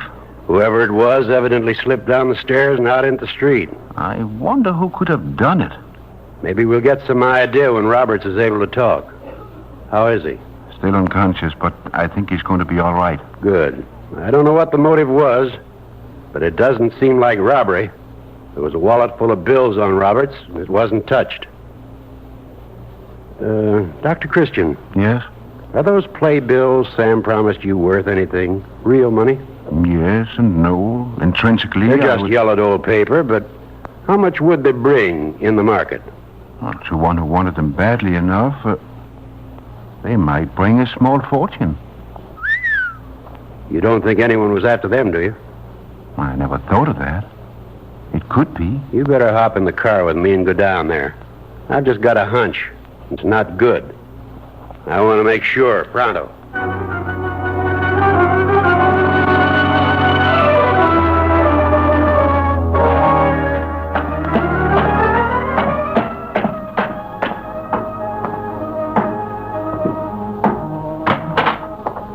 Well, what'd I tell you?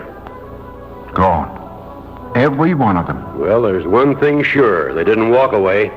Somebody's been in this theater, and I'm going to know who.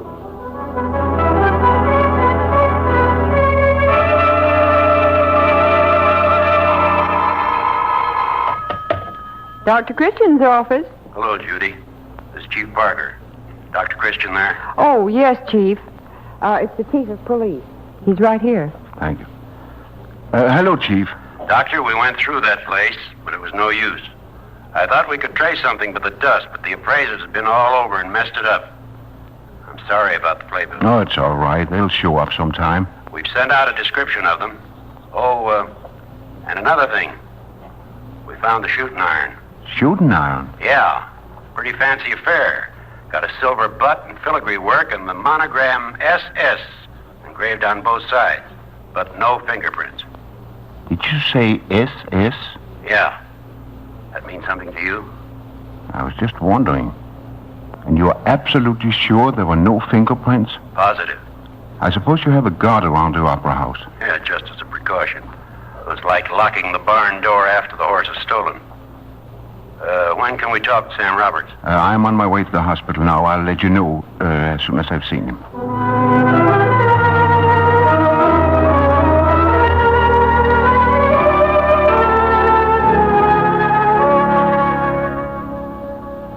Well, Sam, are you fairly comfortable? Sure, I'm all right.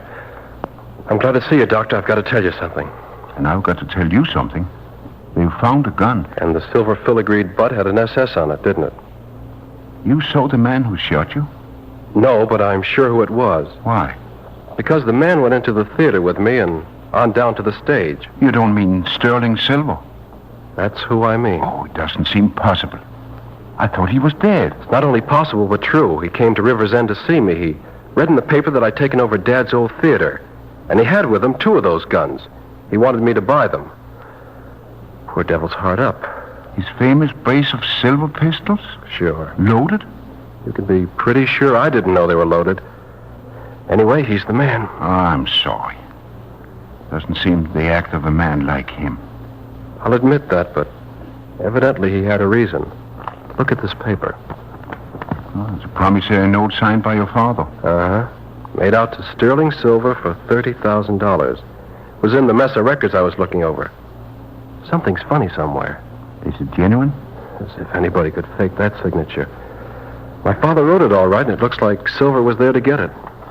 Oh, Sam, it doesn't make sense. Do you think Silver was a man who would try to sell you a brace of silver pistols and then leave you only to return to shoot you? No. No, if he wanted that note, he would have told you. If it wasn't Silver, who was it? You heard about the missing playbills? Yes, but I don't see the connection. Wait a minute. They'd be worth a lot of dough to somebody who knew the value. And the story about your tearing down the old opera house has been widely publicized. I see. Then it could be just a professional thief. But in that case, what happened to Silver? That's what we've got to find out.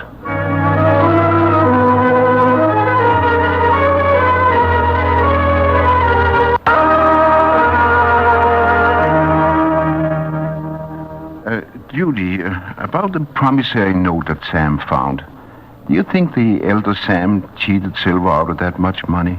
But why would any intelligent man lend that much money and then not keep the note in his own possession? Doesn't make sense, does it, Judy? No. And yet... And to think while we were talking about him this morning, Silver was in River's End, alive.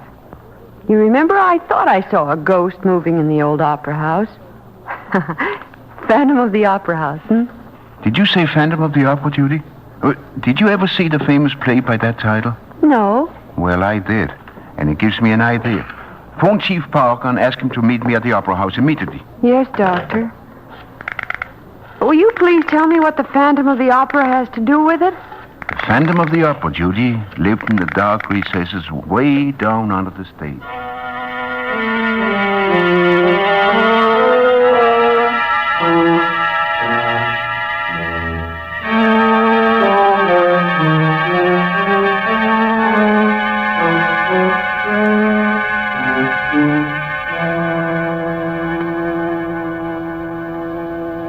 This confounded stage is an eerie place, Doctor.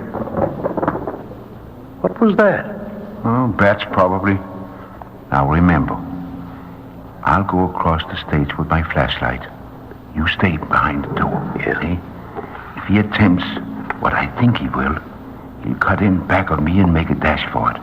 Are you ready? Yes. And don't use your flashlight until you must. Okay. Go ahead. Let's see if anything happens. All the world's a stage, and all the men and women merely players. Each has his entrance. There he goes, Chief. Got Don't move, you, or you're a dead duck. Okay, don't shoot. Stay where you are.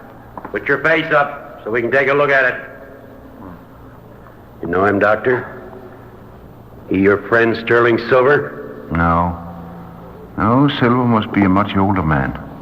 But I think this fellow can tell us quite a few things we want to know. Keep your hands up. All right. Well, let's see if you got a gun. Yeah. Here it is. Holy snakebite. A silver filigree brought with an SS on it. Dead ringer to the one we already got. Come on, you. Wait. What have you done with Silver? I never meant to do anything to him. Then you did do something? Where is he? Down in the prop room, under the stage. Alive?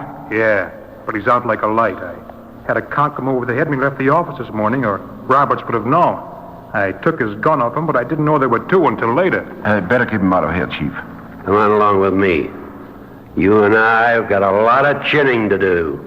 And Chief, send in a couple of men with a stretcher. Okay. Oh, by the way, what did you do with those playbills? Wouldn't you like to know?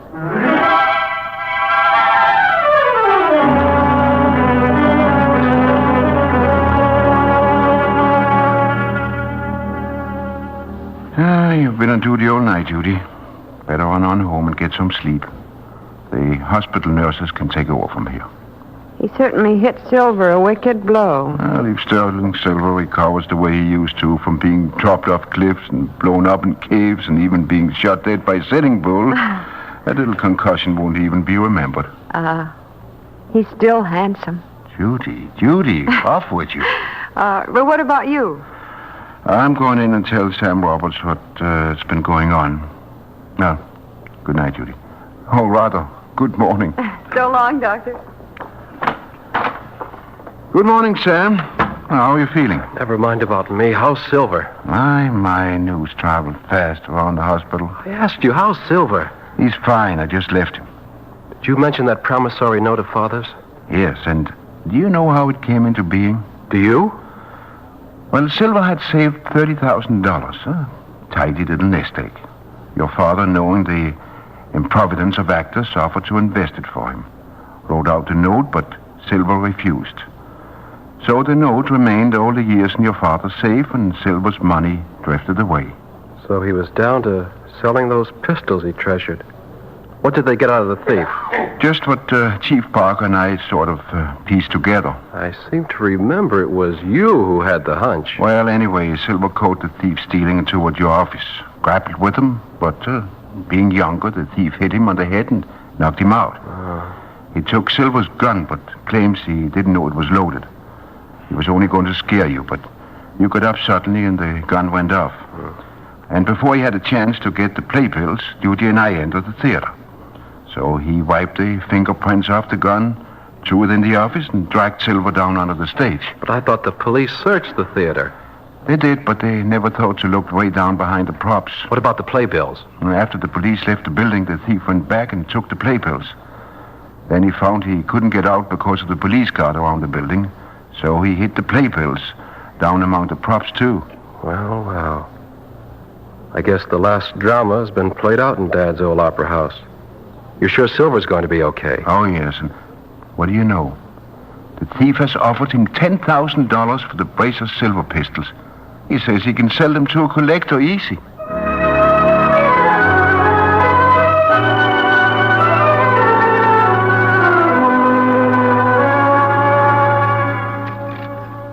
Dr. Christian, what on earth are you doing with all those old keys? They're to the opera house, Judy. The records begin work next week.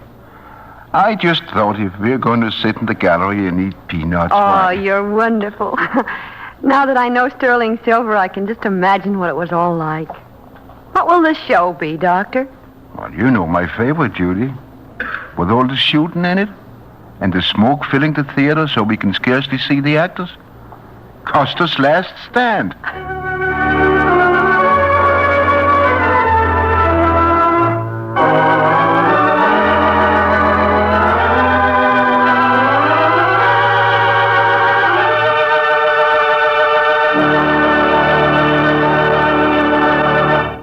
And the curtain descends on another Dr. Christian prize play with our star, Jean Hersholt, waiting to greet you. And Judy Price right here to say... With thousands of war plants already reconverted and thousands more in the process, a flood of new products can be expected. But unfortunately, for workers once again using oils, dyes, or chemicals, Sore hands may also be expected. If your hands are red and sore from irritants or just from hard work, here's a suggestion. Protect your hands with Vaseline petroleum jelly. Before beginning work, smooth Vaseline petroleum jelly on your hands lightly. Vaseline petroleum jelly forms a protective film that helps keep grit from grinding into the hands. It safeguards against infection and makes dirt and grease lots easier to remove. Then when you've finished work and washed up, apply Vaseline petroleum jelly again to supplement natural skin oils that may be washed away by strong soaps, to hasten healing of nicks and scrapes. You'll see, your hands will feel much better when you give them this before and after protection with Vaseline petroleum jelly. And remember, there are many petroleum jellies on the market, but only one bears the trademark Vaseline. That trademark, owned by the Cheesebro Manufacturing Company, is your guarantee of absolute purity. Now, here is Jean Herschel.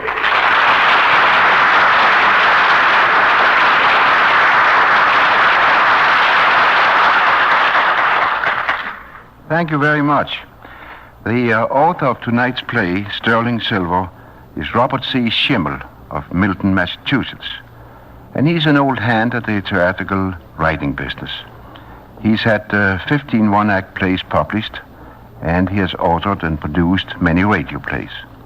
He's engaged at present in coordinating radio production for the Boston Public Schools in a program to be known as the Boston Public School Hour, in which a different high school will be dramatized each week. Now, I have something else I'd like to say. The new victory loan drive for $11 billion started this week. It's the last of the war loans, and it's the most important one of all, because the money is going to be used for constructive purposes. This money will provide care for the wounded, care for the families of men who were killed, educational and other benefits for men who are being mustered out, transportation home for the many sons and husbands and brothers who are still waiting to see, and cost of policing occupied regions. These are the patriotic reasons for buying all the victory bonds you can possibly squeeze out of your budget. But don't forget, there's that other practical reason too. Victory bonds are a good investment, the best there is. So let's make this war loan the biggest success of them all. And next week we plan to present a new prize play, The Last Awakening, by James Boston of Cambridge, Massachusetts. We invite you all to listen next Wednesday evening to the Vaseline program, same time, same station. And until then, I'll say good night. Cracked lips? Here's a friendly tip. Healing starts almost instantly with Vaseline Lip Ice. Get Vaseline Lip Ice tonight for quick relief, quick healing. Only 10 and 25 cents at your druggist. Vaseline Lip Ice.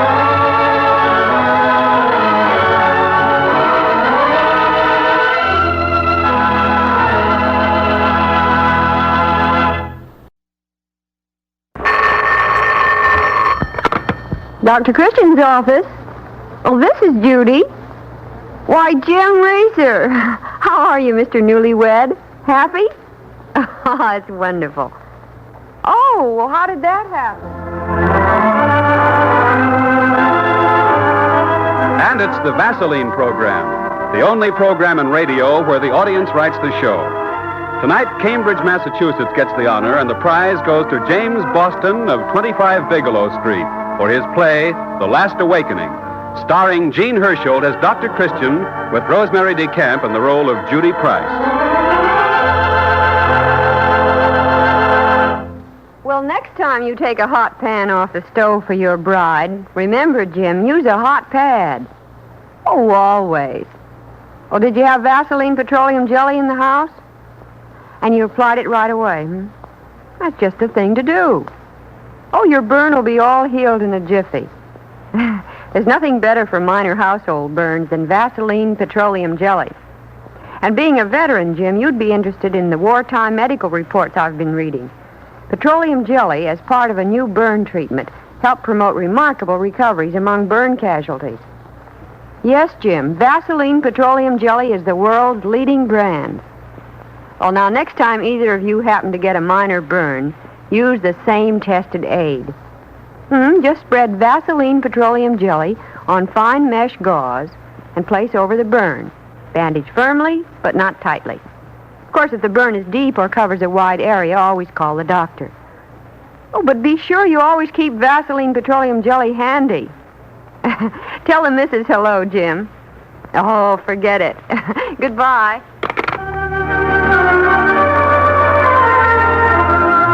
Now for the play, The Last Awakening. And for those who like chiller dillers, this is it. It's a gloomy Saturday afternoon in River's End. And over at the Excelsior Theater, the movie matinee is just concluding with homegoing movie patrons crowding up the aisles.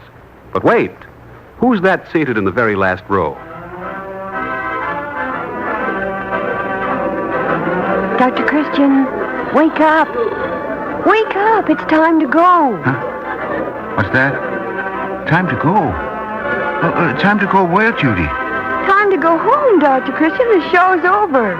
The show. Oh, you mean it's over? Oh, Dr. Christian, if you're not a fine one.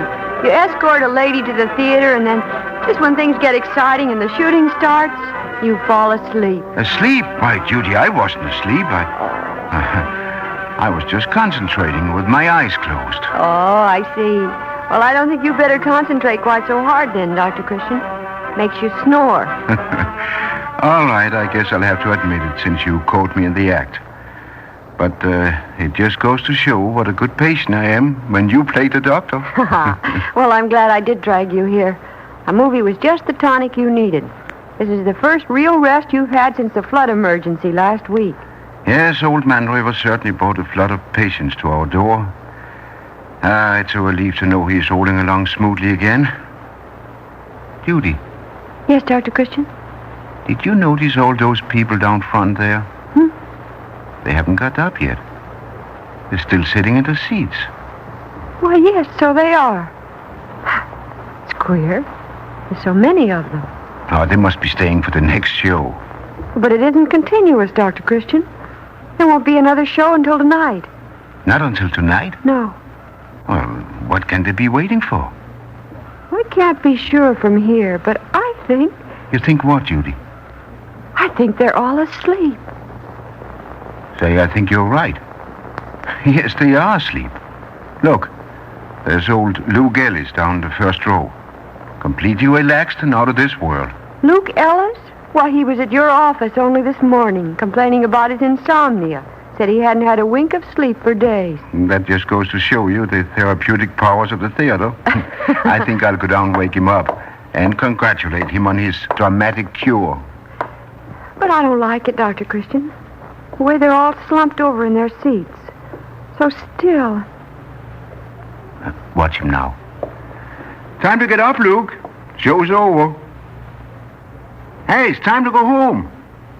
He doesn't move, Dr. Christian. Oh, he will this time. It's morning, Luke. Time to get up and take your sleeping tablets. Oh! Dr. Christian, he's fallen to the floor. Yes, Judy, quick. Open his collar and rub his hands while I put my coat under his head. But he doesn't wake up. No, and I don't think he will. You don't mean he's... No, Judy, he's not dead, thank heavens. But didn't you notice something else? Something strange? What, Dr. Christian? When I shouted at Luke, didn't you notice? All these people here. None of them woke up either.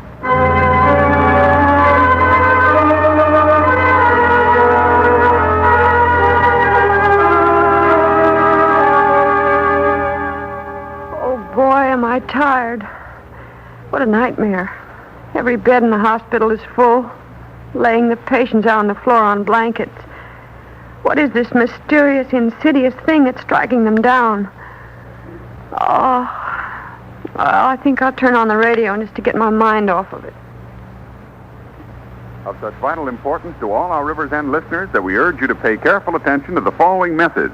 A mysterious epidemic of sleeping sickness has just broken out in the town of River's End, scene of last week's heavy flood. It has been reported that several hundred people have already contracted this mystery malady, the first symptom of which is a strange and profound sleep from which the victim cannot be aroused. The outbreak was first reported early this evening when 84 patrons of the local movie theater were discovered asleep in their seats at the close of the matinee. Now the strange and so far unidentified sickness is spreading rapidly. People are falling asleep by the score, at home, at work, and on the streets. All available medical aid is being rushed to the scene, and a thorough probe of the alarming situation is being undertaken under the personal direction of the famous Dr. Christian. Your River's End station will continue to bring you further reports on this mysterious epidemic as soon as they're on the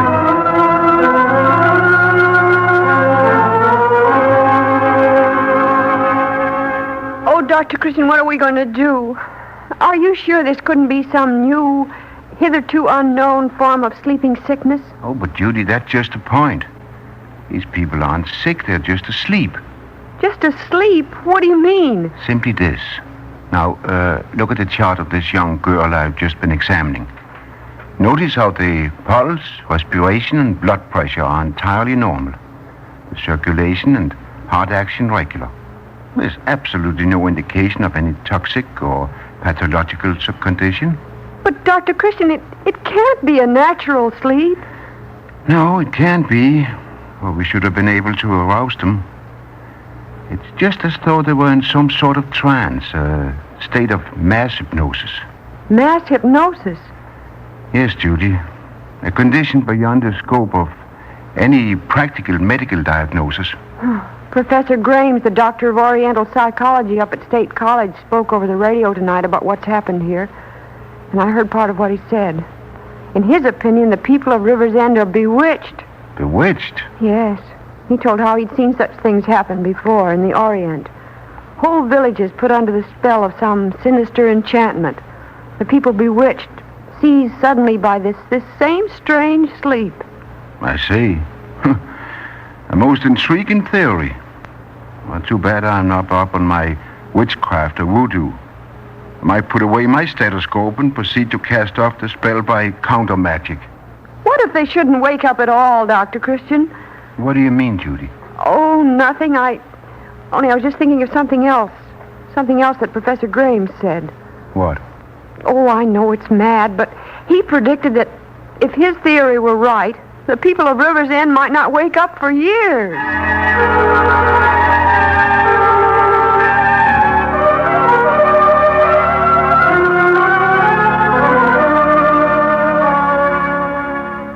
Dr. Christian, as mayor of this town, I demand action and at once. We're doing everything we can, Mayor Andrews. Well, it isn't enough. You've got to do more or River's End will become a ghost town overnight. Business has become a complete standstill.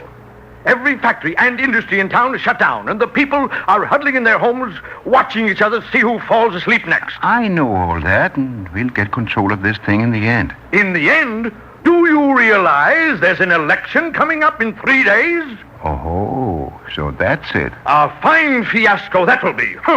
After the way I've campaigned. What chance have I got of being re-elected if there's nobody left awake on election day to go to the polls? Well, perhaps your campaign speeches had something to do with it, Mayor. Dr. Christian, are you sure that this epidemic hasn't got something to do with the flood? I've been fearing all along that some outbreak like this might occur. You mean the possibility of flood pollution? Yes, Dr. Christian.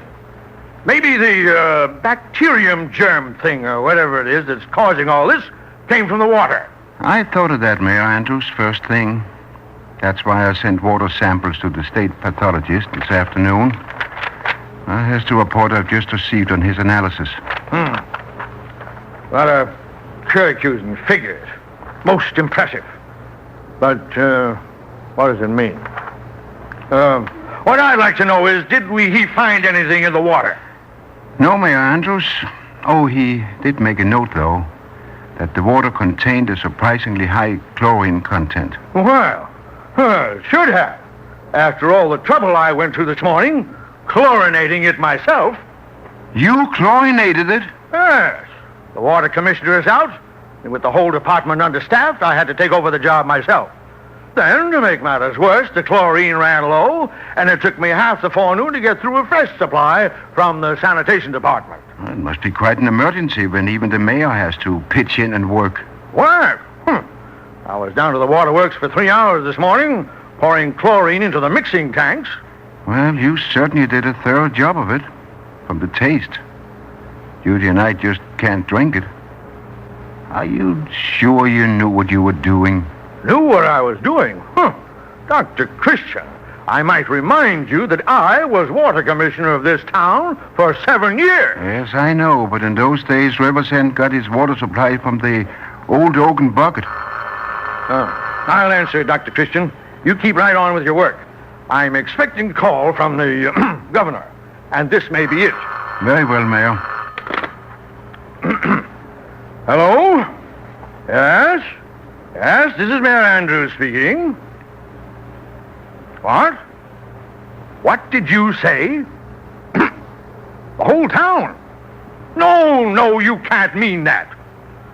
Just now? From the state capitol? Are you sure? Well, they can't do it. We're not dead.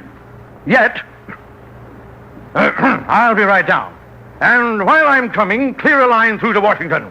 To the White House. Yes. A person-to-person call.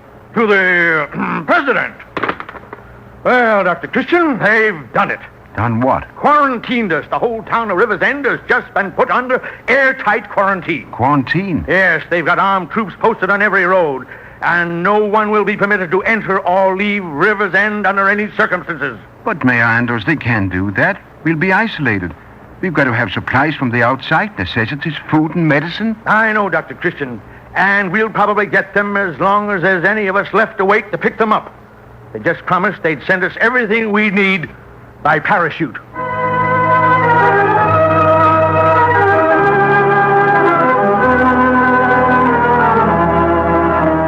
Dr. Christian, I wish we hadn't left the hospital. Oh, now, Judy, we've got to have a little air and relaxation. Just as though we'd been suddenly transported to some ancient and plague-ridden metropolis of the past, where the people had all died. I know, Judy. Does give you a queer sort of feeling inside. Just as if we were the last 2 people left on Earth. Oh, but Dr. Christian, what if all those awful things the commentators are saying on the radio are true? What if the last day has come, and this is the end of the world? Oh, Judy, come to your senses. Remember, you're a nurse, not a neurotic. We're not quite out of this world yet. Look, there comes a police car. Dr. Christian, get in here. Quick. I've been looking for you everywhere. You've got to get back to the hospital right away. The hospital? Why, what happened, Mayor? What's the matter? What's the matter? Man alive, don't you know? The place is a madhouse. All those people, they're beginning to wake up.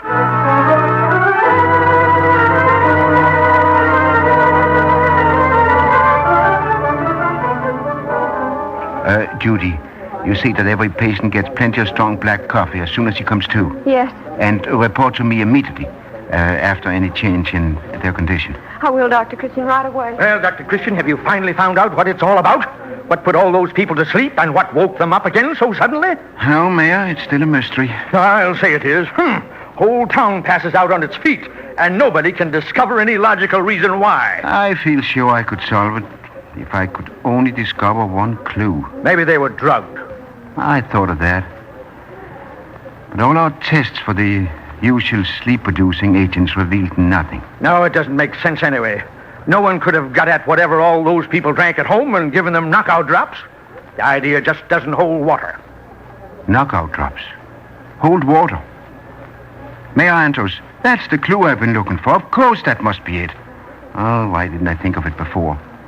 That's the only way it could have happened to so many people. Dr. Christian, what are you talking about? You'll find out, Your Honor, soon enough. But get your hat now while I call Judy. We are going to the waterworks. The waterworks? Dr. Christian, do you know what you're saying? What has the waterworks got to do with all this? Oh, everything, Mayor Andrews, everything. That's where we are going to solve our mystery. To decipher the strange riddle of the sleeping people of Riversend. And Mayor, as the town's first citizen, you'd better prepare yourself for a shock. A shock? Yes, Mayor. Because if my deductions prove correct, it was you yourself who put the people of Riversend to sleep.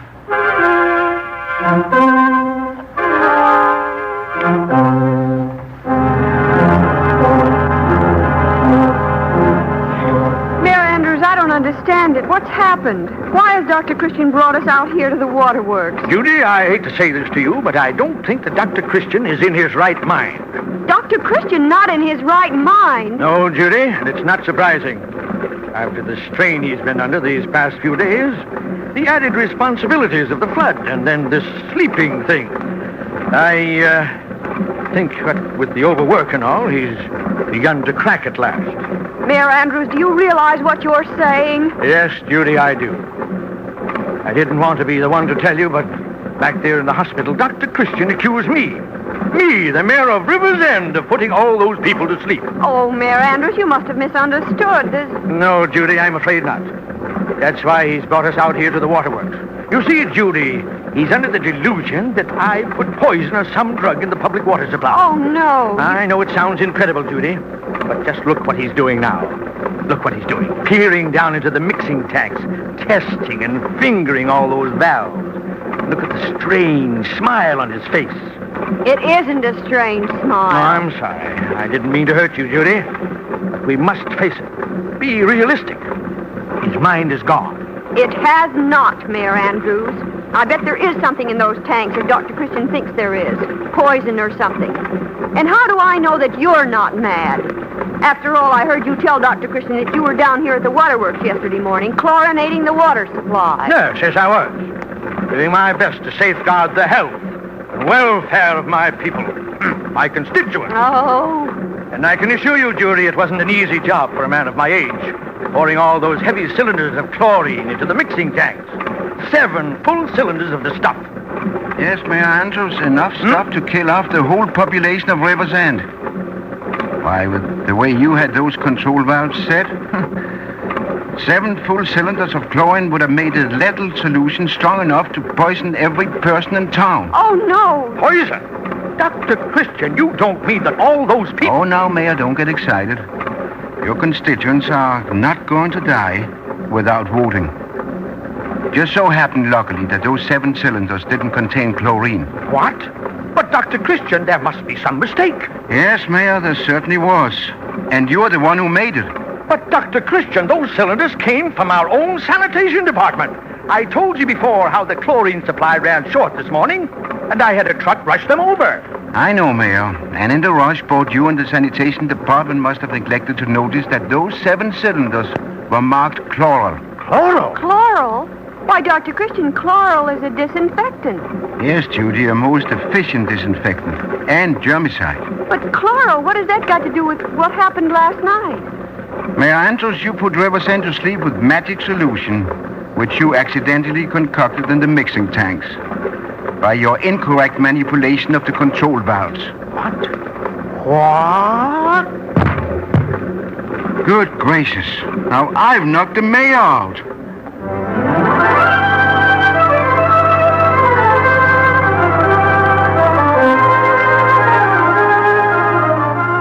Dr. Christian, if you don't explain so that I can understand, I'll die of suspense. What did Mayor Andrews do to the water?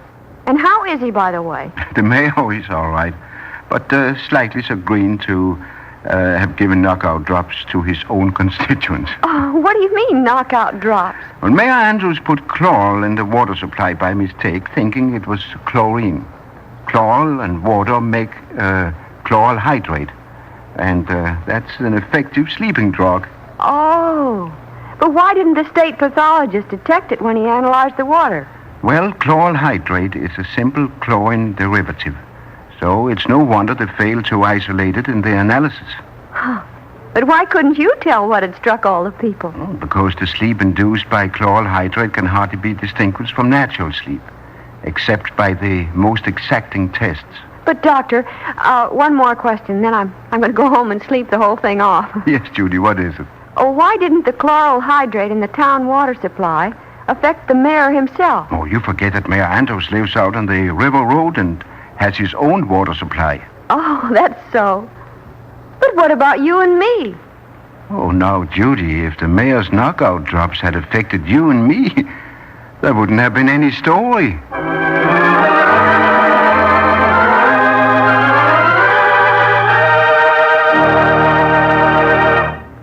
And the curtain descends on another Dr. Christian Prize play with our star, Gene Hersholt, waiting to greet you.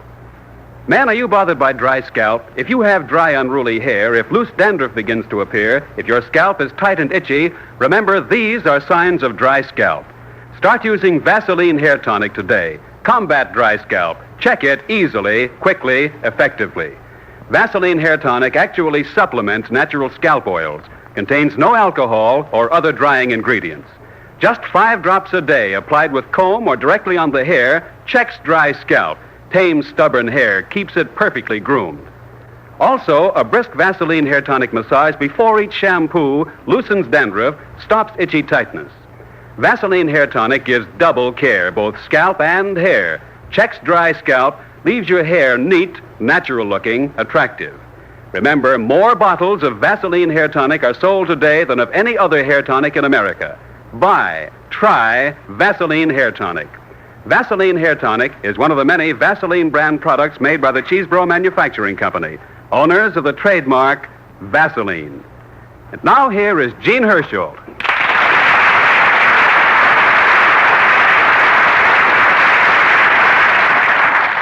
Thank you very much. I'm especially happy to talk to you tonight because it's our birthday. Yes, exactly 8 years ago today, on November 7th, 1937, the Dr. Christian program had its premiere for our same sponsor, the makers of Vaseline brand products. Tonight's story was the 363rd drama presented in this series.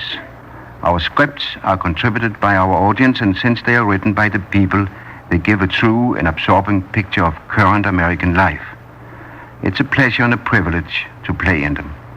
Our grateful thanks go to all the fine artists who've played with us through the years, and especially to screen actress Rosemary DeCamp, the beloved Judy Price of this series. Rosemary. Oh, thank you, Gene. Makes me tremendously happy to play on the Dr. Christian program. I adore the character of Judy. It's so wonderful to work with Gene Hersholt as Dr. Christian. And my pride is busting out all over that we're starting our 9th year on the air.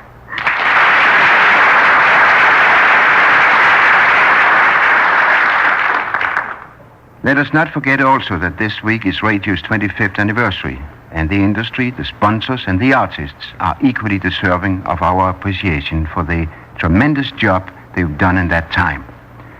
Next week, our prize play is The Long Lane by Rebecca M. Bennett of Indianapolis, Indiana. We invite you all to hear the Vaseline program next Wednesday evening, same time, same station. And until then, I'll say good night. So you've got chapped lips? Then get Vaseline Lip Ice. Healing begins almost instantly. Only 10 and 25 cents. For quick relief, quick healing, ask your druggist for Vaseline Lip Ice.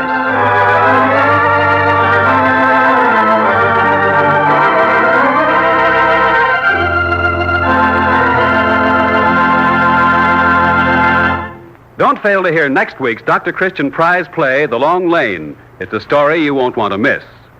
Bob Anderson speaking. This is CBS, the Columbia Broadcasting System. Dr. Christian's office. The Vaseline program, the only program in radio where the audience writes the show. Tonight, the honors and the prize money go to Rebecca M. Bennett of Indianapolis, Indiana, for her play, The Long Lane, starring Gene Hersholt as Dr. Christian, with Rosemary DeCamp in the role of Judy Price.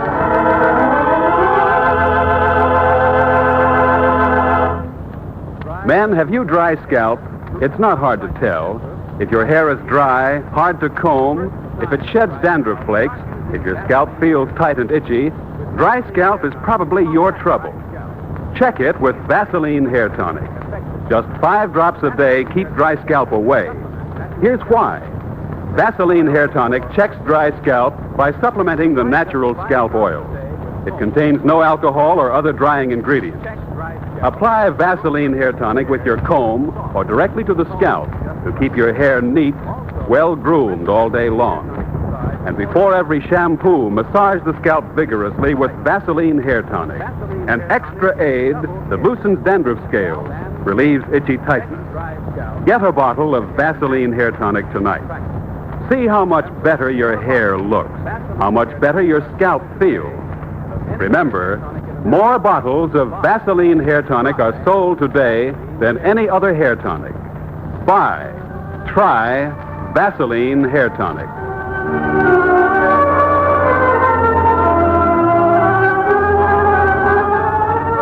Now for the play. The opening scene finds Dr. Christian and Judy stepping up on the porch of a pretty white cottage on Elm Street. Well, I hope Jackie isn't sick again. I thought his lame leg was improving. I gathered it was his mother. Jerry Connor called, and he was so excited I could hardly understand him. Oh, there you are, Doctor. Thank heaven. And Judy. Yeah, good evening. Come in. What's the trouble, Jerry? It's Gladys, Mrs. Brooks, my fiancée. She's fainted. Hurry. I've got her on the couch in here. She seems to be coming to. Gladys, the doctor's here. Dr. Christian? Is Jackie ill? No, it's you this time, Mrs. Brooks. But Jerry tells me you fainted. Well, wasn't that a rather old-fashioned thing to do? Perhaps, but things just faded. Is she all right, Doctor? I think so. Have you been ill, Mrs. Brooks? No. Oh, the telegram. Where's the telegram? I don't know. You dropped it, I guess. I don't see it. Or was it the telegram that made you faint? Was it bad news? It was from the War Department. My husband, he's been found. But I thought you were a widow. Oh, they'd been separated for years. We were planning for her to get a divorce so we could marry. And now he's been found in China. But that doesn't need to make any difference. You were through with him long before the war. Oh, Jerry, you don't understand. I understand you fainted when you heard he was alive. Oh, Jerry, please go. I can't talk now. Yes, Jerry, you better go. She's had quite a shock, and she's stunned and confused. She'll be able to talk to you in the morning. All right, I'll go. Good night. Think he's had a shock, too? He doesn't understand. Oh, Dr. Christian, what am I to do? Get some rest so you can think clearly. Jackie. Where is Jackie? Upstairs. He's gone to bed, thank goodness. You'd better go up, Judy. He might have been waiting. Yes, I'll go and see. Oh, Doctor, I've been so miserably alone. So long. Was it Jackie? But he's a child. I couldn't talk to him about it. And Jerry? Oh, he's been wonderful. He asked me to marry him, and I had to tell him the truth that I was still married to Jeffrey. He took it all right. Just began to talk of divorce. And you don't want a divorce? Yes, I do, but I'm not sure it would be right. Oh, love usually isn't so concerned with the right. It isn't love that bothers me. It's a promise I made. Well, perhaps it would help if you told me all about it. Except Mrs. Parker would have Mary Bicknell around. So really hostile towards Why, Jackie, I thought you were in bed. Oh, it's you, Miss Judy. Hello. What are you doing? Writing a letter to my dad. My dad. I've got a father, Miss Judy, just like all the other kids. And he's a soldier, a captain.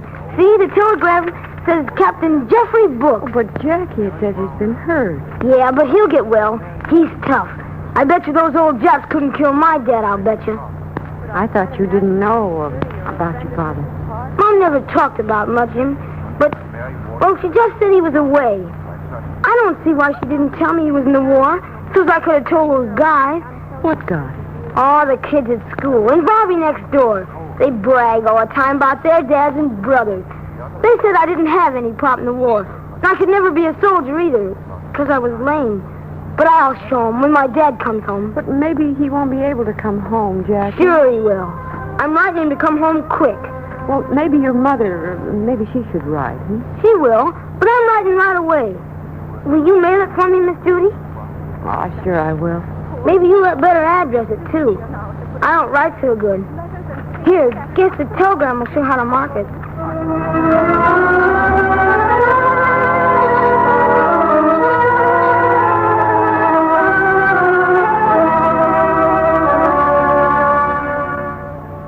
Dr. Christian, if you read the gossip columns, you'd remember Jeffrey Brooks, the millionaire playboy, and his escapades. But you married him. Oh, yes. Headlines. Millionaire Playboy elopes with showgirl. I don't think you're the sort to be dazzled. That's what his father said later. Oh, but he was furious the morning after we were married. Called me a gold digger and said he'd never give his son another penny as long as he was married to a girl like that. It would have been all right, only Jeff had never worked. Didn't know how to make a living, so I had to go on with the show to keep us both. He got bitter, drank a lot, and was cruel. We had a terrible quarrel, and he left me. Soon he was going around the night spots again. I knew his father had taken him back now that he was rid of that girl. And you? I didn't care, except I was going to have a baby. You didn't tell him? I had my pride. I tried to save, but the show closed, and I had to go to a charity hospital. Wasn't that carrying pride pretty far? Yes, and it did no good. Somehow a reporter got the story, and the day after Jackie was born, who should come stomping into my room but old John T. Brooks with a newspaper in his hand. He held it up for me to read. Heir to Brooks' fortune, born in charity ward. What's the idea, young woman? Bite? To humiliate me? No, Mr. Brooks. I didn't know they'd find out. You didn't tell them? Of course not. Why should I? Come to think of it, why should you want to spite me badly enough to put up with this dump? It's not a dump. They've given me very good care. Well, you're getting out of it today. I've arranged for you to go to a real hospital. But I don't want you to pay... You think I'll have my grandson accepting charity? That's Jeff's business, not yours. Jeff's not home. He's off on that yacht I bought him. The old fool I am. Say, did he know about this baby and not tell me? If he did, I'll wring his neck. He didn't know. Stubborn little goose, aren't you? Yes, I am. I believe I like you. Going through this all alone, not asking for a cent. What was your game? To get more alimony? I'm not asking alimony, and I don't play games, and I don't like you, so please get out of here. No, don't get your dander up. I didn't mean anything. Will you get out, or shall I call them? Girl, listen to me. I'm sorry. I'm a gruff man. I make mistakes, and I wish you'd forgive me. Why should I? You shouldn't, but it's Jeff I'm thinking of. A girl like you could straighten him out. I failed at that, Mr. Brooks. No, I failed.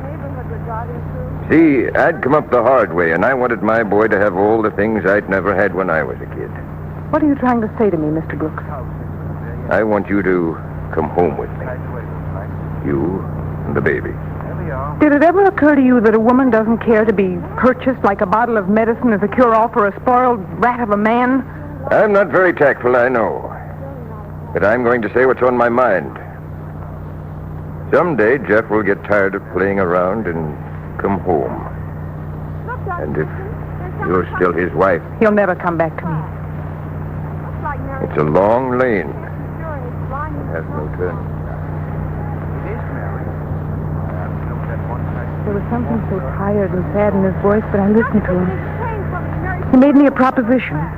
He'd set up a trust fund for Jackie and me, and we could live where we pleased. Only I was not to divorce Jeffrey. I was just to wait till the long, crooked lane he was traveling turned and brought him home to me. And you accepted? I pitied Mr. Brooks. He was so broken. I could forgive his wanting to use me to save his son. Was that all? I think so. Anyway, I promised not to divorce Jeffrey. But you were planning to divorce him, Jerry said. Well, Jerry couldn't take no for an answer. And besides, old Mr. Brooks died 5 years ago. Jeff must have been there, must have found out where I was, yet he didn't come to me. I felt my promise was kept. Well, after all, you hardly could be expected to give up your whole life, your happiness, because of such a promise. But now he's wounded, seriously. And I promised his father I'd wait, so if he ever needed me... He doesn't. If you have no love for him, only a sense of duty, he would certainly resent that. Yes, I see what you mean. Thank you. Well, go to sleep. Don't worry. I'm sure everything will come out all right. Good night. Good night, Dr. Christian. Jackie's tucked in bed and off to dreamland. Good. We can go now, Judy. Good night, Mrs. Brooks. Good night, Judy. Good night, Doctor. Good night. Hey, it's odd what became of that telegram. Jackie had it. He'd heard the doorbell and come down, found the telegram. not knowing his mother had fainted, taking it upstairs with him. He'd never seen one, he said, and he wanted to look at it. Oh, Dr. Christian. Hey, Judy, what's the matter? You're crying. Oh, it was so pitiful. He was so happy just knowing he had a father, you know. So proud. He was writing him a letter when I went in. He asked me to address and mail it for him and gave me the telegram. I think Judy will deliver that letter in person, if we can find out when he's back in the States.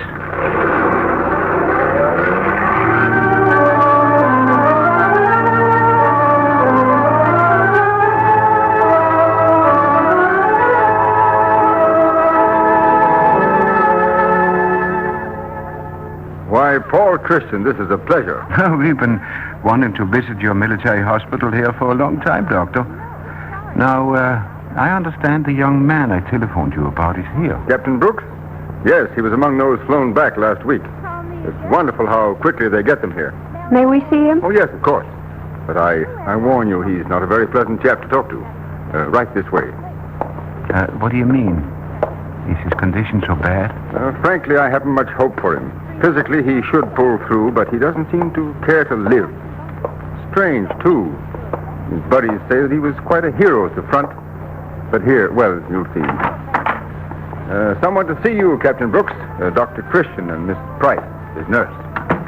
Good morning, Captain Brooks. What's good about it? Well, for one thing, it's peaceful. Oh, I'm supposed to like that, huh? Did it ever occur to you, mollycoddlers, that there are queer guys that like a bit of noise and excitement around them? I should think you would have had enough of that. Any fool but me would. But me, I'm nuts, you know. Oh, I wouldn't say that, Captain. Oh, not out loud where I can hear. But I don't like the way he just lies and stares at the ceiling. What do they expect me to do? Be cheerful while I wait for a new leg to grow on? Some are. Well, let him. Maybe legs will grow on them or something just as good. I'm sorry. I'd hoped we could have a chat, but, well, anyway, here's a letter for you. A letter? Oh, check for little Jeffrey from the Bank and Trust Company, I suppose. Aren't you going to pick it up, Captain Brooks? No, baby. You can have it if it's my monthly allowance. Open it, Judy. Oh, it's a personal letter. Oh, now, don't tell me one of my old flames has burned a fuse all this way. Tell her I'm a dud and can't explode. It's from your son. Who? Oh, you're kidding. I haven't any... It says, Dear Captain Dad, I'm sorry you were hurt, but don't worry. When you get home, Mom and I will take care of you, and Dr. Christian will fix you up swell. Even if you can't walk so good, it won't be so bad. I know because I am lame, and I have lots of fun anyway. Please hurry and get well enough to come home so that... Let me see that. So I can show you to some smart aleck kids that think I haven't got a father. Hey, fellas, do you hear this? I got a letter from my kid, my son. Gosh, I didn't know he was big enough to write. Bragging because his dad's a captain. And even if I can't be a soldier myself, ever, they can't say we Brookses aren't brave. With lots of love, your son, John Brooks. P.S. Please hurry and get home. Oh, gosh. My kid. My own kid. Doctor, nurse, get me out of here. Get me well, quick. I gotta get home.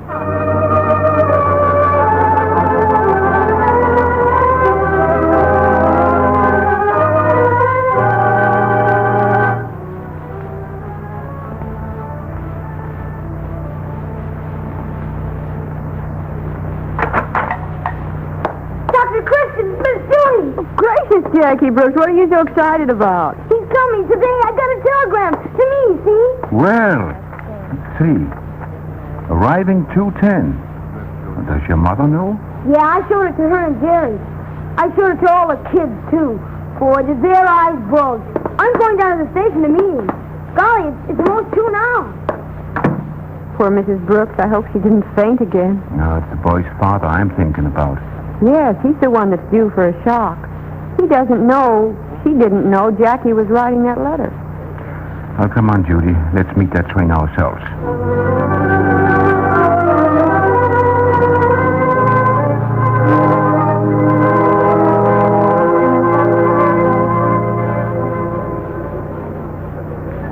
Here we are. In time, too. Oh, look, there's Jackie with those boys. He's brought the whole town to see his dad. Oh, I don't believe anybody's coming. He is too. You see. It's 2:30, and you said 2:10. The train must be late. You're stalling. Bluffing all along. He ain't got no father. I have two. I showed you the telegrams, didn't I? You could fix that. You're rich. Being rich don't fix his legs, nor get him a father neither. I'd rather have my dad than all his money, I would. I don't want money. I want my dad. It's coming. Here it is. It's coming. Lady Jackie. Dr. Christian, I feel shaky all over. Oh, you just stay close to us, Jackie. Yeah, but supposing it don't come. He ain't coming. You've been a lying. Now you're scared. He is coming. He's on that train. He's got to be. Of course he is. People are getting off now. Watch. I don't see him.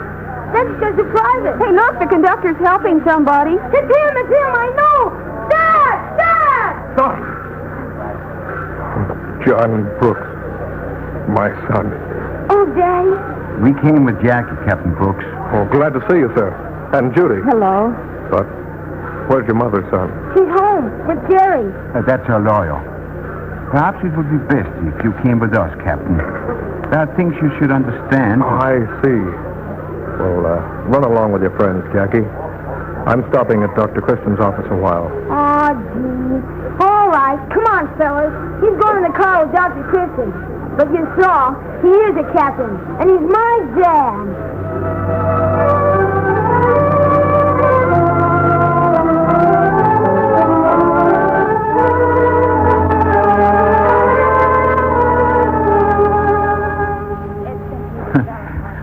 You know, Captain, you don't seem at all like the young man your wife described to me.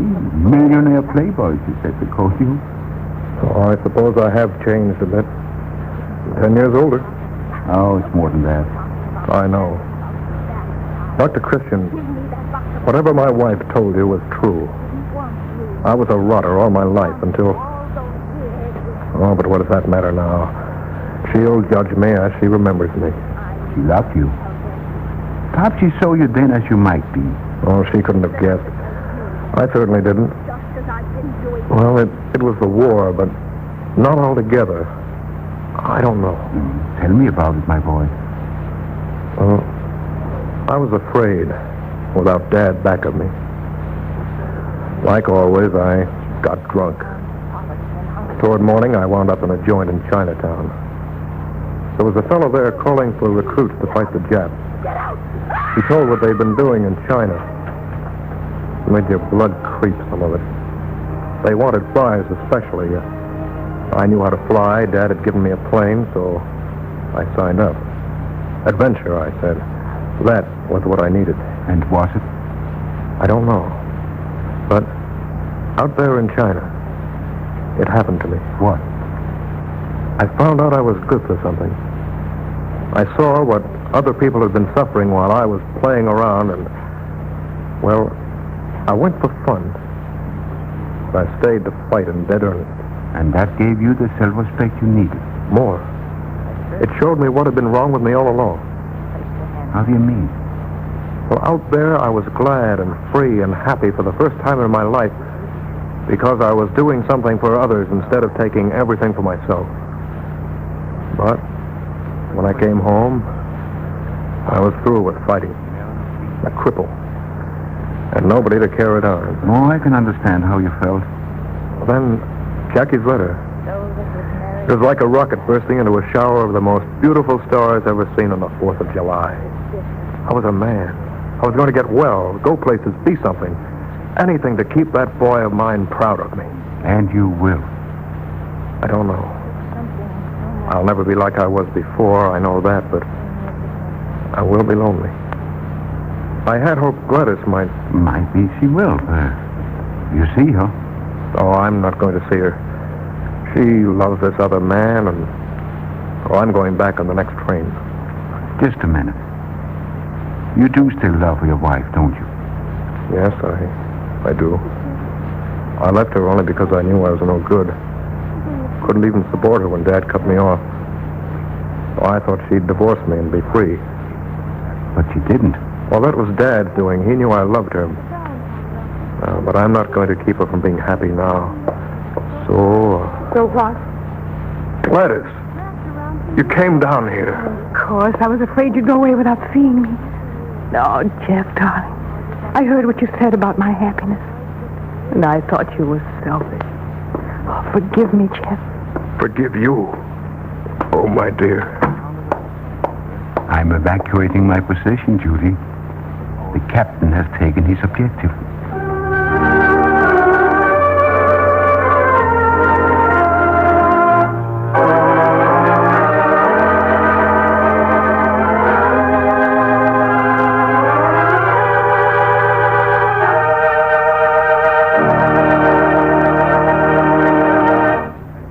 The curtain descends on another Dr. Christian Prize play with our star, Jean Herschel, waiting to greet you. But first, Judy Price wants to leave this important thought with you. Thousands of men alive and well today were recent serious battle burn casualties. Thanks to a new technique in burn treatment used by our splendid Army and Navy Medical Corps, thousands and thousands of burn cases recovered in a remarkable fashion. This amazingly effective new treatment includes the surface application of petroleum jelly. You probably have the world's leading brand, Vaseline petroleum jelly, in your medicine chest right now. So when anyone in your family suffers a minor burn, treat it with tested, reliable Vaseline petroleum jelly. Spread Vaseline petroleum jelly liberally on fine mesh gauze and place over the burn. Then bandage firmly, but not tightly. Of course, if the burn is deep or covers a wide area, always call the doctor. But remember, there's just nothing better for minor household burns than tested, reliable Vaseline petroleum jelly. There are many petroleum jellies on the market, but only one bears the trademark Vaseline. That trademark, owned by the Cheeseboro Manufacturing Company, is your guarantee of absolute purity. And now here is Jean Herschel.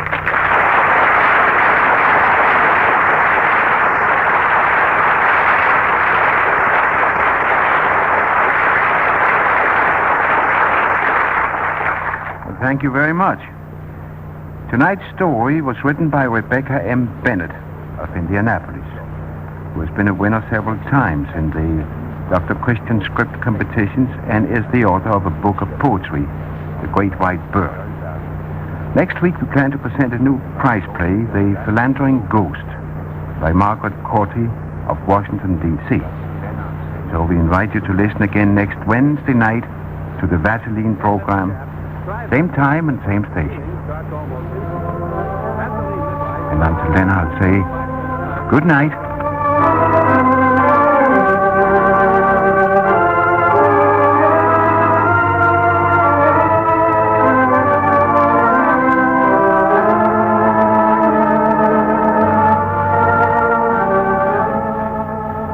Want a tip for chapped lips?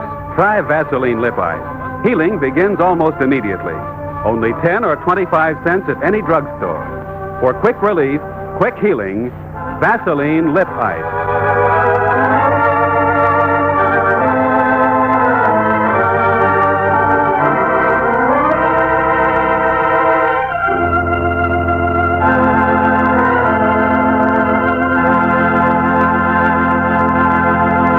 You've got a treat coming next Wednesday night in the Dr. Christian play, The Philandering Ghost. Don't miss it. Bob Anderson speaking. This is CBS, the Columbia Broadcasting System.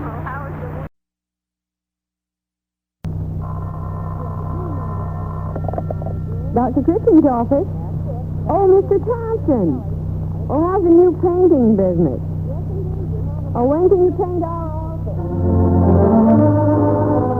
And it's the Vaseline program, the only program in radio where the audience writes the show.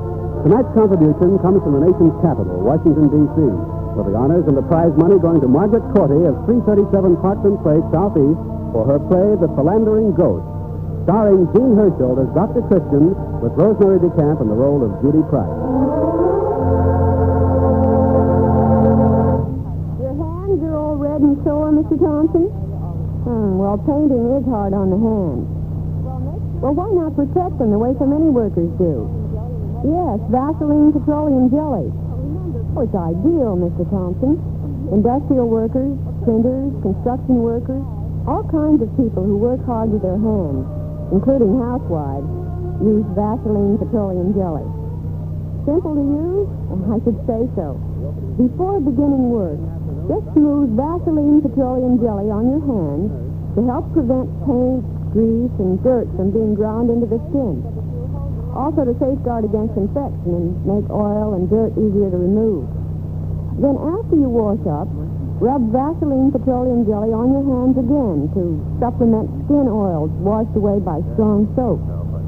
This second application also relieves sting and promotes healing of nicks and cuts. Well, just try Vaseline petroleum jelly for a day or two. Your hands will feel lots better, believe me. Yes, the druggist has it in cube or jar. Oh, that's all right, Mr. Thompson. I hope we see you soon. Goodbye.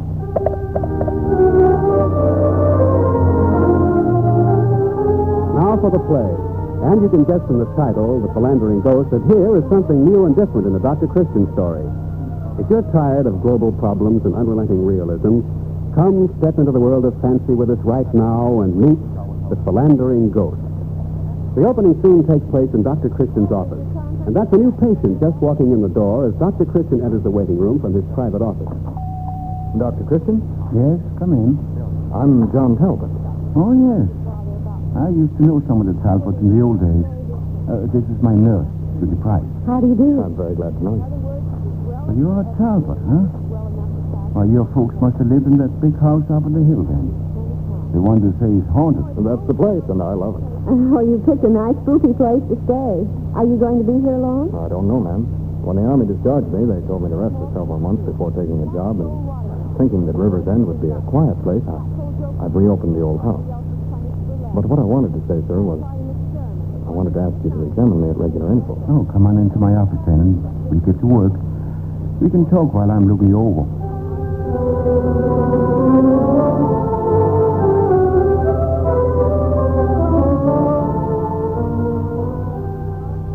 Thank you very much, Dr. Christian. That's all right, John. Just take it easy and you'll be all right. Do you have someone to take care of the house? Yes, sir.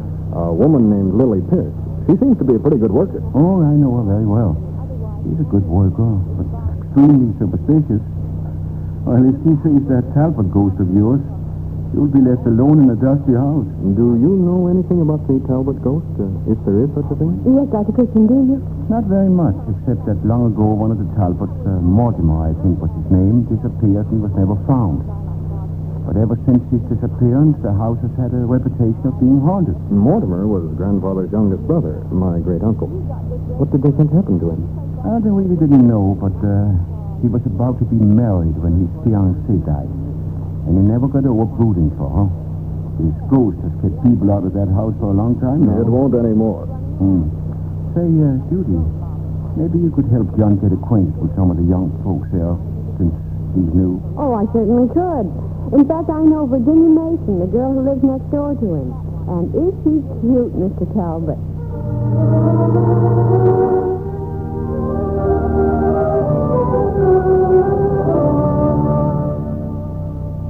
And he's a swell person, Jenny. He has a medical discharge from the Army and is coming to Dr. Christian for checkup. Oh, I've been consumed with curiosity to know who'd moved in next door.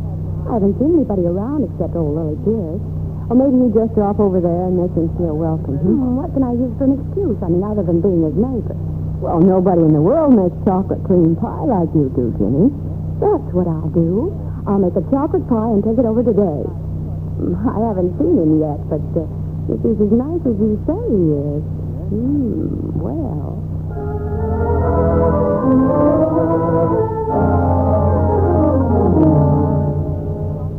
There's no two ways about it, Dr. Christian. I ain't going back to that house. Oh, but Lily, it's ridiculous.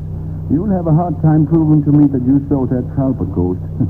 Calm down. Calm down. How can a body be calm around a ghost? A ghost is a ghost, and any ghost is bad enough. But a ghost that goes around kissing people. What? Who did the ghost kiss? Me. Are you sure this ghost kissed you? Dr. Christian, I may be an old maid, but I guess I know a kiss when I get one. I can still feel that mustache tickle. Oh, so the ghost has a mustache. What did he look like? I don't know. I didn't see him. I know he felt his presence and heard his voice. Oh, so he spoke. Tell me what he said. Well, I was just coming back in the house after something I forgot. And before I could even switch on the light, I heard something rustling. Who's there? I said. And I hardly got the words out of my mouth when this ghost comes up and kisses me. I could tell he had a mustache, sure enough. And then you let out a scream? I did so. I went, oh, and I heard the ghost say, Oh, sorry. Oh, a polite ghost. And were you sorry? Doctor, I'm telling you, I left that house faster than these two legs of mine could carry me, and I ain't going back. I don't know why Mr. Talbot sent me to you, but I ain't going back. That's flat. I won't stay in that house with a ghost. Now, Lily, you said it was dark and you didn't see any ghosts? Dr. Christian, you've known me for 30 years. You're not doubting my word. Oh, no, of course not. It's just that Johnny Talbot needs peace and quiet so he can get a good rest. Well, that boy deserves a break. He's fought in a war, and now it's up to us civilians to make it easy for him. Well, don't you agree? Well, I haven't thought about it in that light. Oh, why don't you go back and give it one more chance? Well, I will, Doctor, this time. I hope I'm as patriotic as the next one. But I don't see that I'm called on to prove it with a kiss-and-run ghost.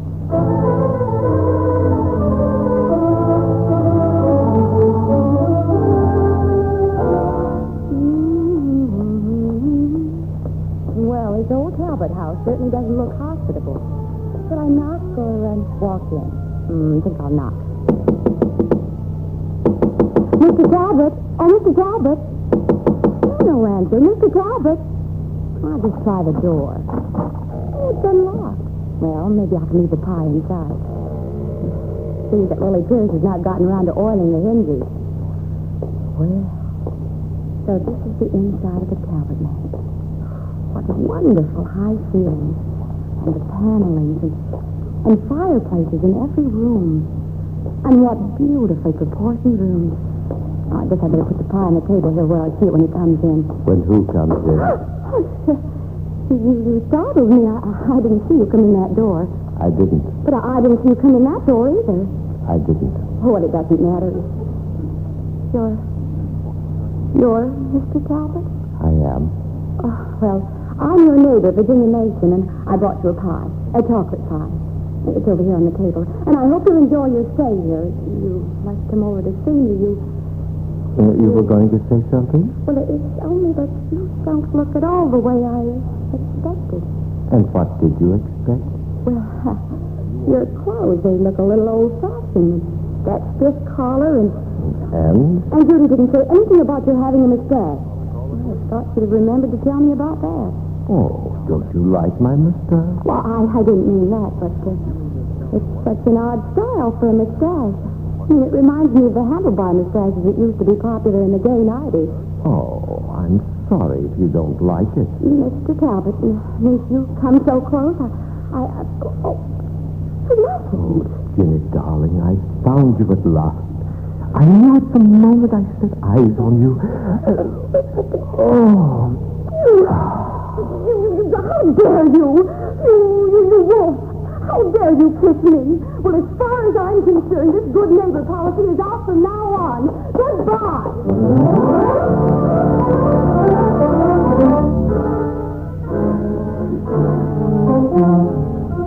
Lily? Oh, Lily Pierce. Right here, Mr. Talbot. Is our neighbor coming to tea? No, sir, Mr. Talbot. Miss Jenny Mason ain't coming. Well, I guess a nice girl like that wouldn't approve of coming over without meeting me first. Mr. Talbot, are you sure you haven't met her before? Oh, of course I haven't. Oh, I've seen her from the window, but I'm sure she hasn't seen me. Well, Mr. Talbot, I ain't one to question your word, but Miss Jenny acted awful upset. When I gave her the invite, she flung into the house and said she had seen enough of you in your time. Kissing young ladies you don't even know. I wonder what she meant by that. Oh, thanks anyway, Lily. You can go on with your work now. I wonder what she meant by that. I know what she meant. What? What's that? Who are you? Look at my picture, John. What picture? Oh, yes, the one over the fireplace. The one of great Uncle Mortimer. That's right, John. Why, great Scott, you're coming right out of the picture. Of course I am. These quarters are rather cramped. Are you, can you be... Am I a ghost? Certainly. Are you the one that scared Jenny Mason? Unfortunately, I am. I heard you kissed her. Did you? Well, it was to keep a promise I made to myself long ago. What promise was that? Perhaps you've heard that shortly before I was to be married, my beautiful Jere was killed in an accident. I had heard you'd lost her. Oh, it was a tragedy. A terrible tragedy. I couldn't face the thought of the lonely years stretching out before me. So I became a ghost. Now I've heard how lovely your Jenny was. No wonder you were heartbroken. I was indeed at the time. But the promise I made to myself has helped amazingly. I resolved to search until I could find the girl who would kiss me just like my own sweet Jenny used to do. Well, if you want some girl to kiss you, why do you go around kissing just any girl you see? Well, that's the best way in the world to scare them off. Well, how else can I get a girl to kiss me if I don't kiss her first? Why, you old philanderer, you. If you kiss her first and tickle her with that handlebar mustache of yours, your case is lost. My boy, I'll have you know that this mustache was my pride and joy in my day. And it still is. But your day is past. You wouldn't have a ghost of a chance with that equipment now. I can see that you don't know very much about women. Do you? Why hasn't some girl kissed you long before this? Some uncle I have. You'll be scaring women away from here 60 years from now. I don't think it's even safe for me to stay here. Oh, no. But I think I've finally found the girl. And just by coincidence, her name is Jenny, too. Are you referring to this disgraceful business this afternoon? I suppose you told Jenny Mason you were I. No, not at all. She came in and asked for Mr. Talbot. Of course, I told her I was Mr. Talbot, which I am. But you knew she was asking for me. She didn't say John Talbot. She just said Mr. Talbot. And that was enough for me. You philandering ghost. Go on, tell all. What happened next? Oh, nothing much. We just chatted a little. Till I leaned over and kissed her. And then she ran away. No, don't blame her. No wonder she said she'd had enough of me and my kind. Uncle Mortimer, I'm thoroughly ashamed of you. Oh, tut, my boy. You should always respect your elders. So help me, Uncle Mortimer. If you interfere again, I'll take down your picture, and I mean it. Oh, no. You wouldn't do that, would you? Then, you ungrateful ancestor, you'd better be a good ghost while I'm gone.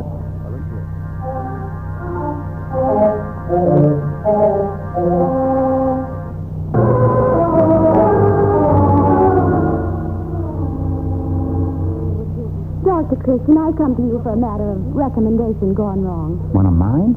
I never give out recommendations unless I'm assured them. Well, not yours exactly. It was one of Judy's. What? Yes, yesterday at lunch she told me that John Talbot had moved into his parents' home next door, and she asked me to be friendly. He told me he was a nice person. John Talbot? Why, he is a nice person. He's a very fine boy, invalided out of the army and here for a rest. Well, I made the pie, and I took it over, and no sooner had I stepped into the door and laid the pie on the table than Mr. Talbot kissed me. Kissed you? Well, are you sure this was John Talbot? Oh, speak of this. That's right. Here I am. Jenny, is this the Mr. Talbot that you talked to this afternoon? Well, no, it isn't. Jenny, this is John Talbot. John Virginia Mason, your next-door neighbor. Yes, I know. Well, I've never had the pleasure of meeting Miss Mason personally. Lily has told me her name, and she's already refused my invitation to tea. I'm sorry, but I had you mixed up with someone else. I'm sorry. I think I can explain the situation now. That is, if you'd be so good as to drop in for some refreshments this evening, you and Dr. Christian and Judy. Thank you. I have another engagement. Oh, don't be like that, Jenny. That's not the good neighbor policy. Of course, Jenny will come, and Judy and I will be glad to come, too. Won't be, Judy? Oh, I think it'd be loads of fun. Well, I might as well tell you that I'm planning to introduce to you my great-uncle Mortimer, the ghost who caused all the trouble this afternoon. What on earth are you talking about? Just come to my party, that's all I ask. We'll let Mortimer apologize tonight. He's really not a very penitent ghost, but I think I know how to make him behave.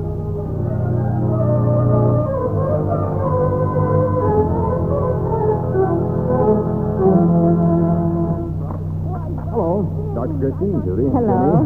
How nice to see you. Come in and see my ghost.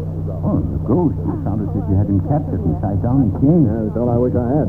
At present, all I can do is show you his hiding place, but I won't guarantee that he'll come out for this occasion. Oh, I'd like to see a real ghost just once. Well, this is the living room, and up there above the fireplace is the picture of my great-uncle Mortimer Talbot. Look. Oh, now it's too late. But I'm sure he winked at me. I wouldn't be surprised.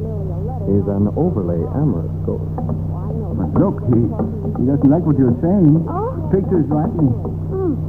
Now it's gone. 2 to 1, Mortimer is left in a huff and gone to another room. If that's so, I think I had better see if I can find him. That ghost owes me an apology.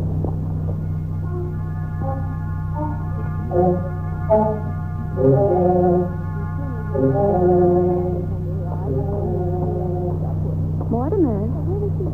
Mortimer? Are you there, Mortimer? Did you wish to see me, Jere? Here I am. Oh, I didn't see you in the shadow. I wasn't in the shadow. I just materialized. You know, one of the advantages of being a ghost. But what was it you wanted? Mortimer, tell me frankly, why did you kiss me this afternoon? Well, I think mostly because you remind me so much of my own Jere that I lost many years ago. How I envy my nephew, John. Why? Because he's young, has a very pretty girl. You couldn't buy him some. I could, and I do. Why, he didn't even have the courtesy to thank me for the pie I brought over this afternoon. That's how much he thinks of me. Jenny, I have a confession to make. Yes, it seems that I was not only very rude to you this afternoon, but I also was a petty thief. And not that I'm sorry. The pie was delicious, and I enjoyed every crumb of it. You mean you ate the pie? My dear, nothing's impossible with a ghost. And here I thought that John had eaten it. Uncle Mortimer, you may have your faults, but you are a darling. Why, Jenny, you kissed me. You really kissed me. An old, initiated ghost like me. Oh.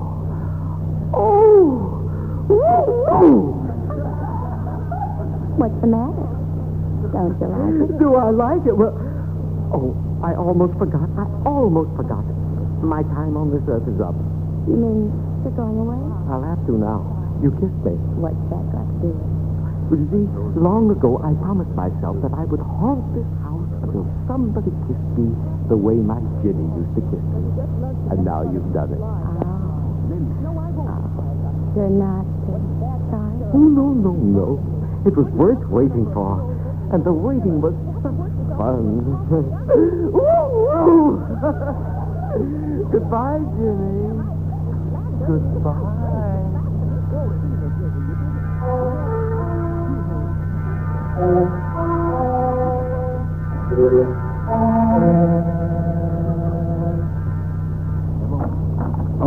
John, did you find Jenny?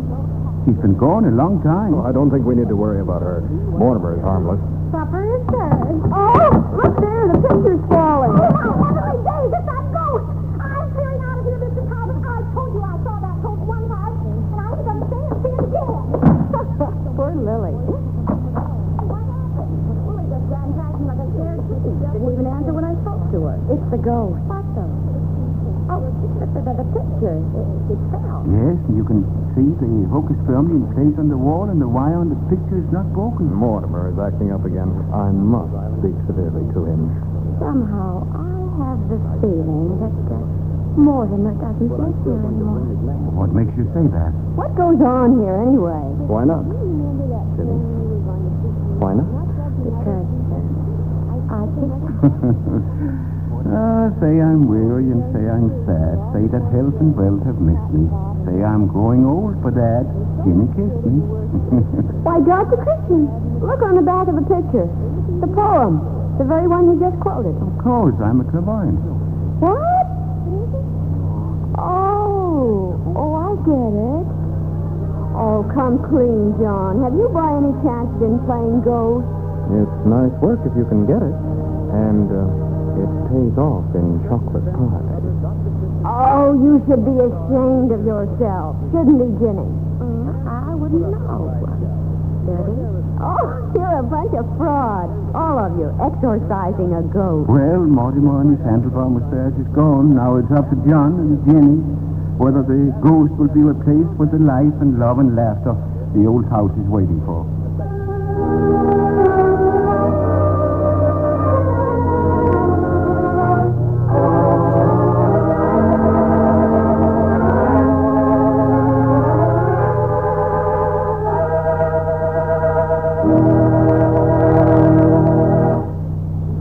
You've been listening to another Dr. Christian Prize play with our star, Gene Herschel, waiting to greet you. Men, you help make every first impression a good impression when you're careful about grooming. Keep your hair looking its well-groomed best.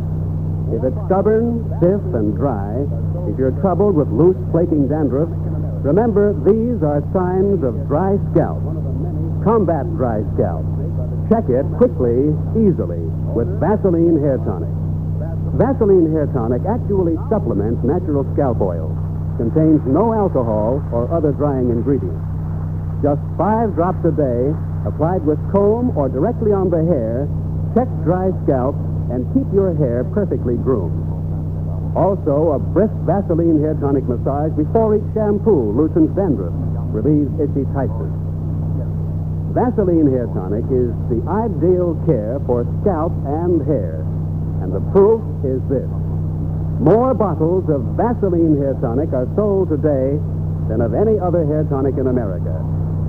Try Vaseline Hair Tonic, the ideal care for scalp and hair. Vaseline Hair Tonic is one of the many Vaseline brand products made by the Cheeseboro Manufacturing Company, owners of the trademark Vaseline. And now here is Gene Herschel.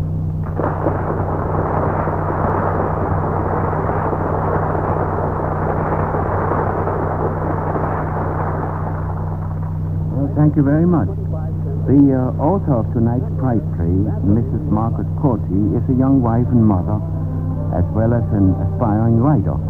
And this is her first waitress play. She has a Master of Arts degree from the University of Illinois and lives now in Washington, D.C., where her husband is stationed.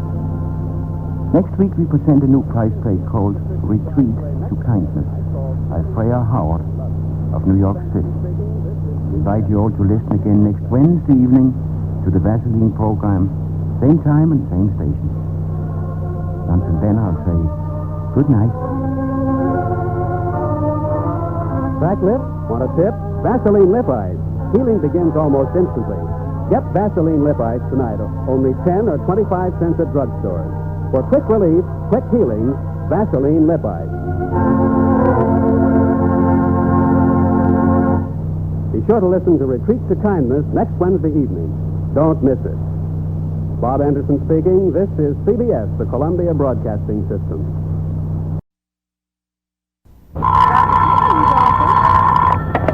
Dr. Christian's office.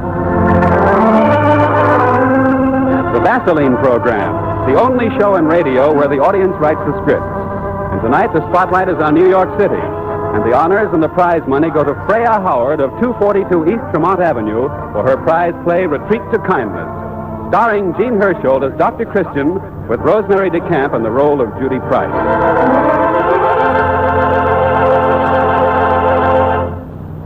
It's in the air already, a warm, tingling excitement that's a sure sign of the approaching holiday season. And that's the time you especially want to look your loveliest, ladies. You want your hair to be soft, lustrous, and flattering. And whether you're just having your hair set or planning a permanent, bring out the natural beauty of your hair with Vaseline Hair Tonic. Tonight, give your hair this simple Vaseline Hair Tonic glamour treatment. Before shampooing, massage the scalp briskly with plenty of Vaseline Hair Tonic. Then steam your hair and scalp thoroughly by wrapping a piping hot towel around your head for several minutes. Wash your hair. Then after the shampoo, smooth on a few drops of Vaseline Hair Tonic as you would a brilliantine. This Vaseline Hair Tonic glamour treatment, used regularly, supplements natural scalp oils, protects you from dry scalp, helps keep your hair soft and shimmering with natural highlights. Condition your hair now for an exquisite holiday hairdo. Give it the Vaseline Hair Tonic Toning Up tonight. That's Vaseline Hair Tonic.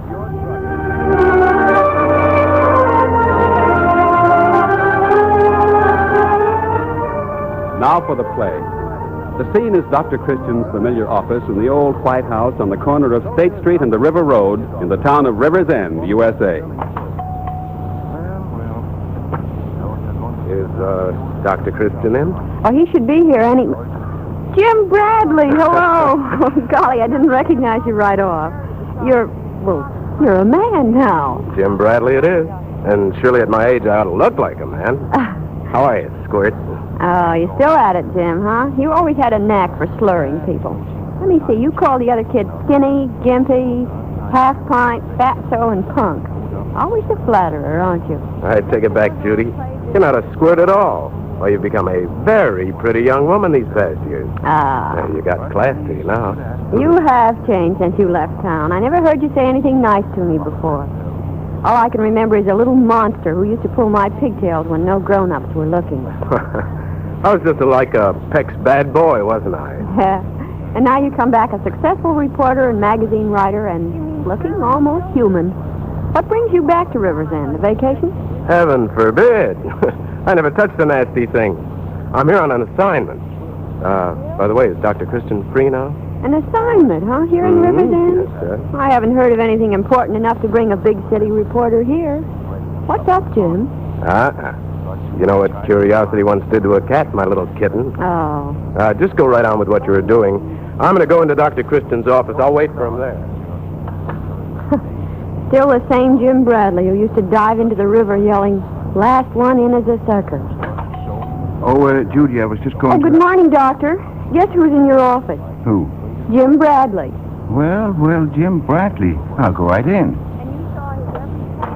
Hello, Jim Bradley. It's good to see you. Surprised, huh? Yes, I am. It's funny that you should come today of all times. Why? Well, Bob Patterson, Dr. Patterson, that is, just returned to River's End after a long absence. I'm sure you heard about the successful experiments he's made for the cure of certain mental illnesses. Well, after all, what brings you here, Jim? I'm planning to write an article on Dr. Patterson. Oh, that's a good idea. You can give a personal touch to it because you know River's End so intimately. I didn't think the big city papers were sending reporters to cover the testimonial. They're not. You don't think Patterson's so important I'd come just to write up a Hicktown celebration? Oh, but wait a minute now. He's pretty well known throughout the country. After all, he's done some pioneering and research in his field. Well, I've got my own angle on this. I'm planning to do a bang-up feature story on the dock. When Patterson started to get all this publicity recently, I remembered his old man had been off the beam. We heard the stories when we were kids about how Lon Patterson once ran down Main Street after his wife with a knife in his hand. And they told how he set fire to their house one night after a family quarrel. Also that he finally ended up in an institution for the criminally insane after he killed Rainey the butcher. What are you driving at, Jim? No, can't you see it? Make a sensational story. How the famous psychiatrist became interested in his subject because of his own unhappy boyhood. Oh, no, there doesn't seem to be any point in bringing these things up, Jim. They're ancient history. No, not even that. Because Dr. Patterson's mother is still alive. She's a little white-haired old lady now who would be heartbroken if those old stories began to circulate again. Well, it's a fascinating subject, I tell you. Why, my paper won't be the only one that'll want this article. I'll get it syndicated. Aren't you afraid of being sued for printing such things, Jim? Don't worry. I never leave myself wide open. I check all my facts before I print them. Why, the article will be strictly objective. Maybe if some sorehead wrote it, the papers wouldn't touch it with a 10-foot pole. But I've got that subtle touch. Make it high-tone, educational. You know what I mean. Is there some old score you're trying to settle with Patterson? No. Matter of fact, I've nothing against the fellow. I'm a reporter, and a darn good one, if I have to admit it myself. And you know why? Because I don't have any of the sentimentality that affects some people. So that's your mission. You come only to do mischief. That's not the only reason I'm here. There's something else. You know, Mom died not long after I ran away from home. That's probably the only thing in life I've ever had any regrets about. that I didn't see her before she went. Well, she left a diary, which I was to get when I was 21. Mr. White has it sealed and locked in his bank vault, and I never had the time to come for it before. I wouldn't have thought you cared enough about a diary to come for it. Doesn't that go under the heading of sentimentality? Maybe, but it was still my mom's, and I want it.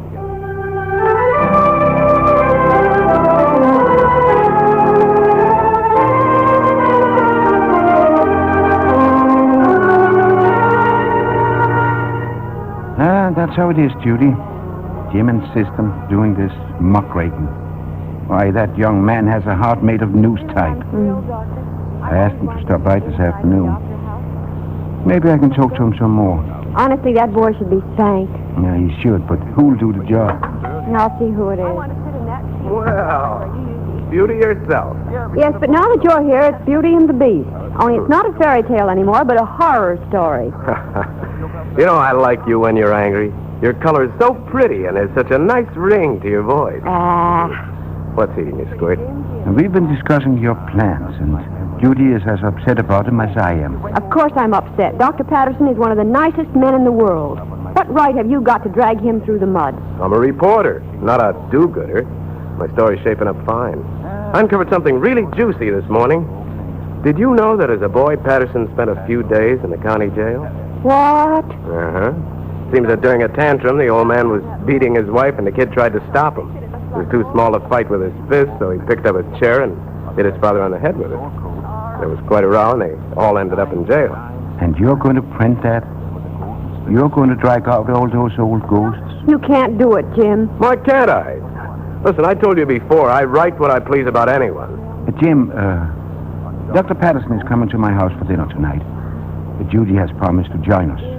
Maybe you'd like to come, too. Oh, Dr. Christian, you can't invite them together. Why not, Squirt? It's his house. Sure, Doctor, I'll be glad to come. Fine. We dine at 7 o'clock. Well, so long. See you later. And please forget about the article. Nothing can make me change my mind about it. Oh, why did you invite him? He's sure to make Dr. Patterson uncomfortable. Well, we've got to see what we can do with the boy. Maybe we can still change his mind. Not a chance. You're wasting your time. We'll see. You're wasting your time.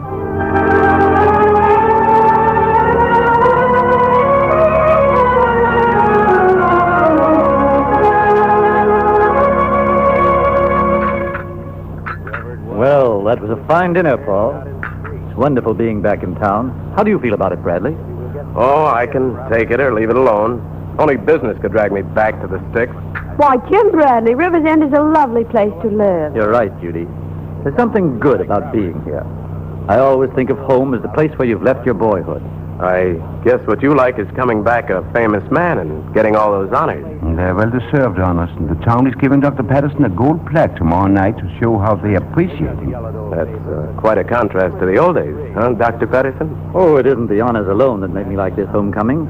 It's more that my roots are planted in River's End. Well, to me, River's End is just a little pond, and I don't enjoy splashing around in it. Of course, I'm no hero to the people like you are. River's End would never hold any celebrations over the worlds I've conquered. Your articles are read all over the country. As a matter of fact, I've read some of them myself. I was quite interested in your series on juvenile delinquency, but one thing bothered me. What was that? Is it necessary to cite names and addresses as you do in your youthful study of the youthful gangs? Yes. Don't you do a certain amount of harm when you publish all the facts that way? Why, it adds reality to my articles. That's all that matters. A lot of those kids are bad eggs anyhow. I can't do them any more harm than they've done themselves. But you yourself reach different conclusions about these youngsters. They're not all hopeless. Besides, you've got to consider their families. Why expose them to unfavorable publicity? That's what I say. It's cruel and serves no conceivable purpose.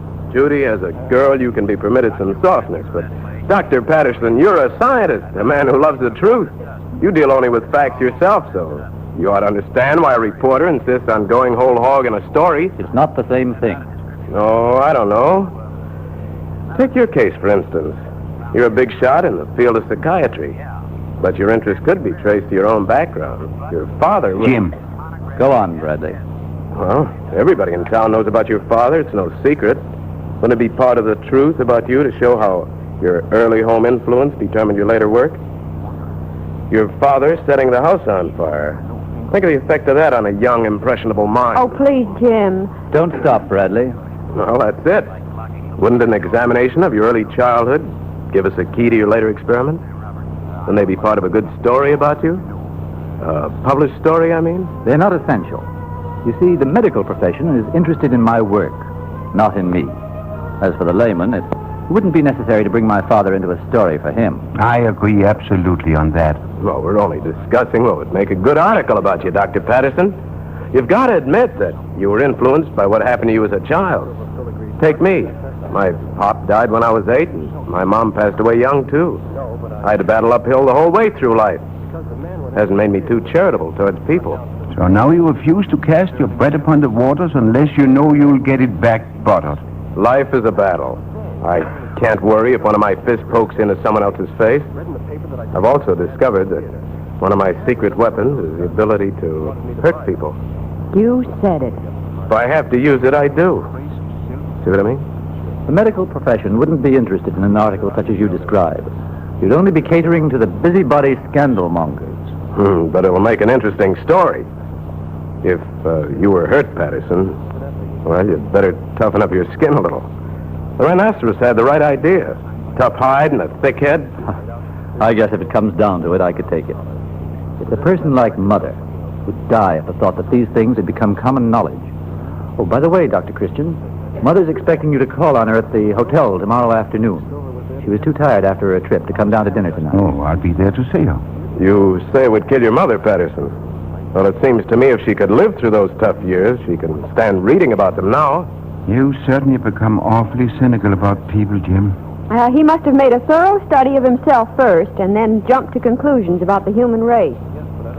Tell me, is this just a friendly discussion, or are you thinking of doing such an article?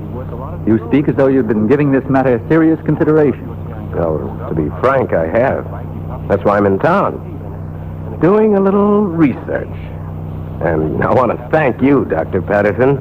You gave me plenty of material tonight. Now, if I could only talk to your mother. Thanks a million, Patterson. Thanks a million.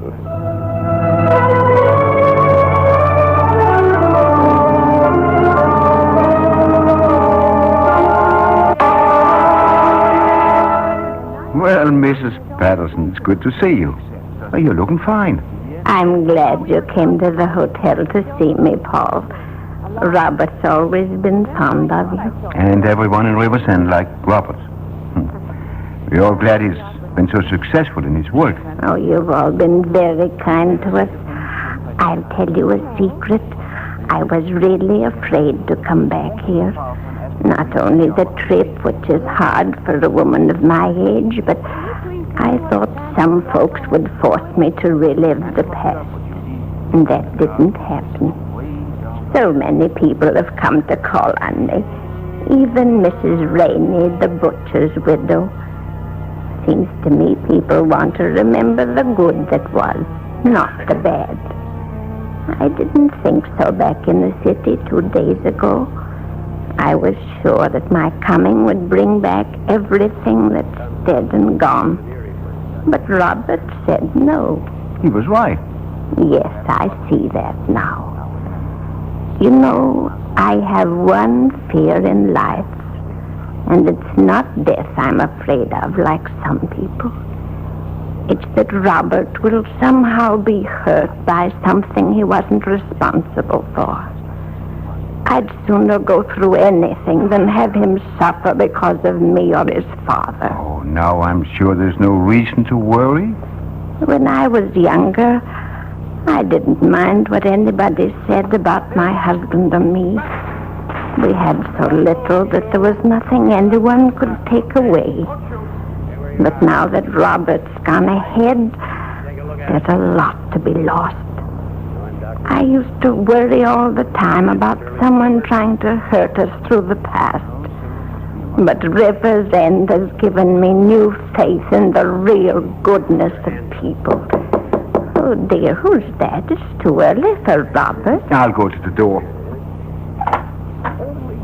Well, Oh, Dr. Christian, you here? What do you want? Well, Dr. Patterson mentioned his mother was at the hotel, so I came here for a little chat with her. Who is it, Paul? It's me. I wanted to say hello to you. There's nothing for you to say to her, Jim Bradley. What is it? Mrs. Patterson is too tired to have any visitors now. You'd better go, Jim. Who is it, Paul? It's, Lizzie Bradley's son, Mrs. Patterson. You remember me, don't you? Lizzie Bradley? Why, of course I do. You're Jimmy, aren't you? Oh, you have no idea what a tiresome young fellow he is. Come, Jim. So you're hurting my arm. Well, there's no need for both of you to go. Come on, Jim. I'll see you at the meeting tonight, Mrs. Patterson. Hey, you got some grip for a man your age. Let go of my arm, will you? You'd stoop to anything, wouldn't you? Well, what do you mean? I know your tricks, Jim. And I don't like them. You stay away from that old lady, do you hear? You stay away.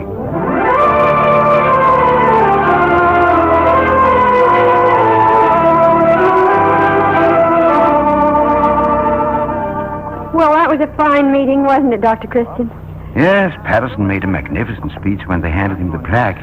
Oh, that man has a big heart as well as a fine mind. Dr. Christian, did you see Jim Bradley? No, as far as I could see, he wasn't there. Probably too busy poking around the dirty linen.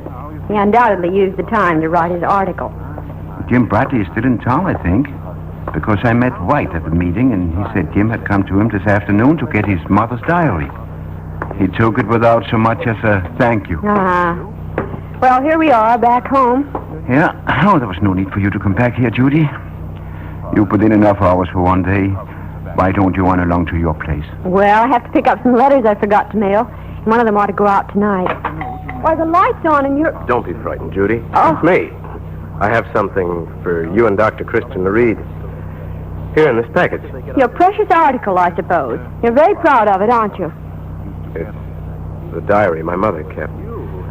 She said she had nothing else to leave me, and maybe this would be of more use to me sometime than money, and, well, tonight it was. Golly, you're not going to publish that, are you? What are you trying to say, Jim? Here, Judy. Read this page.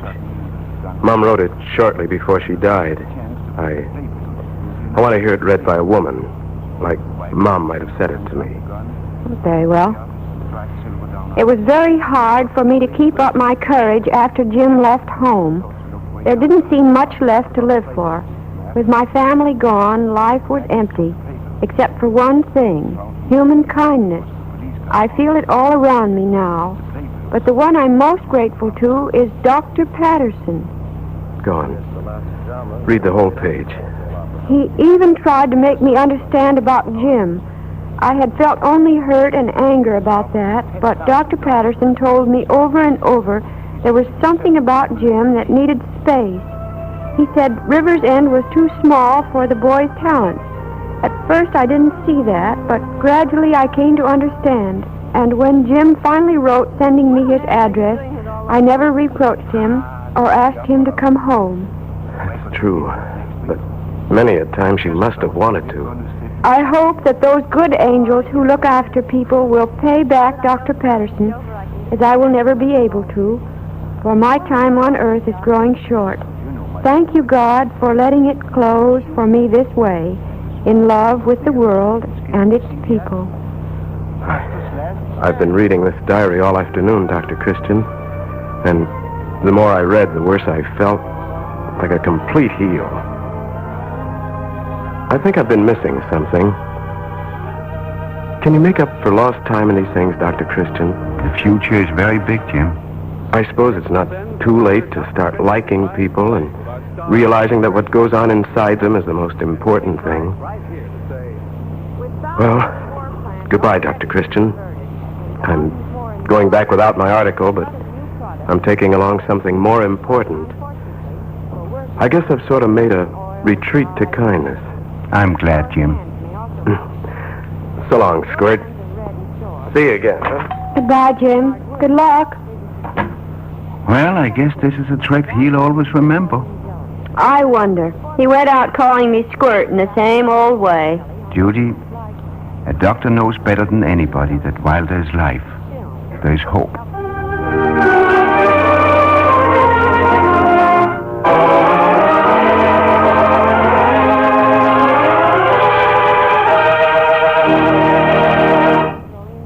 The curtain comes down on another Dr. Christian prize play with our star, Jean Hersholt, waiting to greet you, and charming Judy Price right here to say... Some of the biggest victories were won not on the battlefield, but in military hospitals. This was particularly true in treating battle burn casualties.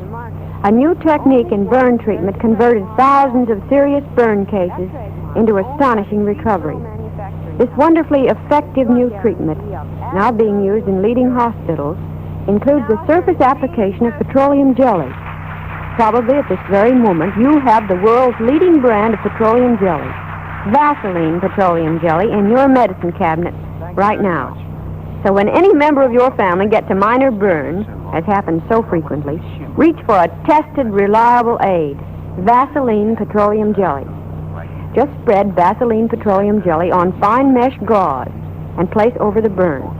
Bandage firmly, but not tightly. Of course, if the burn is deep or covers a wide area, always call the doctor. But remember, there's nothing better for household burns than Vaseline petroleum jelly.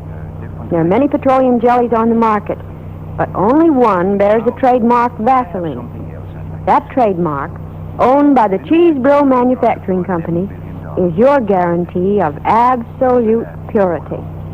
And now here is Jean Hersholt.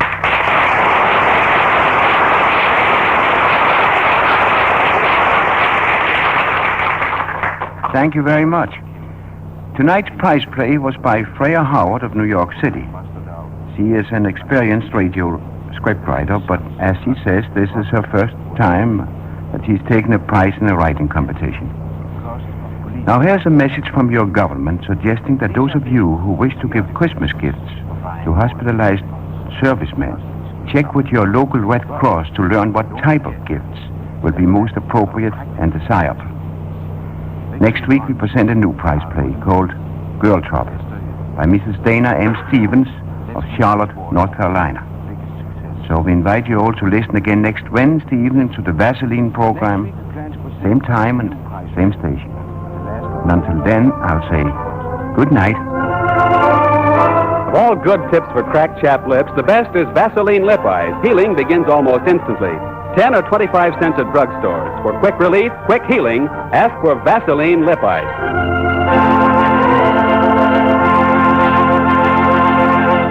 Listen to Girl Trouble, next week's Dr. Christian play without fail, especially recommended to parents and boys and girls. Bob Anderson speaking. This is CBS, the Columbia Broadcasting System.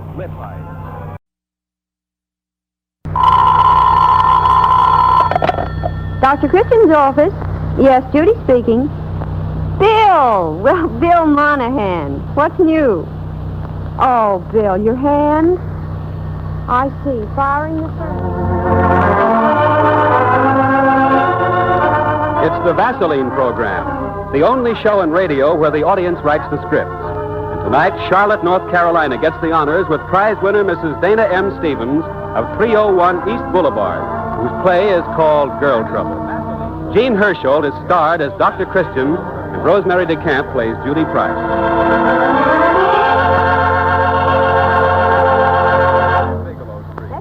Look for a half-burned coal in the furnace ashes, Bill. Don't use your hand. Well, you're lucky it was just a small burn. I'll bet it hurt at that. Not for long? Don't tell me. You used Vaseline petroleum jelly. No, I'm not psychic, Bill. I just know how grand Vaseline petroleum jelly is for burns. Oh, yes, indeed. Vaseline petroleum jelly is so soothing. And you'll be delighted with the wonderfully quick way Vaseline petroleum jelly helps promote healing, too. You should have read a recent report in the medical journal, Bill, about a test made by the Henry Ford Hospital in Detroit. Of 84 local dressings used in treating minor industrial burns, petroleum jelly promoted the quickest recovery. Oh, yes, Vaseline petroleum jelly is the world's leading brand in jelly. So anytime anyone in your family gets a minor burn, go to the medicine chest and get the Vaseline petroleum jelly. Just spread it on fine mesh gauze and place over the burn. Bandage firmly but not tightly. Of course, if the burn is deep or covers a wide area, you always call the doctor. Vaseline petroleum jelly, always handy. And Bill, call up again soon. Yes, goodbye.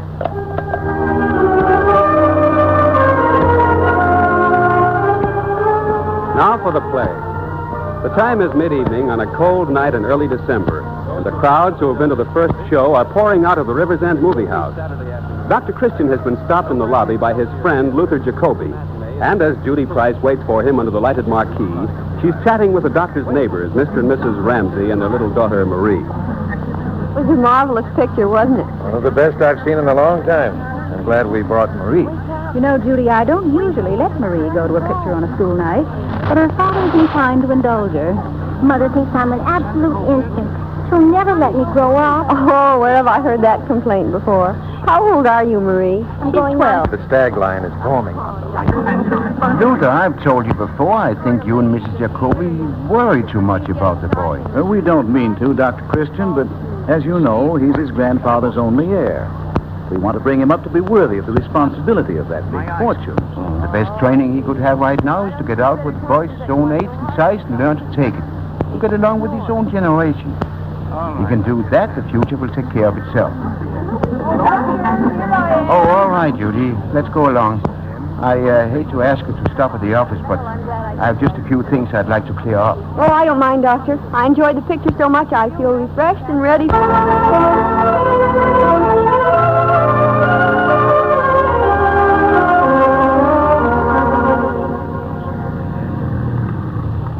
Run ahead, Marie, and put the porch light on, will you, dear? Yes, Mother. Pretty. And it's such a satisfaction. You know, I'd hate to have an ugly daughter. How could you have, my dear? Marie looks exactly like a beautiful mother. Why, John, you're sweet. Mother, Daddy, come quick. What's the matter? What is it? Daddy. Here, coming, chicken. Oh, hurry. It's a body, a dead body, right on our front porch.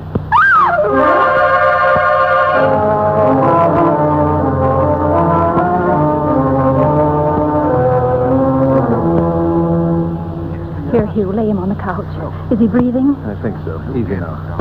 Get the pillow down flat. Now. There. Oh, whatever could have happened, Hugh?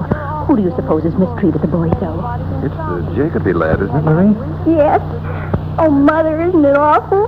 What could have happened? The kid's almost frozen. Get a heavy blanket, Marie. Let's warm him up. Here, let me unbutton his shirt. You rub his hands, Edna? Yes. Johnny, can you hear me? Look where the cord's cut into his wrist. Here's the blanket, Mother. Thanks, dear. Switch on more light, will you? And Hugh, hurry and call his mother and father. Oh, it's a good thing the house is so warm. Oh, Mother, is he really breathing? Yes, dear. Now, don't get upset.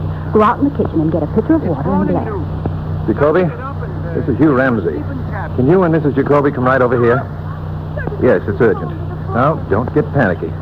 But Johnny is here with us, and he's had an accident. Yes, I'm going to call Dr. Christian right away. Is the boy any warmer? A little, but he's shaking like a leaf. Dr. Christian, this is Hugh Ramsey. Can you come right over here? Yes, the Jacoby boy is at my house, and he's in pretty bad condition. Someone left him bound and tied on my porch. Of course, bring Judy. All right, Doctor. Just come right in. Johnny, can you hear me? Marie, quit trembling so. He'll soon be all right. But, Mother, isn't it awful? Yes, Marie, now don't be so excited.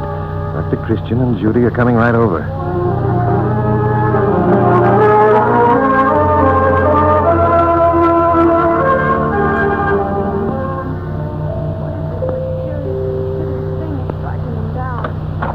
Come right in, Mr. and Mrs. Jacoby. Where is he? Where's my boy? He's on the living room couch. What happened? Is he badly hurt? We don't know. Oh, Johnny, darling, what have they done to you? Can't you tell, Mother? This is terrible. What happened? We found him bound and gagged in our front porch when we got home. Have you examined him? We got him on the couch and loosened his clothes, and Edna has been chafing his hands. Johnny, boy, look. Oh, Dr. Christian, we're so glad you've come. Good evening, Marie. Where's the patient? In the living room. Hello, Marie. Oh, Judy, isn't it awful? Bound and gagged right on our front porch. My bad, Judy. I'll go right in. Oh, Dr. Christian. You must Good be evening, calm, folks. Marie. Dr. Christian will do his best. Well, what's the trouble here? His pulse is strong. Too fast. Here, take your hand from over your face, young man. And over your eyes. Judy, some water, please. Yes, Doctor. Here, Johnny, take this tablet. It'll quiet your nerves. Oh, look at him shiver, Dr. Christian. We haven't been able to get him to speak a word. No. Just listen to him go. Tell me the details. Might be just a hazing stunt, but Believe me, I won't rest until every boy in the gang is rounded up and put behind bars. But why in the world would they leave him here? they probably didn't stop to think where they were dumping him, or maybe they become frightened and dropped him on the nearest... Know who tied you? Did they hear to Christian? Why won't he speak? Relax and get over his shock. Tied with in the gag. I pictured the things. I was so anxious. Talk. He can unravel this mystery. Besides, I think I'll go out and look around myself. No. Oh, John, if you think it'll be all right and there's no danger, we'll take him home. Yes, it'll be all right to take him home. Well, why not leave him here for tonight? And I think we could put you up too, Mrs. Jacoby. Oh, that's very nice of you. Oh, no, I think absolute quiet and rest in his own bed is the very best thing for Johnny right now. He'll be all right after a good night's sleep. I'll look in on him in the morning.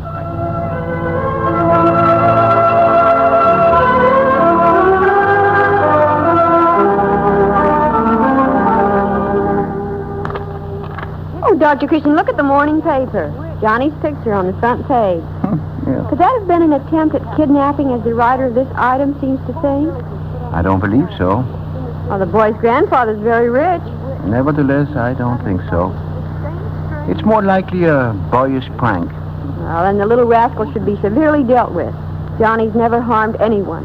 He's a model of deportment. Always stands at the head of his classes, too. Perhaps that's the key one. Wait and see what the police find out. Well, at least he isn't in bad condition. It was the cutest thing, the way he peeked through his fingers at the pretty little Marie Ramsey when he thought no one was looking. You know, I kept my fingers on his pulse quite a lot while there. Yes, and did it flutter when Marie asked if he would die?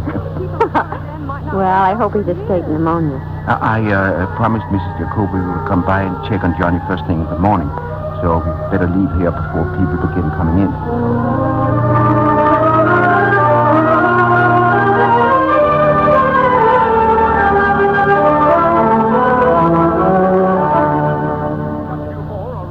Johnny, why won't you speak to Mother? You feel better this morning, don't you, dear? Now come and eat this good warm cereal I brought you. Won't you try to remember for Mother? Well, hi, young man. Ready to open up? I think you could help us a lot. You never were unconscious. Now, don't be afraid to tell us all you know about who tied you. Nobody's going to hurt you, son. Oh, we still can't get him to speak a word. The doctor says it's a nervous reaction. Here, dear, take this tablet. Dr. Christian left it for you. Come in, Dr. Christian. Come in, Judy. Hello, everybody. Well, hello, young man. Feeling better? You're getting a little color on your face. Let's see, pulse a little fast. Has he been coughing any, Mrs. Jacoby? No, except when he groans and strangles. Let me see your throat, young man. Oh, Dr. Christian, can't he talk or just won't he talk? He'll open up after a while. It's the first time you've ever been questioned by the police, isn't it, Johnny? No. You found any further clues, Sergeant Kelly? Well, we are sure it was an amateur job, probably just a joke. It's a pretty rotten one. Well, Johnny might have died of exposure. Suppose the Ramseys had stayed later or entered by their back door. He might have frozen to death. I don't think that would have happened. Did you notice what he was tied with, Dr. Christian? Oh, a clothesline, a piece of twine, and a rusty piece of wire. Those are hardly the tools of a toughened criminal. We've had lots of trouble lately with a bunch of lawless teenage boys. Oh, excuse me. Hello? Hello, Mrs. Jacoby. This is Marie. Oh, good morning, Marie. I called up to ask how Johnny is. Well, I believe he's a little better this morning. Is he able to talk? No, he hasn't spoken a word yet. What did Dr. Christian say? Did he come over this morning? Yes, Dr. Christian and Judy are both here now. Mother says, will you call us when you find out anything? Yes, indeed, we will, Marie. And thank you for calling. Mother says to give our love to Johnny. Thank you, Marie. Goodbye. Goodbye. That was little Marie Ramsey, Johnny, inquiring about you. She sent her love. His pulse is up, Doctor. I believe it's just contrariness that keeps him from answering our questions. I can't understand it. I feel sure he could talk, if he would. Now, if all of you would go downstairs, I think Judy and I can get Johnny to tell us all about who tied him up. Well, all right, if you think that's best.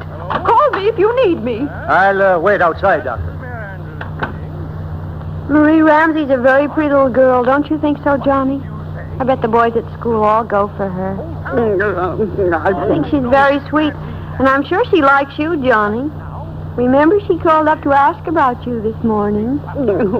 Now, Johnny, I want you to believe that Judy and I are your friends, and that no one shall hurt you if you tell us all about it. You don't know my mother and father. They'll disown me. They'll be furious. Oh, we'll see about that. And remember, I know who pulled this stunt. Come on now. Tell Judy and me all about it. Well, who do you think did it? Johnny, what made you do it? Oh, she wouldn't even look at me. She wouldn't even let me carry her books home. Who wouldn't? You mean Marie? Uh-huh. Why, Johnny, you're at the head of your class. Marie should be proud to walk home with you. Oh, yeah? Well, I help her with her Latin and her math, but she walks home with other boys, mostly with Robert. Well, Robert is that big athletic-looking boy, isn't he? Yeah, he's the football champ, the high jump champ, and he can outrun any boy in River's End. And so you decided to martyr yourself. I'm ashamed of you, Johnny. Look at my muscle, Dr. Christian. I could never beat him up, and I don't stand much chance with Marie until I do. We'll have to see what we can do about that. You might surprise him yet. Just wait to see if my little scheme works. Oh, Dr. Christian, don't tell my mother and father I did it. I'll have to, Johnny, but I'll tell them some other things, too. Don't worry, I'm your friend. I'm going down now to talk it over with your mother and dad.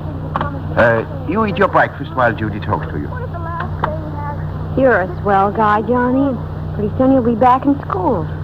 Oh, Judy, I can't go back. The fellows will be making fun of me. They'll be singing, Johnny's got a girl, Johnny's got a girl. Oh. I can't face them.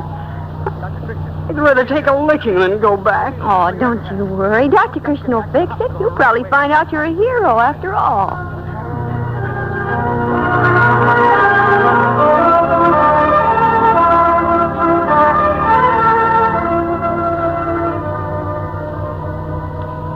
Where's Sergeant Kelly? He's gone. Said he'd check back later in the day. Said they were still working on it, but feels sure that it was a crowd of boys. So many bad boys running around now. Well, we finally got Johnny to talk a little. You did? Did he tell you who the little ruffians were who tied him up? Mr. Jacobi, it's a pretty serious condition. I'm glad the police are gone. I think it's better for us to solve this problem among ourselves. Oh, Dr. Christian, has Johnny taken a turn for the worse? No, but he's likely to develop a neurosis. He's always shivering and shaking over something. Did it ever occur to you that you might be responsible for that? Why, how can you say such a thing? I buy him everything he asks for. No boy in school has better clothes. Did it ever occur to you that you're working Johnny too hard? That you give him no time to play with other boys after school? Oh, he must come home right away and get to studying. He's afraid not to stand at the head of his class. Well, perhaps he does study too hard, but what's that got to do with this crime? I guess the doctor is suggesting that envy caused some of his classmates to tie him down and gag him. Luther, it's much more serious than that. And I say I have to speak plainly. Mrs. Jacobi, you've been making that boy stuff down food that he abhors, haven't you? Oh, but he's so underweight. Why, I've tried everything the nutrition books say. Oh, that's just the trouble. Surely you can strike a reasonable balance between the things that are good for him and the things he likes. What is all this leading to, Doctor? Simply that Johnny did it himself. What? He couldn't. Why was he at the Ramseys? Bosh. What object would the boy have in tying himself on a neighbor's porch on a cold, dark night like last night? He's trying to protect someone. Now, you know the Ramseys have a very pretty little daughter. Marie? Yes, well, Marie is the cause of it all. It's preposterous. The boy's an idiot. Not so fast, Ludo. What will people think of the little nitwit? Now won't we be a laughing stock when the papers show it up? I ought to jerk him out of bed and give him what he deserves. In the state he is, at the present, anything might happen. No, you had better leave him alone. He got none of that foolish, lovesick, idiotic disposition from me. No, I'm sure he didn't. You don't waste many kind words. Careful, Luther. Remember when Lily May told you she would go to the high school dance with you if you would sit on that pole for a week? Then after getting you up in the air, so to speak, she left town for a month. And just who is this Lily May? Oh, I didn't know I was letting a family ghost out of the closet. Well, you'd better run along to your office, Ludo. When you come home, not a word of censure to Johnny. Just treat him as if nothing had happened. Remember, any unkindness from you, and I won't be responsible for the result. Well, I guess all boys are more or less foolish at that age. Yes, the age of adolescence. You passed through it. You haven't forgotten the night I sat up with you all night because that same Lily May had dared you to swallow a dozen goldfish? Oh. She went to the party that night, but what about you? You go on to the office, Luther, and never again let me hear you call Johnny a nitwit. Well, I must be running along. I will explain to the police officers it was all a boy's prank and you are willing to drop the case. It'll all blow over in a day or two.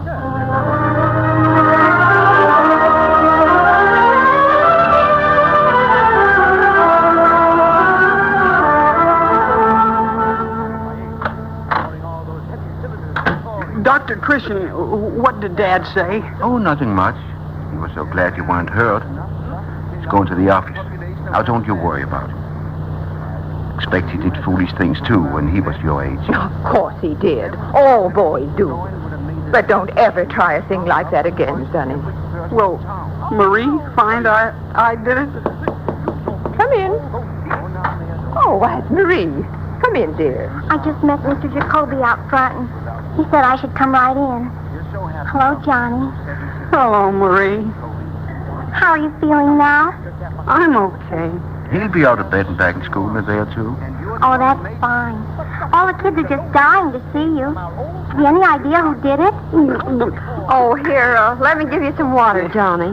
Marie, come here. I want to ask you to do something for me. Oh, of course, Dr. Christian. What is it? I think it's best for Johnny to put this whole adventure out of his mind and forget it. And I want you to help him do it. Will you? Yes, Dr. Christian. But what will I say when people ask me? You just tell them you're not talking, and it's doctor's orders.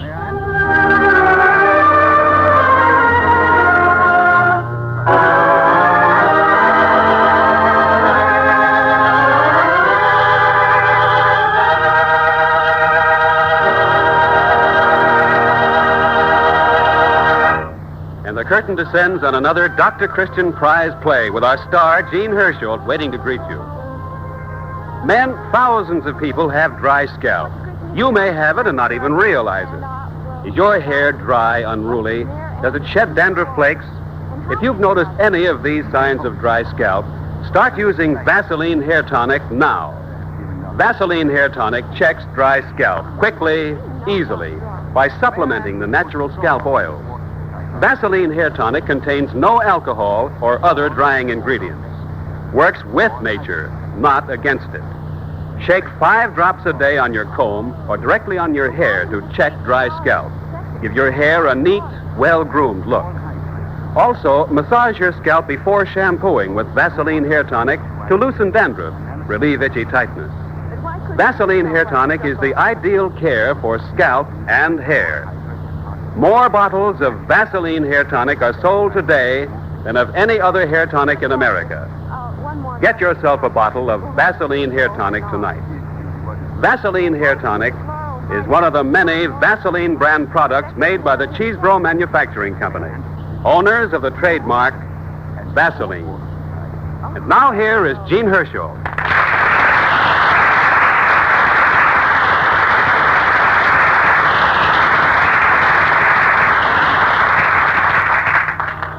Thank you very much. The author of tonight's play is Mrs. Dana M. Stevens of Charlotte, North Carolina. She's a 66-year-old housewife with 2 married daughters and 3 red-headed grandchildren. So you can see why she understands boys and girls so well.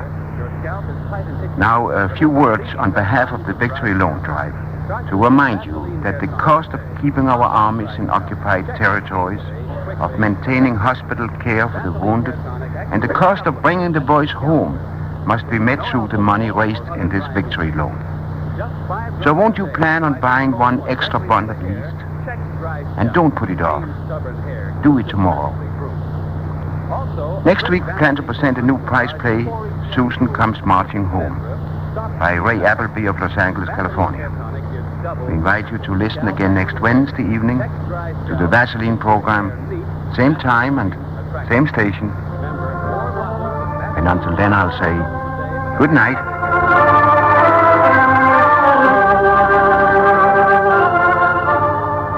Cold weather brings snow and ice and tender chapped lips. Get Vaseline Lip Ice. With Vaseline Lip Ice, cracked, chapped lips begin to heal almost instantly. Only 10 and 25 cents at druggists everywhere. Vaseline Lip Ice.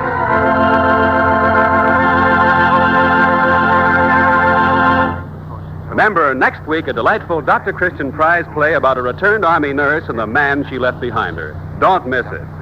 Bob Anderson speaking. This is CBS, the Columbia Broadcasting System.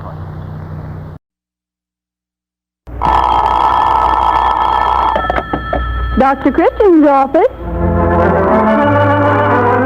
And it's the Vaseline program, the only program in radio where the audience writes the scripts. Tonight, the spotlight picks out Los Angeles, California, and the winner is Ray Appleby of 301 Whitmer Street for his prize play, Susan Comes Marching Home. Starring Jean Hersholt as Dr. Christian, with Rosemary DeCamp in the role of Judy Price.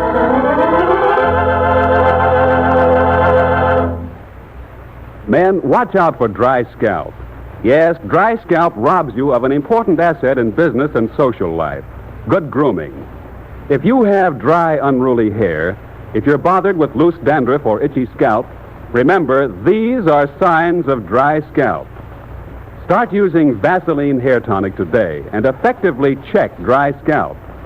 Vaseline Hair Tonic actually supplements the natural scalp oils, contains no alcohol or other drying ingredients, works with nature, not against it. Just 5 drops a day keeps dry scalp away. Yes, just 5 drops of Vaseline Hair Tonic applied daily with comb or directly on the hair checks dry scalp, keeps hair good looking and neatly in place. Also, a brisk Vaseline Hair Tonic massage before each shampoo loosens dandruff, relieves itchy tightness. Remember, more bottles of Vaseline Hair Tonic are sold today than of any other hair tonic in America. It's the ideal care for scalp and hair. Buy, try Vaseline Hair Tonic.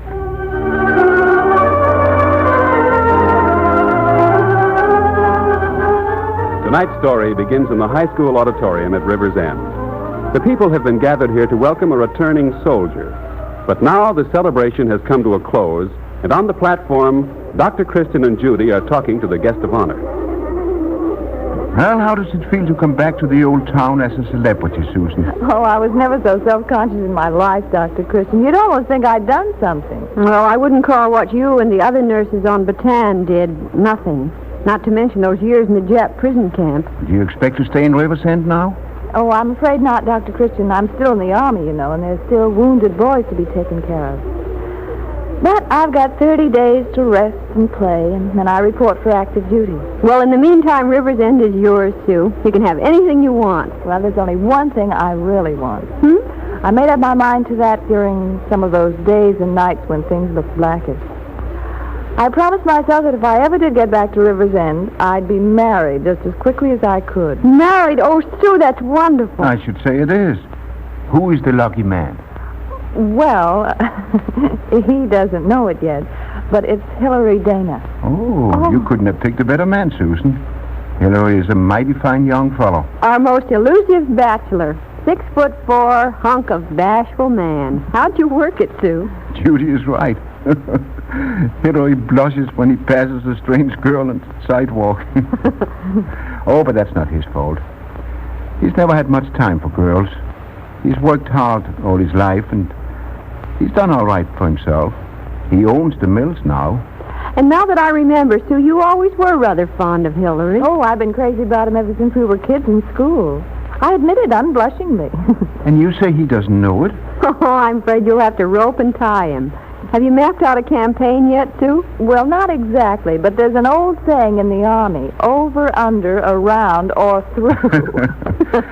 Since you've served under General MacArthur, maybe I'd better see Hillary at once and advise immediate unconditional surrender. Say, what do you suppose was the reason he didn't come to the meeting tonight? Too bashful, I told you. Oh, he was here. I saw him as I came in, sitting way in the back near the door. Oh. Well, he might have come back to say hello, at least. Among all those people, not Hillary Dana. Oh, I don't know. He's been pretty busy. What with keeping the mill going and trying to get into the army, he's had his hands full. And I suppose the board thought he was more essential at the mill than in the army. Absolutely. I voted to keep him there myself. That hasn't helped his shyness any either. Mm-hmm. Oh, there's my mother waving at me from the door. I'll have to run. Good night, Dr. Christian. Bye, Judy. Good night, Susan. And Sue, good luck. Dr. Christian, do you realize what you've done? Now, what do you suppose possessed an old bachelor like me to play Cupid anyway?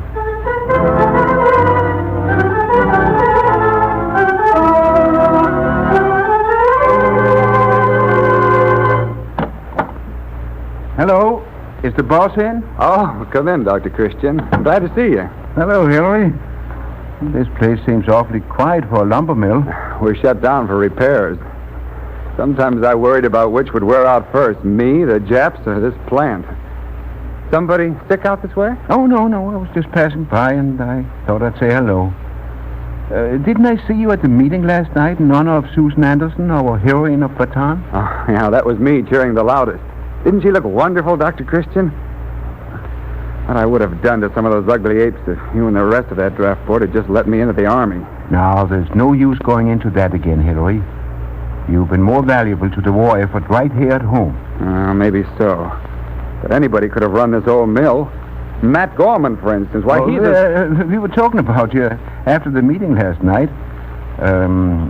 Susan asked about you especially. Oh, did she, Dr. Christian? Honestly? Yes. She wondered why you didn't stay afterwards and say hello to her. Well, Dr. Christian, I couldn't do that. Why not? Susan is an old friend of yours. You were kids together. Yes, I know, but she's gone so far beyond me. Gosh, she's in the army, a captain, and here I am, just another big lug making sawdust out of trees. Nonsense. Susan was quite hurt because you didn't stay. She'd been looking forward to seeing you. Well, if I'd have known that, I wouldn't hurt Sue for anything. Oh, but, Doctor, I never was much with the ladies. With men, I'm all right, but girls, I just freeze up. Well, if I were a young man and a lovely girl like Susan Anderson was interested enough to want to see me, I'd put on my best front, dig up the biggest box of candy I could find, and be at her front door about 8 o'clock tonight. Yeah? Well, how do you know? You're an old bachelor yourself. Yes, I know, but I was young once. And I wasn't as bashful as you are.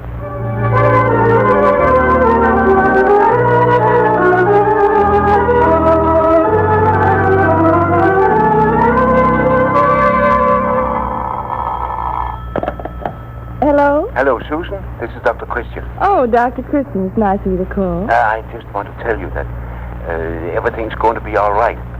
I've started the ball rolling. You what? What are you talking about? I fixed it. I saw Hillary Dana this afternoon, and unless I'm very much mistaken, you'll have a caller this evening. You mean Hill's coming here? Yes, of course, and from then on, it's up to you. Good luck, Susan. Oh, thanks, Dr. Christian. I'll do something nice for you someday. Oh, there's the bell now. I think he's here. I'll call back later, Susan. I'm anxious to hear what happens. Goodbye.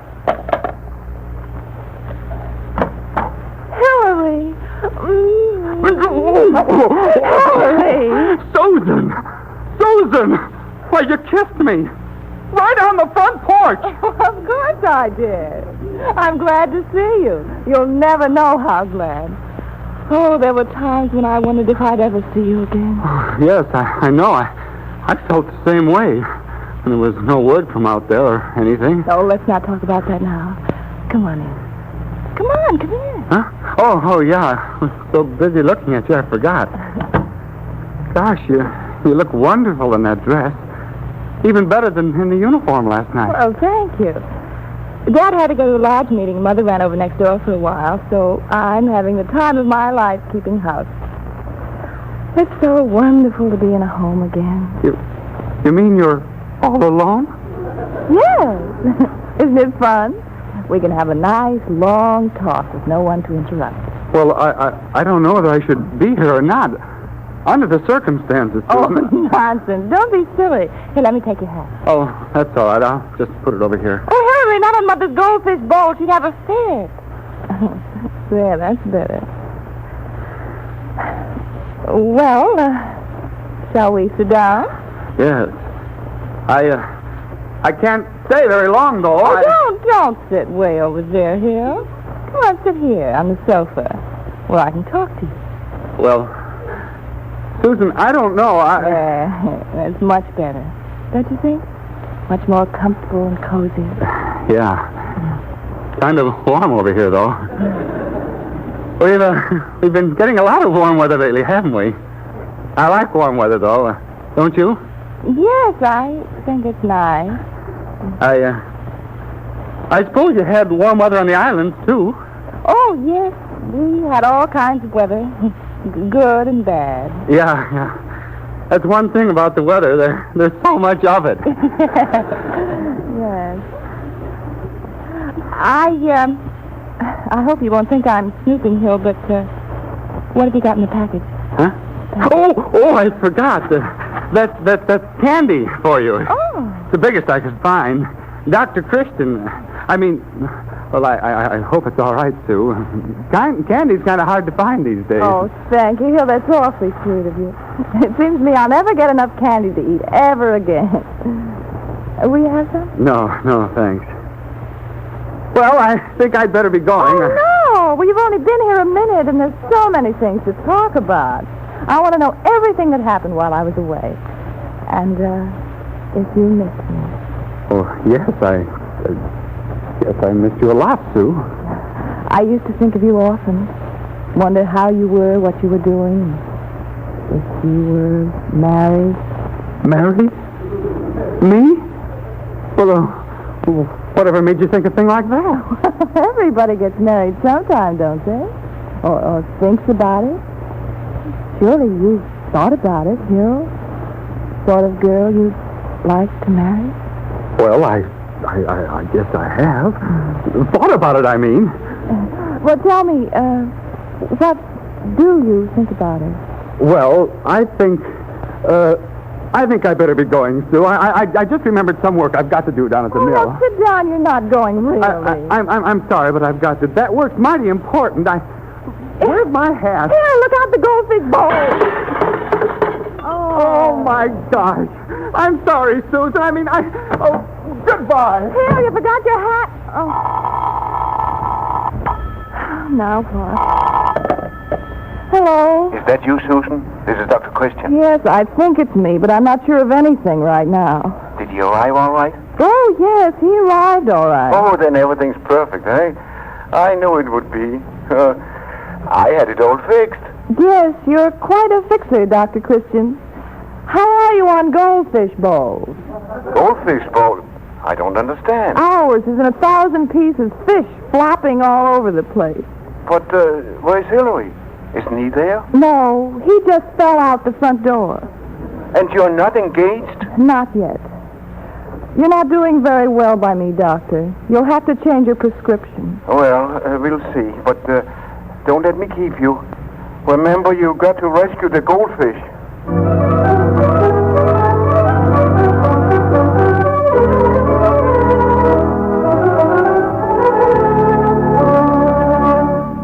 Oh, but Judy, we know that Susan is in love with Hillary, and I'm sure that Hillary is in love with Susan. I thought if I just got them together, the rest would take care of itself. Oh, something must have gone wrong. Everything went wrong from what Sue told me on the phone. She's coming over later. Hill's a fine boy, except he's too bashful, and Susan's a lovely girl. They'll make a splendid couple. Well, I'm willing to do anything I can, because I think she's entitled to all the happiness in the world. Well, Hill, come in. I'm glad to see you. Good morning, Dr. Christian. Hello, Judy. Oh, we were just talking about you, Hill, and then you walked. You couldn't say anything so bad that I wouldn't agree with you this morning. Oh. I took your advice and called on Susan Anderson last night. Nothing to be glum about. Most young fellows would be proud to call on Susan. Oh, I am. I was. I had it all pictured in my mind, how I was going to act and what I was going to say. And what happened? Oh, that doggone bashfulness of mine. I just froze up. I couldn't talk, and everything I did was wrong. Oh. Susan was swell, but the nicer she tried to be, the more scared I got. I finally knocked over the goldfish bowl, and the next thing I knew, I was halfway home. My hat's still left. Well, it sounds to me like you had a fine case of buck fever. I'll never be able to face her again. Oh, now, don't be silly. You've got to go back after your hat. Oh, no, I couldn't, Dr. Christian. It wasn't a very good hat anyway. Oh, Dr. Christian, stop teasing him. I'm only trying to help. You've got a good excuse to go right over to Susan's. Walk in and say, Susan, I want my hat. And while I'm here, I might as well tell you that I love you. Well, Dr. Christian, that's no way to propose to a girl. Well, if you know a better way, maybe you'd better coach Hill. I've got to run down to the drugstore for a few minutes. Oh, wait a minute, Dr. Christian. I'll go with you. I'll only be away a few minutes. You stay better here and get some pointers. Well, he's gone. You're not afraid of me, are you, Hillary? Well, yes, a little. I can't help it.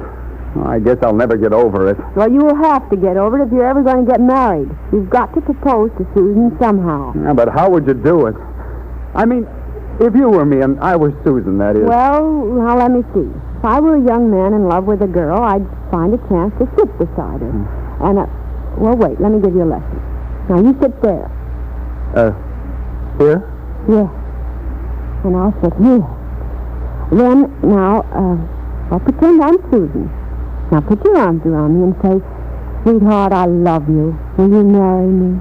Oh, gosh. All that? Yes. Now, try it. You think you can say it? I don't know. Go on. Sweetheart, I love you. Will you marry me? I'm afraid you'll have to improve on that a lot. You've got to say it with conviction. Now, try it with your arms around me. You mean all the way around? Of course. I don't mind being a guinea pig. Come on, try it. Sweetheart, I love you. Will you marry me? Oh, Hill, that's awful. Put some feeling into it. Say it as if you meant it. Sweetheart, I love you. Will you marry me? I hope I'm not interrupting anything important. Susan! Oh, my gosh. Where's my hat?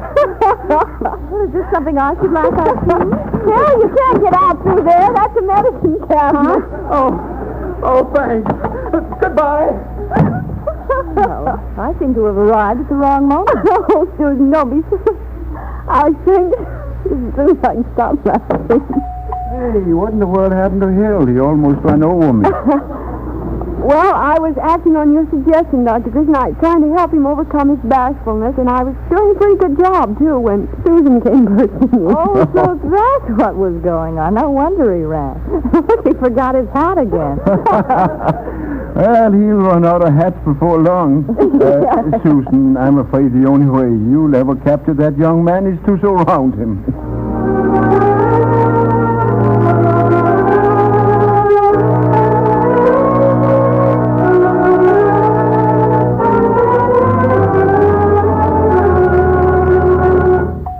Oh, Dr. Christian, I'm glad you're here. Why, I'm not late, am I? No, but something terrible has happened. Nobody's been hurt, I hope. Oh, it's worse than that. Hillary Dana has disappeared. Susan's been trying to find him, and I've been helping her. He isn't in town any place. Oh, maybe he's hiding from Sue. I don't think he'll be hard to find. I wouldn't be surprised if I could put my finger right on him. Oh, Dr. Christian, has Judy told you? That Hillary disappeared? Yes, but I wouldn't worry if I were you. Dr. Christian thinks he might know where Hillary is, Sue. You do, Dr. Christian, know where? Tell me quick. Well, of course, I'm not positive, but if I were looking for Hill, he has a little fishing camp up the river.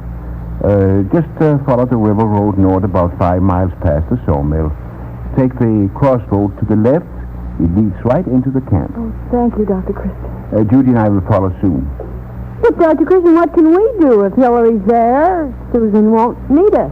I'm not so sure. This time I'd suggest a direct attack, Susan. If that doesn't work, don't worry. Judy and I will be there in time to save the day. As a last resort, we might all have to gang up on him.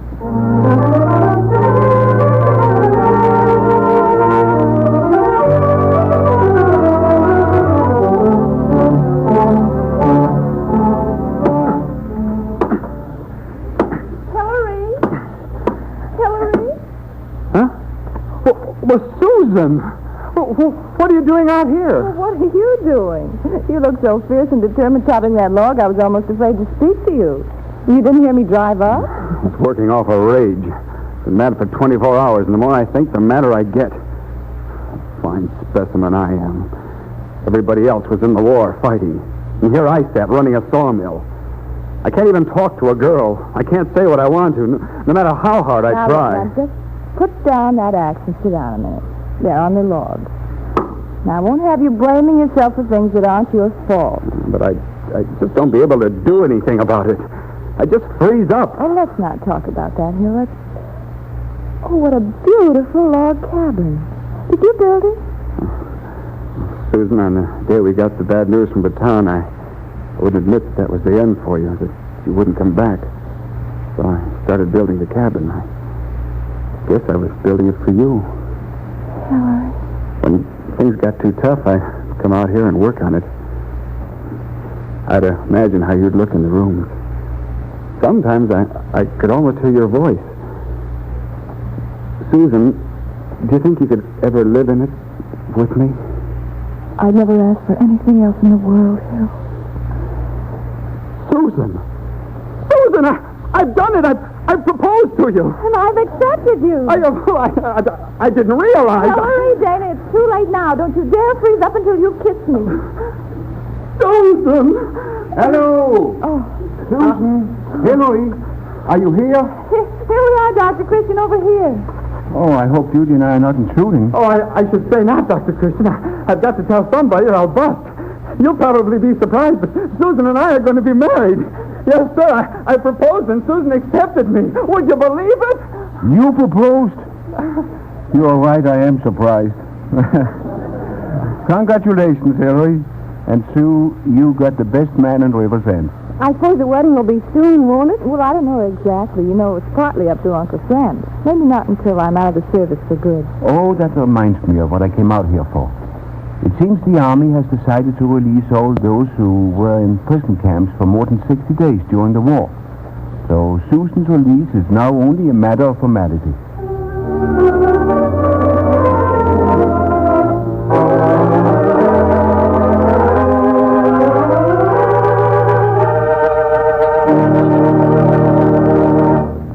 And the curtain descends on another Dr. Christian prize play with our star, Jean Herschel, waiting to greet you.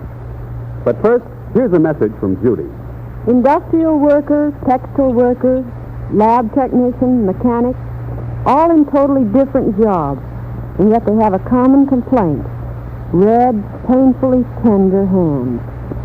Yes, daily contact with irritants, machine oils, chemicals, and dyes, plus hard work can make your hands red and painfully sore. But it's such a help to know how to protect your hands with Vaseline petroleum jelly. If you work hard with your hands, even if it's housework, give them this before and after protection with Vaseline petroleum jelly. Before beginning work, smooth Vaseline petroleum jelly on your hands. Forming a protective film, Vaseline petroleum jelly helps keep grit from grinding into your hands, safeguards against infection, and makes dirt easier to remove.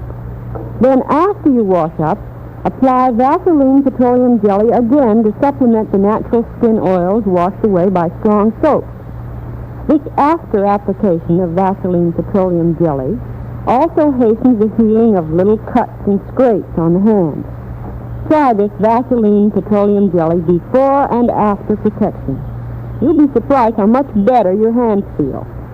And remember, there are many petroleum jellies on the market, but only one bears the trademark Vaseline. This trademark, owned by the Cheese Bill Manufacturing Company, is your guarantee of absolute purity. And now here is Jean Herschel.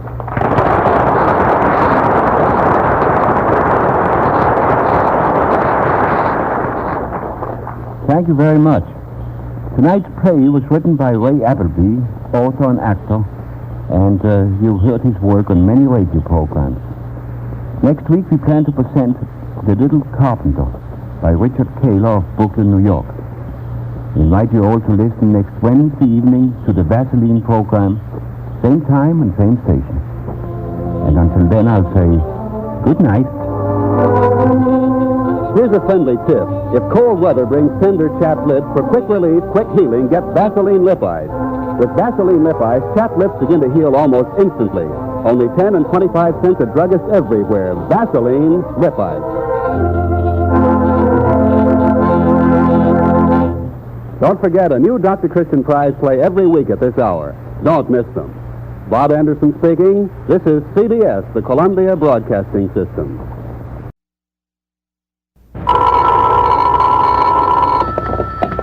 Dr. Christian's office.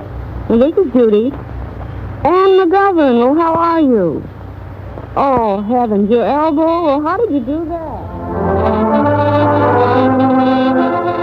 The Vaseline Program, the only show on radio where the audience writes the script. Tonight, Brooklyn, New York gets the spotlight, and the prize money goes to Richard Taylor of 335 South 2nd Street for his Christmas play, The Little Carpenter, starring Jean Herschel as Dr. Christian, with Rosemary DeCamp in the role of Judy Price. Oh, iron clothes. I see. Your elbow bumped against the hot iron, Oh, that must have hurt. But, Anne, you certainly had Vaseline petroleum jelly in your medicine chest. Oh, you did apply it. Relieve the pain immediately, Of course. And with the Vaseline petroleum jelly gauze dressing, that elbow of yours will heal up in a jiffy. Oh, believe me, there's nothing better for minor household burns than Vaseline petroleum jelly. You know, I'm reading wartime medical reports, and petroleum jelly, as part of an effective new burn treatment, helped promote recovery from serious battle burns that were simply remarkable. Yes, petroleum jelly. Vaseline petroleum jelly is the world's leading brand. Whenever any member of your family gets a minor burn, reach for the Vaseline petroleum jelly. Just spread it on fine mesh gauze and place over the burn. Bandage firmly, but not tightly. Of course, if the burn is deep or covers a wide area, always call the doctor. But be sure to keep tested, reliable Vaseline petroleum jelly on hand for minor burns. Well, Anne, it's very nice to hear from you. Call again. Goodbye.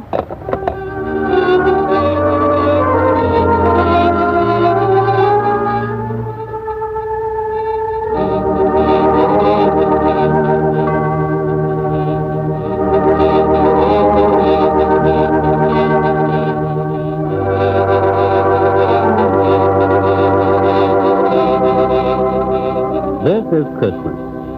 Dr. Christian, like all of us, loves this day.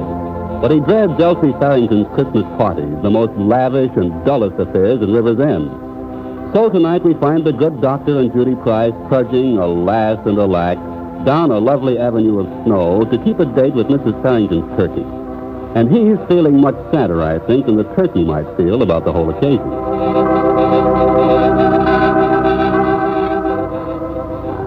Cheer up, Doctor. Look at all the whitest, shiniest, most beautiful snow that ever fell on the Christmas world. 2 years ago, her house caught on fire while the turkey was being carved. Last year, her boiler exploded in the middle of the soup. I wonder what form of unique entertainment Elsie Farrington plans for us tonight. Oh, she doesn't mean any harm. Neither did Mrs. O'Leary's cow. Well, here we are. Ring the bell. Yeah, now smile pretty, Doctor. I just wish somebody would have a baby right this minute. What? Oh, good evening. Good evening, Edwards. Your coat, Miss Price? Oh, thank you. Thanks, Edwards. Isn't it a lovely Christmas? Oh, indeed, sir. How unfortunate that Mrs. Farrington must spend it thousands of miles from home. What? Wait a minute, Edwards. Mrs. Farrington is giving a party here tonight.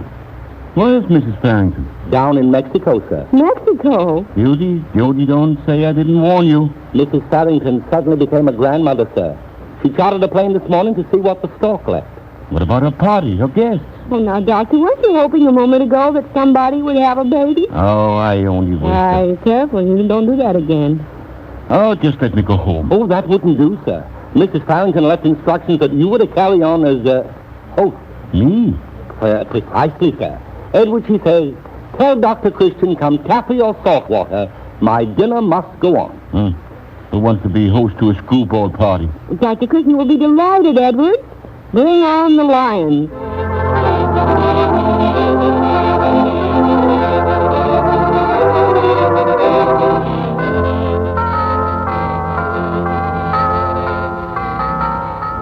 Look here, Judy. Christmas after Christmas, Elsa Farrington gets my goat.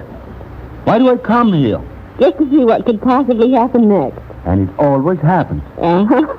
Besides, you've got to play ball with her, or break a wishbone, if you want her to keep on supporting the day nursery. Yes, and I'm certainly doing it the hard way. Wonder who else is coming. Heaven only knows. Leave it to Elsie to take up the strangest crowd. Headhunters, radios, swooners, and whatnot. If you have an enemy in the world, he'll touch you right in his lap. Who's calling me a headhunter? Well, bless my eyes. It's Myrna Martin. Well, how are you? Very fine, thank you. Oh, nice to see you, Mrs. Martin. Judy, I swear you look 16 in that pink lace. Myrna, you managed to grow more beautiful year after year yourself. How do you do it? Oh, Dr. Christian, I've the most wonderful news about Dick. He got his separation from the Navy and is flying home for Christmas. I wired him to join us here. You have a right to be proud of him. He's all I have since my husband died. Oh, by the way, Edward told me about Elsie. Oh, yes. Our charming hostess ran out on her own beautiful party. Isn't she clever? The worm. Hi, Butter. Oh, Dick. Dick, my darling. Hello. Hey, don't smother that guy. 5 kisses or plenty. Hi, Dr. Christian. Glad to see you. Hello, Dick. And what's yonder pink and gold radiant? Judy. Oh, congratulations, Commander Martin. I'm pleased since you got your promotion. Oh, skip it. I'm out now. Nevertheless, I want your picture for the centerpiece of my pinup gallery. Dick, I thought I was there. Oh, mothers go into prayer books. Even mothers as pretty as yours. You know, Dick, your mother was the greatest belle of her day. She broke scores of hearts when she married your father. So she's told me hundreds of times. But you have, Mother. They drank poison, jumped under trains, and joined the French Foreign Legion. Hello, all you people. Oh. Why, Isabel Allen. Hello there. Hello, Isabel. Judy, what a gorgeous gown. A working girl, and she can look like that. Oh. Hello, Dickie. Hello, Isabel. Yeah. What's that on your shoulder? A bright little boy has been promoted. Yeah. Also a bright little girl. What do you mean, handsome? I mean that mink coat, my sweet. Nice going. Lovely going, and I'll not stop this side of a real career. Well, see you in the headlines. But don't let yourself trip over a dream by chance. Don't worry, Dickie. If I find a dream in my way, I'll give it the brush off. Hey, what goes here? A shattered romance, Judy. Good evening, everyone. Why, Paul Christian. That is Todd. What's that, you son of a seahorse? I didn't expect to see you here. What sort of hook and line dragged you away from Wall Street? Elsie's invitation, and a chance to see all of my old friends. Oh. Well, you remember Myrna Martin? Why, yes. Well, Thaddeus, we meet again. Myrna, the years may come and the years may go, still lovely, lovely Myrna. That sentiment, Doctor, or is that sentiment? Sentiment, Judy. That is, Todd worshipped her once, but he lives on the wrong side of the storybook track. Oh, I get it. Poor boy, proud girl. Now, he's a millionaire, and she wears artificial curls. Dad, I want to present my son, Dick. Haven't we met before, Commander? Really, sir? I can't remember. I might refresh your memory. Don't strain yourself. And, Dad, this is Isabel Allen. You mixed your cues, Doctor. Thaddeus brought me. Yes? I dashed ahead to show off the beautiful new coat he gave me for Christmas. Well, I didn't know you were friends. So that's where it came from. You're doing all right, Isabel. In fact, you're doing better and better. Naturally, Commander. This party doesn't need a host, it needs a referee. Judy, why didn't I go to Mexico? I'd like to know what's wrong about accepting a mink coat from the man I'm going to marry. Did you say May? He certainly did. Well, one of you deserves congratulations, but I don't know which. Will somebody please congratulate me? Why, it's Lee Monroe. Yes, Julian, thank heaven for the interruption. Welcome, Lee. Thanks, Doctor. I won the ladder scholarship. Say, that's wonderful. The ladder scholarship? What is it? It's the richest prize a young painter can win nowadays. That's so. How much is it worth in cold cash? Dad, it's the artistic word that matters. To an artist, maybe. To me, success means money. Well, in cold cash, sir, it's worth about $5,000. But it means years of work with the finest artists in America. It means I can paint from morning to night, with never a care or worry about paying for the next meal or a hunk of canvas. And you can't put a dollar sign in front of that. That's great stuff, Lee. I'm cheering for you. Save it, Dick. Hating you the way I do helped me a lot. Why, Lee? Why have you always hated me? Ask your beautiful mother, who loves beauty so much. There must be some misunderstanding, Jenny. No, Edward. It's all right. He was trying to ask me to come. Well, folks, here comes another guest, I think. Jenny Jones, Mona Martin's maid, Doctor. Welcome to our party, Jenny. Oh, thank you. Thank you all. I thought Mrs. Farrington was joking, but she really did want me to come to the loveliest home in River's End, to be her guest with the nicest people on the loveliest day in the year. I couldn't believe it, but it's true. Jenny, you've got a lot of nerve to come here. But I received an invitation. If you don't want me to stay... Oh, this is absurd. My own maid at a party with me. But, ma'am, I have it here. See? Look at it. I thought so. Look here, Dr. Christian. I wouldn't put it past Dr. Farrington to do such a thing, but if this is supposed to resemble her handwriting, it's a very bad forgery. Oh, let me see it. I didn't forge it. Somebody sent it by messenger a little while ago. That was an unkind trick, whoever did it. But we want you to stay just the same, Jenny, because that's how we feel about you. And that goes for me, too, Jenny. Very gallant, my dear doctor. But you forget that I can't sit at a table with my own maid. You mean you don't want to? I can't, and I won't. Myrna. Forever Myrna. Snobbish, proud, and vain. Now, Thaddeus, let the dead past take care of itself. I've waited 30 years to tell her this, Paul, and you can't stop me. Myrna, your snobbery and pride stood between us many, many years ago, as it still stands between us tonight. I was in love with you, and you cared for me.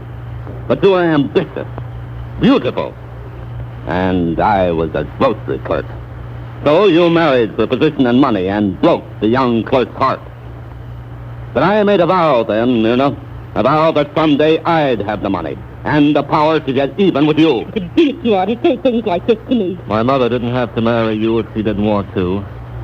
You leave her alone. Dick, let me handle this, please. I'm not through yet, Paul. Before our handsome young commander entered the Navy, he handled valuable securities for Fallman Flow. What if I did? Fallman Flow is one of my companies. I own it. You own it? Yes. And those securities you borrowed from the company. You stole from me. Dr. Christian, stop him. For heaven's sake, Thaddeus, do you know what you're accusing him of? Son, tell him he lies. Well, we're waiting, Dick. I can't. Yes, Myrna. I can have your charming, handsome son disgraced and thrown into jail. Oh, help me, Paul. Dick, I want you to explain. Why did you do it? I was just a fool in love. I thought she'd forget about a career if I had enough money to spend on her in River's End. I played the wrong horses. But I honestly meant to put it back someday. So he did it for you, Isabel. Isabel, listen. The man you're going to marry can ruin Dick's life. Or he can send him out with his name and his honor to make a new start in life. Perhaps Thaddeus will listen to you. I'm thinking of that. And what is your choice? Well, why couldn't vengeance befit me too, Dr. Christian? I didn't want Dick's money or a career. His mother knew that I only wanted him. Yet he drove us apart with sneers and insults. My family didn't live pinkies with the best people.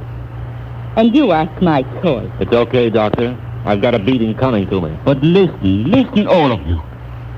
This party was thrust into my charge. And this is Christmas. They have consecrated to the love and benevolence and brotherhood of man. You can save this here, now, in this room. You're wrong, Doctor. Why, Lee? Why am I wrong? The meanness and envy now exposed in this room are hidden in our hearts always. Christmas or no Christmas. All people are secret enemies to one another. That's a cynical untruth. It's a good that's deep-rooted inside of us, waiting for the right moment to reveal itself. Tell me, Lee, why do you hate Dick? He's everything that I'm not and might have been. Is that his fault? I shined shoes when he rode around on a pony. I painted at night by candlelight while he got a top-drawer Harvard education. He grew strong and handsome and tall, and I might have been in his place.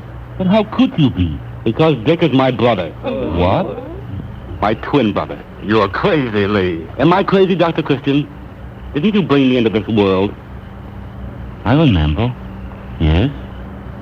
Your mother died then. Went there too? Why, yes. And both went into an orphanage. Well, Mrs. Myrna Martin adopted him. I never knew that. Mother, is this true? Why didn't you help my brother as you helped me? Because she loves beauty, and you were beautiful, and I was not. Maybe this Christmas is a failure. I give up. Please, sir, I saw the lights outside. I knew a party was going on. Oh, well, you? What do you want? Will you let me sing a song for anything it's worth? Just some pennies or anything. What's the idea?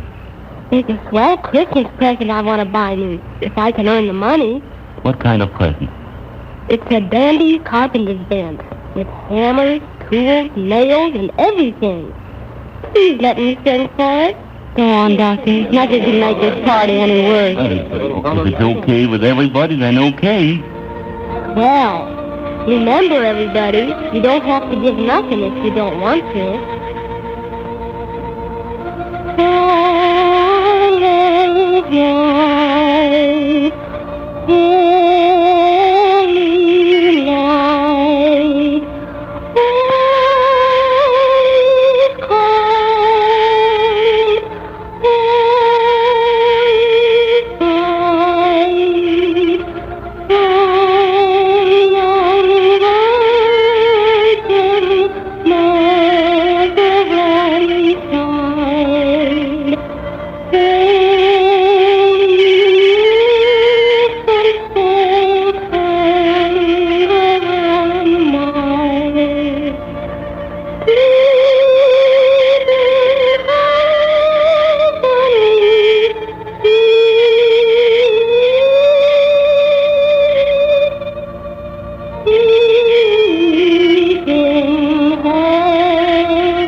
Drop whatever you like in my hat, folks. I'll start with a quarter. No, it's worth $1 to me. Gosh, thanks. Is 5 cents all right? Well. Nice seeing, kid. Here's mine, fella. You a wonderful child. My smallest is a $10 bill. And I'll change it, sir. No. Keep it all, son. Oh, thank you, sir. Thank you all. Goodbye, everybody. Goodbye, son. And peace on earth. And goodwill toward men. God bless you, boy. Wasn't he divine, Dr. Christian? Isabel, is something wrong? You know what? Daddy, I must return the coat. It's no use. I think I understand, my dear. As you loved Dick's mother all through the years and love her still, that's how I love him. Isabel. Oh, darling, I don't want a career. It'll always be you. But I'm going to jail. It'll be a long, long wait. It's forever too long to wait for you, darling. Lee, I have a feeling you want to say something. Why should I? Because if Dick is your brother, then your brother is in trouble. Well, I've the right to claim the cash for the Atlanta scholarship. Oh, Lee, you wouldn't. Mr. Todd, if I gave you the value of the Atlanta, would you let Dick go? Don't be a fool, Lee. I never did anything for you. The ladder's your chance, your career, your life. You'll never have another. Mr. Todd, will you take it? Well, Paul, shall I do it? I don't want him to. Ask your own heart, Thaddeus. I did that, Paul, while the boy was singing. Dick, if you'll forgive my hardness, would you like to come back to me and earn the money you borrowed? Thank you, sir. I'll make you proud of this. A few minutes ago, this was a house of hate. All 6 of you were snarling and hating and destroying your life, and a strange boy sang a hymn. And all is right with the world. Except that I still owe Jenny an apology. Oh, no, ma'am. You were right. I have no business here in this group, and I know it. I'll leave now. Oh, my dear. I wanted to stay. And that makes it complete. It'll be a blessed Christmas after all. Ladies and gentlemen, dinner is served. You in duty first, Dr. Christian? Is you pleased, me, lady? Very pleased, my lord. Coming, Dick? At your heels, sir. Shall we go together, Isabel? Now and forever, Commander. Coming, Mother? May I, Minna? Yes, Daddy. You still want to walk at my side. My dear, does a blade of grass that's been in the rain all night still want the morning sun? Coming, Jenny? Yes, she's coming with me. Jenny, I have a secret. Only, I'm sorry you quarreled last week. It was all my fault. That's why I wanted to come to this party. I had to see you again. And I knew Mrs. Franklin was going to make me go. Oh, then you sent me the false invitation. I thought nobody would guess it was false.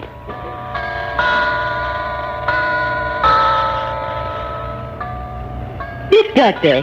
What's this under my plate? And mine. Why, here's my $10 bill. And here's my quarter. And my money, too. Edward, sir, how did our money get here onto our plates? Money, sir? Why, I don't know. No one has been in here. The little boy that sang a few moments ago must have been in here. Little boy that sang, sir? I heard no one singing, and I've been in here for some time arranging the table. I wonder where he really was. So do I, Judy. Well, we just have to call him the little carpenter.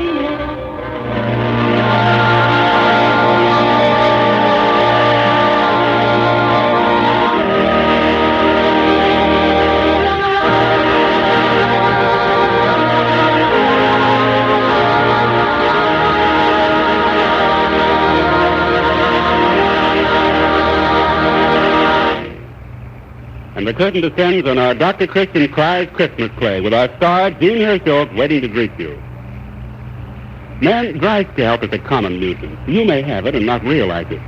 If you've noticed just one of these signs of dry scalp, stiff, wild-looking hair, loose dandruff, tight, itchy scalp, reach for Vaseline Hair Tonic.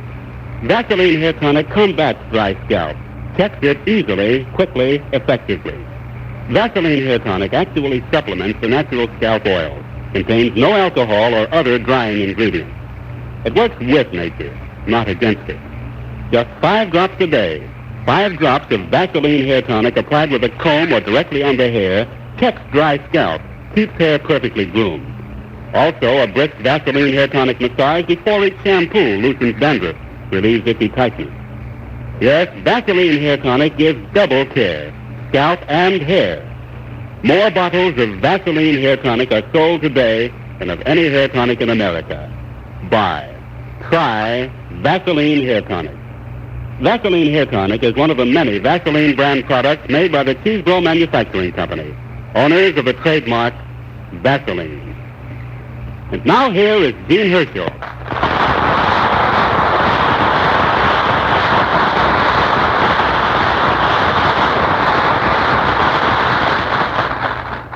Thank you very much. Tonight's prize play was written by Richard Taylor of Brooklyn, New York, who is an employment interviewer, but still finds time to devote to his avocation of writing. Next week, our prize play is called Mission Accomplished. Kate Snitcher of Palo Alto, California is the author.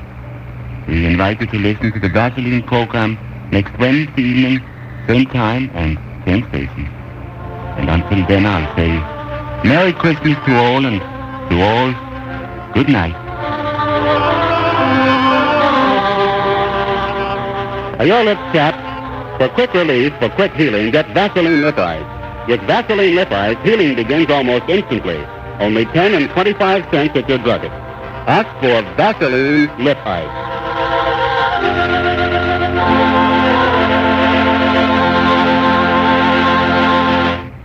Next week's Dr. Christian play, Mission Accomplished, is especially recommended to children as well as grown-ups. Don't miss it. Bob Anderson speaking. This is CBS, the Columbia Broadcasting System.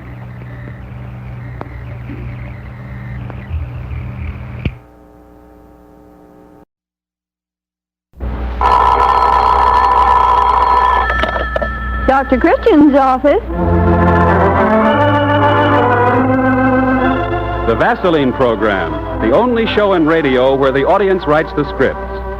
Tonight it's Palo Alto, California that's in the spotlight, with the honors and prize money going to Mrs. Kate Snitcher of 2351 South Court Street for her play, Mission Accomplished, starring Jean Hersholt as Dr. Christian with Rosemary DeCamp in the role of Judy Price.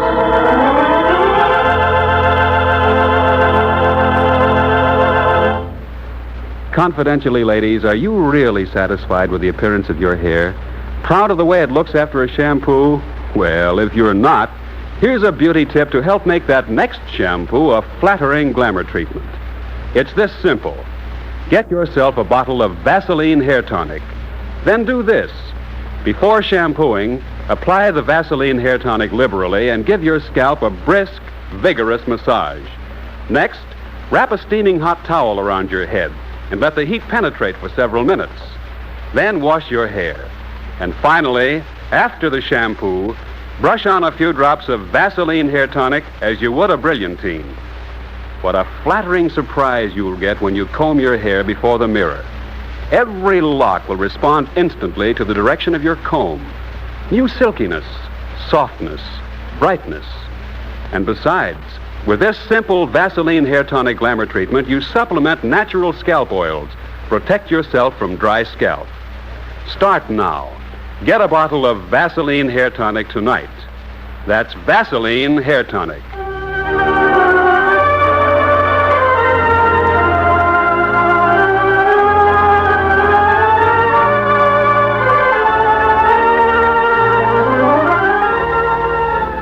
Tonight's play begins in the warm, familiar office of Dr. Christian. And as the curtain rises, we find Dr. Christian, with Judy's help, putting a fresh bandage on the left wrist of a wide-eyed 10-year-old girl. There, Joni. You're almost done. A little more tape, please, Judy. Here, Doctor. Joni, you'd better be careful about cranking that old Ford motor again. Doesn't seem a very safe plaything for a little girl. Oh, you sound like my mom. She thinks I'm nuts to like machinery. However did you happen to have such a thing as a gasoline motor? Oh, it belonged to my father. Boy, he used to make the swellest things with it. He was the best mechanic in the world. He liked machinery an awful lot. Well, I'm sure that he was a wonderful mechanic. He was repairing an anti-aircraft gun when he got killed. Oh. He was the best father in the world. He could do anything. I bet he could. Dr. Christian, are you a mechanic? In a way, I repair humans. I think you'll do. You aren't married, are you? No, I'm not, Joni. Well, could I talk to you alone? You may say anything in front of Judy. Well, you see, before my father went away, I heard him talking to Mom. Of course, I was just a kid then, 7 years old. But we understood each other, my father and I. Oh, Joni, dear. He told Mom that if he didn't come back, she was to get married again. They didn't know I heard, but right after that, he told me that my mission was to look after Mom. I knew what he meant. Well, you are a fine, brave little girl. Oh, wait. Dr. Christian, well, it's been 2 years since we got the telegram. I have to do what my father wanted, and well, I think you're swell. Would you consider marrying my mother? Why, Joni, I'm honored, but remember your mother doesn't know me. She has a good thing to say in this matter. Oh, Mom's wonderful, really. But my father Joni, dear, give your mother a little more time. She'll want to make her own choice. But but she's not happy, Miss Judy. And I know that my father wanted me to see that she was happy. And you know with me it's hard. Her new husband would have to like me. You do kind of like me, don't you, Dr. Christian? Why, I adore you, Joni. Well, gee, then. Mom has next Thursday afternoon off. Will you just come over to meet her, will you? Well, Please, Dr. Christian. We need you so much. Well, Joni... Could Dr. Christian bring a friend with him?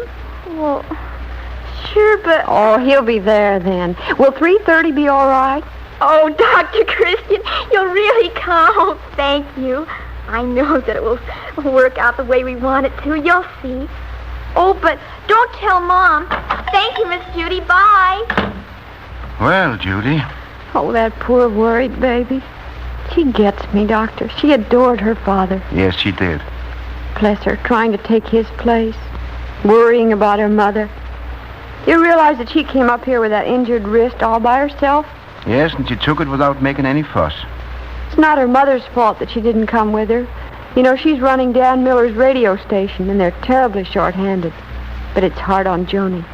That child has to carry too much responsibility. Yes, I know, Judy, but I can't marry her mother very well on that account, even if she would have me. Oh, I know. That's why I suggested that you take somebody with you. We'll think up some other man who'd please Joni and, well, her mother, of course. If we can think of some other man, how can we get him to... Oh, leave that to Joni. And Mrs. Love is adorable. Let's see, there's Ray James over at the Central School. Joni wouldn't like him. He's not rocket enough. I guess he is too studious. How about Harry Wright? Oh, Dr. Christian, he's an old man. Well, men are scarce nowadays. Are you telling me? Well, we have 3 days to think of somebody. Yeah, and what if he can't think of anyone? Well, it wouldn't hurt you to go over there and meet her anyway. But how about Joni's mother? What if she should find out? I don't want to embarrass us, as much as I love Joni. Oh, what am I going to do?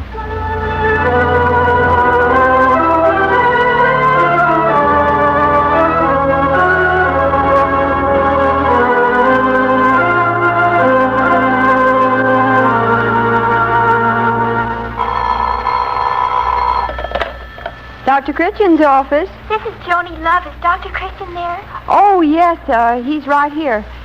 It's Joni Love. Oh, Judy, what'll I say? It's Thursday. Oh. Hello, Joni. Hello, Dr. Christian. Everything's set.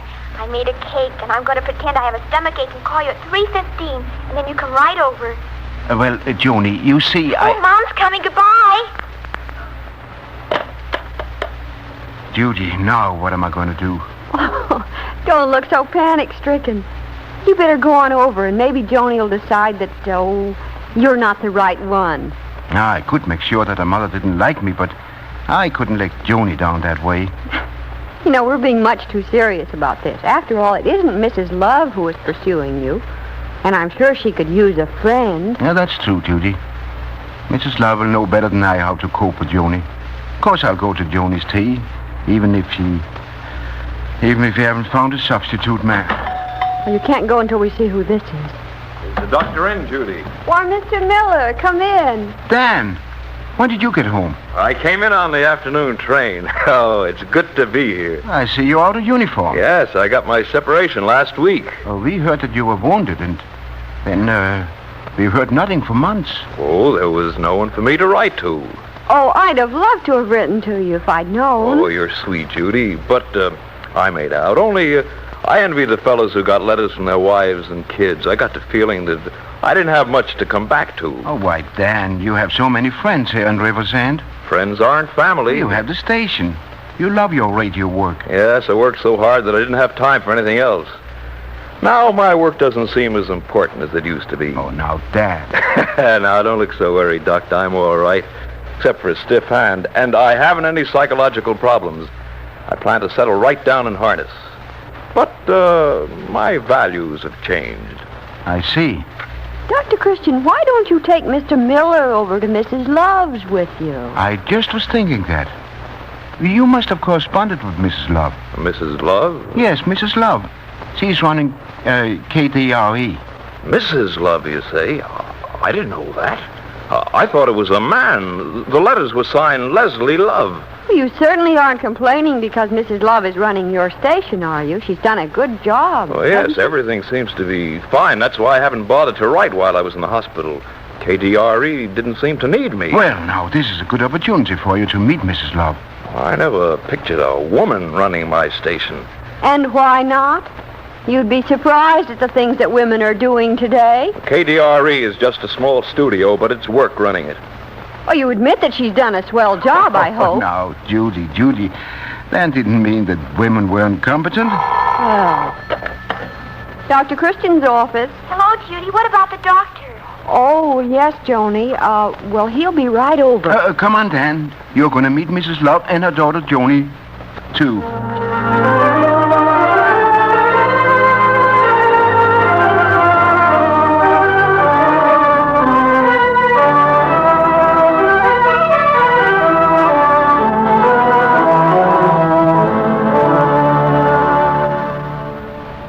Dr. Christian. Oh, come in. Joni's talked so much about you. I'm so glad to meet you. This is Mr. Miller. How do you do? Dr. Joni's in here on the couch, and I can't imagine what's wrong with her. She seems to be in pain. Yes? Well, Joni. Oh. Well, let me see your tongue. What is it, Doctor? She doesn't have any fever. Oh, it's not serious. Do you have any castor oil? Oh, Dr. Christian. You won't have to take any, Joni, unless you feel worse later. Well, I'm feeling better now. I'll get the tea ready. Joni, what is this? What's going on? Nothing, Mom. I feel better, honest. I'll bring the tea right in. Would you like to help me, Mr. Miller? Why, Of course he wouldn't, Joni. Okay, I just thought I'll bring it in. Joni! Oh, it's all right, Mom. I just bumped into a cup. Not a good one. That's Joni. I'm sorry, Dr. Christian. I'm afraid she's gotten you over here under false pretenses. She's awfully fond of you, you know. Thank you for being so kind to her. Oh, it's easy to be kind to Joni. I loved her the minute I saw her. Of course, I think she's sweet. You know, she went up to you without even telling me when she hurt her wrist. You must have thought I was a peculiar mother not to be there. We knew that you were at work. I wish Julie wouldn't take on so much responsibility. Poor baby takes care of me all the time. And she seems to think you know the answers to all problems. Well, many people feel that way about Dr. Christian. Now that I've met him, I can see why. Oh, no. You make me sound like Mr. Anthony. Mom, there's something wrong with my cake. I made angel's food especially for Dr. Christian, but it's not like yours. Well, Joni. I always like a flat angel food. It seems to have more body. Do you really? Well, that's good. It's sweet anyway. Do you like it, Doctor? Why, I like it, yes. It's delicious. Would you like to see the merry-go-round I made with my Ford motor? Why, I'd like to see it, Joni. Oh, but gee whiz, Dr. Christian, you're supposed... Come on, Joni. Excuse us. You two should have a lot to talk about. What did he mean by that? Oh, because I'm in radio, too. Did you enjoy your work? Well, I'm too busy to tell whether I enjoy it or not. It's a job. I had to take care of us. How on earth did you come to pick a radio job up in River's End? Well, I took the Columbia radio course. When this job was offered, it seemed a wonderful chance to get Joni out of the city. Oh. Well, of course, I'll only keep the job until Major Miller comes back, but I hope to do something at the station, even though he doesn't like women working for him. Well, I agree that it's not woman's work. Why isn't it woman's work? Well, anyway, there aren't any men available. The only men on the place are 2 high school boys at night and old Mr. Ebersole. He's retired, but he came back in the emergency to run the engineering room. Well, I don't see how you do it. Is the station doing anything at all? We're doing as well as men could do with such a small staff and in such difficult times. Well, it always seemed to me that women messed up business. Why do men have that moth-eaten prejudice? When I took this job, the man I replaced insisted I let the boss think I was a man because he was sure the boss would worry if he knew a woman was running KDRE. That was easy, since my given name is Leslie. Well, can you blame your boss? I think it's absurd. I only agreed to the silly plan because I didn't feel that Major Miller should be upset while he was flying in the South Pacific, and besides, Miller.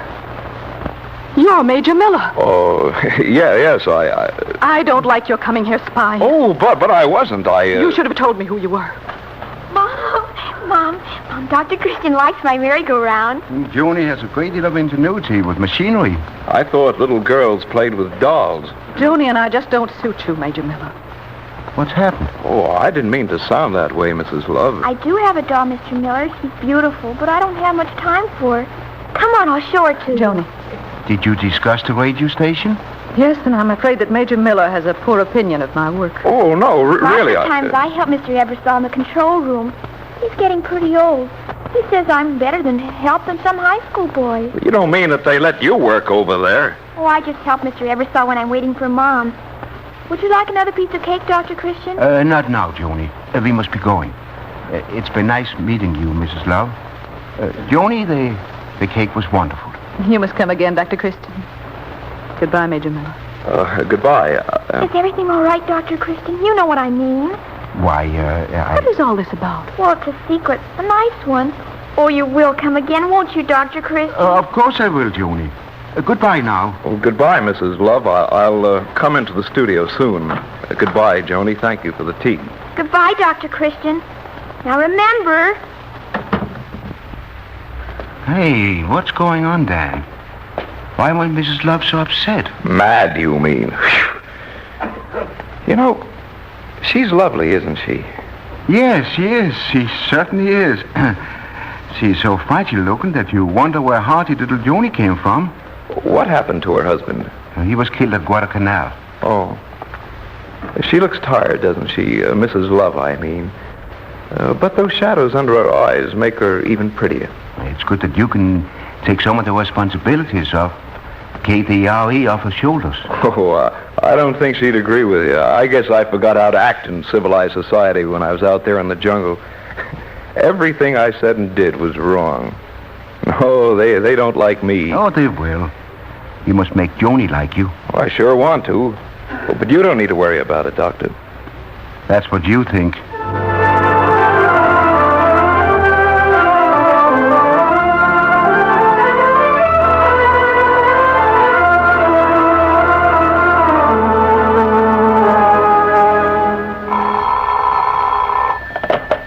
Dr. Christian's office. Hello, Judy. Could I talk to Dr. Christian if he's there? Oh, Joni. Yes, he's here. Hello, Joni. Hello, Dr. Christian. I couldn't call yesterday. I'm at the radio station now. I just wanted to tell you Mom thinks you're swell, too. Joni, what have you told her?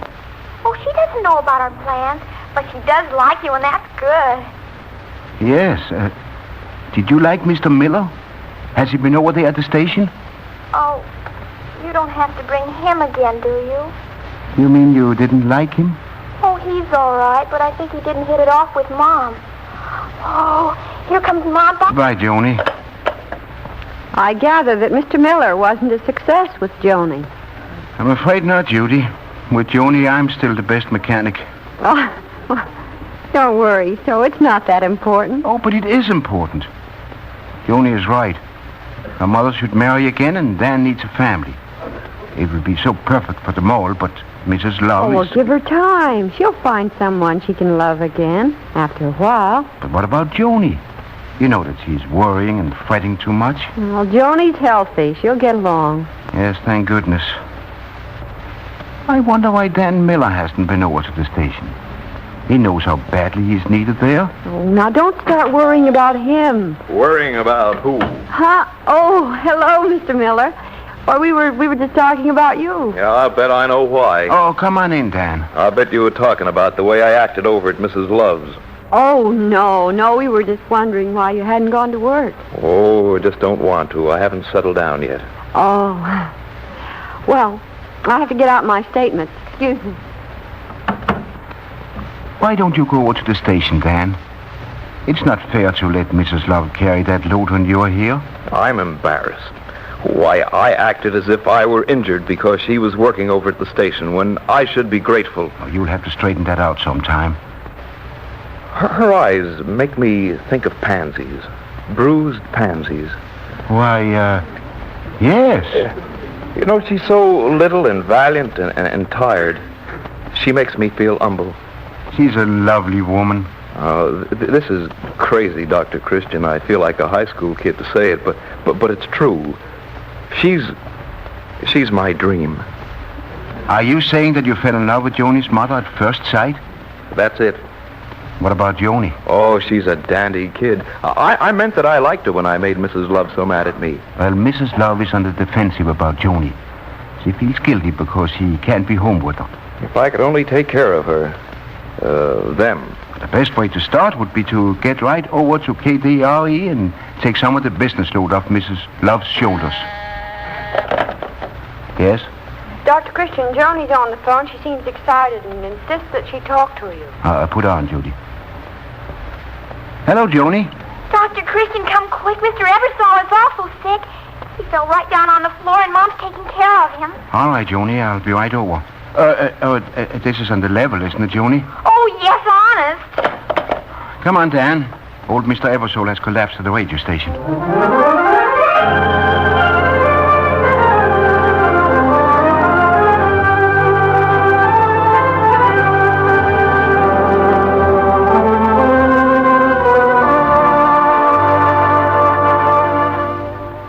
Well, Joni, I guess that fixes everything up.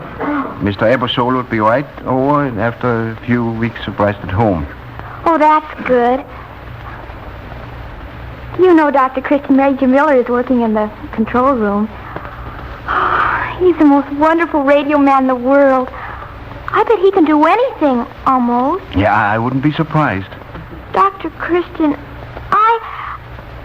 Yes, Joni? I think Mom kind of likes him. She smiled like she used to and got all pink when they were talking. He likes me, too, and he's younger than you, like my father. Yes, Joni, I think you're right. Maybe he'd be better for my mother to marry, I mean. And my father did want her to be happy. Of course, I still think you're swell. Thank you, my dear. I'll return the compliment. I think you're magnificent.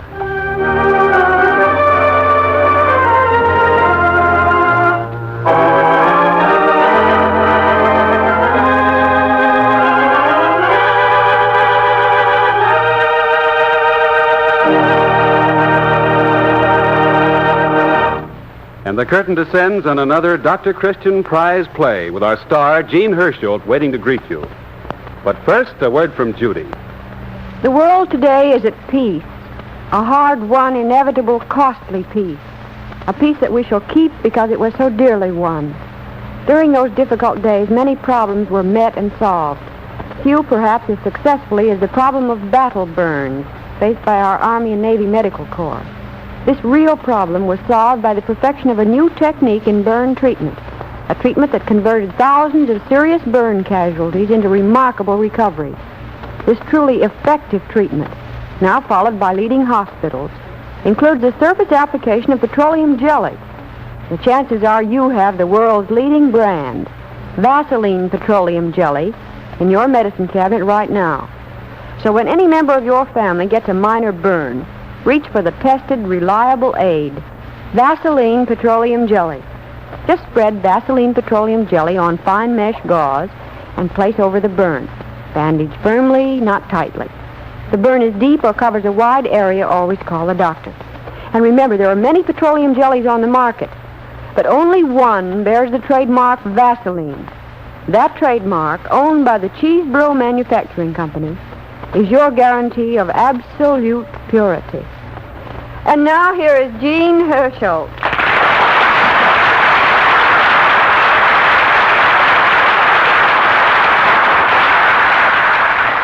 Thank you very much. Tonight's play was the work of Kate Snitcher of Palo Alto, California. Busy wife and mother and a volunteer Red Cross worker at Dibble Hospital, the huge army hospital outside Palo Alto. You heard other delightful stories from Mrs. Snitcher's on the Dr. Christian program. Next week we start a new year with hope and a renewed faith in mankind. We have a world at peace now, and we must keep it. On behalf of our sponsors, the makers of Vaseline brand products, and the many fine artists who have appeared with us over the past 8 years, may I wish you and yours the best. We invite you all to listen to the Vaseline program next Wednesday evening, same time and same station. And until then, I'll say Happy New Year to all, and to all, a good night.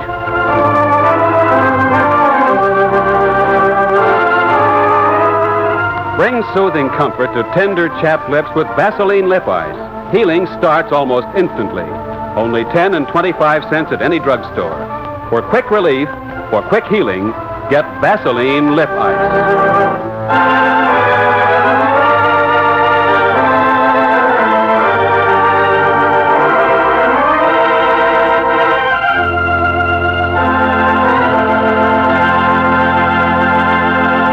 Next week's Dr. Christian Prize play brings you adventure in a story titled What It Takes. Bob Anderson speaking. This is CBS, the Columbia Broadcasting System.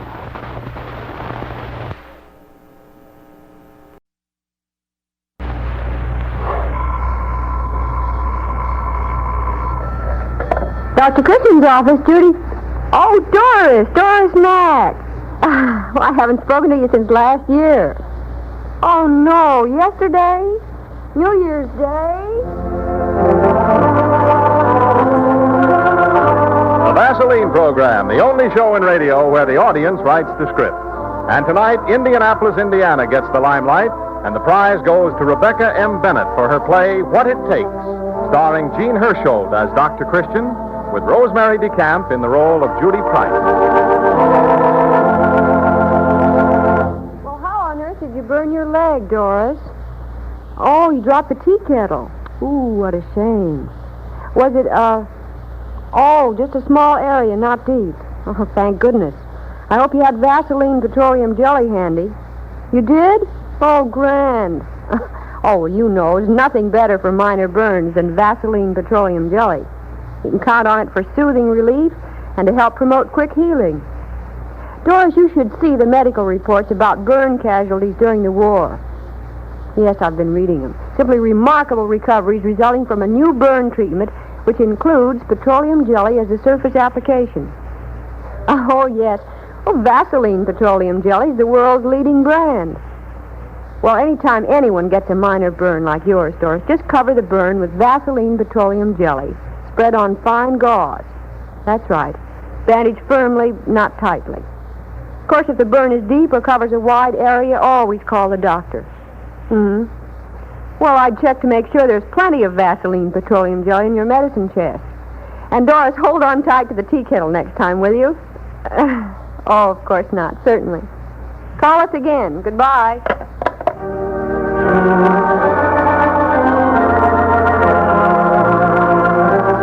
Now for our play, What It Takes. And pull your chairs closer to the fire, folks, because the action in this play takes place in a howling January snowstorm.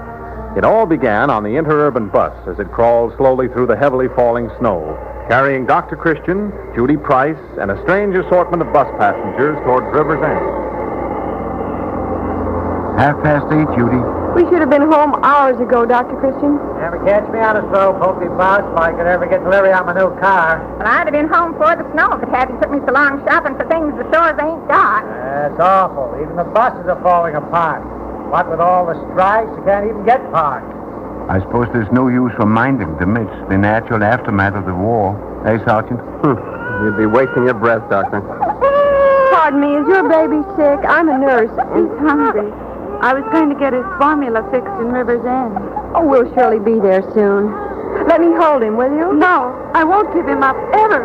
Oh, well, of course not. So I said to the foreman, you needn't think you can push me around. I'll have you know I could be pulling down a lot more than you pay me in this joint singing and dancing. That's telling them, baby. They tried to talk me into taking a factory job after the Army turned me down. I'm no factory hand. I says I'm a musician. We have to listen to that kid squawk all night. Maybe you'd be liking a symphony orchestra to march you back to the big house, Mr. Riot. Did you notice those men were handcuffed together? Yeah, he's the police for bringing that fella back from over the state line. Gabe Convict, yeah. Goodness. Oh, I hope he doesn't get loose. Yeah, don't worry, lady. These are good pre-war handcuffs. Mind your own business, everybody. I don't blame him for getting sore. People staring. I suppose it's maudlin sentimentality, but I always feel sorry for anyone going to prison. But my young'uns of that age, I kept them home. Young people nowadays think of nothing but their own whim. Since I've been back in the States, I've heard nothing but griping. It's human nature, I guess, Sergeant. Yeah. But after what you go through up front, you get over it. You forget your little peas and just thank God you're alive and... And what?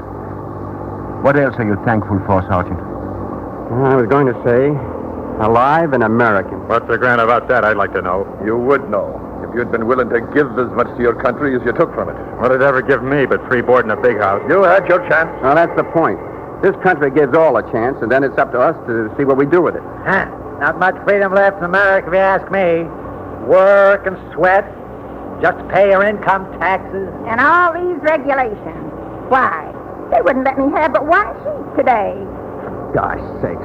What kind of a country is this? I come back from a living hell, dreaming of a sort of heaven on earth, and find a bunch of crybabies squawking about everything.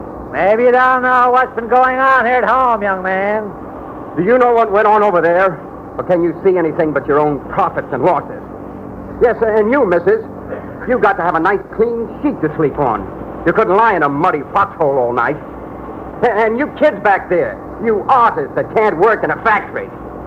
And you crook that had to have a soft living, easy money if you had to steal it. Why, there's kids brought up as poor as you are, giving their lives to their country, not asking what they're going to get out of it. What's the use of talking to folks like you? You just ain't got what it takes. Well, what do we stop for? Hey, driver, what's wrong? Yeah. We seem to be stuck. I'll have to see. Well, it sounds like a real old-time blizzard. Yeah, it's what my granddad used to call a norther. Where are we? I can't see a thing through these frosted windows. Yeah, more delay. My goodness, my family will be frantic. Yeah, sorry, folks. He's stuck in quite a drift. Some of you fellas will help. Maybe we can clear. Come on. Sure, I'll help. I'll try. No, not you, Grandpa. Just the young fellas. Yeah, wait till I hitch this guy to something, and I'll give you a hand. Let me help. I shoveled a tunnel once. Yeah, out at Joliet. That's what I'm remembering. Now, there now. This brass rod will hold you, I guess. Grandpa, so I've come to that. These youngsters think us older man is a crabbit. I bet I've shoveled more snow in my time than all of them put together. Why did we stop? The bus is stuck in the snow. You mean we'll be later than ever? Oh, I'm afraid so. Oh, dear, I mustn't miss him. You going to meet someone? Your husband? Yes. He's never seen the baby. We mustn't miss him. Oh, when he finds out the bus is late, he'll wait. But he doesn't know we're coming. Oh, well, maybe we'll make it. How much time have you? I don't know. Where are you to meet? I'm not sure. Oh, you must know where he's coming and when. He's coming home to see the baby. Oh. Yeah, we're stuck, all right. And how? We can't dig our way through that. Must have been a snowslide down that hill. Well, what are we going to do? If we don't show up, they'll know we're stuck, but it'll probably be morning before they can get through to us. Well, that's nice. We just sit and wait. The worst is the heater ain't working. Good heavens, that Oh, baby no. can't. No, we have to get there. My baby has many milk. And it's cold. There. We'll find a way. Somebody's got to walk to the next stop for help. Well, what are we waiting for? I'll go. It's my responsibility. Yes, I'll come along. I got the phone in, so they won't think I've been knocked out by my slippery pal here. You take the key to those cuffs, Doctor, just in case. Certainly. You needn't come, soldier. Two's enough. Saw that I limped a little, I suppose. A war wound? Yeah, but I'm okay. Oh, the poor young'un. Here, Jere, let me make a bed for him in my back market basket here. Your arms must be aching, holding him so long. I'll just dump this stuff out. You haven't any canned milk there, have you? No, I haven't. Not a thing a baby could eat. But I'll make a nice, snug cradle with this brand new blanket. There. Now, let me have him. Uh-oh. Where's your clean diety? I didn't bring any. You came off without him? Oh, well, I'll just use this sheet. A precious new sheet. Yeah, that must tear a heart. A mighty warm motherly heart. You did come off in a hurry, dear. The telegram came. I knew he'd be waiting for us. He wanted so to see the baby. So I just came. Have you the telegram with you? It's in my purse. Here, May I read it? if you want. See? It says he's coming home. From the War Department. Mrs. Betty Morton, we regret. What is it? Read it. God. Poor kid. Let me see. Suppose we move back a few seats so we won't disturb the child. Gosh, Doctor. The telegram said her husband, Ken Morton, was killed. But she thinks she's going to meet him. She's a very sick girl, and the baby looks badly undernourished. Why, I knew her husband. He enlisted the same time I did, and we went through boot together. Yeah. I recall now. He got married on furlough. Met the girl in Chicago. She's had a great shock. Her mind has refused to accept the truth. Seized upon a dream instead. Her dearest dream that he would come home someday and see his son. She has to believe that. It enables her to keep going. Well, what can we do? We've got to help her. If we can get her to River's End, to the hospital, rest and care probably will restore her reason. Unless she loses the baby, too. Oh, she mustn't. She can't. There's the possibility. It won't survive the night without milk. Then we've got to get them both out of here. How? Unless help comes. There. Snug as a bug in a rug. And we can rock the basket a bit. Put my furs around him. He mustn't get cold. Oh, that'll be fine. Just like an Eskimo baby. You'll get cold. Oh, no, my coat's got a fleece lining. But you're shivering yourself. Am I? I didn't notice. Here, honey, you wear my fur coat. Oh, that's good of you, Miss... Suzanne LeVay. Susie LeVay to my friend. Well, thanks, Susie. Here, Mrs. Morton. You put the coat on. But, Susie, baby, you'll freeze without your coat. Are you kidding? I wouldn't freeze at 100 below. Come on, Freddie. You and I are going to keep this crowd warm with a little hot music. Get out your sack. Yeah, get out here. Okay, Yeah. I'm on. I wish I'd have brought the fiddle along. Haven't heard the dog swell. Candy, I call my sugar Don't tell it, Shirley. Hey, you don't set the bus on fire, sister. My stars. Can't you sing something soothing? Okay. The public's got to be pleased. Rock-a-bye, baby, on the treetop. When the wind blows.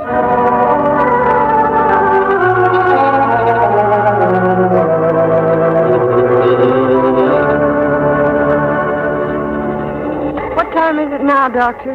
11:15. Yeah, maybe they didn't get through. It will take time to get to us. Yeah, but if they didn't make it... It's awfully cold, don't you think? Here, keep the coat close around you. There. Oh, Freddie, put your arms around me. I never thought I could get to this low a temperature. We've got to do something, Doctor. We can't wait. I know what I'm thinking. It was 8:40 when we stopped. Judy and I got on at 8.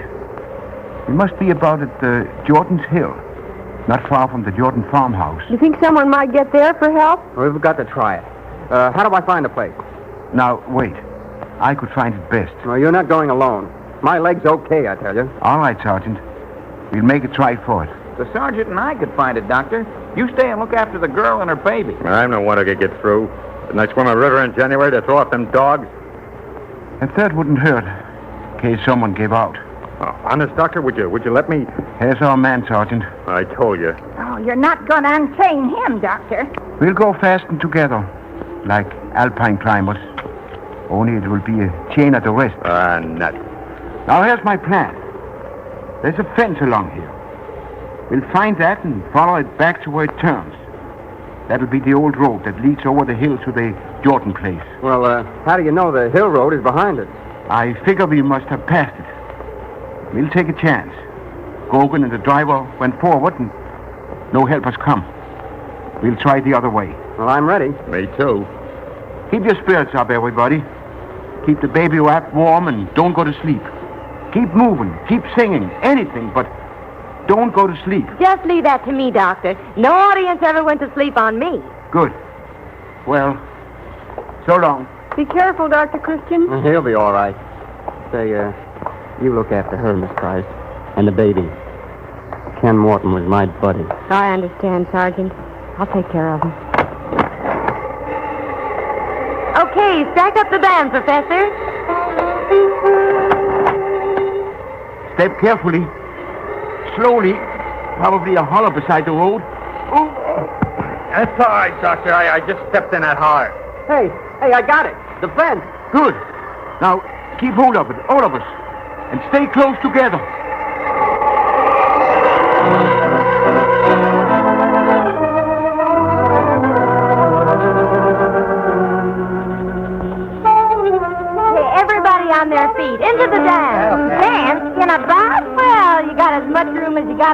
club floor. Come on, warm up your blood. May I have it on a minute? Why, I never. I ain't danced since I got married in 1910. Here goes. Come on, Daddy. The baby's nice and warm in the furs. Let's you and I dance. Dance? Sure. You mustn't sit so still. Ken and I danced the night he went away. Oh, I'll bet you did. And when he comes home, we dance and dance together.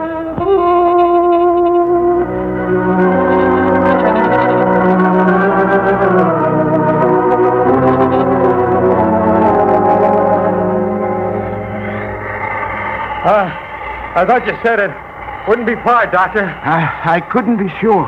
Hey, here it is. The turn in the fence? It doesn't turn it. It just ends. Oh, but there is a fence along the hill road. I know. Yeah, he's right. It just stopped. Afraid I was wrong. We probably hadn't reached the crossroad after all. There must be a farmhouse somewhere. I think the North Pole. Appearance is notwithstanding. Hey, wait. Wait, this is the gateway. The gate's off at Tinger's. Then this must be a lane through the woods. Must lead somewhere. We'll have to try it. There's nothing on the highway between the river and the hills for miles. Where there's a lane, there's a house.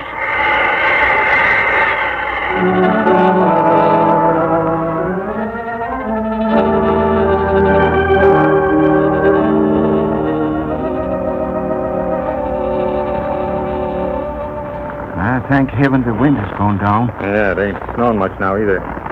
Did you ever hear such a stillness? It seems colder than ever. Queer. Like we were lost on a strange planet. Sergeant, are you hurt? I guess not. I just stumbled. Told you not to bring a man with a game leg. No, I'm all right. Just give me a hand. Here. All right. Take it easy now. I'm afraid it is my leg. I can't step. You two go on. Leave you here hurt? In this cold? Certainly not. But you got to. Ken's wife and kid. Ryan, do you think you can make it? Alone? Sure, Doctor. Then I'll unlock these. Yeah, but Doctor, can you trust him? Sometimes, Sergeant, you have to trust not only in God, but in men. Here, Ryan. Good luck. And Godspeed. Thanks, Doctor. I'll make it.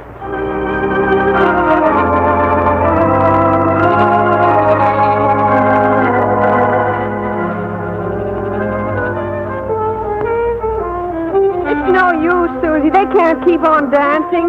Not so cold now. I'm sleepy. No, Betty, wake up. Oh, Susie doesn't feel the cold anymore. That's bad. I'm freezing to death. Oh, I'm through. Out of wind. Oh, what'll we do? Oh, we ought to pray, I guess. Ken said, pray for him. And I did, every night. Now he's coming home. Well, you stay awake and keep on praying.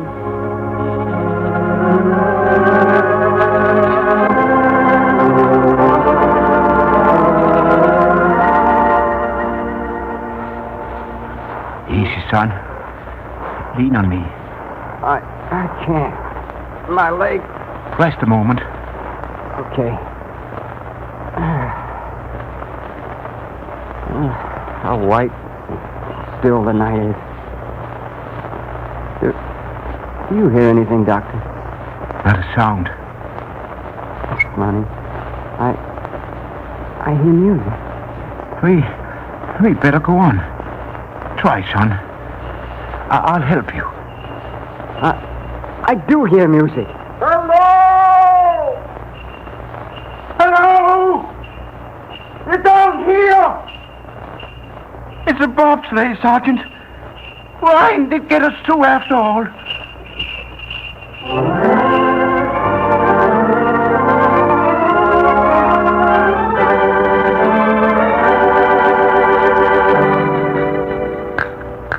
Have all the coffee you want, folks. I'm sure glad Henry got to you in time. Say, is the baby's milk all right, miss? Oh, it's perfect. Look at him go for it. The poor young'un was about starved. And his poor mother's just Is she about... all right, Dr. Christian? She's asleep. Her mind may be clearer when she wakes up. But she'll need hospital care for a while. Doctor, I'd like to help that girl. Don't know how to do things except with money, though.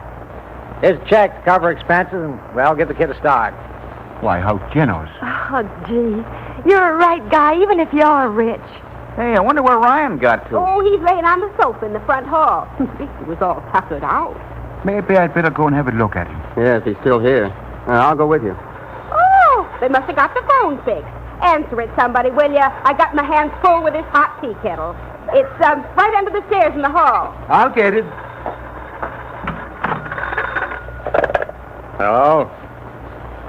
So it's you, Flatfoot. What do you mean running out in a busload of helpless women and children? Oh, you got the time but can't get back, huh? Phoning farmers around to help. Stop worrying. I got the folks all safe and warm up here. Yeah, sure. I'll be in with them in the morning. You needn't get your tootsies cold coming after me, tenderfoot. Them's naughty words, Mr. Grogan. Are you all right, Ryan? Sure. Thought I'd light out, didn't you, soldier? Well, I just wasn't sure. Maybe I did think of it. Why show your mug to anybody, I says to myself. Beat it. What do you care about them blokes in the bus? But then you... I kept hearing that kid cry. Ryan, I owe you an apology. Nuts. I was wrong about you. Yes, and about the others, too. When it came right down to it, every one of them was ready to give all he had to help the others. Yeah. Funny. I got something clear last night I've been mixed up on all my life. When you're in a really tight spot, you just don't count no more. When you know somebody's dependent on you. But afterwards, you were alone here in the hall, and there's the way out right in front of you. Yeah, I get you. But you know what? I felt good. Kind of clean and proud out there in the snow alone. I ain't spoiling it by running out now. I gotta prove that you have got what it takes.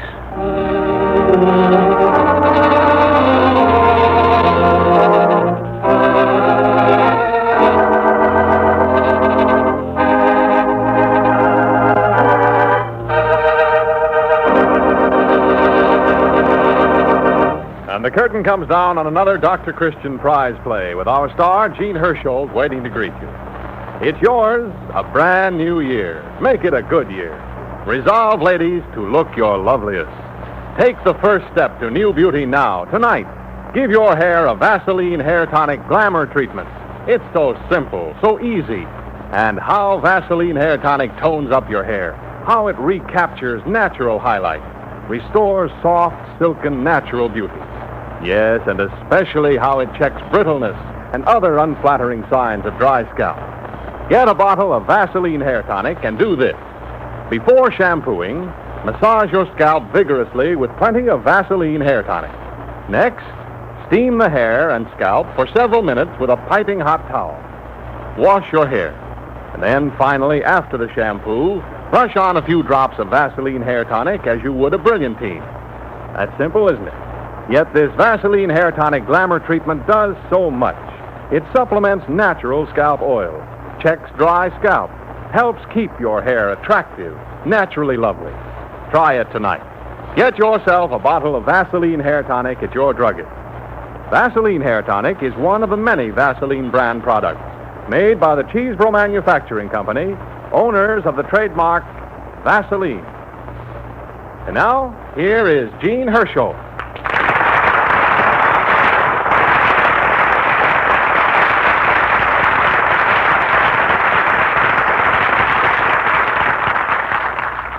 Thank you very much.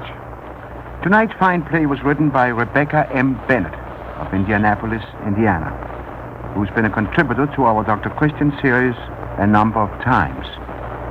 Next week, we plan to present the prize play Curare, which won the special $1,000 Dr. Christian Award last June. It is the work of Joseph C. Cook and Dr. Simon G. Sachs of Duluth, Minnesota. We invite you all to listen again next week to the Vaseline program, same time and same station. And until then, I'll say Good night.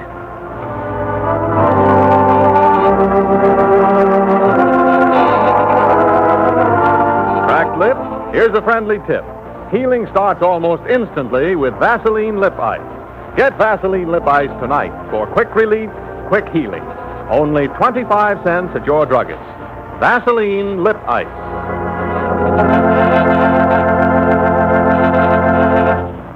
Remember the $1,000 Dr. Christian Award Prize play, Curare, next Wednesday night. Don't miss it. This is Art Gilmore speaking. This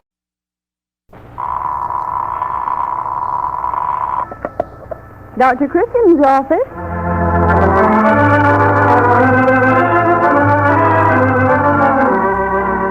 The Vaseline program, the only show in radio where the audience writes the script. And tonight you're going to hear the $1,000 prize winner, Curare. The honors go to two citizens of Duluth, Minnesota, Joseph C. Cook, promotion manager of station KDAL, and a physician, Dr. Simon G. Sachs, who pooled their talents to produce this unusual mystery story. Jean Hersholt is starred as Dr. Christian, and Rosemary DeCamp plays Judy Price.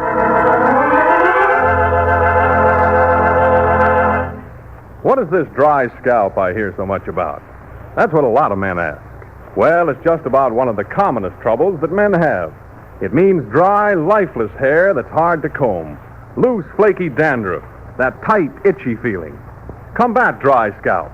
Check it quickly, easily with Vaseline Hair Tonic. Just 5 drops a day keep dry scalp away. Yes, that's why there are more bottles of Vaseline Hair Tonic sold today than any other hair tonic in the world. Vaseline Hair Tonic checks dry scalp by supplementing the natural scalp oils. It contains no alcohol or other drying ingredients.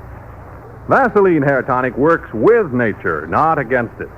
Vaseline Hair Tonic gives double care, both scalp and hair.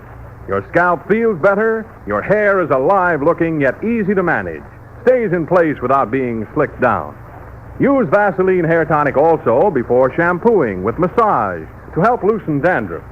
Ask your druggist tonight for Vaseline Hair Tonic.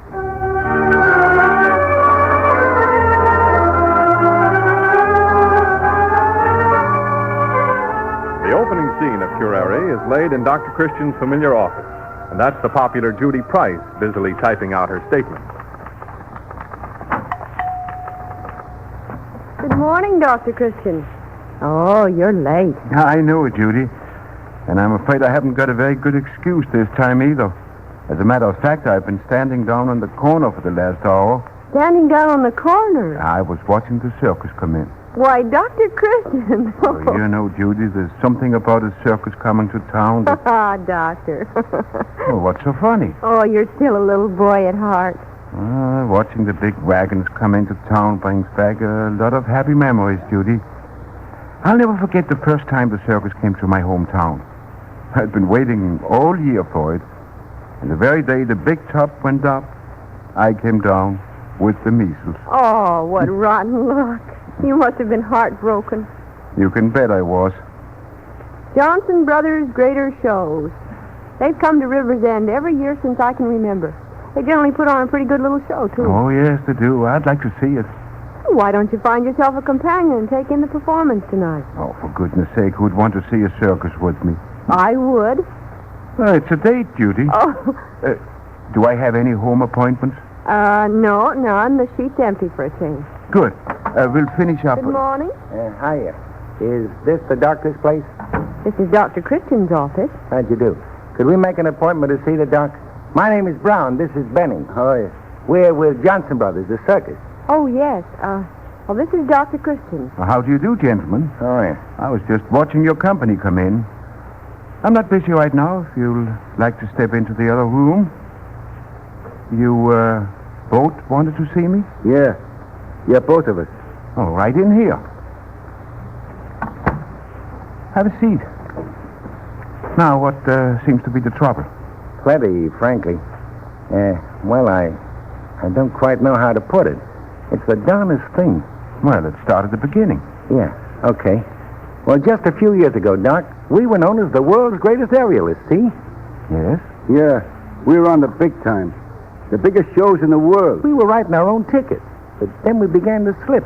Our act wasn't going over like it used to. Benning here fell once in Syracuse. Like to have broke my neck. Yeah, we felt the act was falling apart, and, well, to make a long story tiresome, we got canned, Doc. Canned? Yeah, bounced out, fired.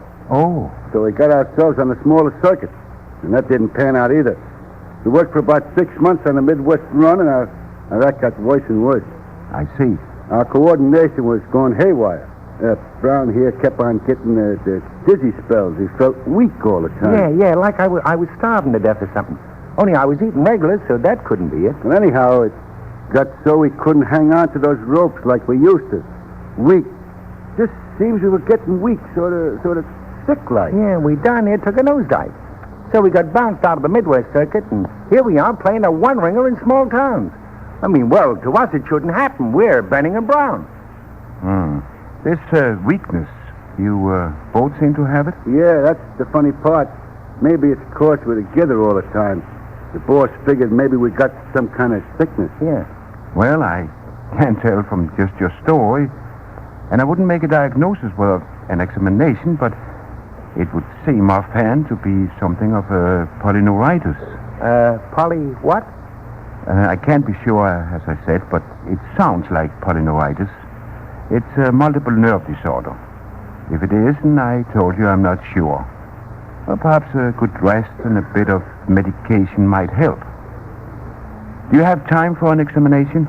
Sure, yeah, we'd like to have it. All right, then, come right in here.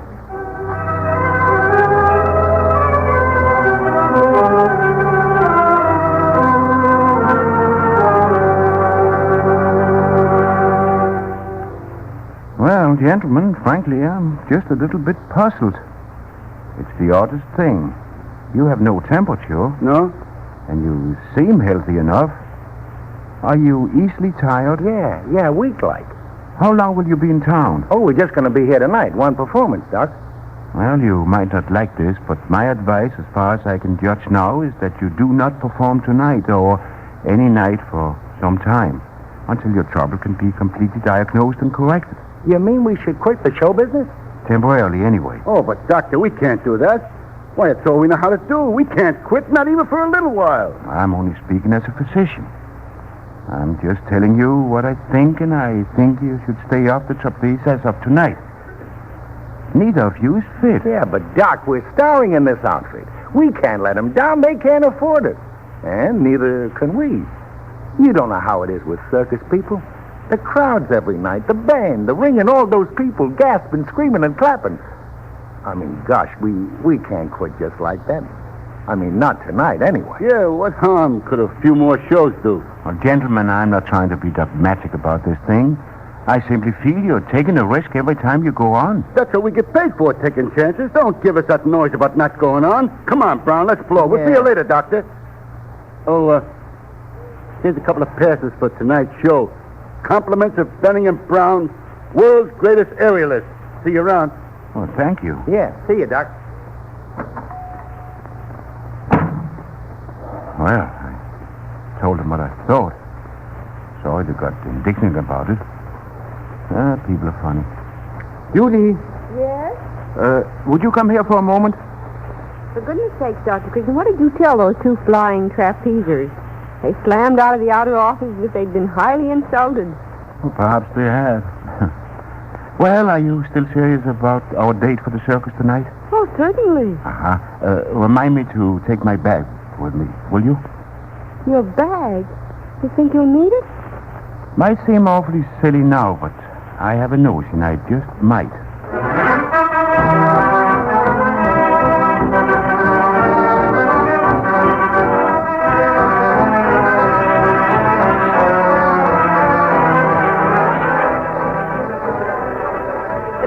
Certainly turned out tonight.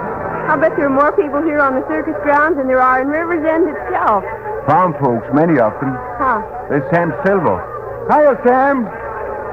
He raises cattle about 10 miles south of here. People certainly flock out for a thing like this. Hello there, Doctor. Dr. Christian. Who's that man calling to you? Where? That's the circus manager. His name is Henry Pearson.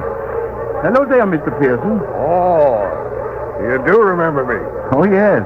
You went to see me last year when your tooth went through. That's right. Had a bum leg.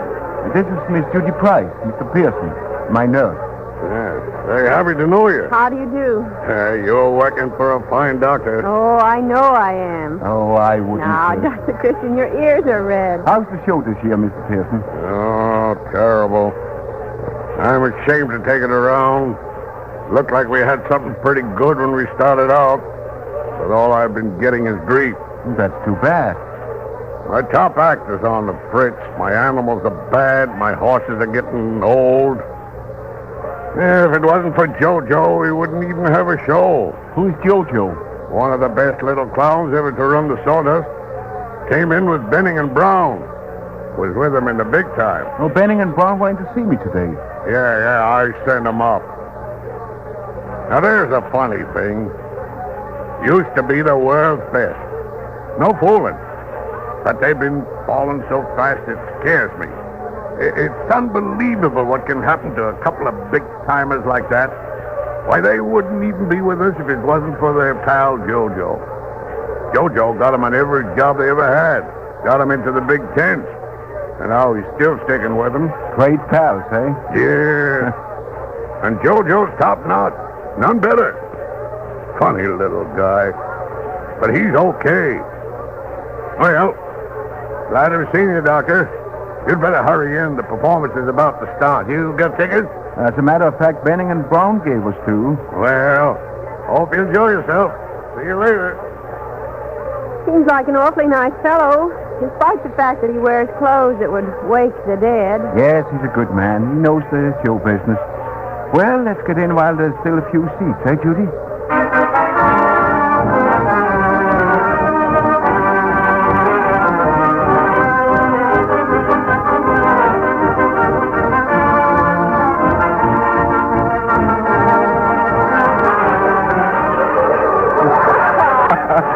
Very clever. Very clever. I didn't know dogs could be trained to do things like that. Oh, look, that must be JoJo climbing that rope. Isn't he funny? Yes. He's doing an imitation of a trapeze artist. Look at those immense gloves he's wearing. Judy, look.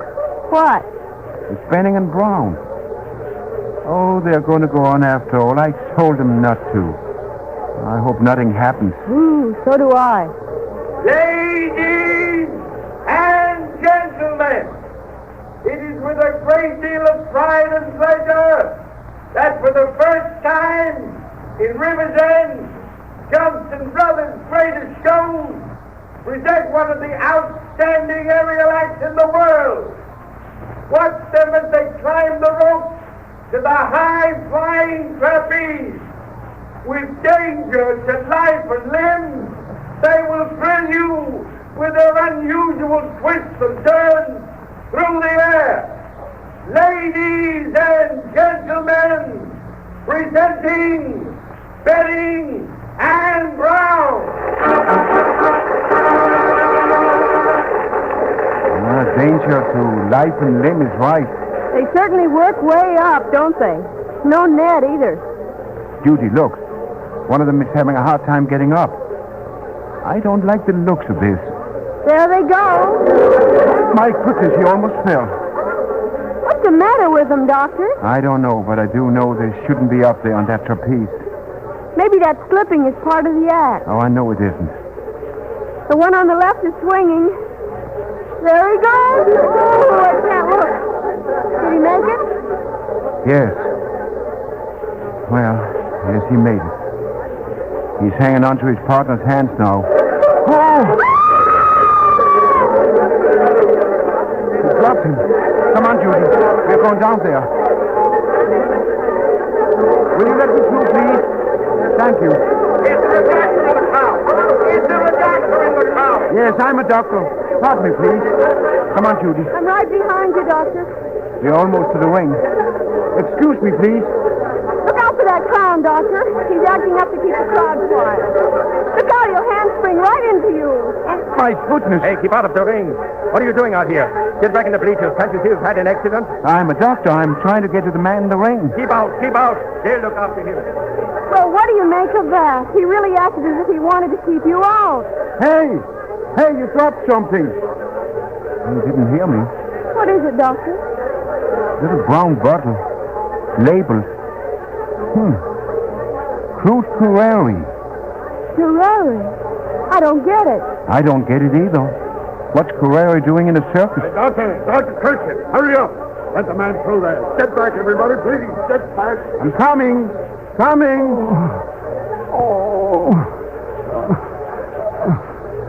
You took quite a tumble, Benning. Oh, I shouldn't have gone up.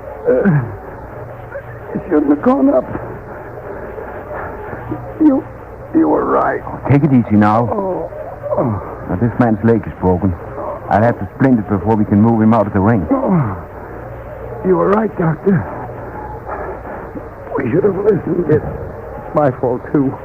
I'll let him drop, Doc. Oh, it's no use. We can't do it anymore. We're washed up. We can't even hang on. Benning and Brown are washed up. Oh, outside of a few rope burns, there's nothing else the matter with your friend? Rope burns are natural. We both have them, Doc. You both have rope burns? Yeah, sure. Any rope artist has them if you don't wear gloves. Rope burns? Well, I've got to get Benning back in shape, but... Mr. Pearson. Yes, Doctor. You might think I've suddenly gone insane, but I think you should have that clown Jojo arrested. Right now. Jojo? Dr. Christian, whatever for? I'm not a policeman, but I have a very good reason to believe Jojo is directly involved in an attempted murder.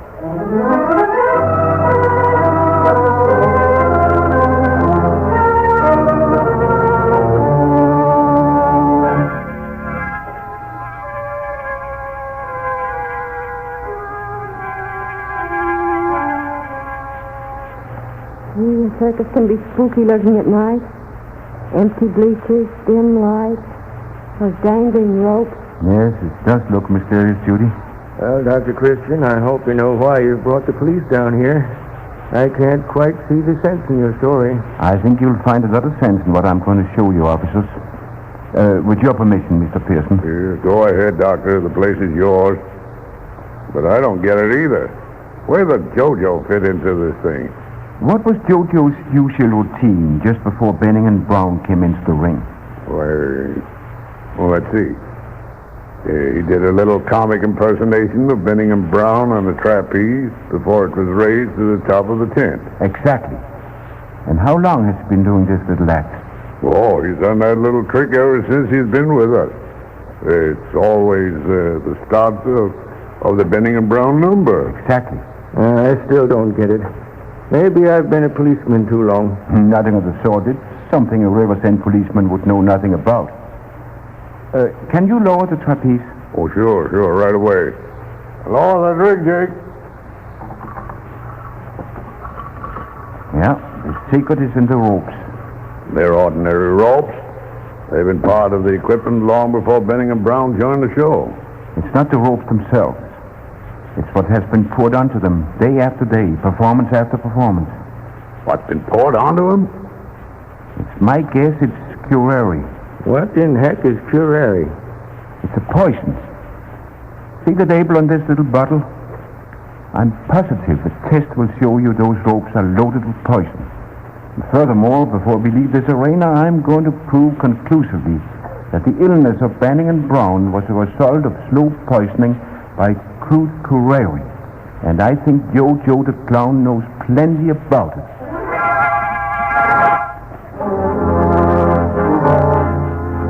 It's the fortress.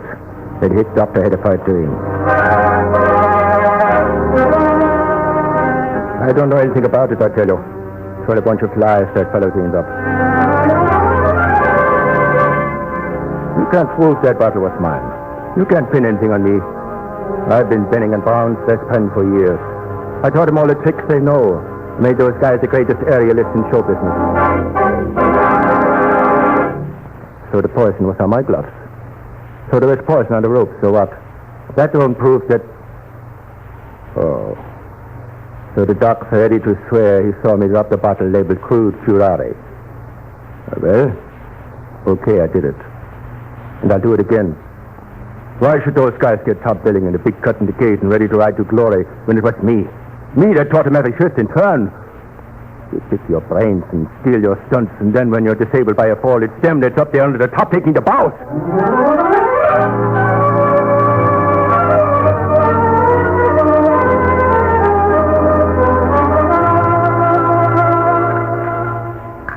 Have another cup of coffee, Doctor. Thank you, I will. Miss Price? Oh, yes, thank you. These circus wagon offices absolutely intrigue me. Yours is very nice. Thanks.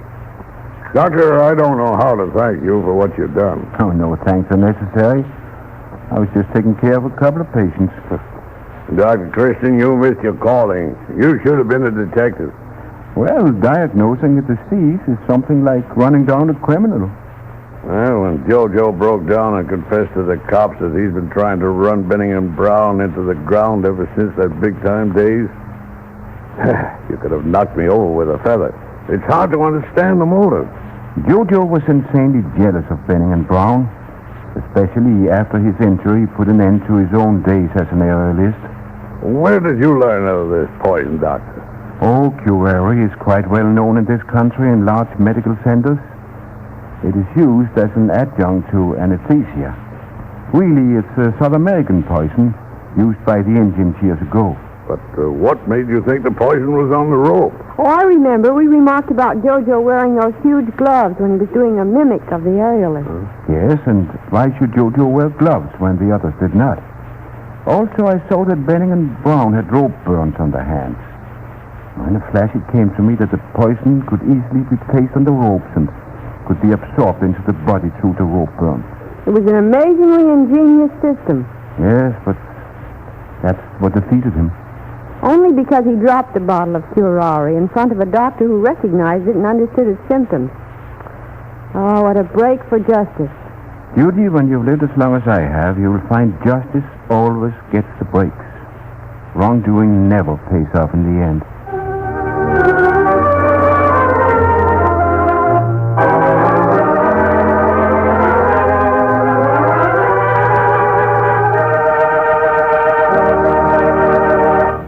The curtain descends on another Dr. Christian prize play with our star, Jean Hersholt, waiting to greet you. But first, a word from Judy. You may be the next victim. Yes, sore hands is no respecter of persons. Anyone who works hard with their hands, mechanics, farmers, carpenters, painters, printers, even and especially housewives, may find their hands have become tender, red, irritated. And then it's uncomfortable and sometimes next to impossible to keep on working.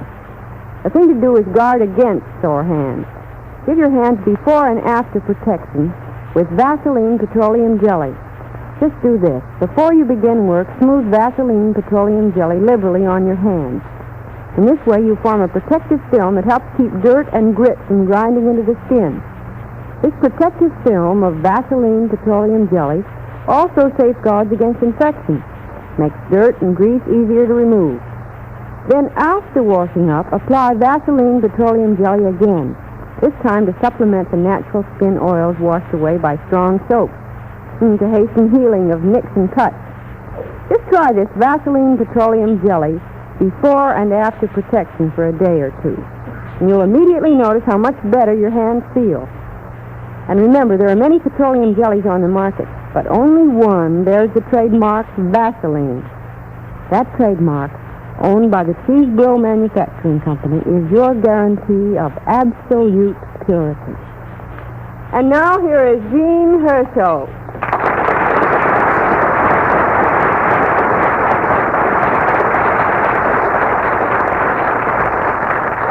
Thank you very much. I know you want to hear something more about the authors of tonight's story, Curare. Joe Cook, at 23, is a radio veteran of over 10 years. He's been newscaster, master of ceremonies, writer, and sales promotion manager. Dr. Simon G. Sachs got his MD degree at the University of Minnesota. He's a practicing physician in Duluth, has written for the medical journals, but this is his first attempt at popular fiction. Next week, our prize play is Scandal in the Fourth Dimension by Amelia Reynolds Long of Harrisburg, Pennsylvania. So we invite you all to hear the Vaseline program next Wednesday evening, same time and same station. And until then, I'll say good night. So you've got chapped lips. Then get Vaseline Lip Ice. Healing begins almost instantly. Only 10 and 25 cents. For quick relief, quick healing, ask your druggist for Vaseline Lip Ice.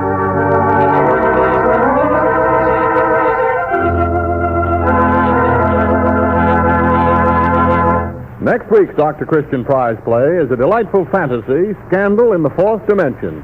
If you like screwy entertainment, don't miss it. Art Gilmore speaking. This is CBS, the Columbia Broadcasting System.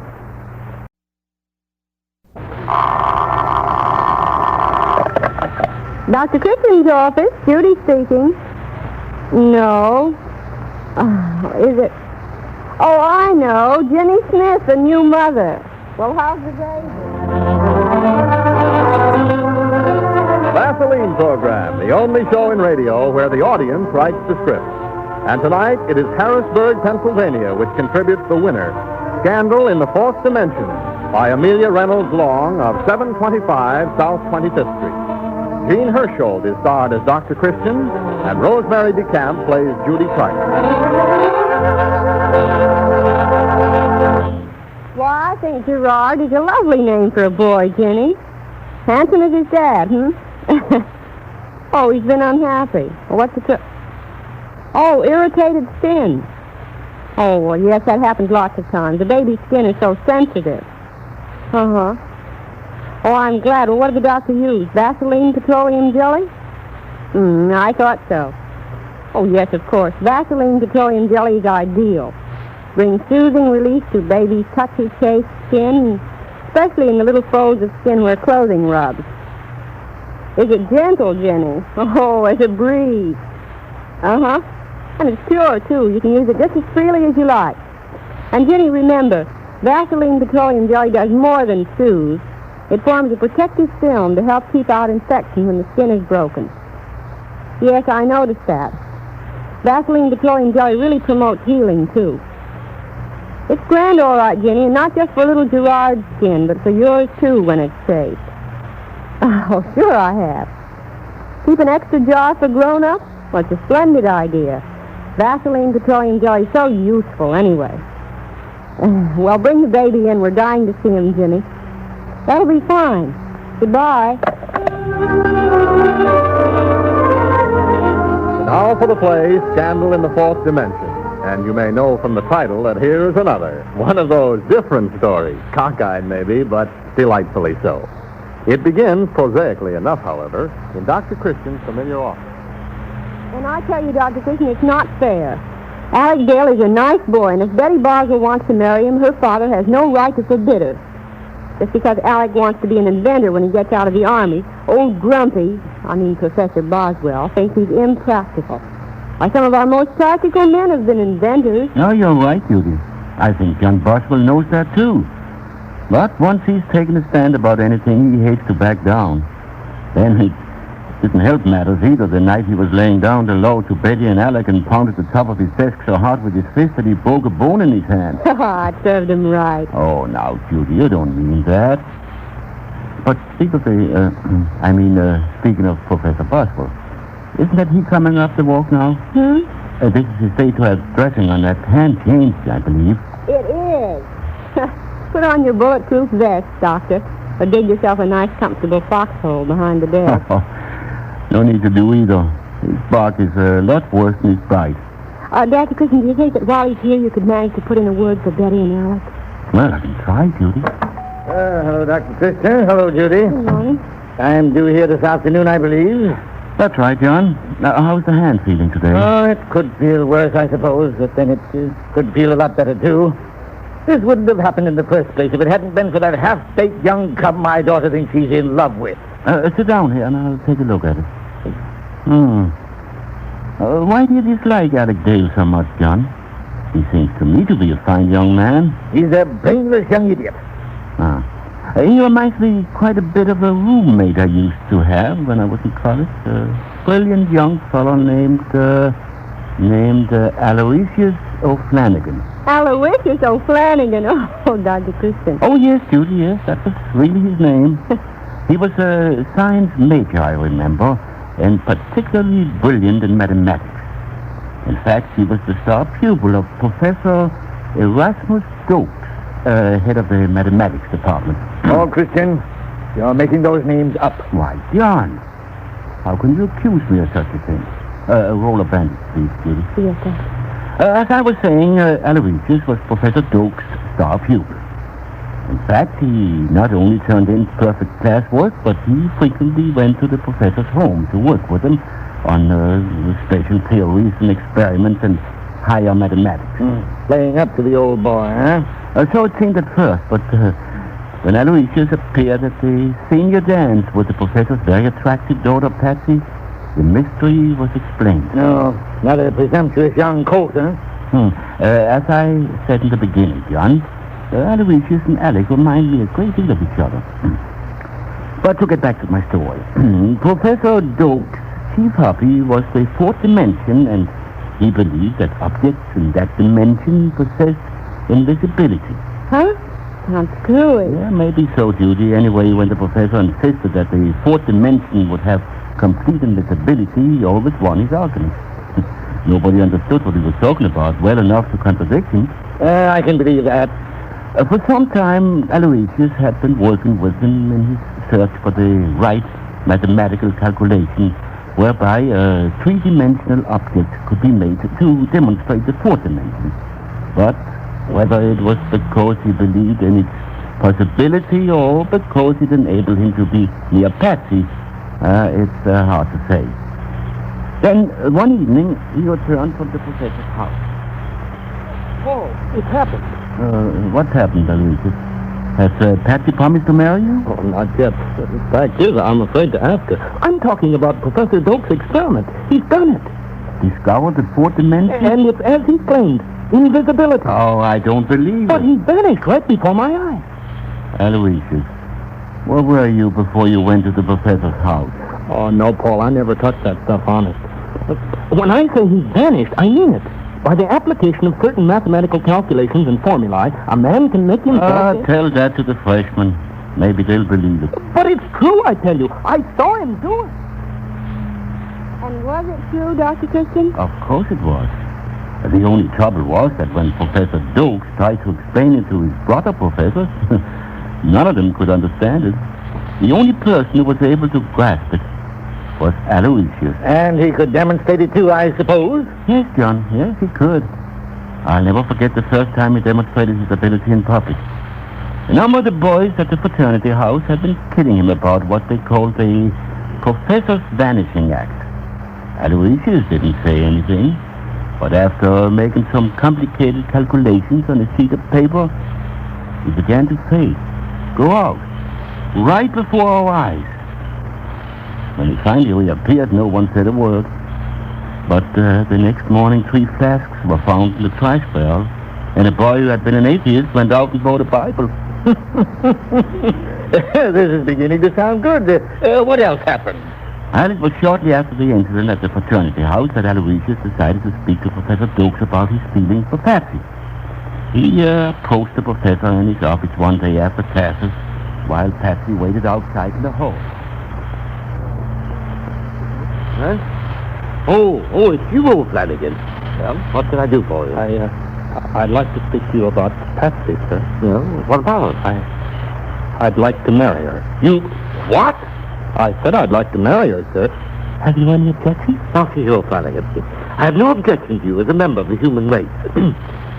But as a son-in-law, well, that's quite different. How could you support a wife? Well, you said yourself that I was in line for an instructorship as soon as I graduated here at the university. And so you are. But you'll get it only if you put this other nonsense out of your head. Well, but now, don't argue, my boy. I know what's best for you. And for Patsy. Is that your final word, sir? It is. Good afternoon, Flanagan. Good afternoon, sir. What did he say, Albie? He said no. I was afraid he would.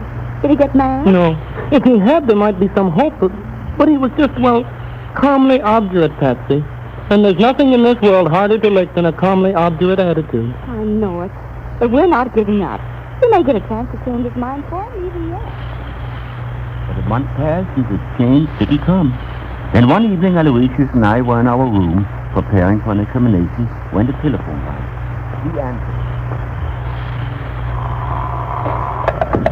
Hello? Is that you, O'Flanagan? Yes, sir. This is Professor Doak. Can you come over at once? Why, yes, of course, Professor. Is anything wrong? Oh, something most embarrassing has happened. I can't explain over the telephone, but I'll tell you when I see you. You'll come at once, won't you? Oh, I'm practically there now, Professor.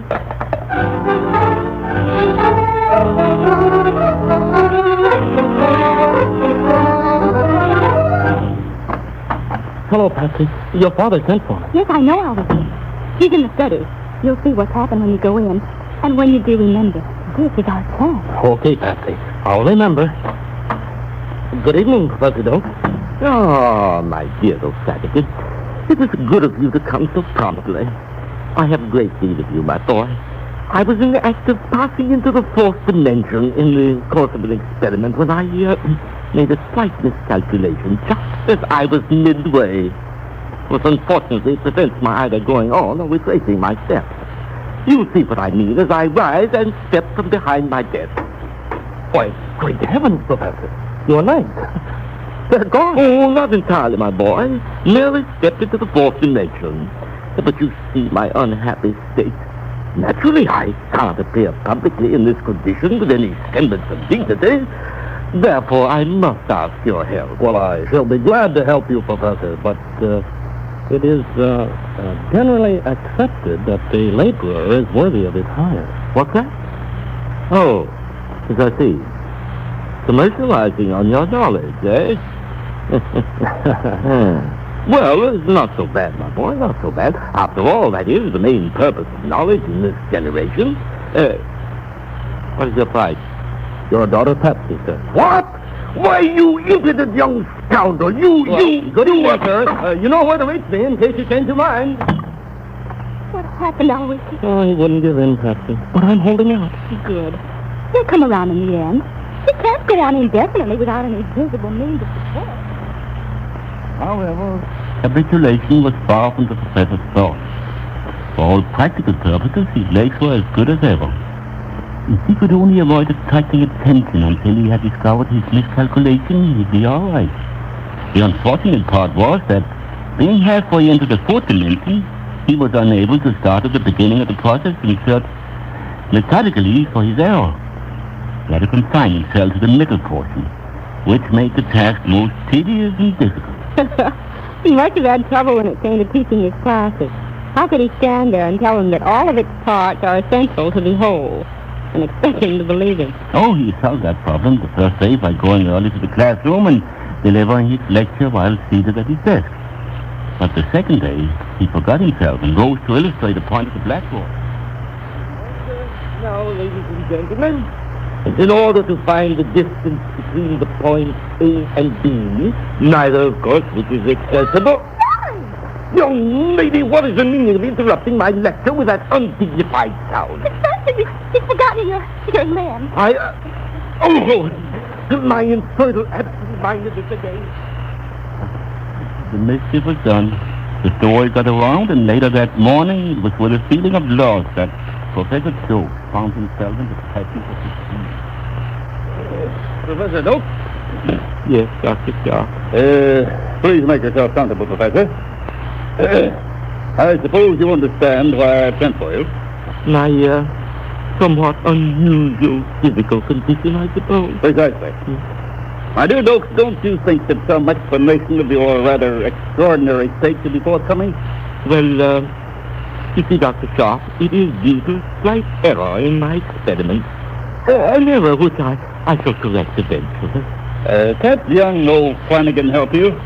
He seems to understand these experiments of yours. Oh, Flanagan has refused to help unless I pay him his price. And what is his price? Well, that I must insist upon decoding, since it is a private matter of my own. Very well. In that case, I can only ask that you make every effort to return to your normal state by tomorrow. Should you fail to do so, I shall be obliged to place your case before the provost of the university. Professor Doak rose, or rather his torso floated to a higher level, and left the office. He was a worried man. He knew that his plight might cost him his share of the university. But the only way out was to give in to the demand of Aloysius. His invisible legs stiffened at the thought. Meanwhile, the dean had sent for him. Professor Stokes has met with an accident in the course of his experiment. I believe that you could help him out. Has he sent for me, sir? No, he's not. Your aiding him was my own idea. Well, I'm afraid, sir, that the professor wouldn't accept my services. Why not? He's better able to tell you that himself, sir. Well, Flanagan, I'll give you until tomorrow to help him out of his difficulty. If you fail to do so, I shall be obliged to remove your name from the rolls of the university.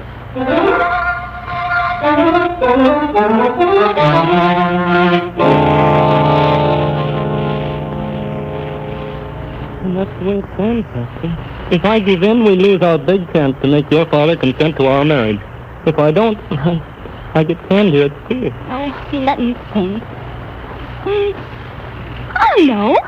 Aloysius, did you have any friends who are reporters? Well, sure. There's Bill Jones on the Ledger and Ted Wilson on the World. Why? Because they're going to help us get out of here. Father detests newspaper publicity. Now, do you see it? Oh, Patsy, you're a wonder.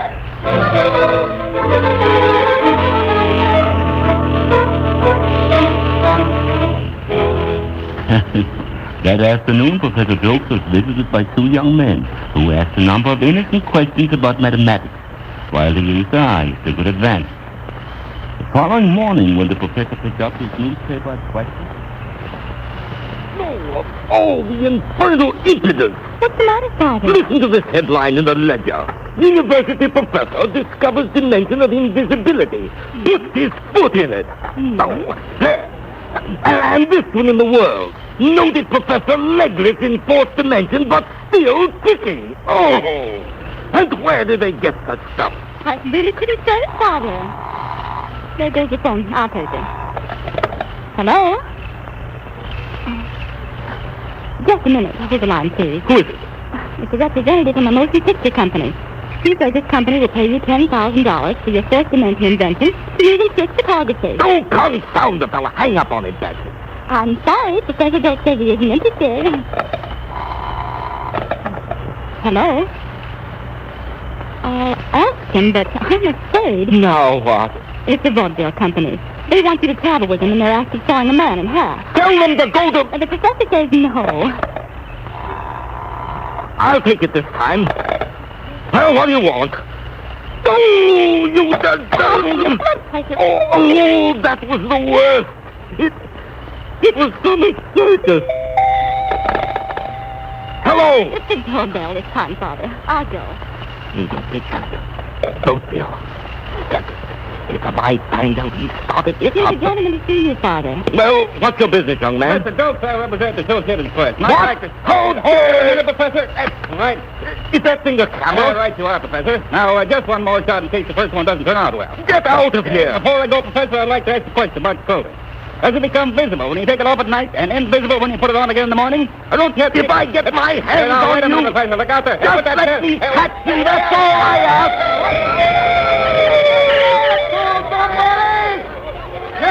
What's going on here? Oh, this way, officer. There's a man halfway up that telephone pole, and another man at the foot of it swearing horribly, and the second man hasn't got any legs. Oh, we're not getting this. Let me get through here, boss. Let me through here. Holy mackerel. Come down here and fight like a man. Shame on you. No gentleman like you disturbing the peace. No, Aloysius Flanagan is responsible for this. I'll kill him. I will see about that. You just come along with me now. Come on.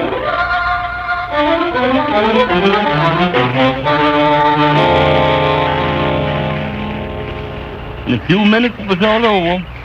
One policeman gripping the upper half of the professor, and another, apparently empty-handed, but going through all the antics of a man trying to hold a bucking bronco, made their way to the patrol wagon. A few hours later, Aloysius was returning to his dormitory from the morning classes when he found a policeman there waiting for him.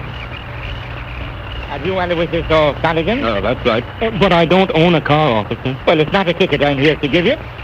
What I want to know is, are you acquainted with an old guy named Erasmus Dokes that's supposed to be a professor here at the college? Oh, Professor Dokes of the mathematics department? Yes, I know him. Well, he's down at the station charged with disturbing the peace, and he wants to see you. Come down and have a look at him. But you better not let him get his hands on you. or the charge might have to be changed to first-degree murder. Okay, officer. I'll come.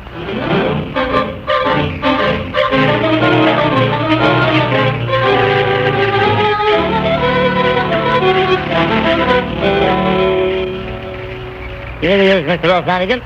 He promised to behave himself, but if he gets high, just yell for me. I think everything will be all right, officer. Okay, if you say so. But remember, I'll be right outside if you need. Good morning, Professor Doak. You sent for me? Yes, O'Flanagan, I did. As you will doubtless remember, I made a slight error in my fourth-dimensional calculations a few days ago, which has placed me in a somewhat embarrassing situation. While I could find a way out of my difficulty, if given time, circumstances demand that matters be remedied at once. Accordingly, I shall require your help. Yes. Okay? I shall, of course, recompense you in whatever way you may see fit. Well, it was unconditional surrender. Aloysius accepted it like a general and back to work. And in a quarter of an hour, the professor had become his other man again. I suppose I don't need to add that Pat's engagement to Aloysius was announced the following week. Oh, no, you don't.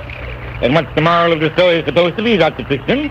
That a man only ends up by making a fool of himself if he tries to buck the younger generation? Let Keynes said, it's that a wise man doesn't even try.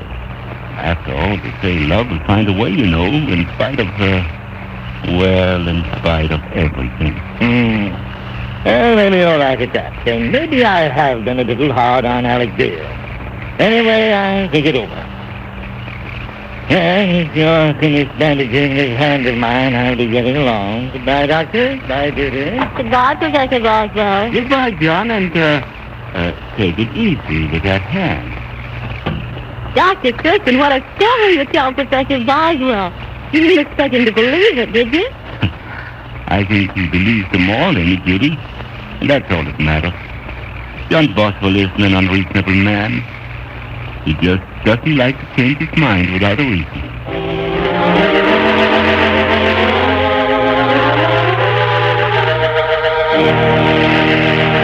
And the curtain comes down on another Dr. Christian prize play with our star, Gene Hersholt, waiting to greet you. Men, don't put up with dry scalp. If your hair is dry, unmanageable, if loose dandruff appears, if your scalp is tight and itchy, get right after any or all of those signs of dry scalp with Vaseline Hair Tonic. Yes, Vaseline Hair Tonic combats dry scalp. Checks it easily, quickly, effectively. Vaseline Hair Tonic actually supplements natural scalp oils. Contains no alcohol or other drying ingredients. It works with nature, not against it.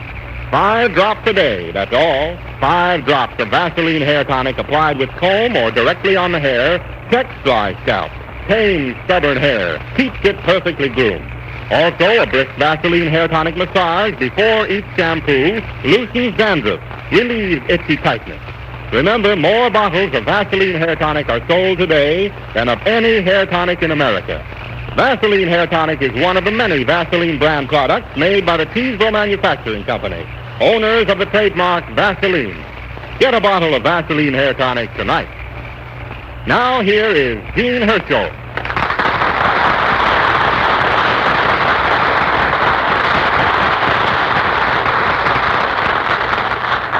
Thank you very much.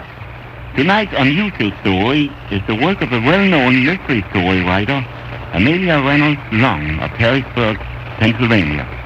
She tells us he wrote this story first when a freshman in college.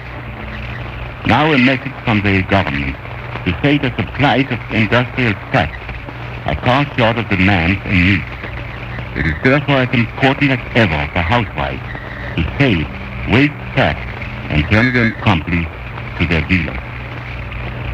Next week we plan to present a new prize play called Mr. Sourpuss by Evelyn Homer of Devon, Connecticut. We invite you all to listen again next Wednesday evening to the Vaseline program, same time and same place. And until then I'll say good night. What a tip for chapped lips. Try Vaseline Lip Ice. Healing begins almost immediately. Only 10 or 25 cents at any drugstore. For quick relief, quick healing, Vaseline Lip Ice.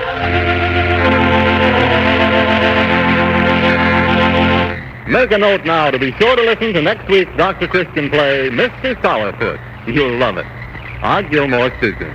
This is CBS, the Columbia Broadcasting System.